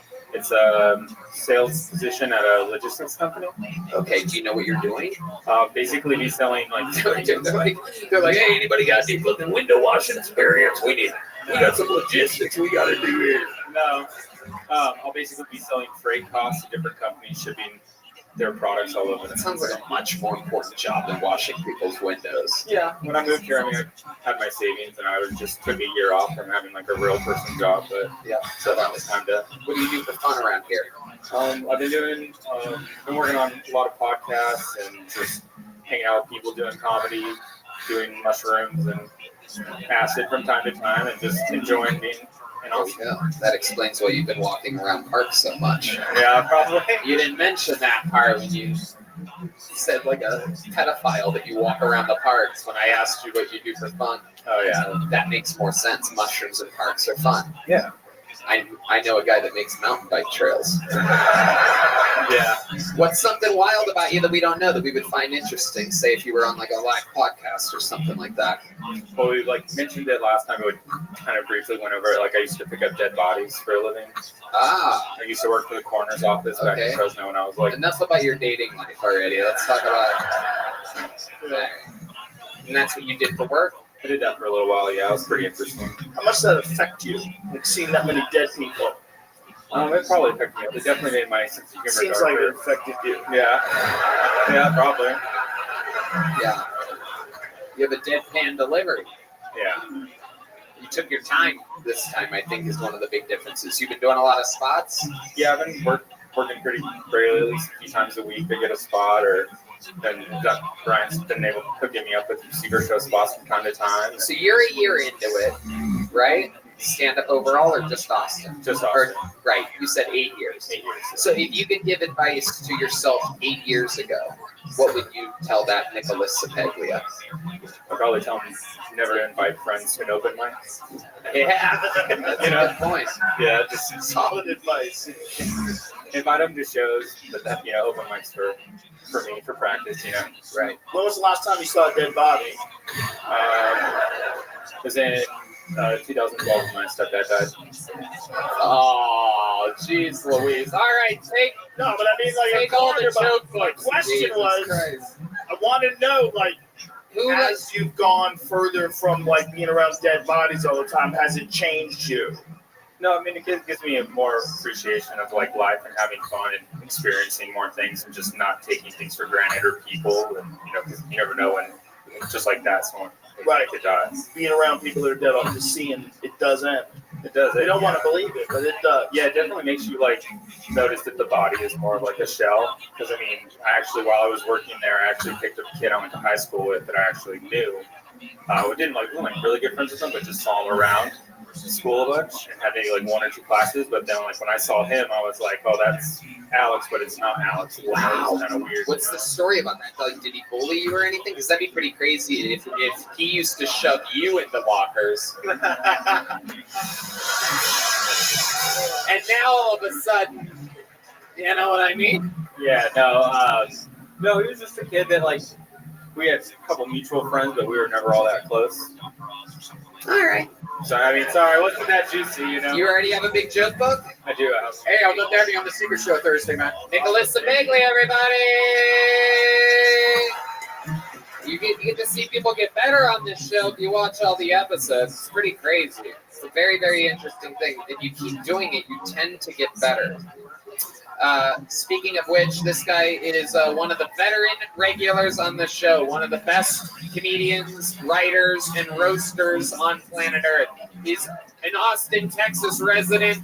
We love him. Make some noise for the one and only David motherfucking Lucas.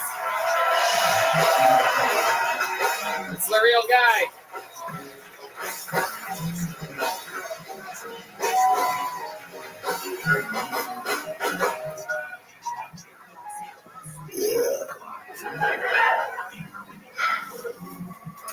I be having high thoughts without smoking weed. Like, I be thinking, like, what if a gay guy put a pocket pussy in his ass? And then I fuck it. Would that make me gay?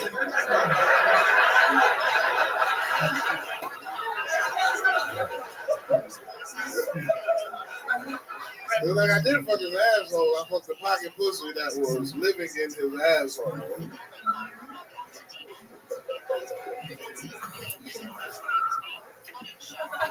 I want to know, like, after a girl has an abortion, how long is it appropriate until you eat her pussy? You know what I'm saying? I say like 6 months. You know what I mean? Anything earlier than that is just like desecrating the grave. You know what I mean?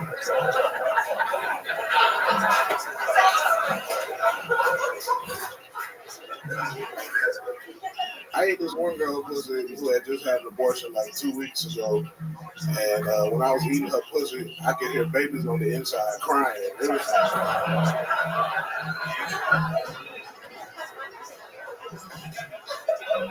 Abortion pussy is like a seashell. You can put your ear up to it and hear a vacuum cleaner. It's the weirdest. Like, ooh, but you gotta dice it in your pussy. What the fuck is... All right, guys. Hell yeah, David Lucas. I fucking love it. Yeah. Always amazing. Yeah, there's a woman on stage, a man, and then another woman. Oh, David, come on. The holidays are over. Why are you wearing the Christmas tree skirt as a shirt right now? Tony, you're dressed like Ellen DeGeneres' strap-on. Your ass rest on a dresser when you're not being used.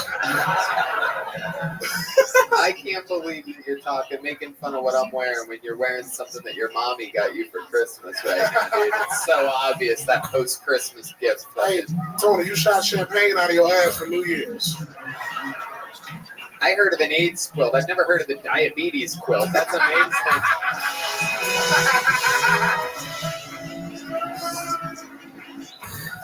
You son of a bitch, I see you.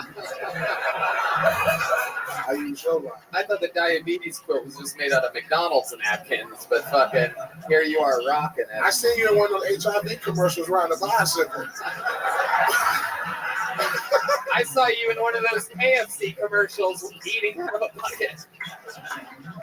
Look at Tony, boy, he got a rainbow tat on his lower back, those gay ass niggas. What the fuck? Did you just say rigatoni? Are you having fucking low blood sugar flashbacks right now or something? Did you just call me rigatoni? Hey Tony, I subscribe to your OnlyFans for Christmas.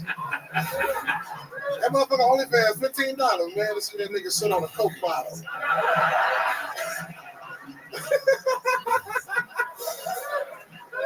What do you think a better price point would be for that? I mean, that seems fucking pretty giving.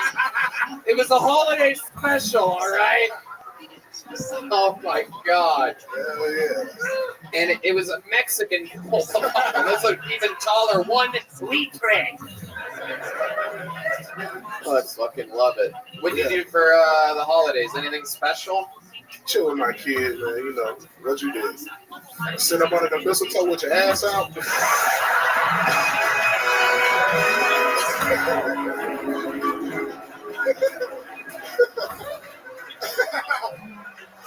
Hey, this way, guys, over here. Hey, come over here. I use baby wipes. What the fuck? Yeah, boy. You think that's what I did? Like, you look like you'll sit on top of a Christmas tree, nigga. Your ass. Star, You look like you sleep under one. After sweet Christmas dinner. We just had New Year's Eve here. That was a lot of fun. We fucking double roasted the audience. We did a crazy thing. Tony had his zip on the back of his tuxedo pants. Oh my goodness. That is not true. That is not true. I motherfucker went to the bathroom 15 times on New Year's Eve. No. No, I would that not. That motherfucker shook a Topo Chico bottle up and put it in his ass. Wait a second. That's the bottles of an ass thing's really hurting my feelings. Yeah, right. You the only nigga that go to Yellowstone to sit on hot water. That motherfucker take the temperature. It's not cool 138 Fahrenheit. Speaking of hot, you're sweating bullets up here tonight, huh? What's going on, I got cedar fever, man. That shit kicking my ass right now. Cedar fever? Yeah.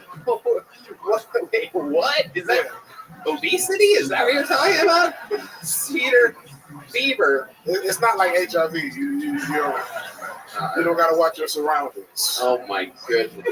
David Lucas. What have you been doing for fun lately? Anything crazy? Roasting your ass. Why you got all black, nigga? I'm trying to figure that shit out. Like you got to sneak in the night with fucking niggas. I mean, we know it, bro. Just put on white so we can see. You're saying I'm the one out of the two of us that can't be seen? Is that what you're trying to do? Tony, you look like the shadow of an eggplant. Wow, I mean, I was about to make the same joke about you. I don't even know what to do now. I like how you killed him.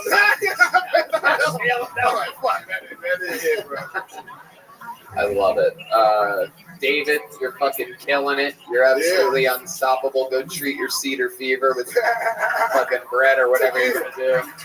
We love him. The one and only David Lucas, DavidLucasComedy.com. Everything David Lucas. He's the man. David motherfucking Lucas. Should we go back to this bucket, huh? It's risky business, but let's try it. It's been a wild night. Make some noise for Katie Felton. Katie Felton. We're getting there. Katie Felton. Here she comes. These people wait all night for this opportunity. Give them a hand when they get up here. Katie Felton is next.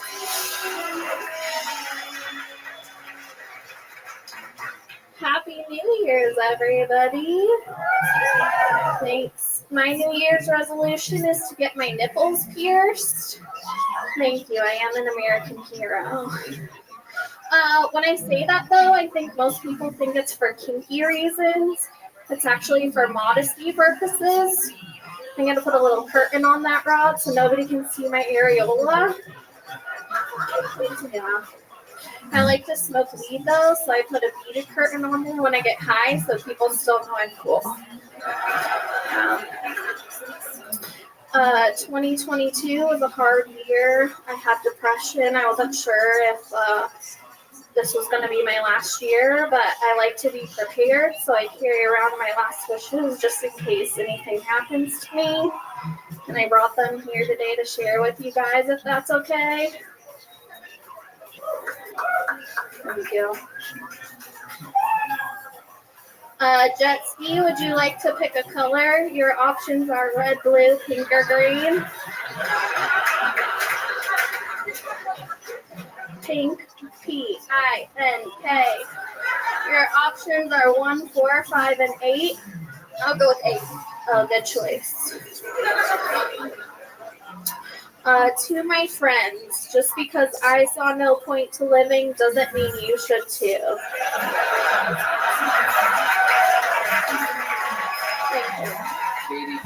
My tragedy gives you a 1-year pass for sympathy sex. Good luck. Katie Felton. All right. There you go. Went a little long there, but we got it done. Welcome back to the show. You've been on here before, right? Yes. I've called you Amy Schumer Ultralight before. Correct. Okay, Yeah. very good. And this is my third time with Joe, so we have to stop meeting this time. Oh, wow. Look at that. Katie Felton. A natural, the universe loves fucking with Joe in that way, I guess. I guess so. Katie Felton. Very, very good. How's comedy going? How long you been doing it? 3 years, 4 years in April.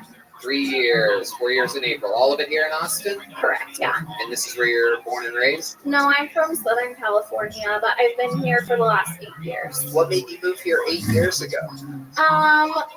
Friends were out here and said, come on down. And I said, hell yeah. Okay, you were getting bullied in Southern California is what's happening. That's what it's. I was living in New York. Okay. And getting bullied in New York. Okay. All right. Very cool. And what do you do for a living? Currently, I'm an offshore manager, but I'm starting a new job in the new year. Okay. What's the new job that you're starting? I'm going to be working for an AI company for quick service restaurants. So, like, when you call Domino's, you'll speak to a robot, and I'm going to help you do that. You're going to help people speak to the robot? Yeah. Well, I'm going to be setting up the robot so they can take your order. Oh, that's cool. That makes sense. Jet ski? Why don't you just take the order? Because that costs money. All right, so I'm going to assist you through this process here. That is a great question. Why wouldn't you just take the order? Because that costs more money. You don't have to pay robots money. Right. She's just setting up the service so that it will work. Yeah. Okay. And then you think that's where things are headed? Fast food's going to be a little bit faster? Hopefully. They have technology for drive-through, so if that could get going, that'd be exciting. Right. Okay. Okay. Jet ski, your thoughts? Well, do you think you'd maybe would program one of them to do something different? Oh, fuck up everything. Or if your stone translates stoner language into an actual order, I can get on board with that. Okay. All right. And why are you dressed like a cantaloupe? Just trying to get your attention. All right, that's not how the show works at all. I guess I get it. What's your love life like, Katie? I can't tell whether did you fall out of David Lucas's pant leg when he was up here? I'm single. Single. What kind of guys are you into? If you could show us a dream guy, what does that look like to you? I don't know. I don't really have a type. But my celebrity crushes were tattoos. Well, welcome to another episode of That's Never Gonna Fucking Happen. Oh my goodness. One can only hope that Ryan Gosling's out there being interviewed on some show right now. What's a dream girl? And he's like, I don't know, a cantalouped up sea otter? I'm kidding. You don't look like a sea otter. I'm kidding. 3 years ago, I wouldn't say that I was kidding, but now I have to say that I'm kidding. Right immediately afterwards, or else they clip it, and then they just fucking put it in a highlight reel of me being mean to people. I'm kidding. Tony's getting jealous because her celebrity crush is also Ryan Gosling. That's true. Jet ski knows. This is true. I just can't get enough of that sweet, sweet gospel. Okay, Katie, what's a wild thing about you? You seem so nice and timid and what's a wild thing about Katie Felton? I used to play roller derby. Ooh. Yeah, I was the jammer, so that's the person that makes all the points. Okay. And I don't know if you're familiar, but in roller derby, you have a nickname that they have to call you. And my birthday is on St. Patrick's Day, so I wanted something Irish, and I went with leprechaun. Ooh, okay. I like that. I would have gone with St. Patrick, but I'm in love with Ryan. Oh wait, Jet Ski said I was in love with him. Shut up. This is the show you bought tickets to, you animals. Katie, so much fun. You're a fucking trooper. You're always very, very good at taking the jokes. You've been on this show before. You have one of these big ones already? Yes, right. I do. There she goes, just working it out. Katie Felton with another new minute. You guys think we should go to this bucket one more time? All right. One more time. Okay, we've seen this young lady before. Here she is with a new minute. Make some noise for Gina Hyena, everybody. A new minute from Gina Hyena. You guys still with us, huh? In uninterrupted, brand new 60 seconds from Gina Hyena, everybody. Here she is, everyone. I'm turning 36 this year, which is the grossest thing about me. And I want kids, but I can't afford a ramp in my New York apartment. So I think I'm going to have to adopt. I think that's a cheat code. The kids come with all the software downloaded. Like, they know how to eat, they know how to sleep, they know how to do all that shit. And I'm going to get one from out east because they're better. They're just better. Like, your car's foreign? Check out Ling Ling. She's doing the dishes. She's going to hem my pants out there. Let me know if you need anything. And I'm going to make it like a Tamagotchi situation. Like my own little Pokemon. Like, I'm going to buy a plane ticket. I'm going to go right to China. Go right to the Apple factory. Get one from the suicide net.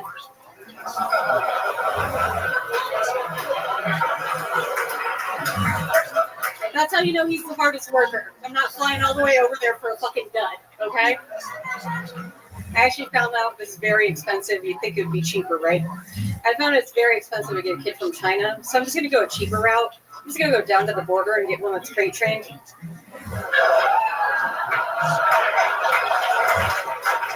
Hell yeah. Gina Hyena. Welcome back on the show, Gina. Hello. Been here before. Yes, I have. Welcome back. It's been a while since I've seen you. That was very, very good. Thank you. Remind us all, how long you been on stand-up? 3 years next week. Okay, 3 years next week, and a lot of that was in New York? I started here, and then most of it's in New York, yeah. And you still live in New York? Yep. Okay. Yeah, What is I'm it back about? here. Yep. Go ahead. It's your show. I'm just on it. I'm sorry. You were saying you come back here every 6 weeks. Okay. Yeah. Now, Yeah. Why? So I moved here 2018. I was here until 2020. The only reason I left is I lost my job during COVID. Right. And so you left for New York in what month of 2020 exactly? August. So you're like, I'm just gonna go straight to hell. Yeah, it was the worst. Everybody here, y'all moved here like a month later, and everyone was like, "Oh my God, we're seeing Chappelle and Rogan, and we're just hanging out." Listen, I was like, "I'm gonna hang myself. Like, I'm just in a New York apartment being sad." Right. Yeah, it was rough. Yeah. That's insane. Yeah. So there you were. Were you able to do stand-up comedy at all there? I was doing it in the subway every day. It was so sad. 4 p.m. every day. We're at the 86th Street station, just talking to ourselves. There's like 5 of us. Wow. Yeah. Shout out Steve Yensel. He just brought a dog and a little amp. Yeah. And did you get vaccinated? You had to, because you were in New York when the brainwashing was happening. Oh, that is the look of someone that didn't get vaccinated, but is on the record for being vaccinated. I know this answer. You have to speak no more, my friend. Why did you go to New York instead of? It seemed like that's more expensive, and you could have just stayed It here. was the only job offer I had, so I What was did. the job? I worked for a mental health foundation. So, yeah, so it was the only one I had clout in medical sales there. I was there for 12 years, so I did it 10 years out there. Only job offer I had, my lease was coming up here, and I was like, I can't say no, I pay my own bills, so I had to go back. Okay. Yeah. So you come back every 6, you still work that job? Yep.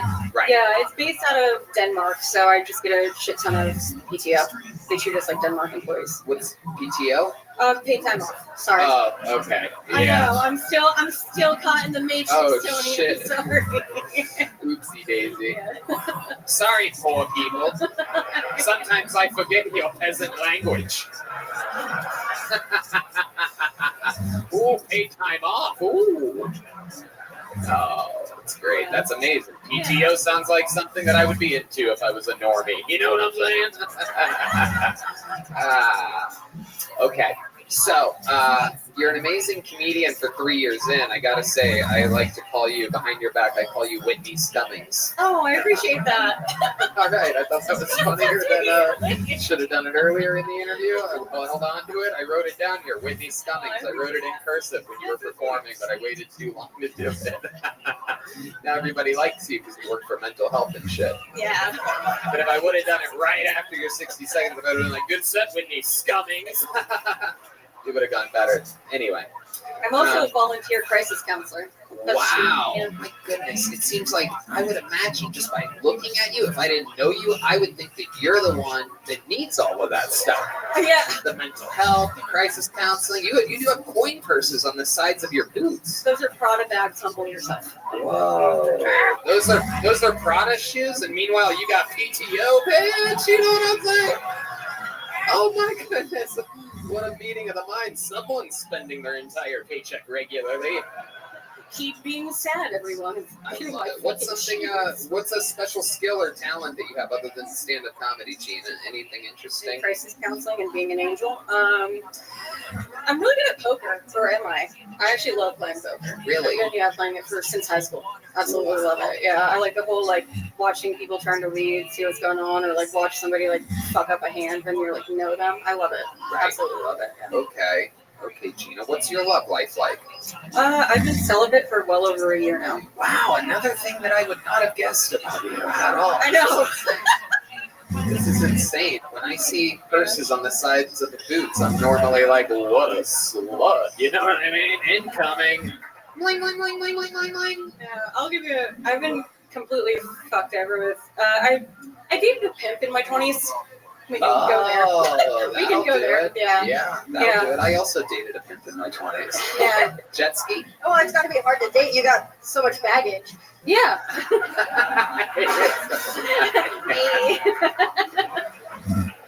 I introduced him to my parents. It was my most serious relationship. Wow. And he was a legit pimp? Yeah. Did he dress allegedly? No, he was half Jewish, so he was very fiscally responsible about it. It was really annoying. A Jewish pimp. Yeah. No paid time off with that guy. You know what I'm saying? Gina Hyena did it again with another new minute. There she goes. Gina Hyena. I don't know. We should, right? All right, let's put a ribbon on this fucking thing. The longest standing regular of all time. This man has done more brand new minutes than any man or woman has ever done in the almost 10-year history of the show. A cold-blooded assassin that gets lugged around everywhere by me, by Joe, by Segura, by Duncan Trussell. He's a fucking monster, and he's an Austin local comedian. Ladies and gentlemen, this is the Big Red Machine, William Montgomery. The real deal. The Memphis Strangler. The Vanilla Gorilla.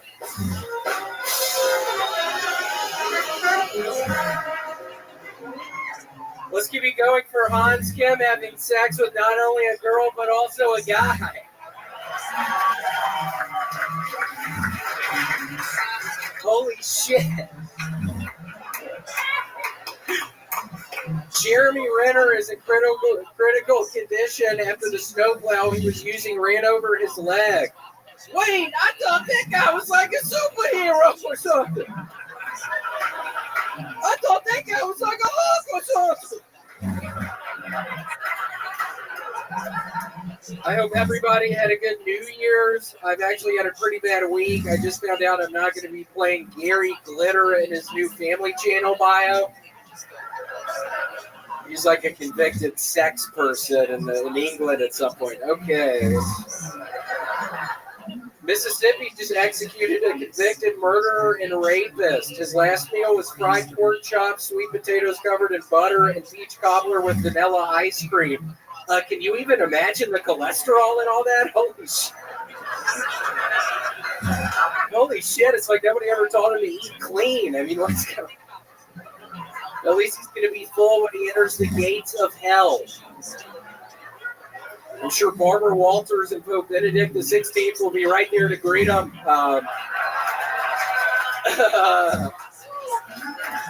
Okay, that's my time, I think. Boom. a minute and a half of brand new material from the man who has done it the most. Dude, there's something with that last one. That's that's fucking good. There's something there. That's good. There's something to that. Cool, thank you. Yeah, I recently got this volcano vaporizer. I think I brought that up. But man, I do that thing to 200 degrees Celsius, and I get high as shit. And then, luckily, you wrote that earlier. I was having panic attacks. I'm like, I'm not going to be able to have a minute ready. That happens a decent amount. But luckily, hit the bag, drank some coffee, and it's like, you died recently. I was like, holy shit, Barbara Walters the Pope? Perfect. Perfect. And you no, seriously, perfect. I can't stand the fucking Apple system. Apple system. Cable system. All right. But yeah, luckily came up with that stuff. I started Ghost of Tsushima again. I'm planning on playing that game again, so we'll see how that goes. I was actually trapped in the airport for a couple of days. I was flying Southwest back to Memphis. I literally lived at the airport like that Tom Hanks movie. I swear to God, I was living in the Dallas airport. Sir, why are your fucking arms crossed like that? You're looking at me weird. Are you not believing me right now, you piece of shit? Can you even imagine how excited I was when I found out the fucking Pope died?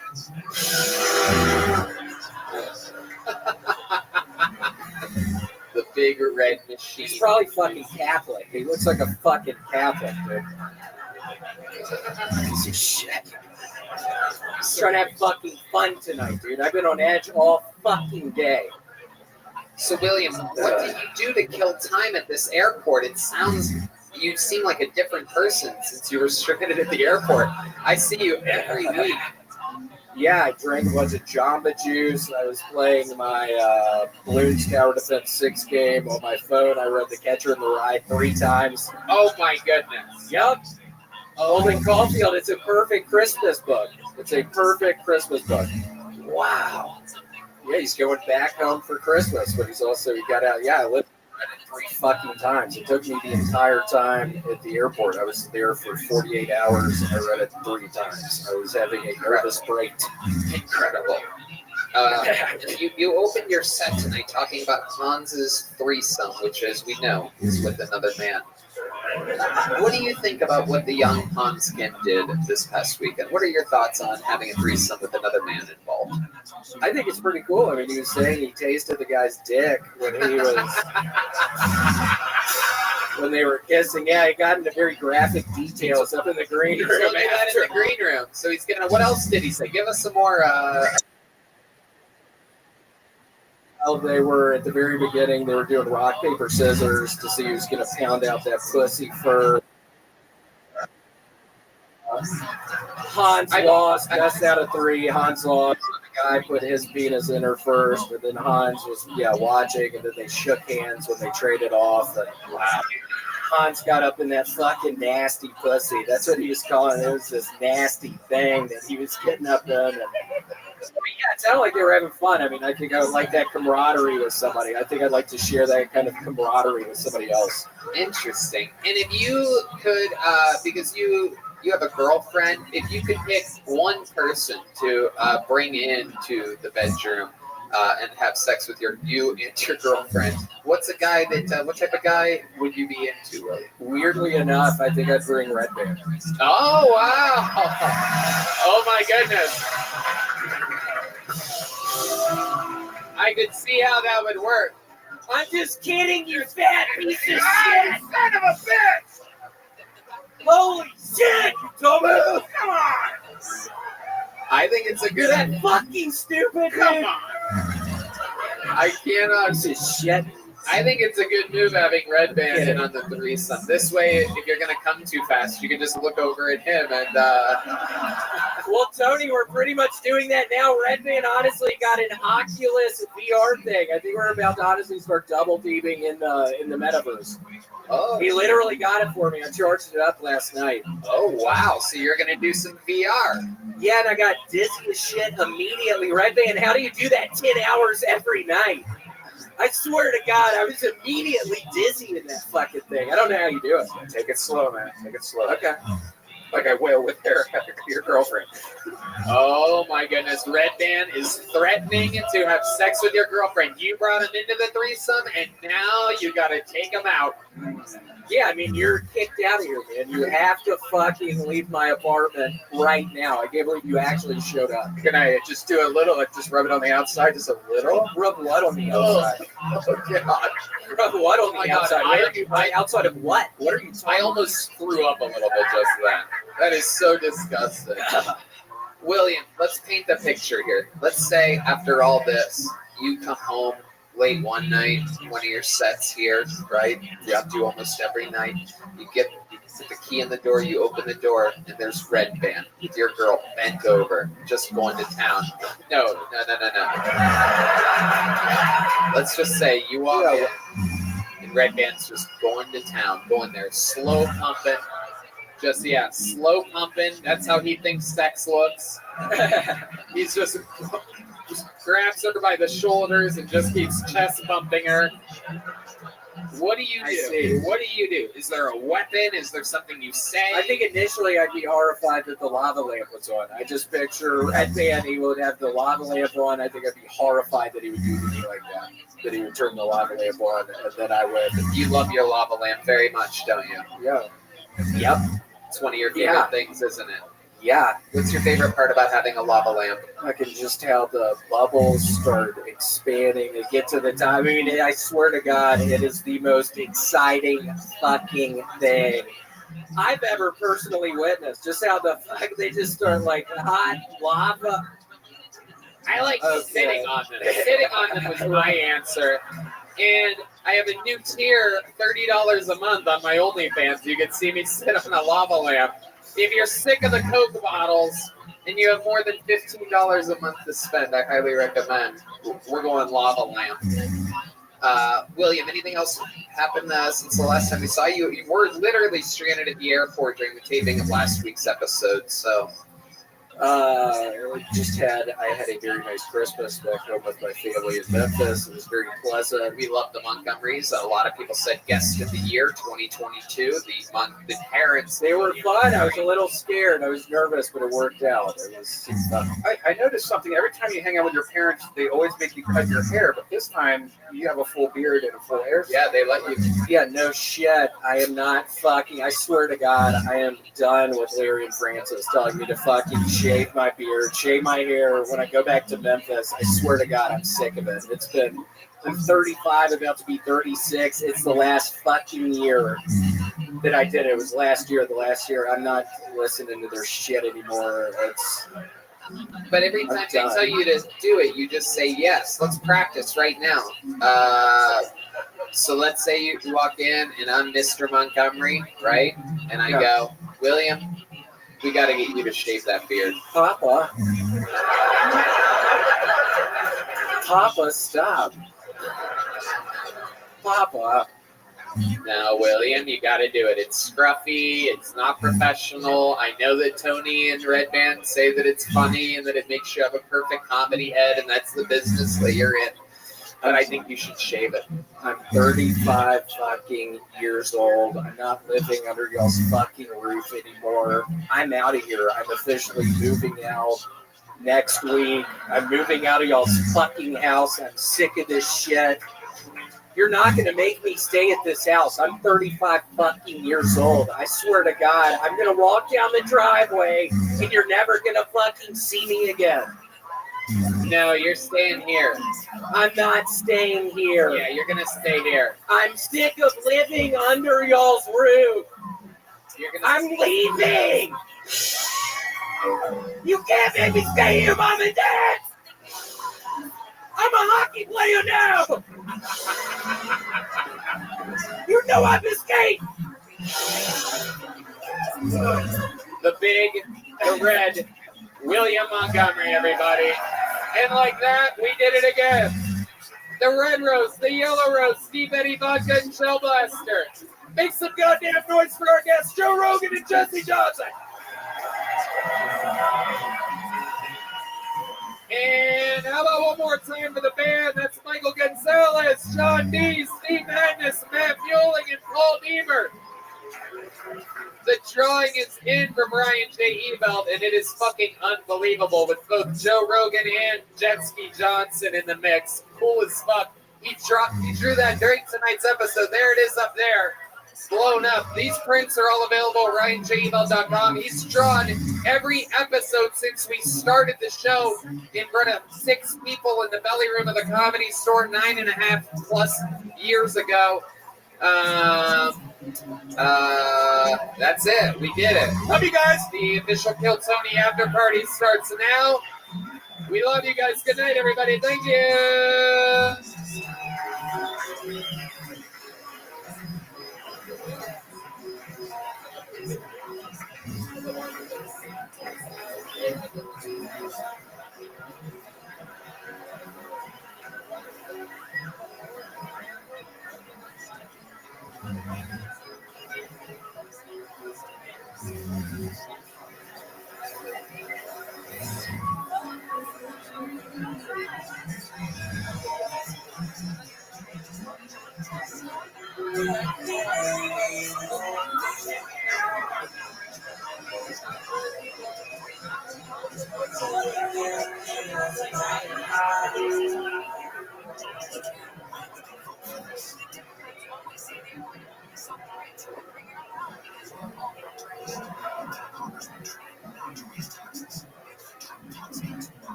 Who's ready to have the best goddamn night of their lives?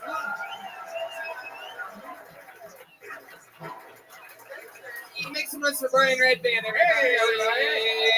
This is Kill Tony. Brought to you by the Red Rose, the Yellow Rose, motherfucking Deep Eddy Vodka, Shell Blaster, and Screwball Peanut Butter Whiskey. How about a hand for the band, everybody? Michael Gonzalez, the great Paul Deemer on the horns, Matt Mueling on the electric guitar, and that's the goddamn madness right there, live in the flesh every Monday. So much fun. We have a very, very, very fun episode ahead of us, and we're going to have a fucking lot of fun. Before we do, here's a little bit more from the amazing sponsors that made tonight's episode available for you here, right now. Hey, y'all, you might not know this, but when I'm not being the host of the #1 live podcast in the world, what I've been doing for the last 16 years is being a professional stand-up comedian, and I'm excited to say that I'm back out on tour again. January 13th and 14th of 2023, I'm in Dallas, Texas. And February 9th and 10th of 2023, I'm in Houston, Texas. Tickets available at TonyHinchcliffe.com.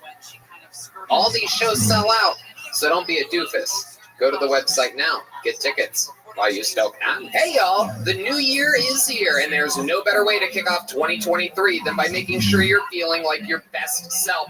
Liquid IV is the category-winning hydration brand fueling your well-being, and their hydration multiplier is the one product you're missing in your daily routine. I'm telling you right now, you've tried it, you've heard about it, you got to get in the game. Liquid IV is one of the absolute best products on planet Earth. In fact, I used one literally yesterday. I was at the bar. I had been laughing and drinking with friends all day. It was one of those wacky Sundays. I don't normally play those games, but I was 6 or 7 hours into slowly drinking. I wasn't doing shots. I wasn't doing this, but I had totally forgotten to drink water. All of a sudden, I literally feel like I'm about to pass out, and I have that. I know what that feels like. I tell my pal, yo, Tony, grab me a water and a stick of liquid IV. Next thing you know, well, there I am, dancing, taking off my shirt, up on a picnic table, twerking for the first time ever, stuff falling out of my booty hole because there's a lot up there. Liquid IV saves lives, makes lives better, and is the best product on planet Earth. Right, Ben? You know all about this. Yeah, I think a lot of people like myself don't enjoy drinking water. I used to drink sugary sports drinks and anything except water. Well, now I just have one stick and I get 5 essential vitamins, and it's 2 times faster hydration than water alone. And they have amazing flavors. My favorite, tropical punch, grape, golden cherry. I love them. Some of the best flavors you'll ever have, and it's convenient. And 1 stick of liquid IV and 16 ounces of water contains 5 essential vitamins: B3, B5, B6, B12, and vitamin C. So you know what to do. Grab your liquid IV in bulk nationwide at Costco, or you can get 20% off when you go to liquidiv.com and use the code TONY at checkout. That's 20% off anything you order when you shop Better Hydration today using promo code TONY at liquidiv.com. Hey, y'all, we're in the comedy business, which, if you've ever seen any moment of this show, showcases a lot of mental health issues. Some positive, some negative. Sometimes it's the greatest comedians in the world trying to kill themselves. Sometimes we meet a person and we know that they're completely insane within 10 seconds of them being on the show. Mental health is a really, really, really big deal in the comedy world. And if you're listening to this, I want to let you know that putting yourself first in the new year does not have to be a challenge, thanks to TalkSpace. Using TalkSpace feels a little like having a mental health professional in your pocket. They offer therapy and psychiatry, and being able to reach out to my provider anytime, anywhere makes taking care of my mental health super easy. Whether I'm working or managing everyday tasks, taking care of my own mental health has never been easier. Working through things in therapy can be tough, but connecting with my therapist isn't. Plus, you can get help with or without insurance. Most insured members only pay a $25 copay or less. Red Band? I recommend TalkSpace for therapy. You can sign up online and get a personalized match with a provider that's right for you within 48 hours, typically. You can send text, video, or send voice messages to your licensed therapist, so it's incredibly convenient to have virtual sessions from the comfort of your home. Because let's be honest, when I did therapy, I didn't like having to go and wait in the waiting room, and it's a lot. Now I can just use TalkSpace because they let you send messages to your therapist anytime you want. And getting started is the most important part. There's no need to wait around until something goes wrong in your life to work with a therapist. So you just get on TalkSpace today.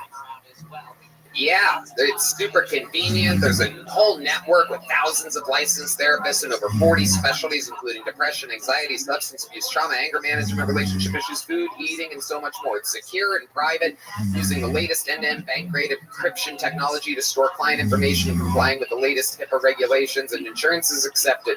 And as a listener of this podcast, you'll get $100 off your first month with TalkSpace when you go to TalkSpace.com and use the code TONY.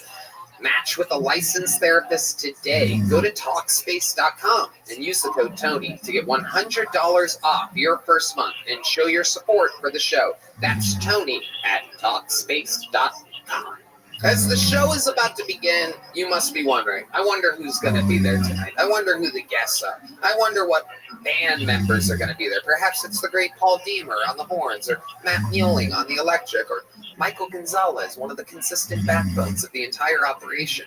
You know, finding the type of team that I want to work with every week is not easy. And I have to ask, are you hiring? What type of role are you hiring for? Maybe you need to hire someone to wear many hats, which can be challenging. Or you might have a simple position to fill, but it's taking forever to find someone who's a great fit for your company. Whether you need to hire a civil engineer in New York, a pediatric nurse in Nebraska, an attorney in Colorado, or even a mascot in Missouri, ZipRecruiter can help you find qualified candidates fast. And now you can try it for free at ZipRecruiter.com/KillTony or Redband. From accountant to zoologist and everything in between, ZipRecruiter's matching technology finds people with the right experience for your job and presents them to you.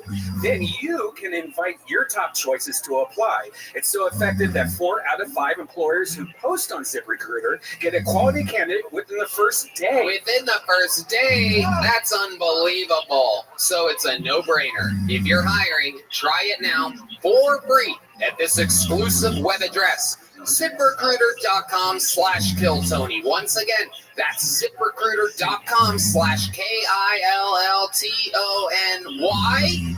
ZipRecruiter.com/KillTony. ZipRecruiter, the smartest way to hire. You guys ready to start tonight's episode or what?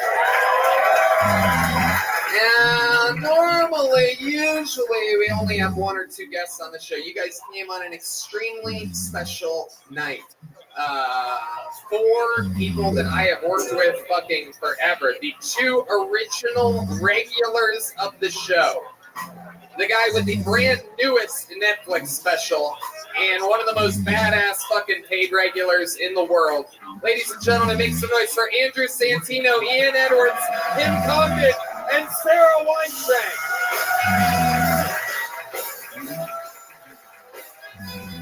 Andrew motherfucking Santino.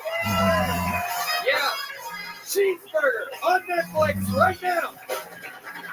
Kim Condon. Sarah Weinstein, the first 2 regulars in the history of the show. And Ian motherfucking Edwards. Woo! Oh shit, it's a goddamn comedy mafia here tonight, ladies and gentlemen. The first 2 regulars in the history of the show, 9.5 years ago, Kim Condon and Sarah Weinshank had the unheard of job of having to write and perform a brand new minute every single week. How about a hand for Sarah and Kim, everybody? They're in Yuma, Arizona, January 27th. Check out their podcast, This Bitch. Down there at the end, the great Ian Edwards is here, everybody. Comedy Store paid regular, fucking monster. I spent goddamn fucking goddamn 10 years having to follow this motherfucker, absolutely killing in the original room of the Comedy Store. Welcome, Ian. What's up, man? Good to be here, man. This shit is wild. Fuck yeah. We're in it. And literally, right now, you can't even make it up. They're basically uploading it right now. The brand spanking newest Netflix special, Cheeseburger. Andrew Santino's here. Bad Friends. Fucking Whiskey Ginger. You guys know what the fuck is up. We've been doing this gangster shit for a long time. All 4 of you have been guests on this show before. You all know how it works. If anybody new is visiting here, well, a bunch of people signed up with a chance to get 60 seconds on this stage. If I pull their name out of the bucket, you know their 60 seconds is up when you hear the sound of a kitten. That means they have to wrap it up then, or else they bring out the angry West Hollywood bear. There you go. Very good. Red Band has 3 jobs to do, and he's 2 for 3 today, which is actually pretty good. You're doing pretty good.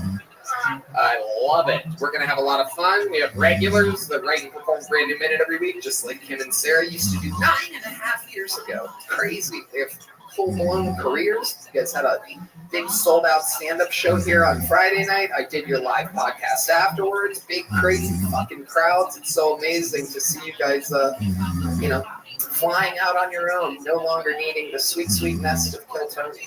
Stop telling people it was 9.5 years ago, because they're going to be like, ew, they're in their 30s. Oh, yeah. Yeah, you was right.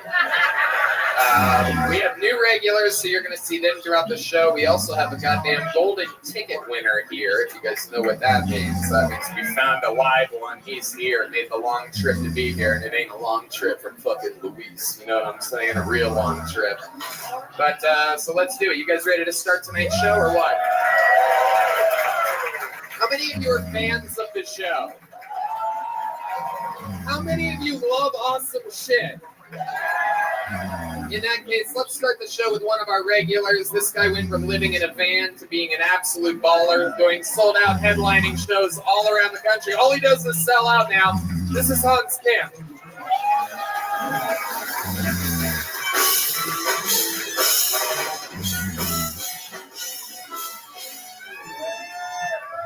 Hey, what's up, guys? I'm Asian. I'm so Asian, my favorite fast food restaurant is Petco. I'll have a Doberman and a side of chinchillas, please. I'm hard at work on the next pandemic. All these nerds trying to change the world with an app. I got something in my gut that's going to make white people wear masks again. But yeah, I love eating. I was at a restaurant once and I got a burger so bad I ordered another one just so I could practice making it again. Pretty crazy times. You know, Andrew Tate is in jail. Doesn't look like he's going to get out anytime soon. His only hope is if Elon Musk buys Romania. It's going to cost $8 a month to be Romanian. All right, thank you. All right, Hans Kim coming in, talking about Petco and Andrew Tate. Let's talk about it. What the fuck are those pants, dude? What is going on over there? There, I googled cool clothes. Oh, shit. There you go. Oh my goodness. So is this how you dress now? How many things like that did you get? I got a sweater coming. It's tactical. A tactical sweater. Yeah. What are you planning on filling your tactical sweater with? Marijuana, condoms. You made a joke about going to Petco and eating animals. What is the craziest thing you've ever eaten? Probably squid, live squid. Live squid. Okay, yeah. Well, they're cut up, but they're still like moving around. Okay. And if you put oil on it, they start doing it more because it's like, you know, chemicals. Wow. All right. Okay. These people are going to take over the world. Unbelievable. It's going to be pretty standard. We all eating live squid. Sounds like the most undelicious thing I've ever heard.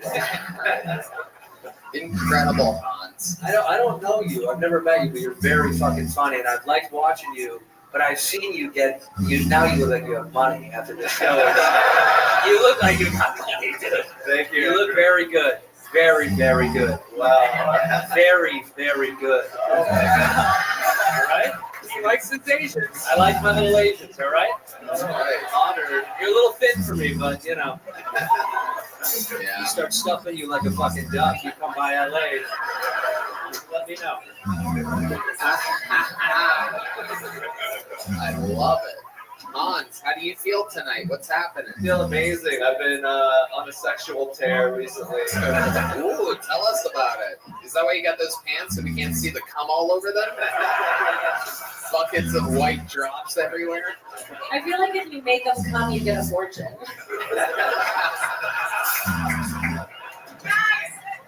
Oh shit, D-Madness loves it. Hell yeah, D-Madness hates Asian people. I'm kidding. He hates gay people. I'm kidding. Hans, tell us about some of these sexual activities. I had a pretty intense makeout session on Thursday. Wow, are you 11? I'm just catching up. What makes it an intense makeout session? She was willing.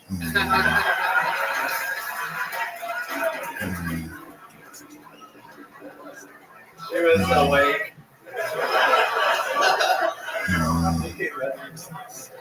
This guy's having flashbacks to the LA riots. I think it's a flash blacks is what he's having. I don't think he's... Okay. I love it. Hans, tell us more. So an intense makeout session? Yeah, she eventually was like, you say this to all the girls, and I just left. Ew. So, yeah, she wants something unique and special, I guess. Not something that was What'd you say to her that she thinks you say to all the girls? like something nice. Do you remember what it was? Not really, just like, oh, you're so hot, I want to be with you. Was it, I'll never tell anybody about this?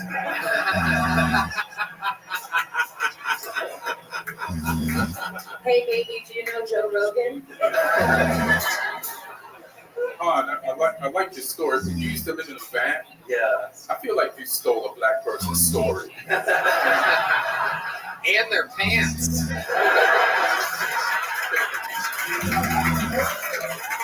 So this heavy week of sexual activity, and all that we got out of you was an intense makeout section? I had 2 intense makeout sessions. Ooh, one yesterday with a local girl. Okay. Wow. That's a local girl. Yeah. What does that mean? Someone from 6th Street? Like one of these fake ones from 6th Street? She's actually from Deep West, which is a classy neighborhood. Okay. I'm more interested in why they stopped at makeout. Yeah, good question. Why did it end up making out? They just, they don't want to like be slutty around someone who's a nerd. She probably didn't want you to see her dick yet.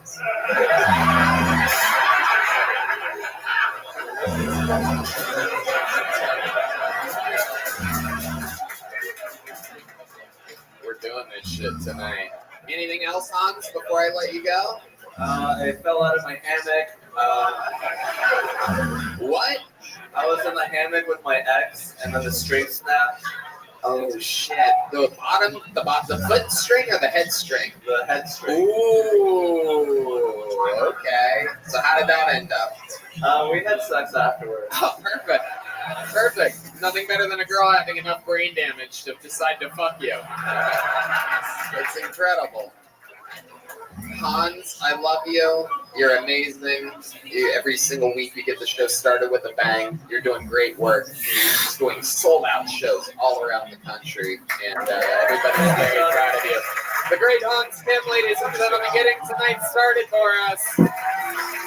That's how you do it. That's the standard. That's what we call that. You guys ready to find someone out of this fucking bucket or what, huh? This is where shit gets a little bit crazy. Could be somebody's first time. Could be a genius. This is where we found all these people. It was right out of this fucking bucket right here. And your first person, lucky enough to get pulled out of it tonight. 60 seconds uninterrupted goes to Justin Goodney, everybody. Justin Goodney. And it has begun. Justin Goodney. We got a thumbs up. Someone's coming.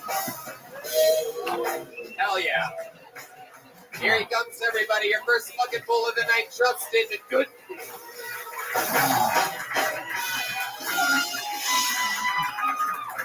What's up, guys? Some of you may recognize me as Sheen from the hit Nickelodeon TV show Jimmy Neutron. If I had to pick, I'd say the worst thing about my girlfriends is their huge dick and her right jab. So I've been in Austin a couple of days. First night here, I saw a cop put a lady in an arm bar. It's like, hell yeah. Texas is very different than where I'm from. I'm from Massachusetts. You can tell just from like the laws. In like Texas, you have like stand your ground. In Massachusetts, if somebody breaks into your house, you can't even legally shoot that person if they aren't facing you. So I was like, that's a weird fucking law. But it's made my life a crime. It's pretty easy. I've just been breaking into people's houses, like, get on the fucking ground, dude. Thank you. All right, there you go. 58 seconds from Justin Goodney. This is your first time on the show, right? Yes, sir. Heck yeah. All right, so welcome, Justin. You're visiting from Massachusetts. How long have you been doing stand-up comedy? 2 months, 3 months. 2 months. What made you want to start now? You do that to every question. 2 months. Oh. I don't know. I was like, I gotta start getting more out of life. What have you been doing up until this point? What do you do for work? I'm a bartender. Okay. How old are you? 26. 26-year-old bartender. You've been bartending for a few years. A year and a half. Okay. All right, so you're just bartending. What part of Massachusetts? Worcester. Oof. All right. Okay. So, what made you come to Austin? We just wanted to do a little trip. Who's we? With some friends up there. Okay. Oh, fucking Worcester in the house. I love it. You don't have a thick Massachusetts accent. I say hot dog. Hot dog? That sounded Asian. Yeah. Yeah. You're gonna be wearing Hunskins pants by next week. I know what's going on over here. Okay, Justin. So you came with some friends. How many friends did you fly to Austin with? There's 4 of us total. 4 of us. And what are you guys? What are your big plans here? So this is actually our last night here. We just came down, checked out 6th Street. Wanted to check out the city. Okay. Did you do things other than 6th Street? Hopefully, for the love of fucking God. Yeah. We went to there's a swimming hole 45 minutes from here. That kind of sucked, to be honest. But oh shit, you went to the swimming hole? Good luck, man. The swimming hole. Okay. I forget it was Hamilton's or something. All right. Okay. And why didn't you like it? The water's really cold and there's a lot of kids there. I wanted to skip rocks. Okay. Skip rocks. You could have still skipped rocks. Oh, we did, for sure. Wow, you wanted to... Yeah, dude, we gotta fucking go down to Texas to skip rocks. And these fucking ass kids were swimming in the hub. Bullshit, you couldn't skip rocks in Worcester. You get 2,000 miles to skip rocks. Oh my God. You look like you do Go-Gurt commercials. I don't know what that means. I came here to do 2 things: skip rocks and fucking go to 6th Street. Went to Rain Street, whatever it is. Oh, yeah, Rainy Street. Okay, yeah, that's another very, very fratty thing to do. And again, you're 26? Yeah. 26. What's your love life like? You seem like, your arms look cool. You like it? You have great forearms, but everything else is just I pulled up the sleeves when I came up here. You're like if the oldest son on Succession had AIDS. What's your love life like? Terrible. Terrible. Not great. Oh my goodness. What's the last time you were with a girl or a boy? It was a girl, I think. It was a girl. Yeah. 2 months ago. Okay, what happened there? How did you meet this girl? Bartender. Oh, okay, Bill Cosby. I see what's going on right now. I see what's going on. He really is. It's back on tour, 2023. Get your tickets now. They'll sell out. Catch me in Worcester. Catch me in your finest water hole. Be out there skipping rocks, taking off kids' heads. Okay, and what did you do with that girl? Let's see, what happened here? Did you do better than Hans? Was it more than an intense makeout session? Yeah, it went further. I got to see her dick. All right, still bombing. Okay, still bombing. It's gonna be a long flight back to Worcester. And there's a layover from Austin to Worcester, I'm sure of it. I'm kidding. Tell us something that we'd be interested to know about your entire life. You ever save anybody's life, or accomplish anything great, or win an award, or anything? You good at anything other than? No. I have a fructose intolerance. Ooh, okay, yeah. And hyperthyroid. Wow. I was like, if I get on. What? Not just diabetes. It's a little bit. What is the difference between that and diabetes? Hyperthyroidism or the fructose? The fructose thing. How do you explain it? What do you have to look out for? Like sugars? Right. See, what a pussy, am I right? You know what I mean? So you're just. What do you drink then when you go around town? Vodka sodas. Vodka soda. Right. Honestly, Miller High Life and a shot of Jameson's, normally my go-to. Okay. It's a great having a bartender that's allergic to the shit that he's selling. Yeah. I drink it. Oh, I got some orange juice on my hands. Oof.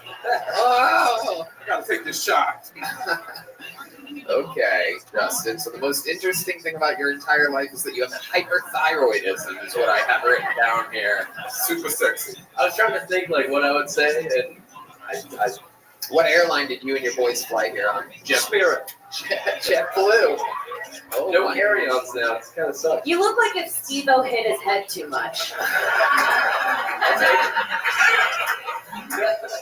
My goodness gracious, Justin. Well, congratulations. You got pulled out of the bucket. We have these little joke books that were made by the great Bones. Like, can you catch? There he goes. Justin Goodney, everybody. Let's get back to this bucket. Let's find another innocent victim here.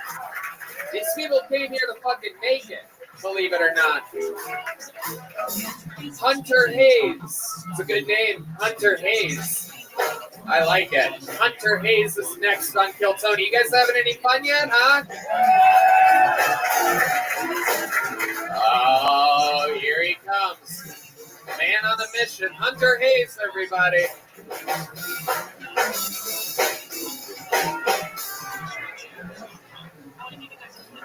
Holy shit!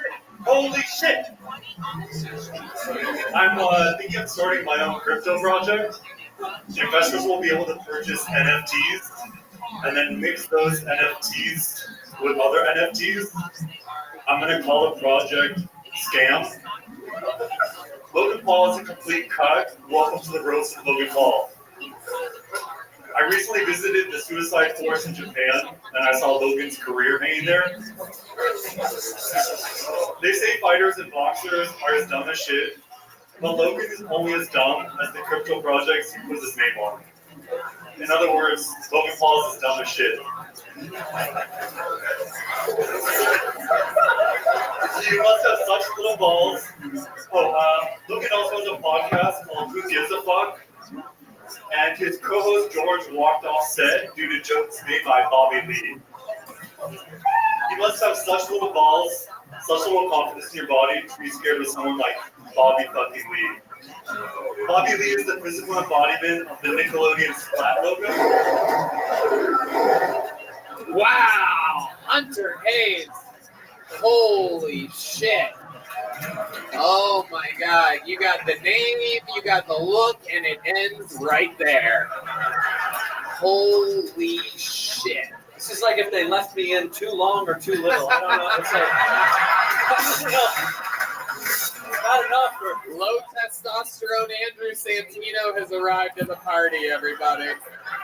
Sarah Weinstein. He's Andrew Blantino. Will the real Slim Shady please sit down? It's like if Slim Shady was actually kind of shady. It was so bad that the band started talking about a sunburn behind us. The blind guy left. The blind guy left. He was so frustrated. He said, my ears have had enough. Oh, my cane. Ian Edwards, what do you think about this guy? He has more of a dominant vibe as Jeffrey Dahmer. That's true. That's true. And he ate it on stage tonight. So, I mean, the prophecy is real. Incredible. Incredible. Oh, my goodness. Look at you. Hunter Hayes, where do you come from? Where do you go? Where did you come from, Cotton Eye Joe? I have so many questions for you. Anderson Creeper. This fucking guy. Looks like the ghost of the old hard drive you used to have. This is fucking incredible. You are one of the scariest human beings I've ever seen in my entire life. Hunter, how long have you been doing stand-up comedy for? First time, thank God. Jesus Christ. Woo! Okay. What do you do for work? Software or hardware? Either. Really? What do you do? I'm in grocery. Oh, what do you... I'm the scariest cashier in the grocery world. I like that he said I'm in groceries. Yeah. I like that. What type of grocery business are you in? I do both. I work in the finance department, and I also do Instacart as well. Okay, okie dokie. Very, very good. Button Jenkins over here. Jesus Christ. So, all right, you do both. You work in the vitamin section of the grocery store, and then you said what? Instacart as well. The what? Instacart. Very good. You look like you would enunciate, but you don't. I do Instacart as well. Instacart as well. You don't want to do Instacart as well? Fucking Instacart as well. Where are you from? Northern California. Northern California. What part? Suburb of Sacramento. Okay. This guy's a robot. I know, it's unbelievable. I'm telling you, they sent him out there like, make sure you know exactly how to say it. You're not wrong. They practice it, they're like, Instacart. He's like, Instacart. Like, fuck. It's not ready. Don't put him in the wild. If we have him hold pieces of paper in front of him, it's going to make him more human. They'll never think he's a robot. What should we say that he does for work? Let's do Instacart as well, but make it all one word. Type it in the program as one word. He's in the vitamin section, but he doesn't look like he takes any. Right. Yeah, it is true. You seem a little bit malnourished. Tell us more about your life, Hunter Hayes. What do you like to do for fun? What's the party version of Hunter Hayes when you're not doing the Instacart? So I'm currently working on my business where I make my own intimate bleaching cream. Intimate blinking cream? Bleaching. Bleaching cream. I believe the bleaching part. This is Ian, he's black. This is gonna work. Yeah, it worked apparently. It really worked. You're making your own bleaching cream. Where, in what bathtub are you doing this? This is frightening. What body parts of other humans do you use to make the bleaching cream? But it's a really good company. This is Russell Peters. Tell us about your bleaching company. Tell us about it, Hunter. Go ahead. So typically people make bleaching cream that is use your finger. I don't like I'm the finger. currently doing it where it'll be applied with like a lipstick application. Lipstick application. So it's kind of like painting your pussy or your butthole. Oh shit, dude! Imagine pitching that to like L'Oreal. Be like, It's basically painting your pussy or maybe your butthole. get out! Get him out! They just press a secret security button under the table. Oh my god. Have you used this on anybody? Is there some innocent chained up girl tied to your bed right now and fucking Tested on myself. Is that true? You bleached your asshole? Absolutely. Really? Okay. Alright. I can believe that. How many of you want to see this guy's bleached asshole right now?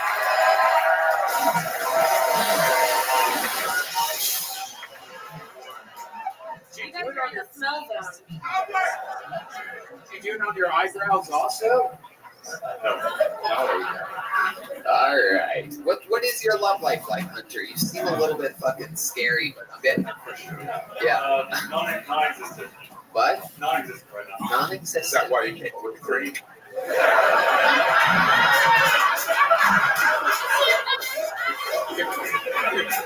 Smart move, man. Non-existent right now. Very, very interesting. When's the last time you kissed a girl? Or a boy? What are you into? You seem like, what, does it have to be dead for you to enjoy it? You enjoy any living thing? Bisexual. I love it. But what are you into the most if you had to pick a favorite? FTM. FTM. Female to male. Female to male. So what was once a female is now a male.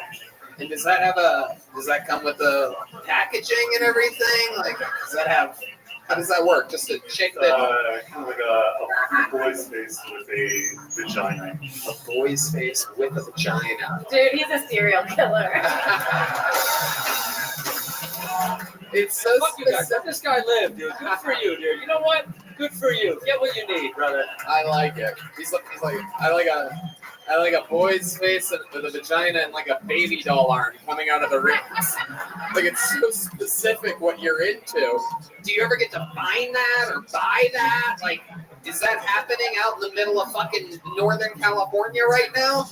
Absolutely not. Right. So how do you scratch that itch, if you will? I don't. You don't. Just a lot of porn. I even try to skip that.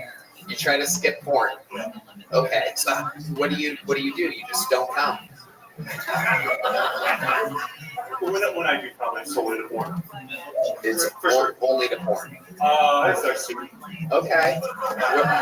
With what?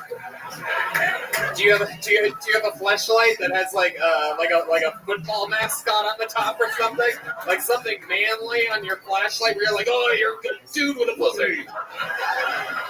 No, I'll have sex with guys. You'll have sex with guys. Okay. All right. Very good. Would Elliot Page be your vibe? Just testing. It's the only example. That's a good question.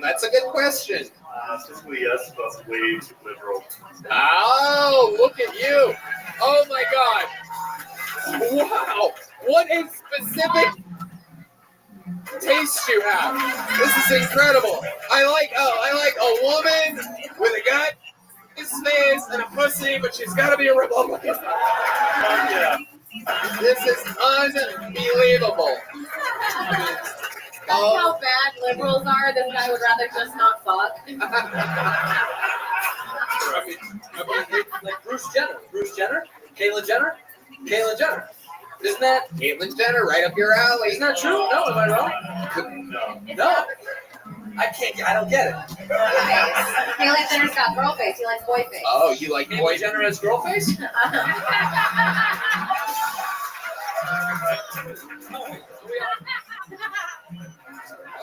I love it. I love your honesty, dude. You are an interesting interview, Hunter Hayes. I love the fact that you signed up for the show. Congratulations on your first time doing stand-up comedy. Great job. Can you catch? I got money on you not being able to catch. Northern California, bisexual. Hey! Look at that. He can also catch monkeypox, everybody. All right, ladies and gentlemen, I told you earlier that we have a golden ticket winner here. How many of you guys know the show well, huh? All right. Some of you might know this young man. It's been a while since he's been on the show. This is a brand new minute from Jared Nathan, everybody. He's here. Live in the flesh. Jared Nathan.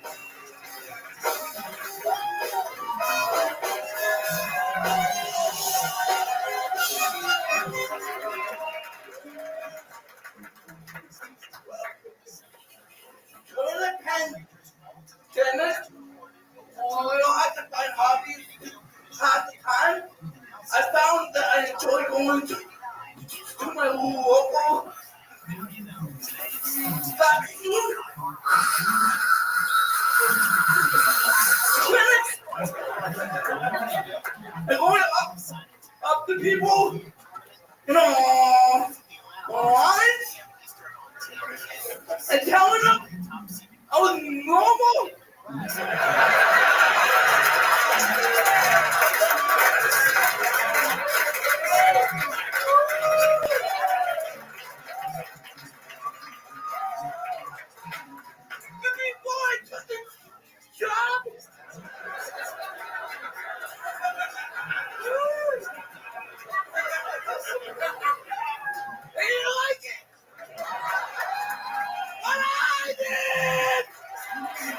Wow. He's back. He's back in black. Jared Nathan lives for this shit. Yes.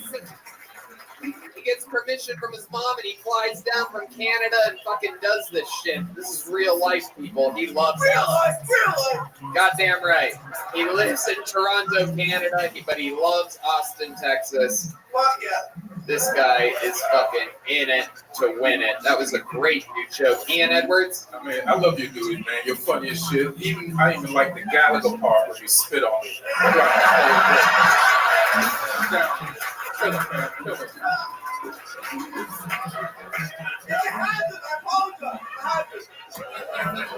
You know, if he spits on you, it makes you stronger. just for his sake, and then I'm taking it off. Jared Nathan, an unbelievable minute performance of the night so far, set-wise. Let's catch up with this interview right now. It's been a while since we've seen you. Give us an update of the last few months. What's been shaking? How's Canada been? How are you? I'm good. Canada, right? I'm doing shitload of shows. Yeah. Out-of-town shows in Ontario. I came in for private screening. Movie I told you.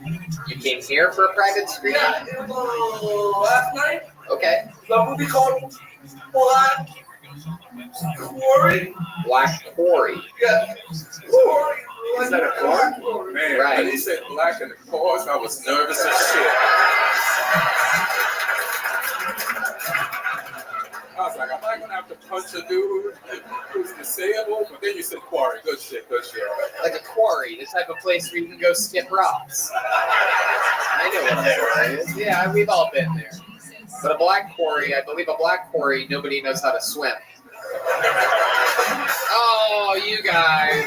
Come on. We're having fun here. We're having fun tonight. I'm on cameo. Oh, okay. What? How much do people have to pay to get you on cameo? I thought he was gonna say ketamine. And I was like, Yeah, sounds about right. No, I do acid. Okay. All right. Battery acid. So how much do you charge for your cameos? I think it's like 25. 25. And you've been selling some of them. Yes. And what do you say to the people when they buy one? Lady, people want me to fucking roast them. Okay. They want you to roast them. So, like, can you give us an example of what you said to somebody on one of these cameos? Someone told me to tell somebody, well, somebody told me to tell somebody they're a piece of shit. So I have a lot of fun doing that.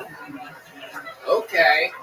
I feel like you can't ask for too much wording stuff. Right. Yeah. It's gotta be pretty condensed. Yeah. Fuck you, piece of shit. It's gotta be. What have you been doing for fun when you're not working? When you're not doing stand-up or movies or fucking, what do you like? headbutting Buicks.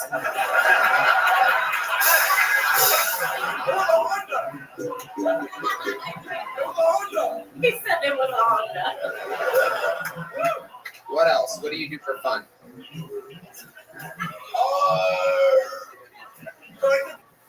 Take a long walk. Yeah, long walk.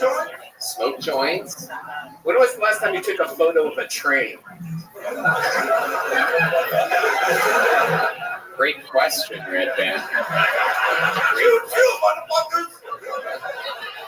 I love it. Jared Neighbor's like, Red Band, you retard, shut up. It's unbelievable. Unbelievable. But come on, give us something. You must have done something fun since the last time we've seen you.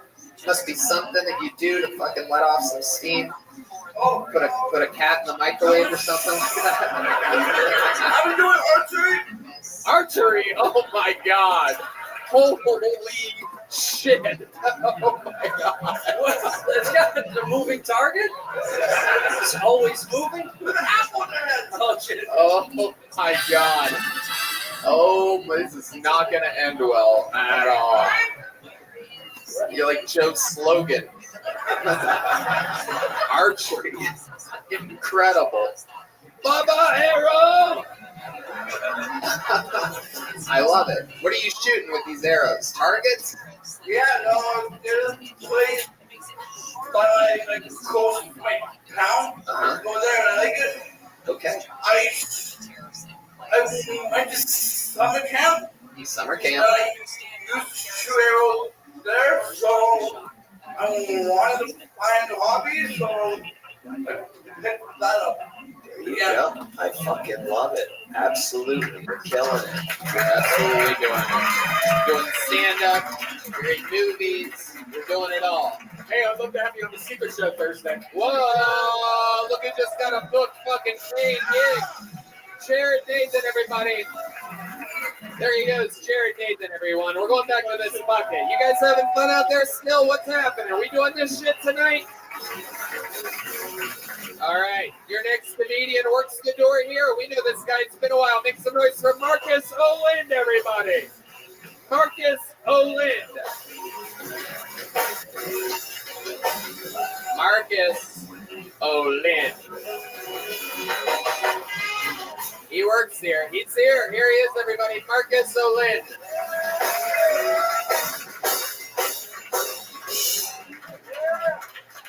Thank you. Just get this out of the way. I did not storm the Capitol last year, all right? I did not. I know you were there, sir, but I was not, all right? Did not storm the Capitol. My flight got delayed. I showed up on the 7th. I was like, what? I missed it last time I fly American Airlines, all right? Trying to be fucking patriot out here, all right? Someone told me I looked like I tried to sell vape cartridges to the Taliban. I am doing that, all right? You got to go with the winner, all right? Sir, I got a good deal for you. Speaking of the Taliban, I can't wait till we can buy weed at Costco. That's what I'm looking forward to. You know what I'm talking about? Yeah, I want to smoke that Kirkland Kush, baby. That's what I want to be smoking. All right, we got some members. That's what's up. All right, hey, Black Guy. What's up? How you doing? If you're not laughing at that, you're a Sam's Club shopper. You can go fuck yourself, all right? Thank you. That's my time. But yeah, Marcus Olind with exactly a minute. One of the door guys here in Bolton. It's been a while since we've seen him on this show. But what I love about this set in particular, and I say it almost every week now when it happens, is a tremendous amount of growth. That was a fucking totally different set than we saw. I feel like it's been like a year since you've been on the show. It was May 2021, so. Yeah, that's a year and a half. Holy shit, that's a long time. You've gotten much better since then. You've been doing a lot of spots? Yeah, trying to get up as much as I can. Okay. Working here. All right, yeah. Working here is it is a thing, you know. They hired comedians to work here because we told them that works at the Comedy Store. And so they have this fucking amazing gangly crew of fucking guys that look like Marcus. Yeah. Everybody else that looks like Marcus, but they all weigh like 150 pounds more for some reason. You're the only skinny Santa in the whole joint. Oh shit, I never thought of myself as skinny, but thank you. Coming for me then. Compared to these store guys, you're a fucking thin rail. Marcus, tell us about life, working here, anything, give us something. I mean, yeah, I've been working here, for the past year and a half. I actually got the job on Kill Tony. You got me the job here, so I was unemployed at the time. Yep, and they changed your life. Yeah. It's another one that I do. Literally, as I was walking up here, my back started seizing up, and I was like, oh, man, I need to get a new job or something like that. It was fucking painful, but okay. Yeah. All right. I'm in a lot of pain. This is a physical-ass job, but, Right. Okay, Marcus. So you're in pain. I do, yeah, a lot of pain. Your back is seizing. My back, my knees, my legs, my fucking, my head earlier got whacked by the cooler door. But what are you gonna do? You gotta stop with here. A lot of hazards on this job. Yeah. Okay. Not to mention the people. But Ian Edwards, what do you think about this? He's like, what are you gonna do? I'm just gonna come up here and complain about it. So it's like, could be worse. I can still be unemployed. So yeah. I think you're gonna be after this. Wine Shang? I feel like it's just it's a act to get workers' comp. He's like, I got hit by the refrigerator door. Yeah. Play back that Kill Tony episode. You have a real look to you. What are you? Where's this all going? He's on the new season of Uncles of Anarchy. Yeah. Dude, my beard used to be longer. I actually trimmed it like a week ago. It was like, it was getting a little close to my dick area, you know what I mean? Did you ever tie the bottom of it to your pubes? Which I would imagine are just a fucking disaster. Oh, yeah. Actually, clean shaven down here, believe it or not. No way. So, Jesus, I heard of carpets matching the drapes, but that's fucking hardwood floors and a fucking linoleum. Wow. Incredible. Marcus, what's something we don't know about you that we would be surprised to know that we never found out before? You've had a year and a half to think about this interview portion of the show, so this is a real conundrum What you if I find could yourself think in. about, yeah, for a year and a You can half. say anything you want as long as it's not Instacart as well. I used to work, was it Postmates? This is not interesting, but okay, yeah, I used to work Postmates. Answer in a different LA. question. Go right ahead. Yeah, I don't know. I mean, just been here doing stand-up, fucking breaking my back. I drive a minivan that just went over 200,000 miles. Whoa! Incredible!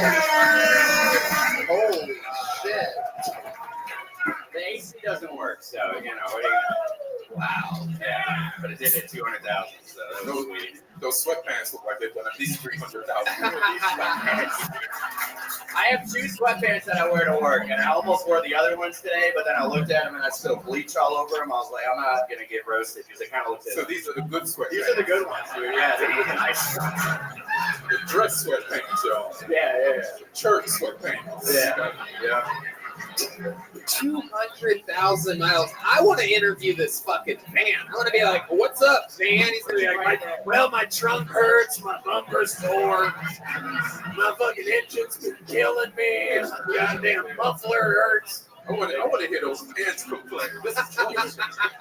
They're shit like 5 days in a row. This is bullshit. Look at the shoes, man. Look at this fucking thing, man. These are falling apart too, but I like that you're wearing 4 different blacks. thank you. Yeah, it is true.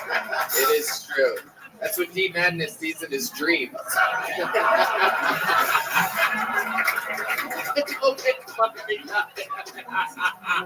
Oh God, how I love this man. How about just a random round of applause for D Madness? The energy that this guy brings every Monday is insane. I used to deal with a grumpy ass band every Monday, felt entitled, fucking budging their way through. D Madness is blind and rides the wave.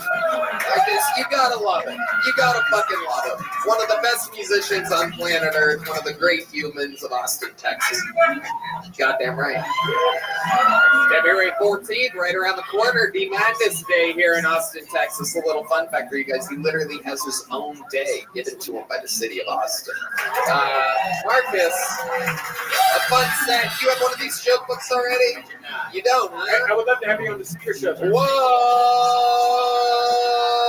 Marcus Olin coming in, doing the damn thing, getting it. Here we go. Another fucking roll. Let's keep the whole thing moving.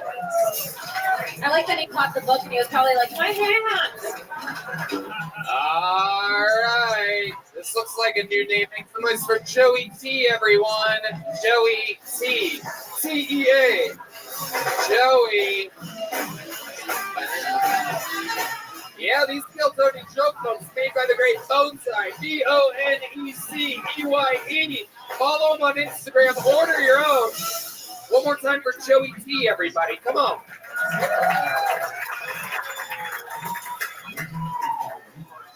Guys, I've been trying to expand my horizons lately. So last week I had gay sex. I fucked a lesbian. I asked her why she had sex with me. She said it was on her bucket list. Yeah, she showed me the list, and there it was. Fucking tall pussy. She told me to talk dirty to her. I was like, you like that? You homosexual? I was like, let's see how gay you are when you're finished. Guys, 2 weeks later, I was finished. She's still gay as fuck. I couldn't convert her. Now with 2 minutes on the clock. It was 4th down. 28 years, I heard being a lesbian. I turned it over. Turned it over on my side with a penguin strap on. Is that gay? I'll stop it. Okay. All right. Stops right there. Yes, it is gay, by the way. Just to get that out of the way. That is gay. How much of that story is true? All but the strap on. All but the strap on. Well, the bucket list isn't true either. You didn't last 2 minutes. Okay. Was it about 2 minutes? You didn't last. Oh, no, that wasn't true either. I lasted like 25. 25 minutes. 25 seconds. Okay. Where are you from? Chicago. Ooh, you still live there? No, I just moved here 5 days ago.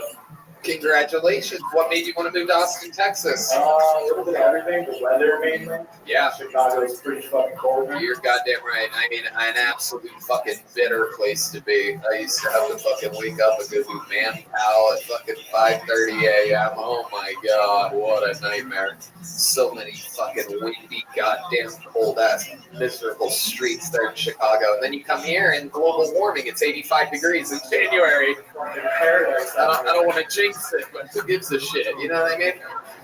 Okay, so you live here now. What are you doing for work? I'm an artist. Visual artist. Okay, all right. What kind of visual art are you doing exactly? So it's like psychedelic collage, or it's like mixed media. A little bit of everything. And you can make a living doing that? Yeah, some months before than others, so I filled in with a little Uber driving. Okay, so you're an Uber driver. Good job. We got to the bottom of that real quick, everybody. There you go. For those of you wondering, oh, yeah, I wonder if I could be a paid visual artist. Nope, you can't. It ain't happening. You're a fucking Uber driver, dude. Incredible stuff. Where can we find your art at if we wanted to look at it? JoeyT.com. JoeyT.com. Okay, I see it actually. I'm going to give you 4 stars. That's pretty good. You're an Uber driver joke is what that was. So just want to remind you, you're an Uber driver.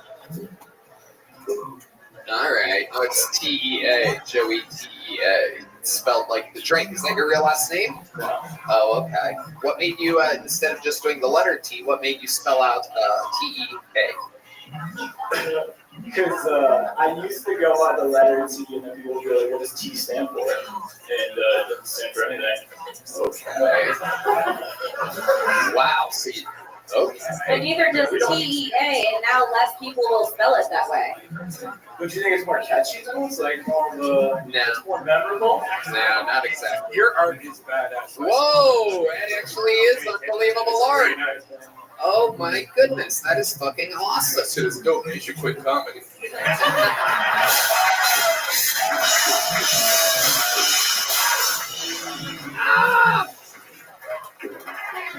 So let's talk about this stand-up thing. This is your first time performing? On Killzone. Right. How long were you doing it in Chicago? So the first time I did stand-up was like in 2015. I did it for like 6 or 8 months. Stopped, and then I just started in September. Okay, what made you want to get back to it again? I don't know, I always loved it. I don't know. I had a few friends that were doing it. I hosted an open mic, so I was like, all right, I'll go to your open mic. Okay, what's something we would be surprised to know about? You have any special skills or talents or anything like that? I just killed 4 girls in Idaho. Oh, I think they caught that guy. That's not fair. One of them was a dude. Would you say special skills? Or talents? Like other than pretty fucking good at skateboarding. Okay. All right. Okay. I don't know if that counts as special stuff. Yeah, I can sing a little bit. You can sing? I didn't want to say that. How many of you guys want to hear it sing?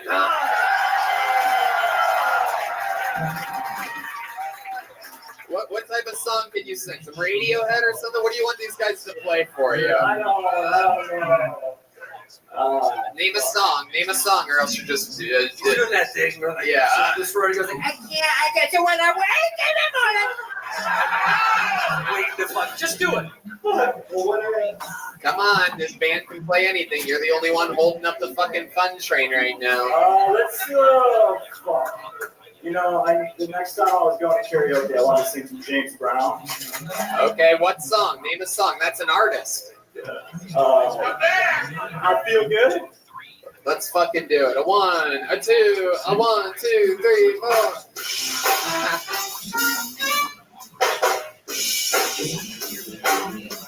You really fucked up on this one, dude. I didn't fuck up. I don't even know the words of the song. No. Ooh, so good. So good. So good.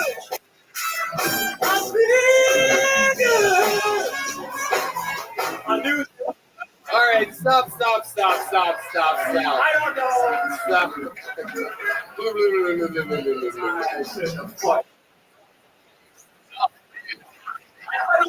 Yo, what up? I'm there. I want to do somebody that I sound nothing like. I know it's, yeah, you're right. Man, your art is badass. Your art is badass.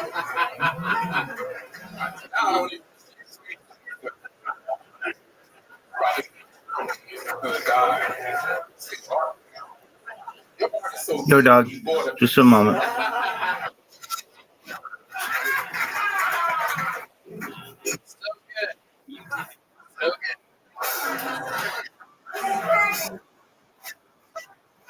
All right.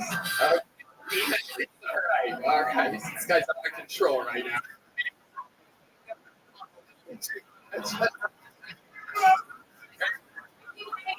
Anything coming back to hit me.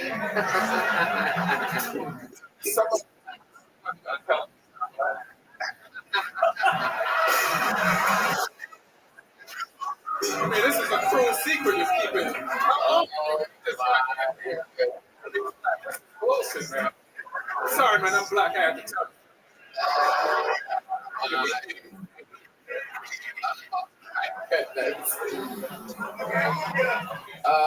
Fucking Joey T, congratulations. You fucking got on the show. You fucking got pulled up. Oh, you didn't catch it. You know that a bisexual super dork caught that earlier, right?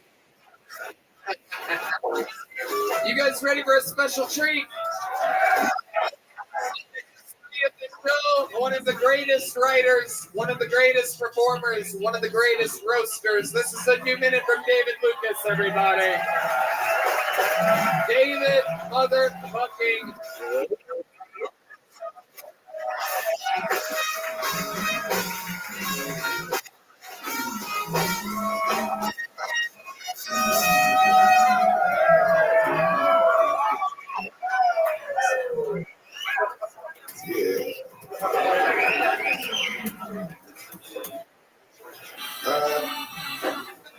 I wish I would like so that when I call black people the N-word, it means something. When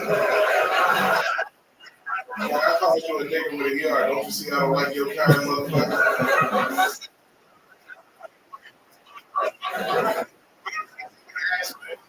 Because my granddaddy always knew other than that was Chinese. It could be a room full of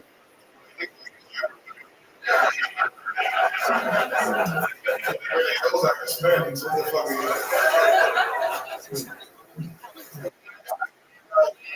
you? I hate that shit, man. Like they have these big ass feet trying to wear shoes and shit. It's like, go get some Timberlands like a real nigga.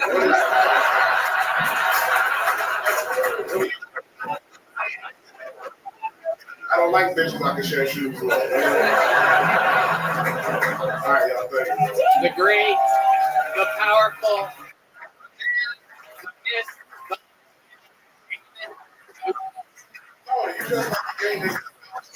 Wait a second. The only stone you see is when you pass a kidney stone.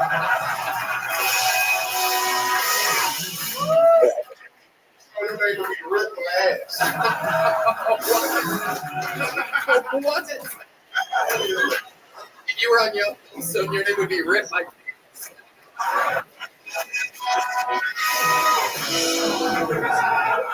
You know the nigga that rides a fucking horse with no pants on. Well, that part's actually true. I do, when I get home after a long show like this, I do like to ride my horse with no pants on. Is that what you said? What kind of horse did you say? A bucking horse. A bucking horse, yes. I take off my pants and I have a special saddle that I use that has a dildo.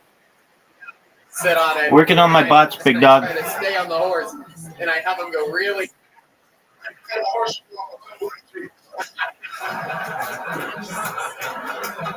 They got strong ass. You can apart for 12 hours. I have like 33 different devices. You are a wild man. What kind of jacket? You must have rocked a gay nigga from London with that shit on.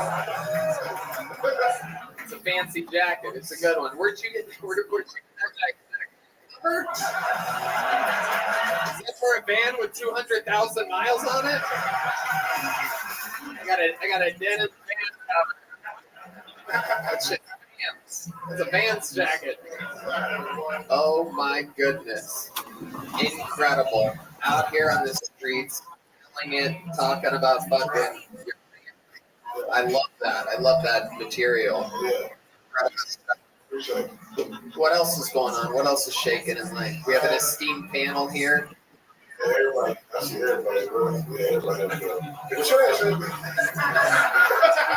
What? Everybody on This is the part where he's nice unless they say something to him. Do not attack unless he says anything whatsoever. And I'm looking at 4 microphones sitting on the table right now. Ian hasn't slightly elevated. Oh man, you.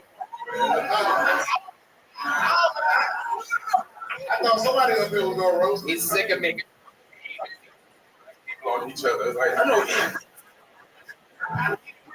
To handle Lucas, so could you just take it out?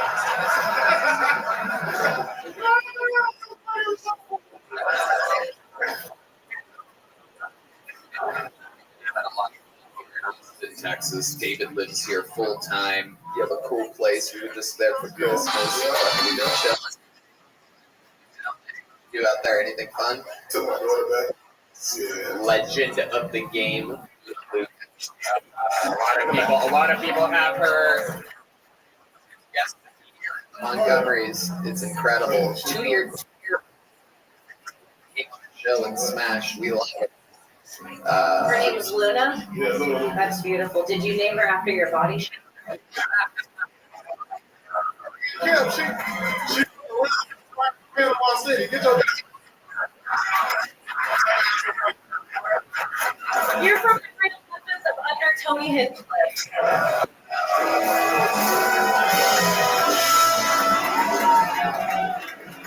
I didn't have.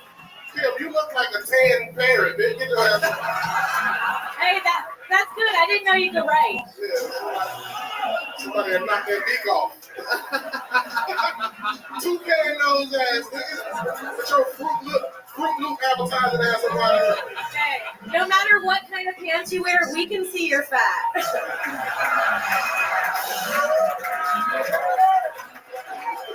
Oh shit, Kim's in it. Kim was born and raised on this show. Man, we all know. They keep going, bro. This shit fun. With your fake Kim Kardashian body ass. David, your head's so big you make long dreads look short. Your pussy so dry they call it cornbread.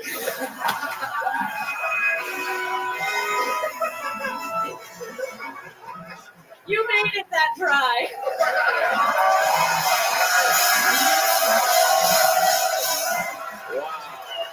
Wow. Kim Condon, a creature of Kiltony, a creature of roast battle. Wow, amazing. Yeah, that was good. I was like a roast. Amazing, amazing, amazing. How fun is this? Always a goddamn unbelievable time. What are you vaping? Powdered sugar?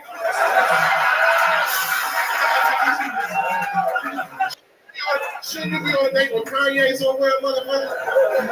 I fucking You wish. look like a Costco version of Kim Kardashian. You buy one of her, you get 8 more free. You look like your Costco Clark gets declined.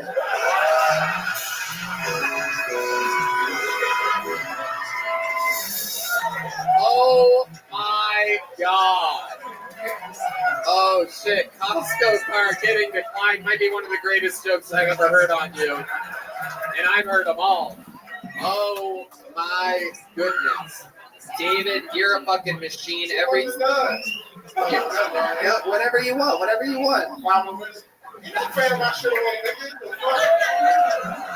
Girl, you 45, nigga. You don't smell plenty of smoke. You know, you was raised in blue hall and all type of shit, nigga.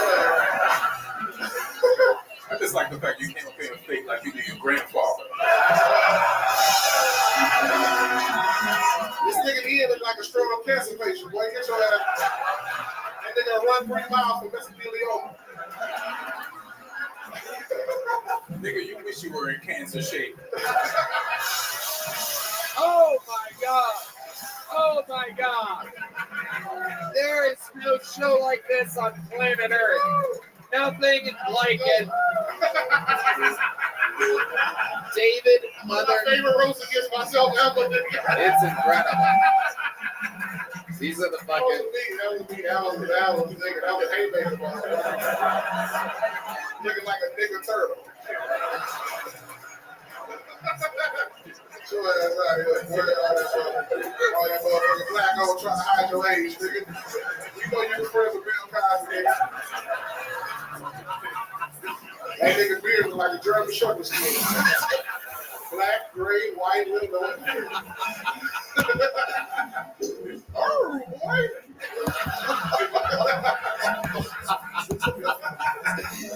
Unfucking believable. David, every time you come on this show, everything goes to another fucking level. You're goddamn unfucking believable. We love you every single week. Follow this man. Follow his career. He's going to the top. What else? Oh, yeah, hold on. I'm at the San Jose Empire. February 2nd, make sure y'all pull up. Get the February 2nd, San Jose. You heard him here. Make the drive. Go see him. Come on, people. Make some fucking noise for David Lucas. Back to the bucket. Wow. This is a moment. This is a moment right now, everybody. This is one of those moments that the people that know the show, the venue, we're all going to remember. This young man started working with us, like 2 years ago or something crazy. He has been keeping an eye on us, keeping us safe for a long time. He started doing stand-up just a few months ago, and he's working really hard at it. I'm very excited to see his first ever Kill Tony Minute. This is the Kill Tony debut of our friend, Hank Garza, everybody. Hank Garza just got pulled out of the bucket. Oh my God, here he comes. Here he comes. Yes, make some noise for our friend Hank Garza, everybody. Come on.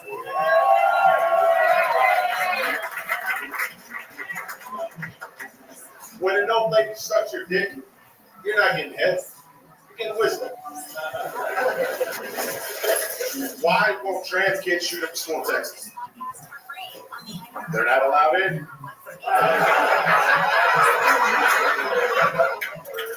Fucked up.